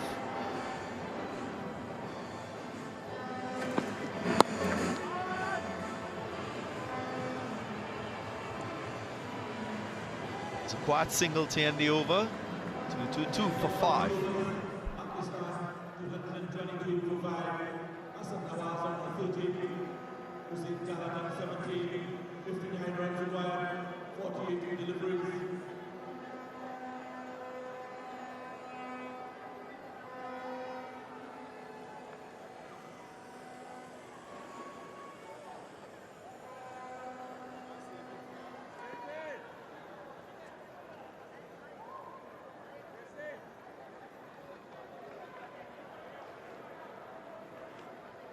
Based on what we've seen from Roston Chase, he should bowl his full quota of 10 overs, so that would mean Jaden Seals might just complete his remaining 2 overs, so Shea Hope will need to find a few more overs from his other bowlers.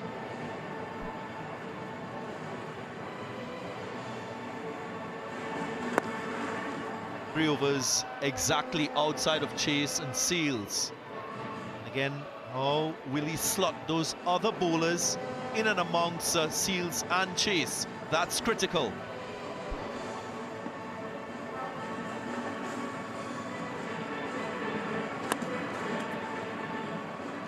Just wondering if he can go Shepherd next over. Guess it would have been a short spell for Seals, but in the back end of the game, you want someone with that experience of closing out the game. He's done it in T20 under immense pressure. We saw Shaheen Shah Afridi close out the innings with his slow balls. Romario Shepherd is very good at that skill. I asked him to do it. I asked him to put pace back onto the ball. Bald. Is it long enough? Yes, it is. It goes for 6. A short delivery from Roston Chase.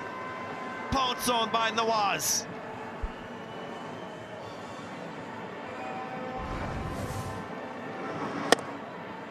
What a shot. Felt it from the time he struck it. Good contact, head down, and just admired and appreciated in the crowd.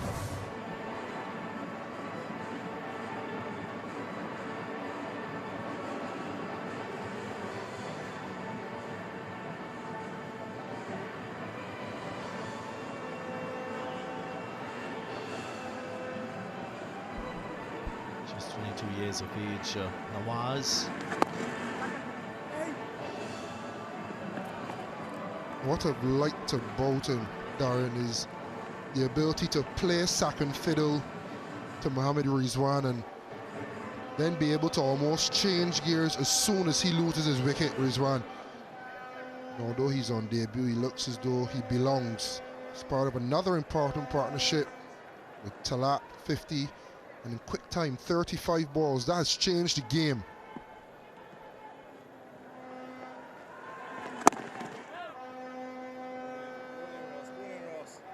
Both have been very courageous in their approach to batting in this situation. Been going into a conservative mode. They've expressed themselves, taken their moments to secure boundaries. At the same time, show that ability to transfer pressure onto the bowlers. 230 for 5.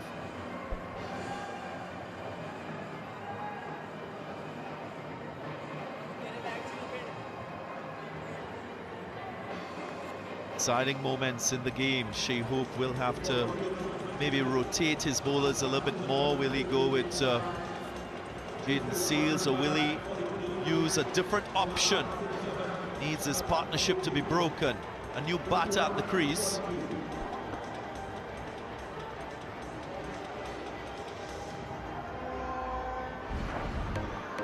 Exactly 50 this partnership, and it coming in relatively quick time of just 37 balls.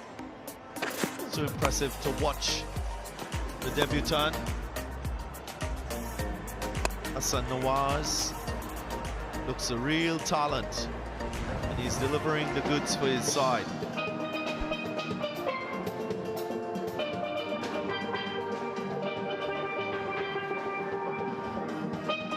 Dilpan drums in Trinidad and Tobago. Musical instrument invented right here in the Twin Island Republic of Trinidad and Tobago. Significant part of the carnival celebrations.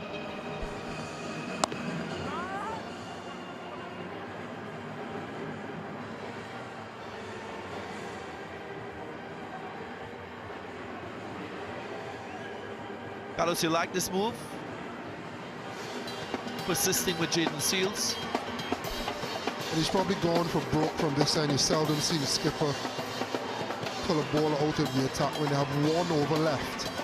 So you assume that with this being his 9th, that he'll bowl this one and the other one from this end as well. Sometimes there's a level of confidence from a skipper to certain bowlers, and he has that confidence in Jaden Seals. He is a wicket taker, so we could perceive it as a positive move to break the partnership.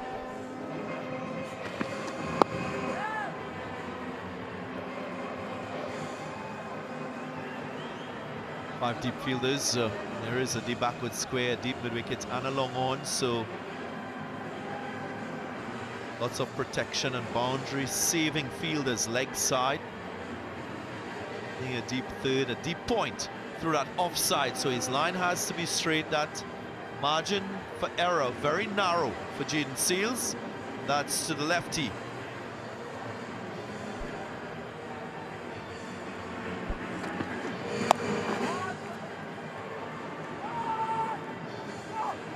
Goes for the second one. Nice controlled aggression from Hussein Talat.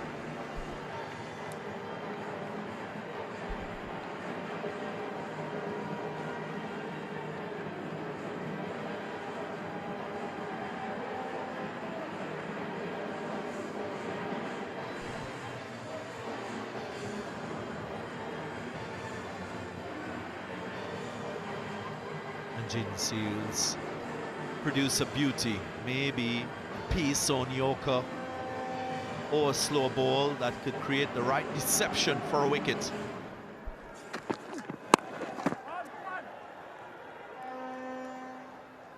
And if you think back to the first innings, the Pakistan seamers kept it quite simple. Shaheen Shah freely bowled a lot of cutters with the odd Yorker. Nazim Shah went Yorker, went rapidly, and this is the ball before Shai Hope got out, so they're committing to slow balls into the wicket, but that was badly lined. He corrected it. I'm just wondering if Jaden Seals, after being pulled for 4 the last over, he's kind of refrained from that pace off plan. but it can work. Just need to be executed better. Deft touch. Pure intentions from Nawaz. He's playing a real gem of an innings on debut. So clever. So clever. Almost played it behind him, rolled the wrist on it, and yeah, punch.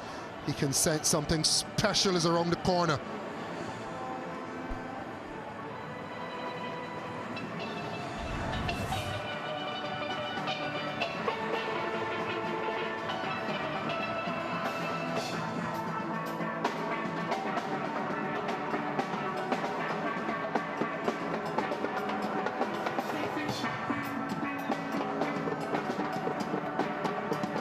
Which team will dance the night away?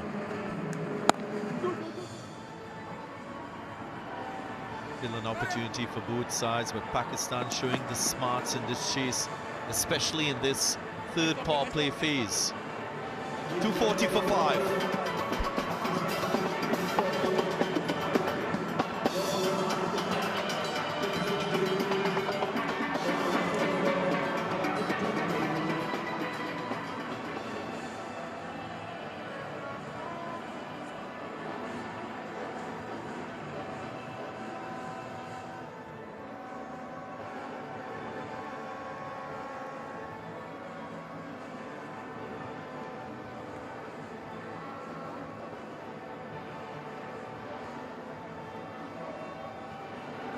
Pakistan will know they have the luxury of Fahim Ashraf, Shaheen Shah Afridi in that batting lineup should they require a big final over.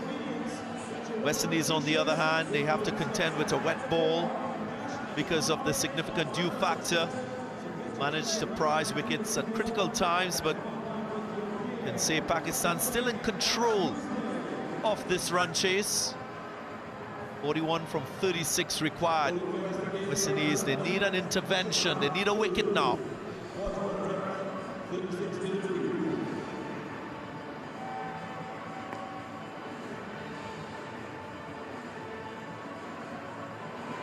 What does Shea Hope have in mind? And straight away we're seeing a change in ends for Shamar Joseph. Will this bring the right result for the West Indies? Avi Rampal, the bowling coach, looks a little bit uneasy, quite rightly so. Here's Joseph. Slow balls first up. Always a man for a crisis, Shamar Joseph, and always full of energy, always the man, especially in Test cricket, to turn to if you want a wicket. So I think Shea Hope has rolled the dice. He's given his 2 wicket takers in Jaden Seals from the other end. Now Shamar Joseph from this end. The task of breaking this partnership first and foremost, and doing some more damage. You think Pakistan is in the ascendancy? These two will be backed to take it all the way home. They've laid the foundation. Oh, man.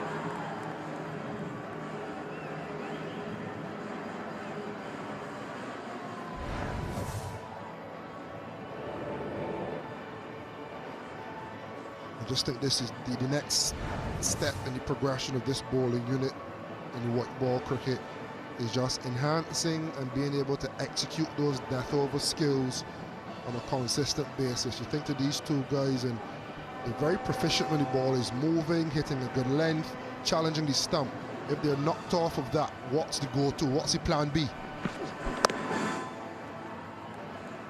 I think to some of the better white ball bowlers in the world, you know they have a good short ball, they have a good slow ball, maybe a couple good Yorkers, and you try to break the Yorkers down into hitting the stump, hitting the heel to cramp a batter for room and get him off strike, or going wide, forcing him to hit into the wind or to the bigger side.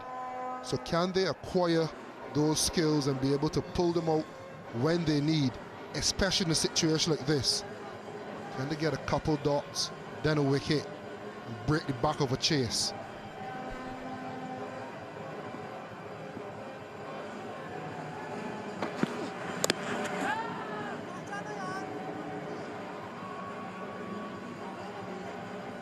Second dot ball in the over.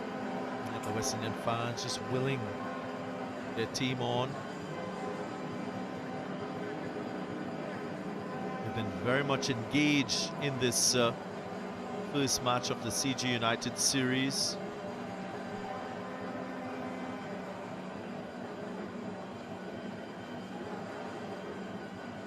Many quite attentive given the situation.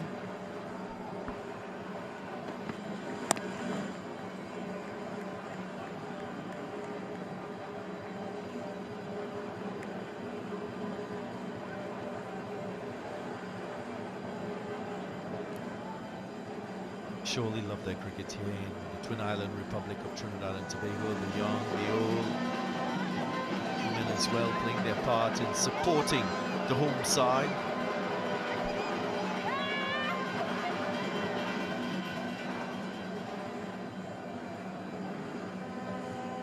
West Indian spirit very much alive, as evidence from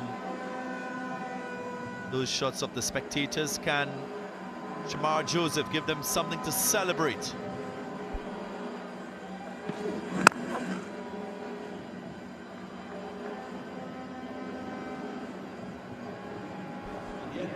.244 for 5.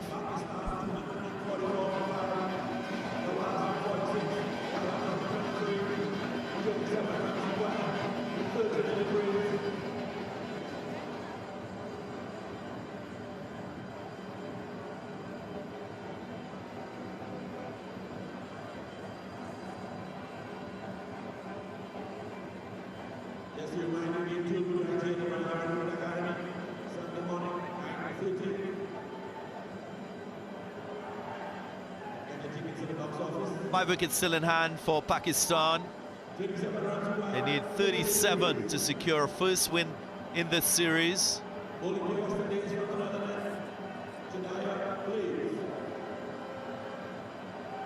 Can Shai Hope come up with the right decisions to produce a wicket? He's gone with Jadier Blades, left arm seamer.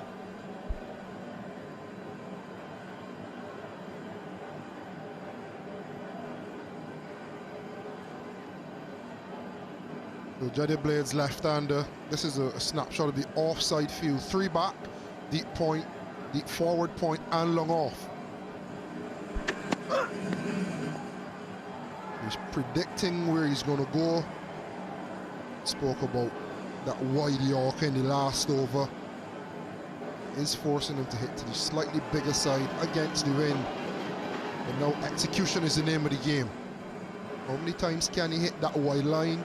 Does he have a second ball they can bowl to this field, a slow ball into the wicket and wide, or full and wide for that matter?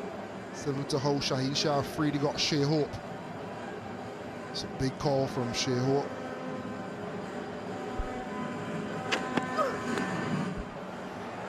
He's heard on 2 occasions. He's just simplified.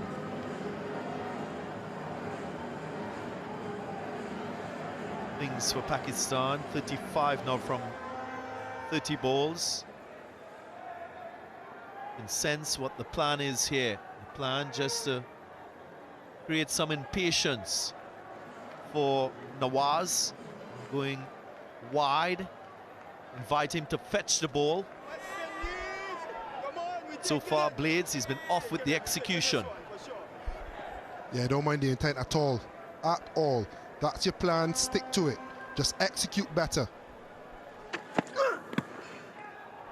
Like that.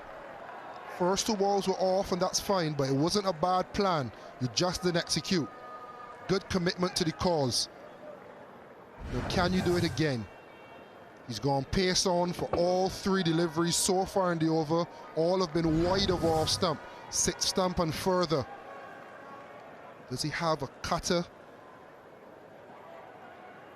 Full and slow and wide. That's your wicket-taking delivery. Your Yorker is your dot ball or your single delivery. Your slow ball is your wicket-taking delivery.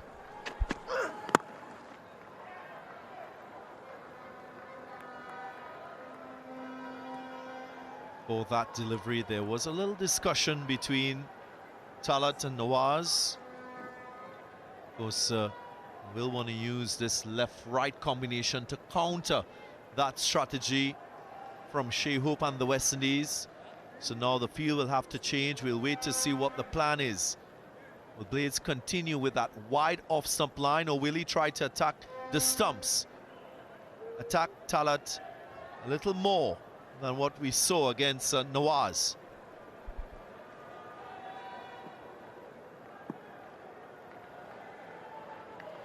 Still there's a mid-off.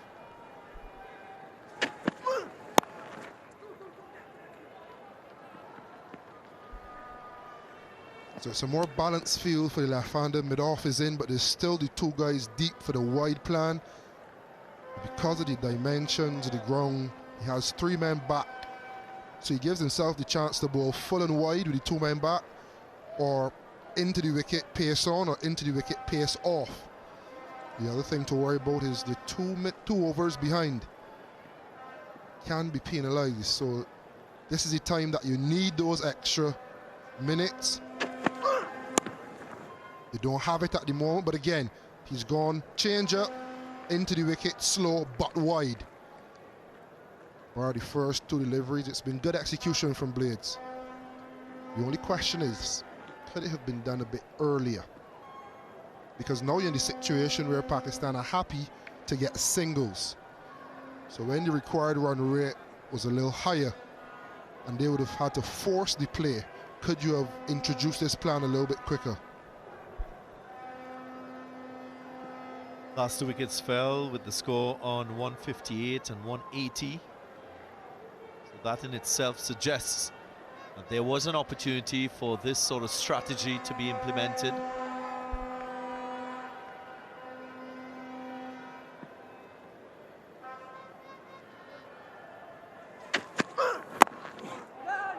Nicely executed the Yorker by Blades, so keeping his composure.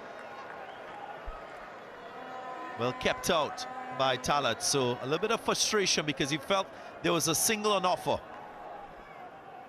Good execution again. There's a massive delivery in the context.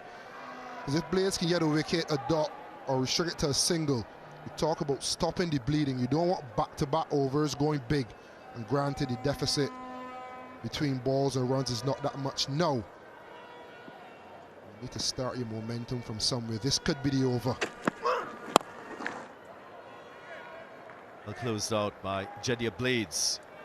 Only conceding 6 in this over to 50 exactly for 5. After 46 overs, 255, Nawaz 48, Talat 25, 21 runs, 24 deliveries, 8 runs over.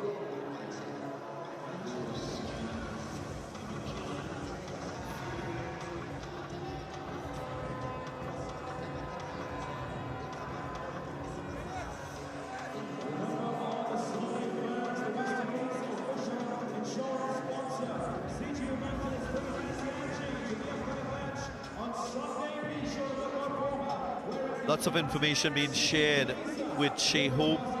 He will be responsible for the decision of his bowling changes.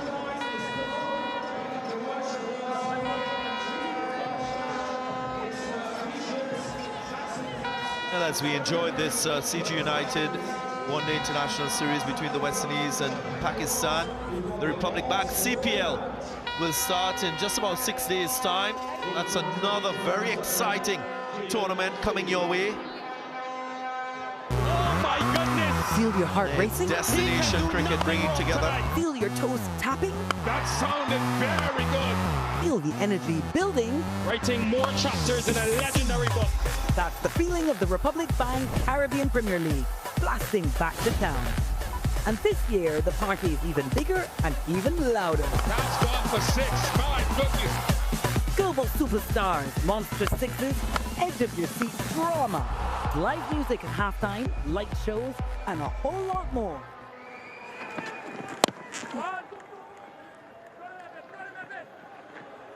Plenty of cricket coming your way in the Caribbean. I know many fans, they travel around the region to enjoy the action in the Republic Bank CPL, the Massey Women's CPL.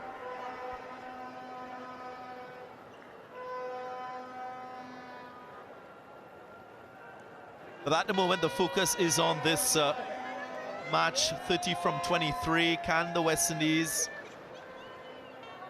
close this game out, despite Pakistan having 5 wickets? It's been done before, Carlos. Yeah, Pakistan in the ascendancy for sure. We'd back them to win it.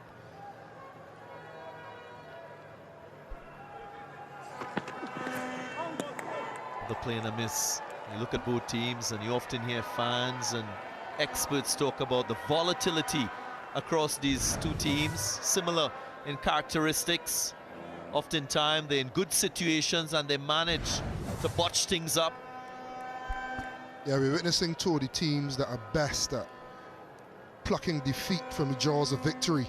And West Indies will hope that Pakistan implode. They started to build some good deliveries together, but 30 from 22, Pakistan still should win.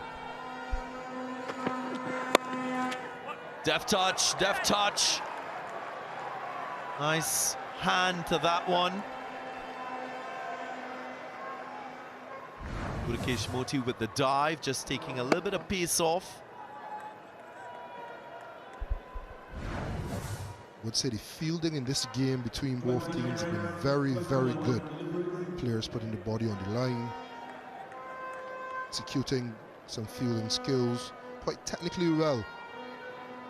Think back to Sherfane Rutherford and his pull back on the boundary, saving one. This is a game, folks. 29 from 21. There's pressure.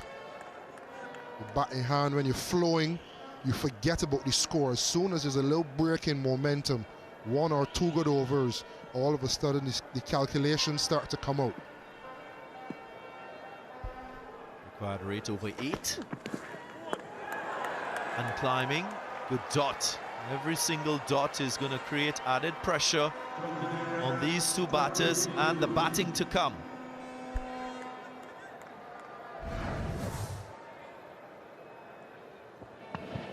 The success has been the change to the wide plan, trying their best to hit that blue line, the wide line. The batters are trying to counteract it, and so far the West Indies bowlers have been good, not succumbing to the temptation to come a bit straighter and be greedy.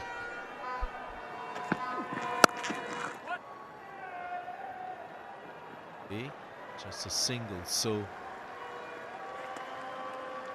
Hassan Nawaz on strike. He's on 49. Remember, he's playing his first one-day international for Pakistan. Any thoughts will be running through his mind.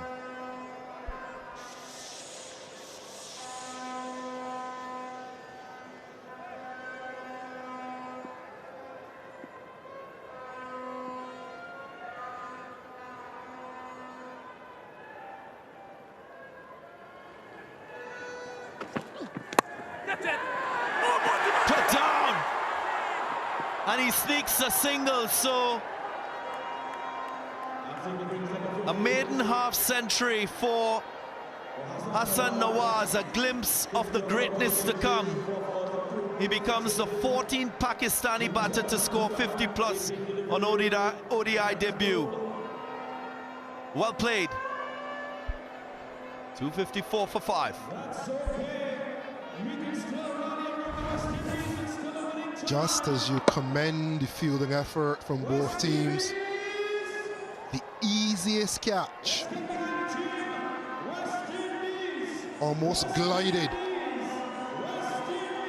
He expected more. He expected more. We all expected better. That could be a pivotal moment in the game.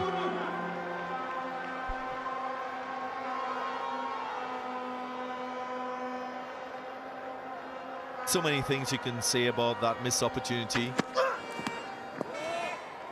And West Indies still persisting, so fabulous to watch if you're a West Indian fan. You will be crestfallen looking at this ball just sliding through his hands, to the frustration of Jaden Seals. He knew that that was a game-changing moment. We always talk about West Indies not seizing the moment. Blades, good over. Last one. Seals backing it up. and was about to be rewarded with a wicket, the important wicket of Nawaz. And it was shelled. It just gives him a chance now to regroup. He's reached a milestone, there's a weight off his shoulders to begin with. 26 from 16, it would have been so much closer, so much more tense had that wicket fell. Brings Fahim Ashraf, another left-hander. Could we have seen chase? Maybe not. They're still there. There's that little paddle, using the pace from Blades and doing very well. So great composure and fabulous execution. Good cricket. Slight shuffle to get as close to that wide line as possible. But he kept his head and his eyes so still. What a shot. One of his feet is actually on the wide line, so he's covered where Blades could potentially bowl. His head is also covering the stump, and his hands are out in front of him trying to make contact. So he's not even hitting it, he's allowing it to hit the bat and use the pace. Very good cricket by Talat.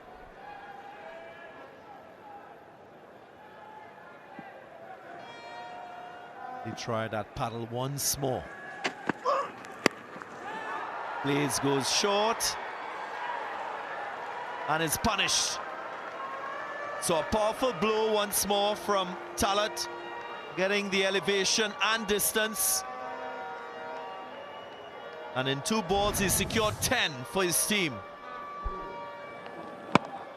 Another sublime stroke from Hussain Talat. It's pace off, it's wide. They have been successful with this tactic, but he's held his composure nicely, and that confirms it. Maximum. Pakistan a few hits away now. This partnership has been brilliant to watch. This has been a partnership that's just battered Pakistan to victory, and West Indies out of the game. Impetus, intent and execution.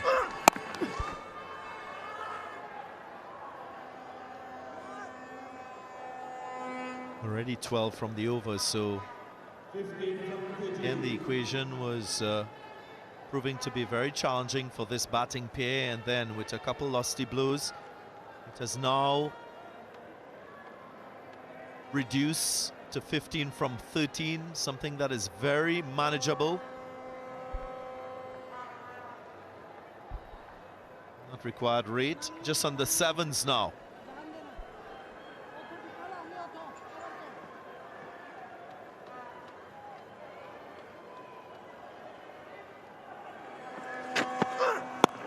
Goes full, goes wide. Just a single, and no ball called. So Blades with the cardinal sin of the last ball of the over.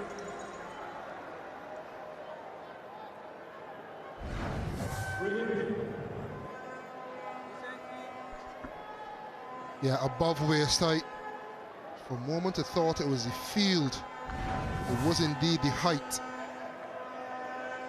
Full toss, over waist height is a free hit. This could seal the deal.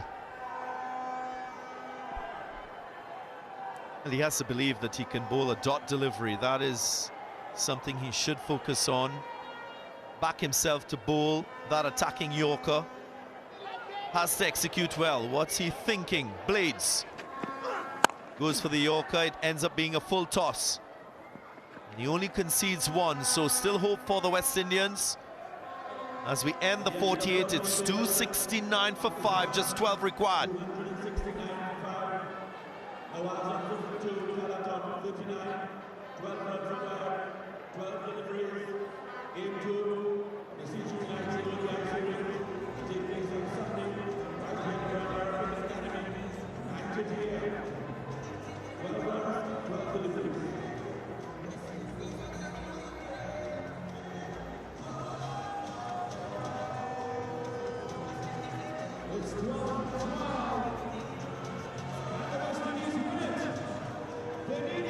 West Indians will be discussing this situation with 12 from 12. Run a ball required by Pakistan.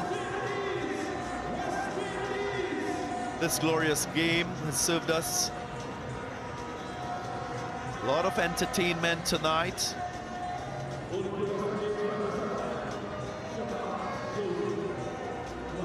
Will be Shamar Joseph to bowl the penultimate.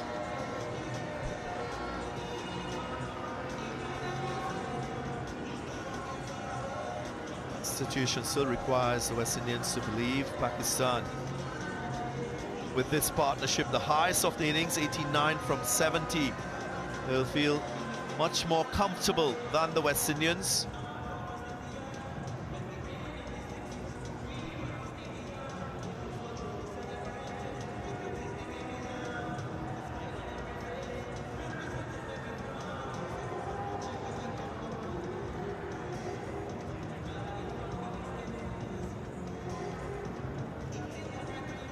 Pause here as the umpires check the ball.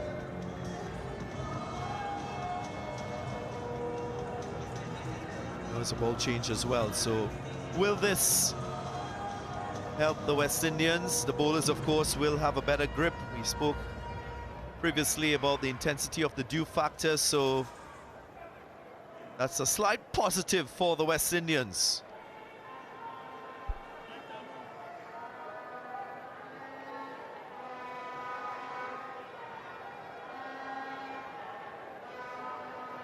Right, what's the feel? Shamar Joseph goes round the wicket to the lefty. There is a deep third, deep point, and a long off. Starts with a wide. Appears as though the plan is to bowl wide outside the off stump. So still that defensive tactic being deployed by Shai Hope.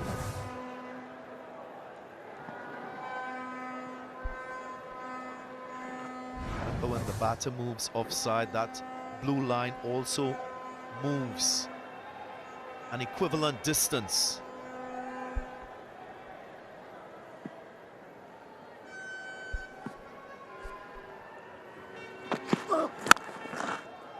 Slightly fuller, slightly straighter.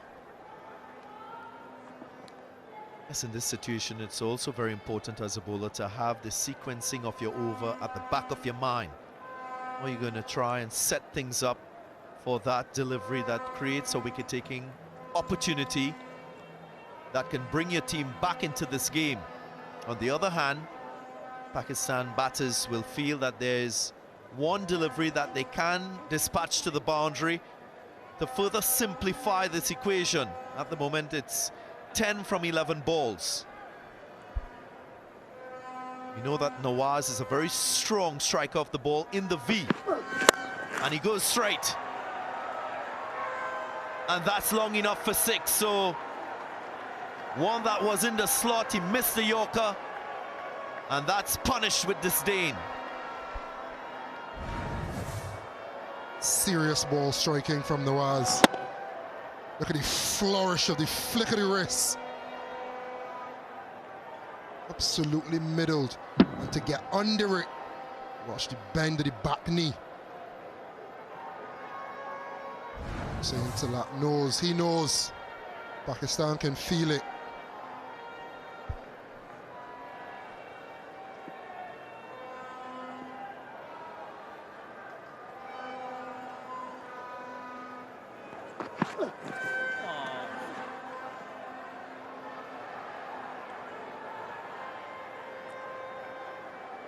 Three from 10.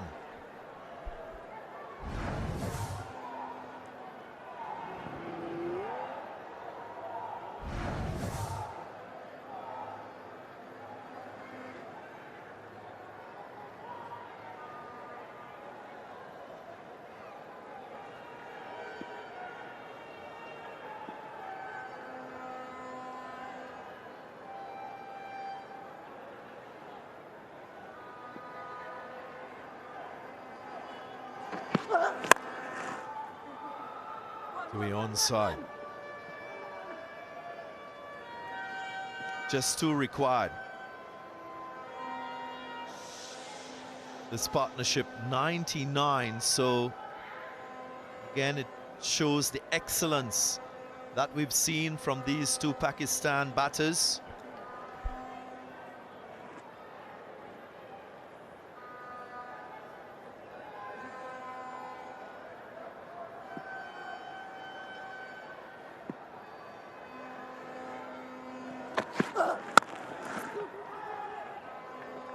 That single brings up the century partnership, and he's searching for two.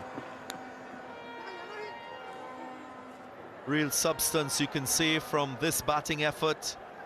Nawaz, 59 from 53. Talat came in, provided support, and he's poised on 41 from 37. What a rearguard effort from these two.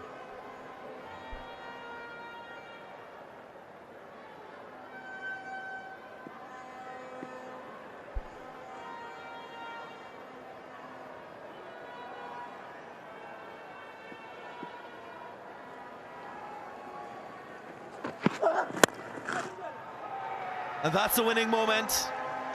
Pakistan secures a 5-wicket win in the first match. It's been a partnership of substance, a partnership of composure. The 5th wicket leading the way in the run chase, and Pakistan achieves victory. Batters contributing all the way through the innings. And a crowning moment, you can say, for the debutant, Hassan Nawaz, showing his class, and once more a glimpse of maybe the greatness to come.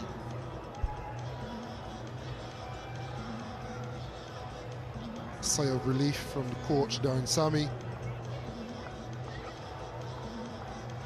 An embrace on the other side, the men in green. This man is special. He is a special, special talent. We've seen batsmanship on show tonight. First in partnership with Mohammad Rizwan. He was robbing. As soon as Mohammad Rizwan lost his wicket, turned into Bruce Wayne, Batman, and led his team home. When Pakistan needed a hero, he answered the call. Hussain Talat brought much needed impetus, some intensity to a game that was meandering. Once they shifted gears, they never looked back. Sensational win. West Indies back to the drawing board once again. A day in between games. Then it's a day game. Different challenge. A few questions to answer for that man on screen, Shai Hope, skipper. Well, it was slow going for Pakistan at the start. Then through the middle, you felt that they needed a little more tempo to make things comfortable. Baba falling short of a half-century. Captain Mohammad Rizwan getting a half-century. But really, the highlight of the innings had to be Hassan Nawaz on debut, scoring 63 from 54 and stitching together that magnificent 104-run partnership with Hussain Talat. And those two batters leading the way and leading Pakistan home. West Indies, Shamar Joseph, wicket taker in all formats, leading the way with Tufa. Jaden Seals getting an early wicket. Roston Chase with one as well. Moti, one of his better performances in recent times, 1 for 42 off his quarter. And Jadair Blaze showed us a glimpse into what he could provide as a death bowling option, but ultimately not enough. West Indies 280, contributions from Evan Lewis, Shai Hope, Roston Chase, Shaheen Shah Afridi showing his class, 4 for 51. And then bottom left, Hassan Nawaz on debut, winning a game for his country, 63 not out. Hussain Talat at the bottom, 41 not out. An impressive partnership from those two. 104 runs off 77 deliveries only. And undefeated as well. Pakistan in the first ODI by 5 wickets.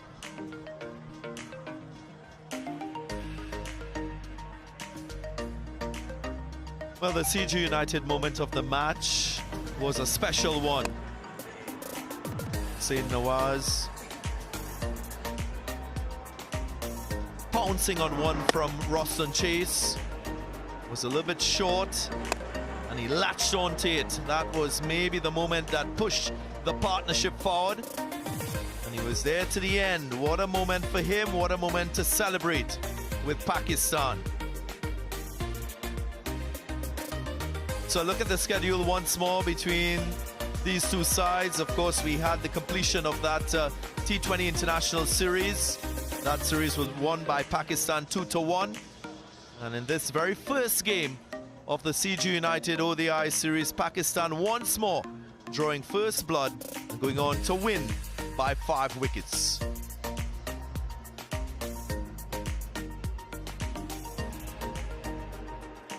Winning run, winning moment, special moment for this young man.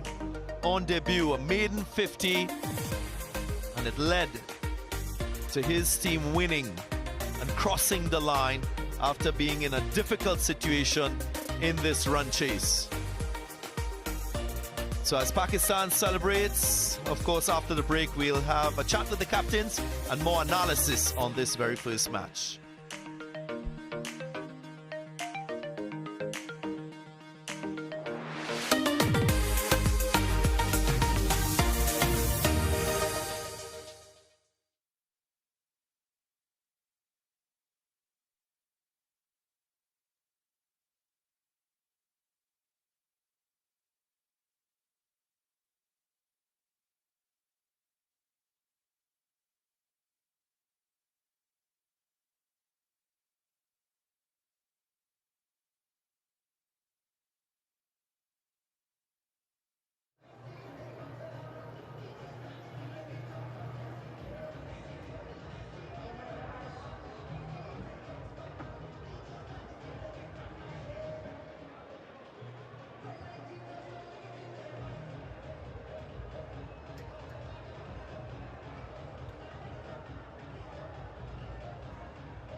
Welcome to the end of the match presentation of the first one-day international of the CG United One-Day International Series between West Indies and Pakistan 2025. Pakistan winning a close game by 5 wickets in the end.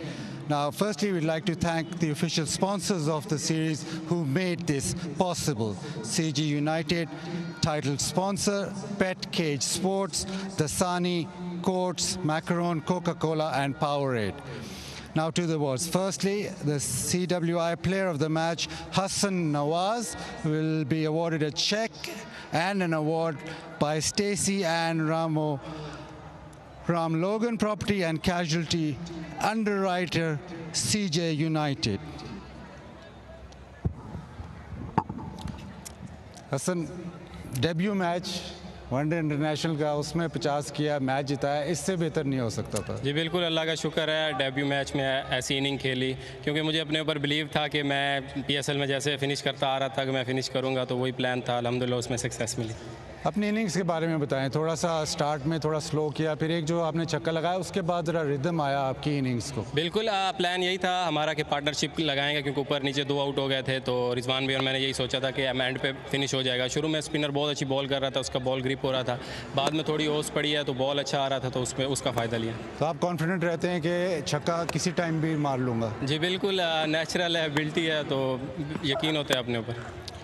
बिल्कुल, और जो partnership आपकी लगी हसन हुसैन तलत के साथ, उससे पहले जो रिजवान के साथ पार्टनरशिप वो थोड़ी डिफरेंट थी, हुसैन तलत के साथ थोड़ी डिफरेंट थी, उसके बारे में बताएं। बिल्कुल, उस टाइम थोड़ा बॉल अच्छा आ रहा था जब हुसैन के साथ मैं खेल रहा था, उससे पहले थोड़ा बॉल मुझे ग्रिप हो रहा था, स्पिनर मुझे ज़्यादा तंग कर रहे थे, तो फास्ट बॉलर पे ईजी हो रहा था। यही प्लान किया था हुसैन के साथ भी कि आप स्पिनर को चार्ज करना और मैं फास्ट को, तो वही प्लान किया, अल्हम्दुलिल्लाह उसमें सक्सेस में।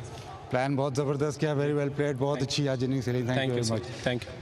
So Hassan says that he's very confident with his six-hitting ability, and in the PSL, the way that he batted, so he gave himself a little bit of time. And the plan with Hussain Talat especially was that he would go after the spinners, and the other bowlers, Hassan Nawaz would target. It's a fabulous knock from him. Now, I've got the unsuccessful captain West Indies, Shai Hope. Shai, where do you think that you fell short? Was it the batting, or was it just the elements while you bowled? It's a tough one, you know, when you're playing in conditions like this, when, you know, the toss definitely has a big factor to play.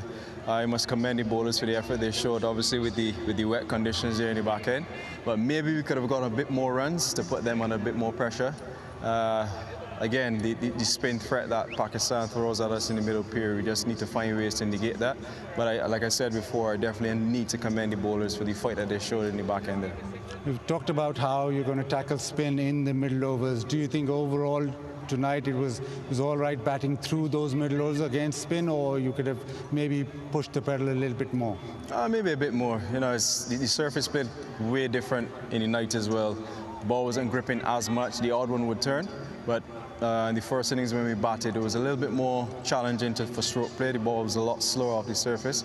But having said that, we still needed to find a bit more runs because we understood what the issues would be in the back end, especially when the ball gets a bit wet and more difficult for the bowlers to control. So if that happens, then as a batting unit, we need to have a bit more cushion. It's just nature comes into play afterwards. But we didn't do as well as we could have today, and we lost as well. Must be happy with the way the spinners, both Roshan Chase and Moti, being able to, with the damp ball, exert a lot of pressure on that Pakistani batting group. Yeah, for sure. Like I said, you have to commend them, especially the condition of the ball. It was very, very wet.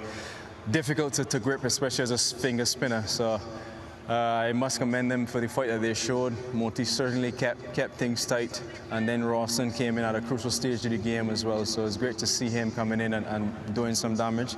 But yeah, all in all, again, we still one step behind. So we got to ensure we pick ourselves up and learn from the mistakes that we've been making, and then come back strong for the next two. The next two games are day games, so probably it'll be even out. The conditions will even out. Thank you for the entertainment today. Thank you. Shai Hope, well, slightly disappointed with the result, but now we've got the winning captain from Pakistan, Mohammad Rizwan. Rizwan, काफ़ी खुश होंगे जिस किस्म की chess हुई, specially जो आपकी हुसैन तलत और हसन नवाज ने जो बैटिंग की. हाँ बिस्मिल्लाहिर्रहमानिर्रहीम। बिल्कुल वजीर भाई, आप पूरी मैच का क्रेडिट ज़रूर आप सेंतलत हसन नवाज़ को देंगे, क्योंकि एट टाइम पे ऐसे लग रहा था कि जैसे 180 पे 5 आउट हो गए थे हमारे, और जिस रिदम में वो लोग बॉलिंग कर रहे थे कि नो डाउट डिफ़िकल्ट कंडीशन उनके लिए थी। काफ़ी मुश्किल था, ड्यू गिर रही थी, बॉल ग्रिप नहीं हो रहा था, मगर जिस तरह फिर भी बहरहाल पार्टनरशिप आप 7वें नंबर पर आके इस तरह पार्टनरशिप करते, तो मेरे ख्याल से कि मैच का पूरा क्रेडिट आप हसन नवाज़ और सेंतलत को देते। अच्छा, एक ज़रा मेरा सवाल है ये कि आप टीम कॉम्बिनेशन जो है काफ़ी सारे ऑलराउंडर्स आपने खिलाए, शायद एक स्पेशलिस्ट बॉलर आप बीच में डाल सकते हैं, या ये कॉम्बिनेशन आपके लिए सही है? नहीं बसीत भाई, आपकी बात अच्छी है, क्योंकि मगर हमारे पास बेसिकली कुछ चीज़ें डाउट्स में ऐसी थी कि सुबह एक बादल भी थे, और बादल की वजह से हमें फोरकास्ट में नज़र आ रहा था कि शायद बारिश हो, पूरा मैच भी ना हो जाए। दूसरा है कि पहला मैच था कि कैसे कंडीशन यहाँ पे होंगी। अब जैसे अगला मैच दिन का है, वो भी थोड़ा सा डिफरेंट ही है, मगर हमारे पास हम ये कह सकते हैं कि हमने टॉस जीत के थोड़ा सा पिच का फ़ायदा नहीं लिया, क्योंकि अगर हम शायद फ़ायदा लेते तो शायद ये 280 पे ना जाता, 230 240 के राउंड हम उसको पकड़ सकते अच्छे से अच्छा। फिर हमारे स्पिनर्स दरमियान में आए, मगर एट द एंड आप जिस तरह क्रेडिट देंगे तो Shaheen Naseem sir death bowling की है, जिसको पकड़ा है उसमें, तो उसको आप ज़रूर इसके क्रेडिट देंगे इस चीज़ को भी। अब जो अगले 2 मैच है वो थोड़े से डिफरेंट होंगे, लेकिन आपको क्या लगता है बैटिंग बॉलिंग किस चीज़ में आप थोड़ी सी इम्प्रूवमेंट की ज़रूरत है, जो आप हमेशा कमी आपको नज़र आती है? बस भाई मेरे ख्याल से थोड़ी सी बॉलिंग में इम्प्रूवमेंट लानी पड़ेगी, क्योंकि नो डाउट उन्होंने काफ़ी टफ कंडीशन में बैटिंग की है, क्योंकि हमने टॉस जीता तो पिच में मॉइस्चर था और बहुत लंबे अरसे तक रहा, क्योंकि आप देख रहे थे कि बॉल ग्रिप भी कर रहा था, आगा का भी, फिर सायम का जब आया उसका भी ग्रिप कर रहा था, मगर हमसे थोड़े से बॉल थोड़े से उस तरह नहीं गिरे जिस तरह मैं कह सकता हूँ कि शायद हम उसको बहुत कम से कम रिस्ट्रिक्ट करें तो मैच इतना लंबा ना होता। मगर बहरहाल फिर ज़रूर एंड में इन्होंने ही पकड़ा है, नसीम शाहीन ने आगे, फिर सुफियान ने, तो ज़रूर इसको हम देखते हैं कि अगर हमारी बॉलिंग थोड़ी सी और बेहतर हो तो इंशाल्लाह उम्मीद है कि अच्छे रिजल्ट हो। और जो वो लॉ चेंज हुआ है 34 ओवर्स के बाद बॉल चेंज, उससे फ़ायदा हुआ, थोड़ा रिवर्स स्विंग नज़र आ रहा था, शायद वो एक बॉल से कुछ थोड़ा सा फ़ायदा हुआ या नहीं? हाँ बिल्कुल बिल्कुल कह सकते हैं कि बॉलर काफ़ी खुश थे इससे, क्योंकि अगर एक बॉल होगा तो थोड़ा सा रिवर्स हो, जैसे शाहीन और नसीम ने एंड में बॉलिंग की है, तो वही एक कह सकते हैं कि प्लस पॉइंट था कि हमने उसको कम से कम रिस्ट्रिक्ट किया, वरना जो मुश्किल टाइम था वो तो वो लोग निकाल के बल्कि रद्द करके थे उस टाइम, तो वो एक थे, तो काफ़ी थोड़ा सा फीलिंग डिफरेंट ही आ रही है, नया चेंज आया और काफ़ी मज़े वाला चेंज आया। चले, थैंक यू वेरी मच, परसों आपसे मुलाकात होगी इंशाल्लाह। Rizwan was quite happy with the team performance. He's very happy with the partnership at the back end with Hussain Talat and Nawaz. Thought that was the match-winning partnership. He also talked about winning the toss and bowling first, maybe not too great with the new ball. He thought that they didn't bowl as well as they should have and should have got wickets up front. But also the law change with the ball being just a single ball after 34 overs just worked in their favour. Reverse swing was there, and he still says that they still need a little more improvement in the bowling. Still thinking about maybe playing a specialist bowler, but that depends on the conditions.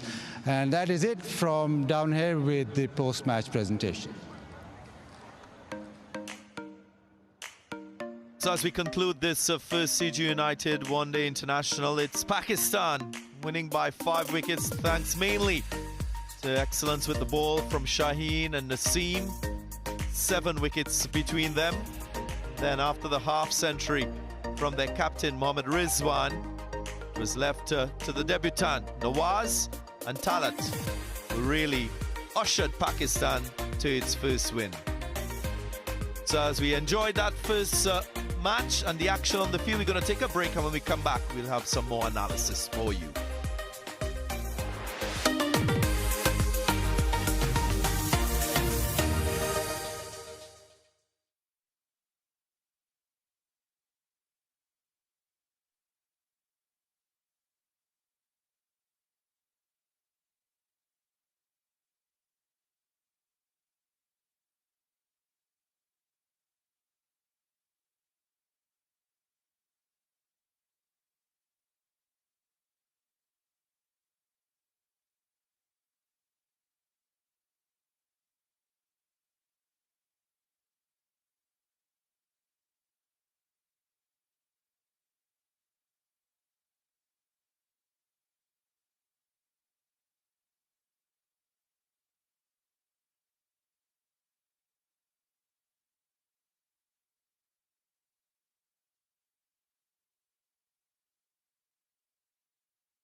Welcome back to the Brian Lara Cricket Academy here in South Trinidad. At the conclusion of the first CG United ODI, the West Indies, having been sent into bat, were bowled out for 280 in 49 overs with half centuries for Lewis, Hope and Ruston Shea. Shaheen Afridi, the lead wicket taker, and then Pakistan getting home 284 for 5 with an over and 1 delivery left. Hassan Nawaz with 63 on debut, and Rizwan with a half century as well. Runs for Talat and Babar Azam.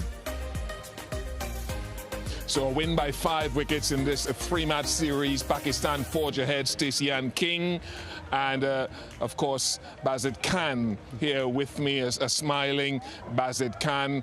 First of all, just on the outcome of the game, Bazid, you had a nice chat with both captains and Nawaz. What's the sense that you got?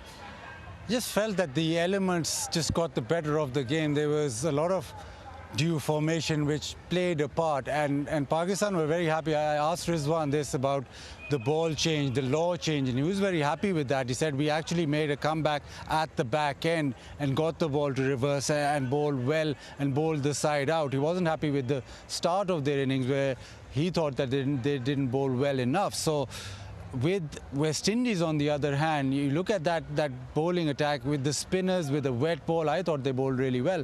And you probably think that if it was dry conditions, maybe they could have got the ball to tail a little bit. But overall, I think Pakistan just slightly ahead.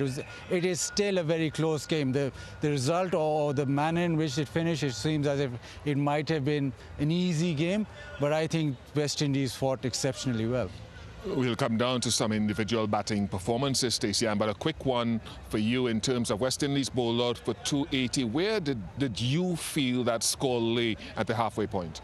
Yeah, I thought they might have just fell short by at least possibly 20 runs or so, and then getting out down with an over to spare. You never know how much would have come out of that over. So for a West Indian perspective, possibly getting to 290, 295 into that 300, because those are the challenging scores in ODI cricket as of lately.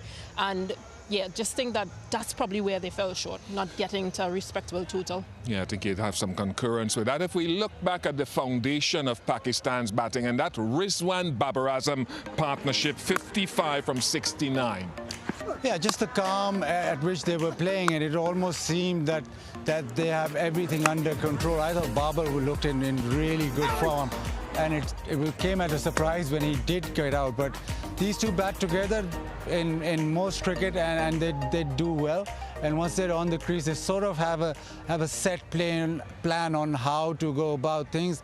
And if Babar hadn't got out, this might have been even easier, because in run chases, especially when he's in, he makes sure that they're up with the red, and make sure that the other end also, he makes sure that the communication is such that it's not a problem. I was quite surprised the way that he got out. You know, against West Indies, he likes to fill his boots. And he's done that magnificently over the years. He had to rub that in, Bazid Khan. Well, the match-winning partnership was Hassan Nawaz, of course, and Hussein Talat. 104 runs, that partnership, Stacey-Ann King. What impressed you most? Yeah, I thought just the way they went about things, attacking the spinners, attacking the seamers, but just their composure in the middle. The foundation was set to accelerate to the back end, and that's literally what they did. That 104-run partnership, a half-century by Nawaz on debut. I mean, he's something special, and literally that's what he showed to us today and to the whole of Pakistan, that, yeah, I've gotten this opportunity and I am going to grasp this opportunity. It was fascinating watching him, Baz. He's 22 years of age. Talat is a little bit older, 29. One is on debut, one has played 2 ODIs, including this one. But there was a point where Nawaz was 5 from 15, and then he was 12 from 23. And you said he always felt that he was in control even through that. Yeah, absolutely. I asked him and he said, no, I've got the game, I've got the big shots to actually be able to hit a couple of sixes and bring it all back. He's matured. The last couple of seasons, he's really matured. if you go back to his earlier part of his career, he's always had the talent, he's always had the ability to hit big, but then to construct an innings, that is where he lacked. And I was doubting today even, because he's not got a lot of list A sort of prowess behind him, a lot of games behind him, but he really impressed. I think that PSL, and even before that, he had a first-class season. He's progressed as a player, and you can see that the confidence that he exudes.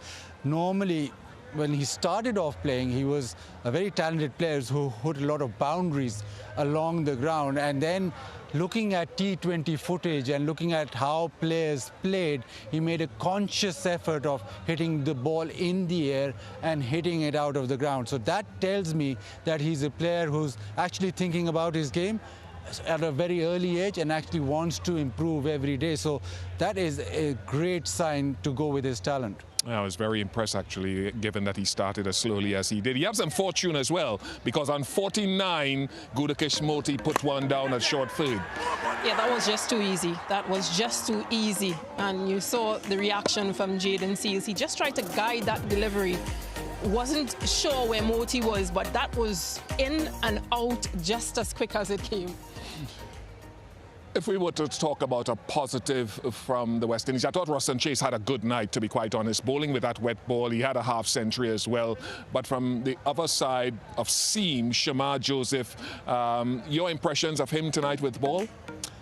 Well, when he gets it right, when he's back up a length and hitting that seam time and time again, he always threatens the stumps. I think the ball skidding through, the one that he got Rizwan with, beat him for pace and that little zip off the surface. I thought he bowled extremely well, barring that one over where he tried lots of things and bowls a few wides. But once he holds that length, that 44% you see there, once he holds that length, he's always in the game, especially to the right-hander, because the ball nips back to the stumps.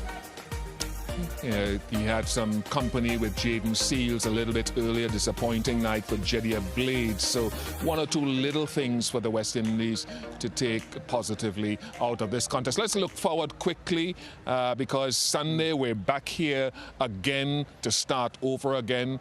Hopefully no dew with the time of start that we have. Can we predict how that contest might pan out?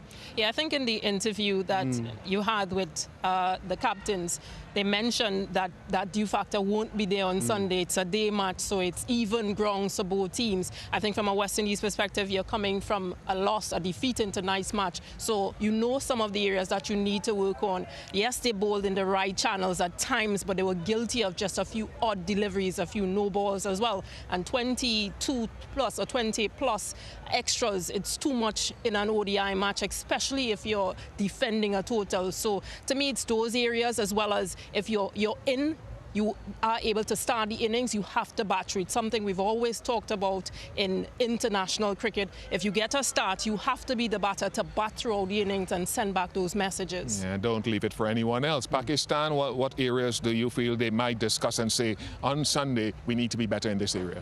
Rizwan already pointed out an area. He said they weren't good enough with the new ball. So that is one area that he'll look at. I think, again, they will slightly, with the team balance, he's still slightly not sure if they can fit in another genuine bowler to add to that middle phase where they bowl a lot of spin but couldn't bring back a fast bowler to break it up. But I think the most fascinating part will be, it will be a day game, but with the new law change, the 34 overs, the balls get changed. The back end, which side? Pakistan showed you today that they can get the ball to reverse and bowl those Yorkers, and the back end, they came back into the game. If West Indies, with a dry ball, with that little bit of reverse on offer, if West Indies can replicate that, then it'll be fascinating. Thank you very much, Bazit Khan. Thank you very much, Stacey Ann King. Pakistan one up in this three-match series. And just a reminder that this coming Sunday, we will be on air at 9 a.m. local time here at the Brian Lara Cricket Academy in Trinidad for the second match of the CG United ODI series. Can the West Indies claw it back? Join us on Sunday. Hopefully, that guy up there gives us some good weather. Bazit and Stacey will be waving goodbye to you tonight from the Brian Lara Cricket Academy. See you on Sunday.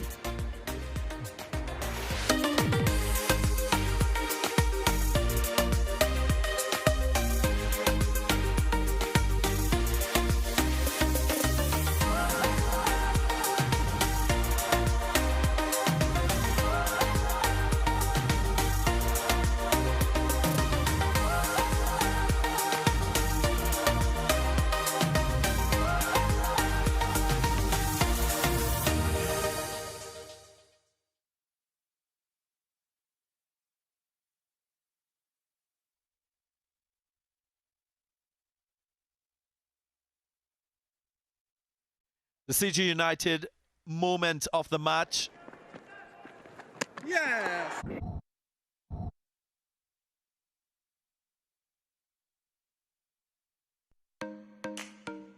The CG United moment of the match, of course, tag team business with Gudakesh Moti and his skipper Shea Hope getting rid of the dangerous Baba Azam. Brilliant moment, brilliant wicket-taking ability shown by Moti, and receiving great support behind the stumps from his skipper. Don't often see this in international cricket. Spectacular moment indeed.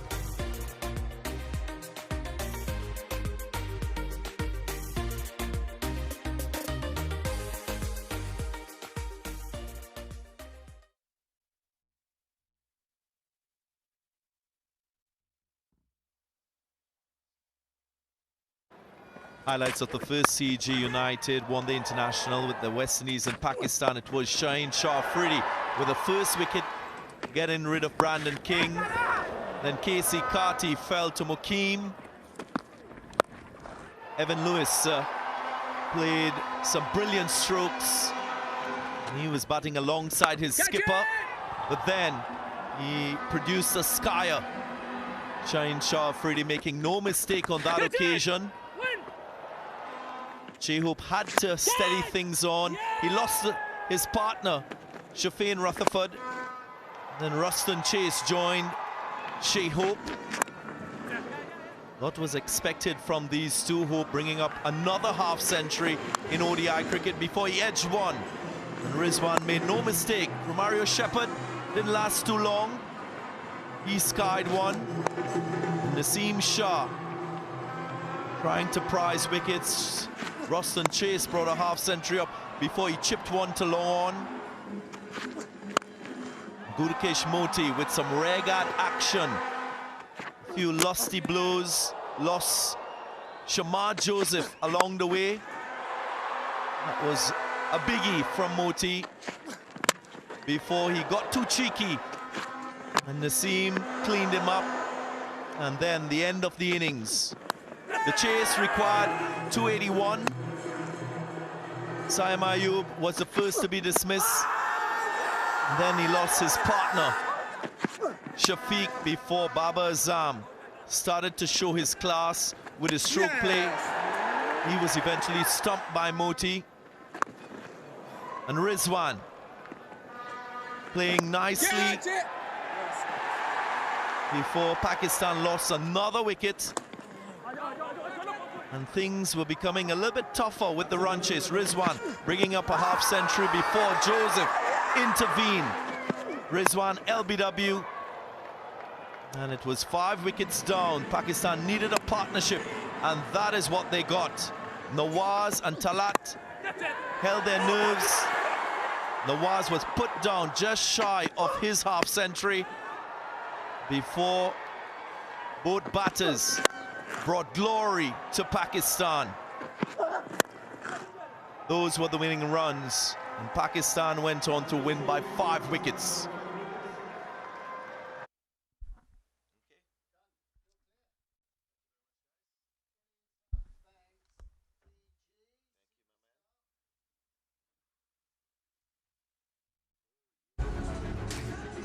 Yes, we've moved from Florida to the Caribbean, and now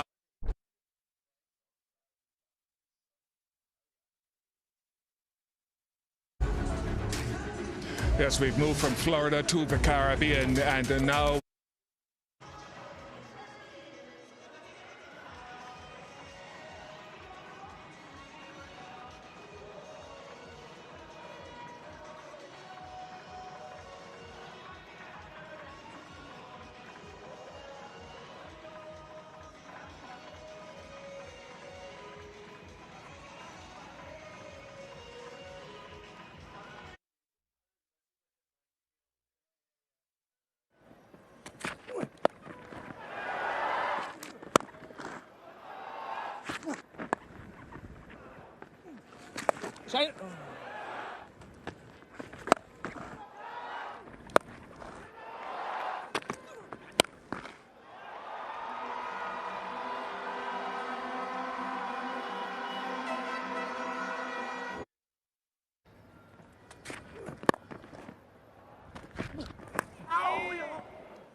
Shine.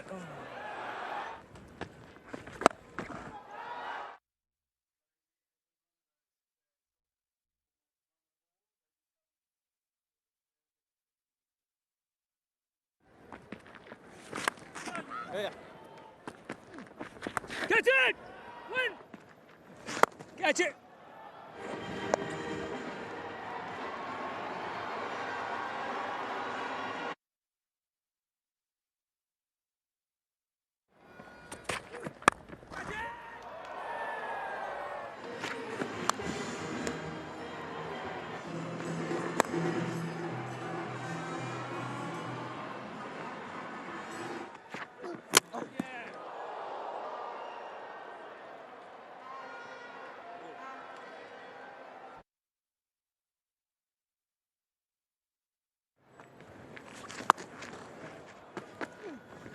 Catch it! Catch it!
Catch it!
Get it!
Catch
it!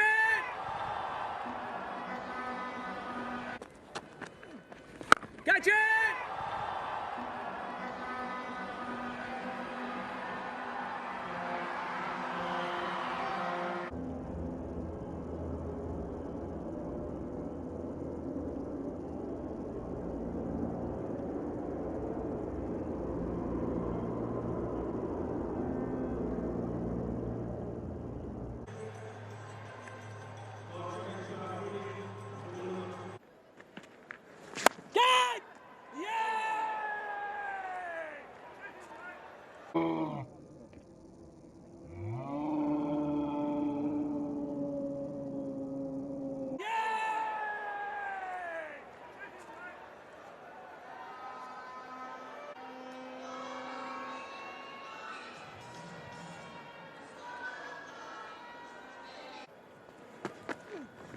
Catch it, catch it!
Yes!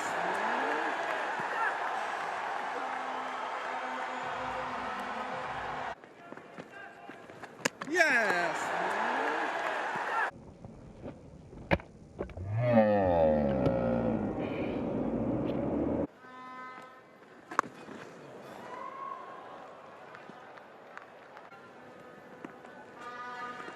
Catch it!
Yeah.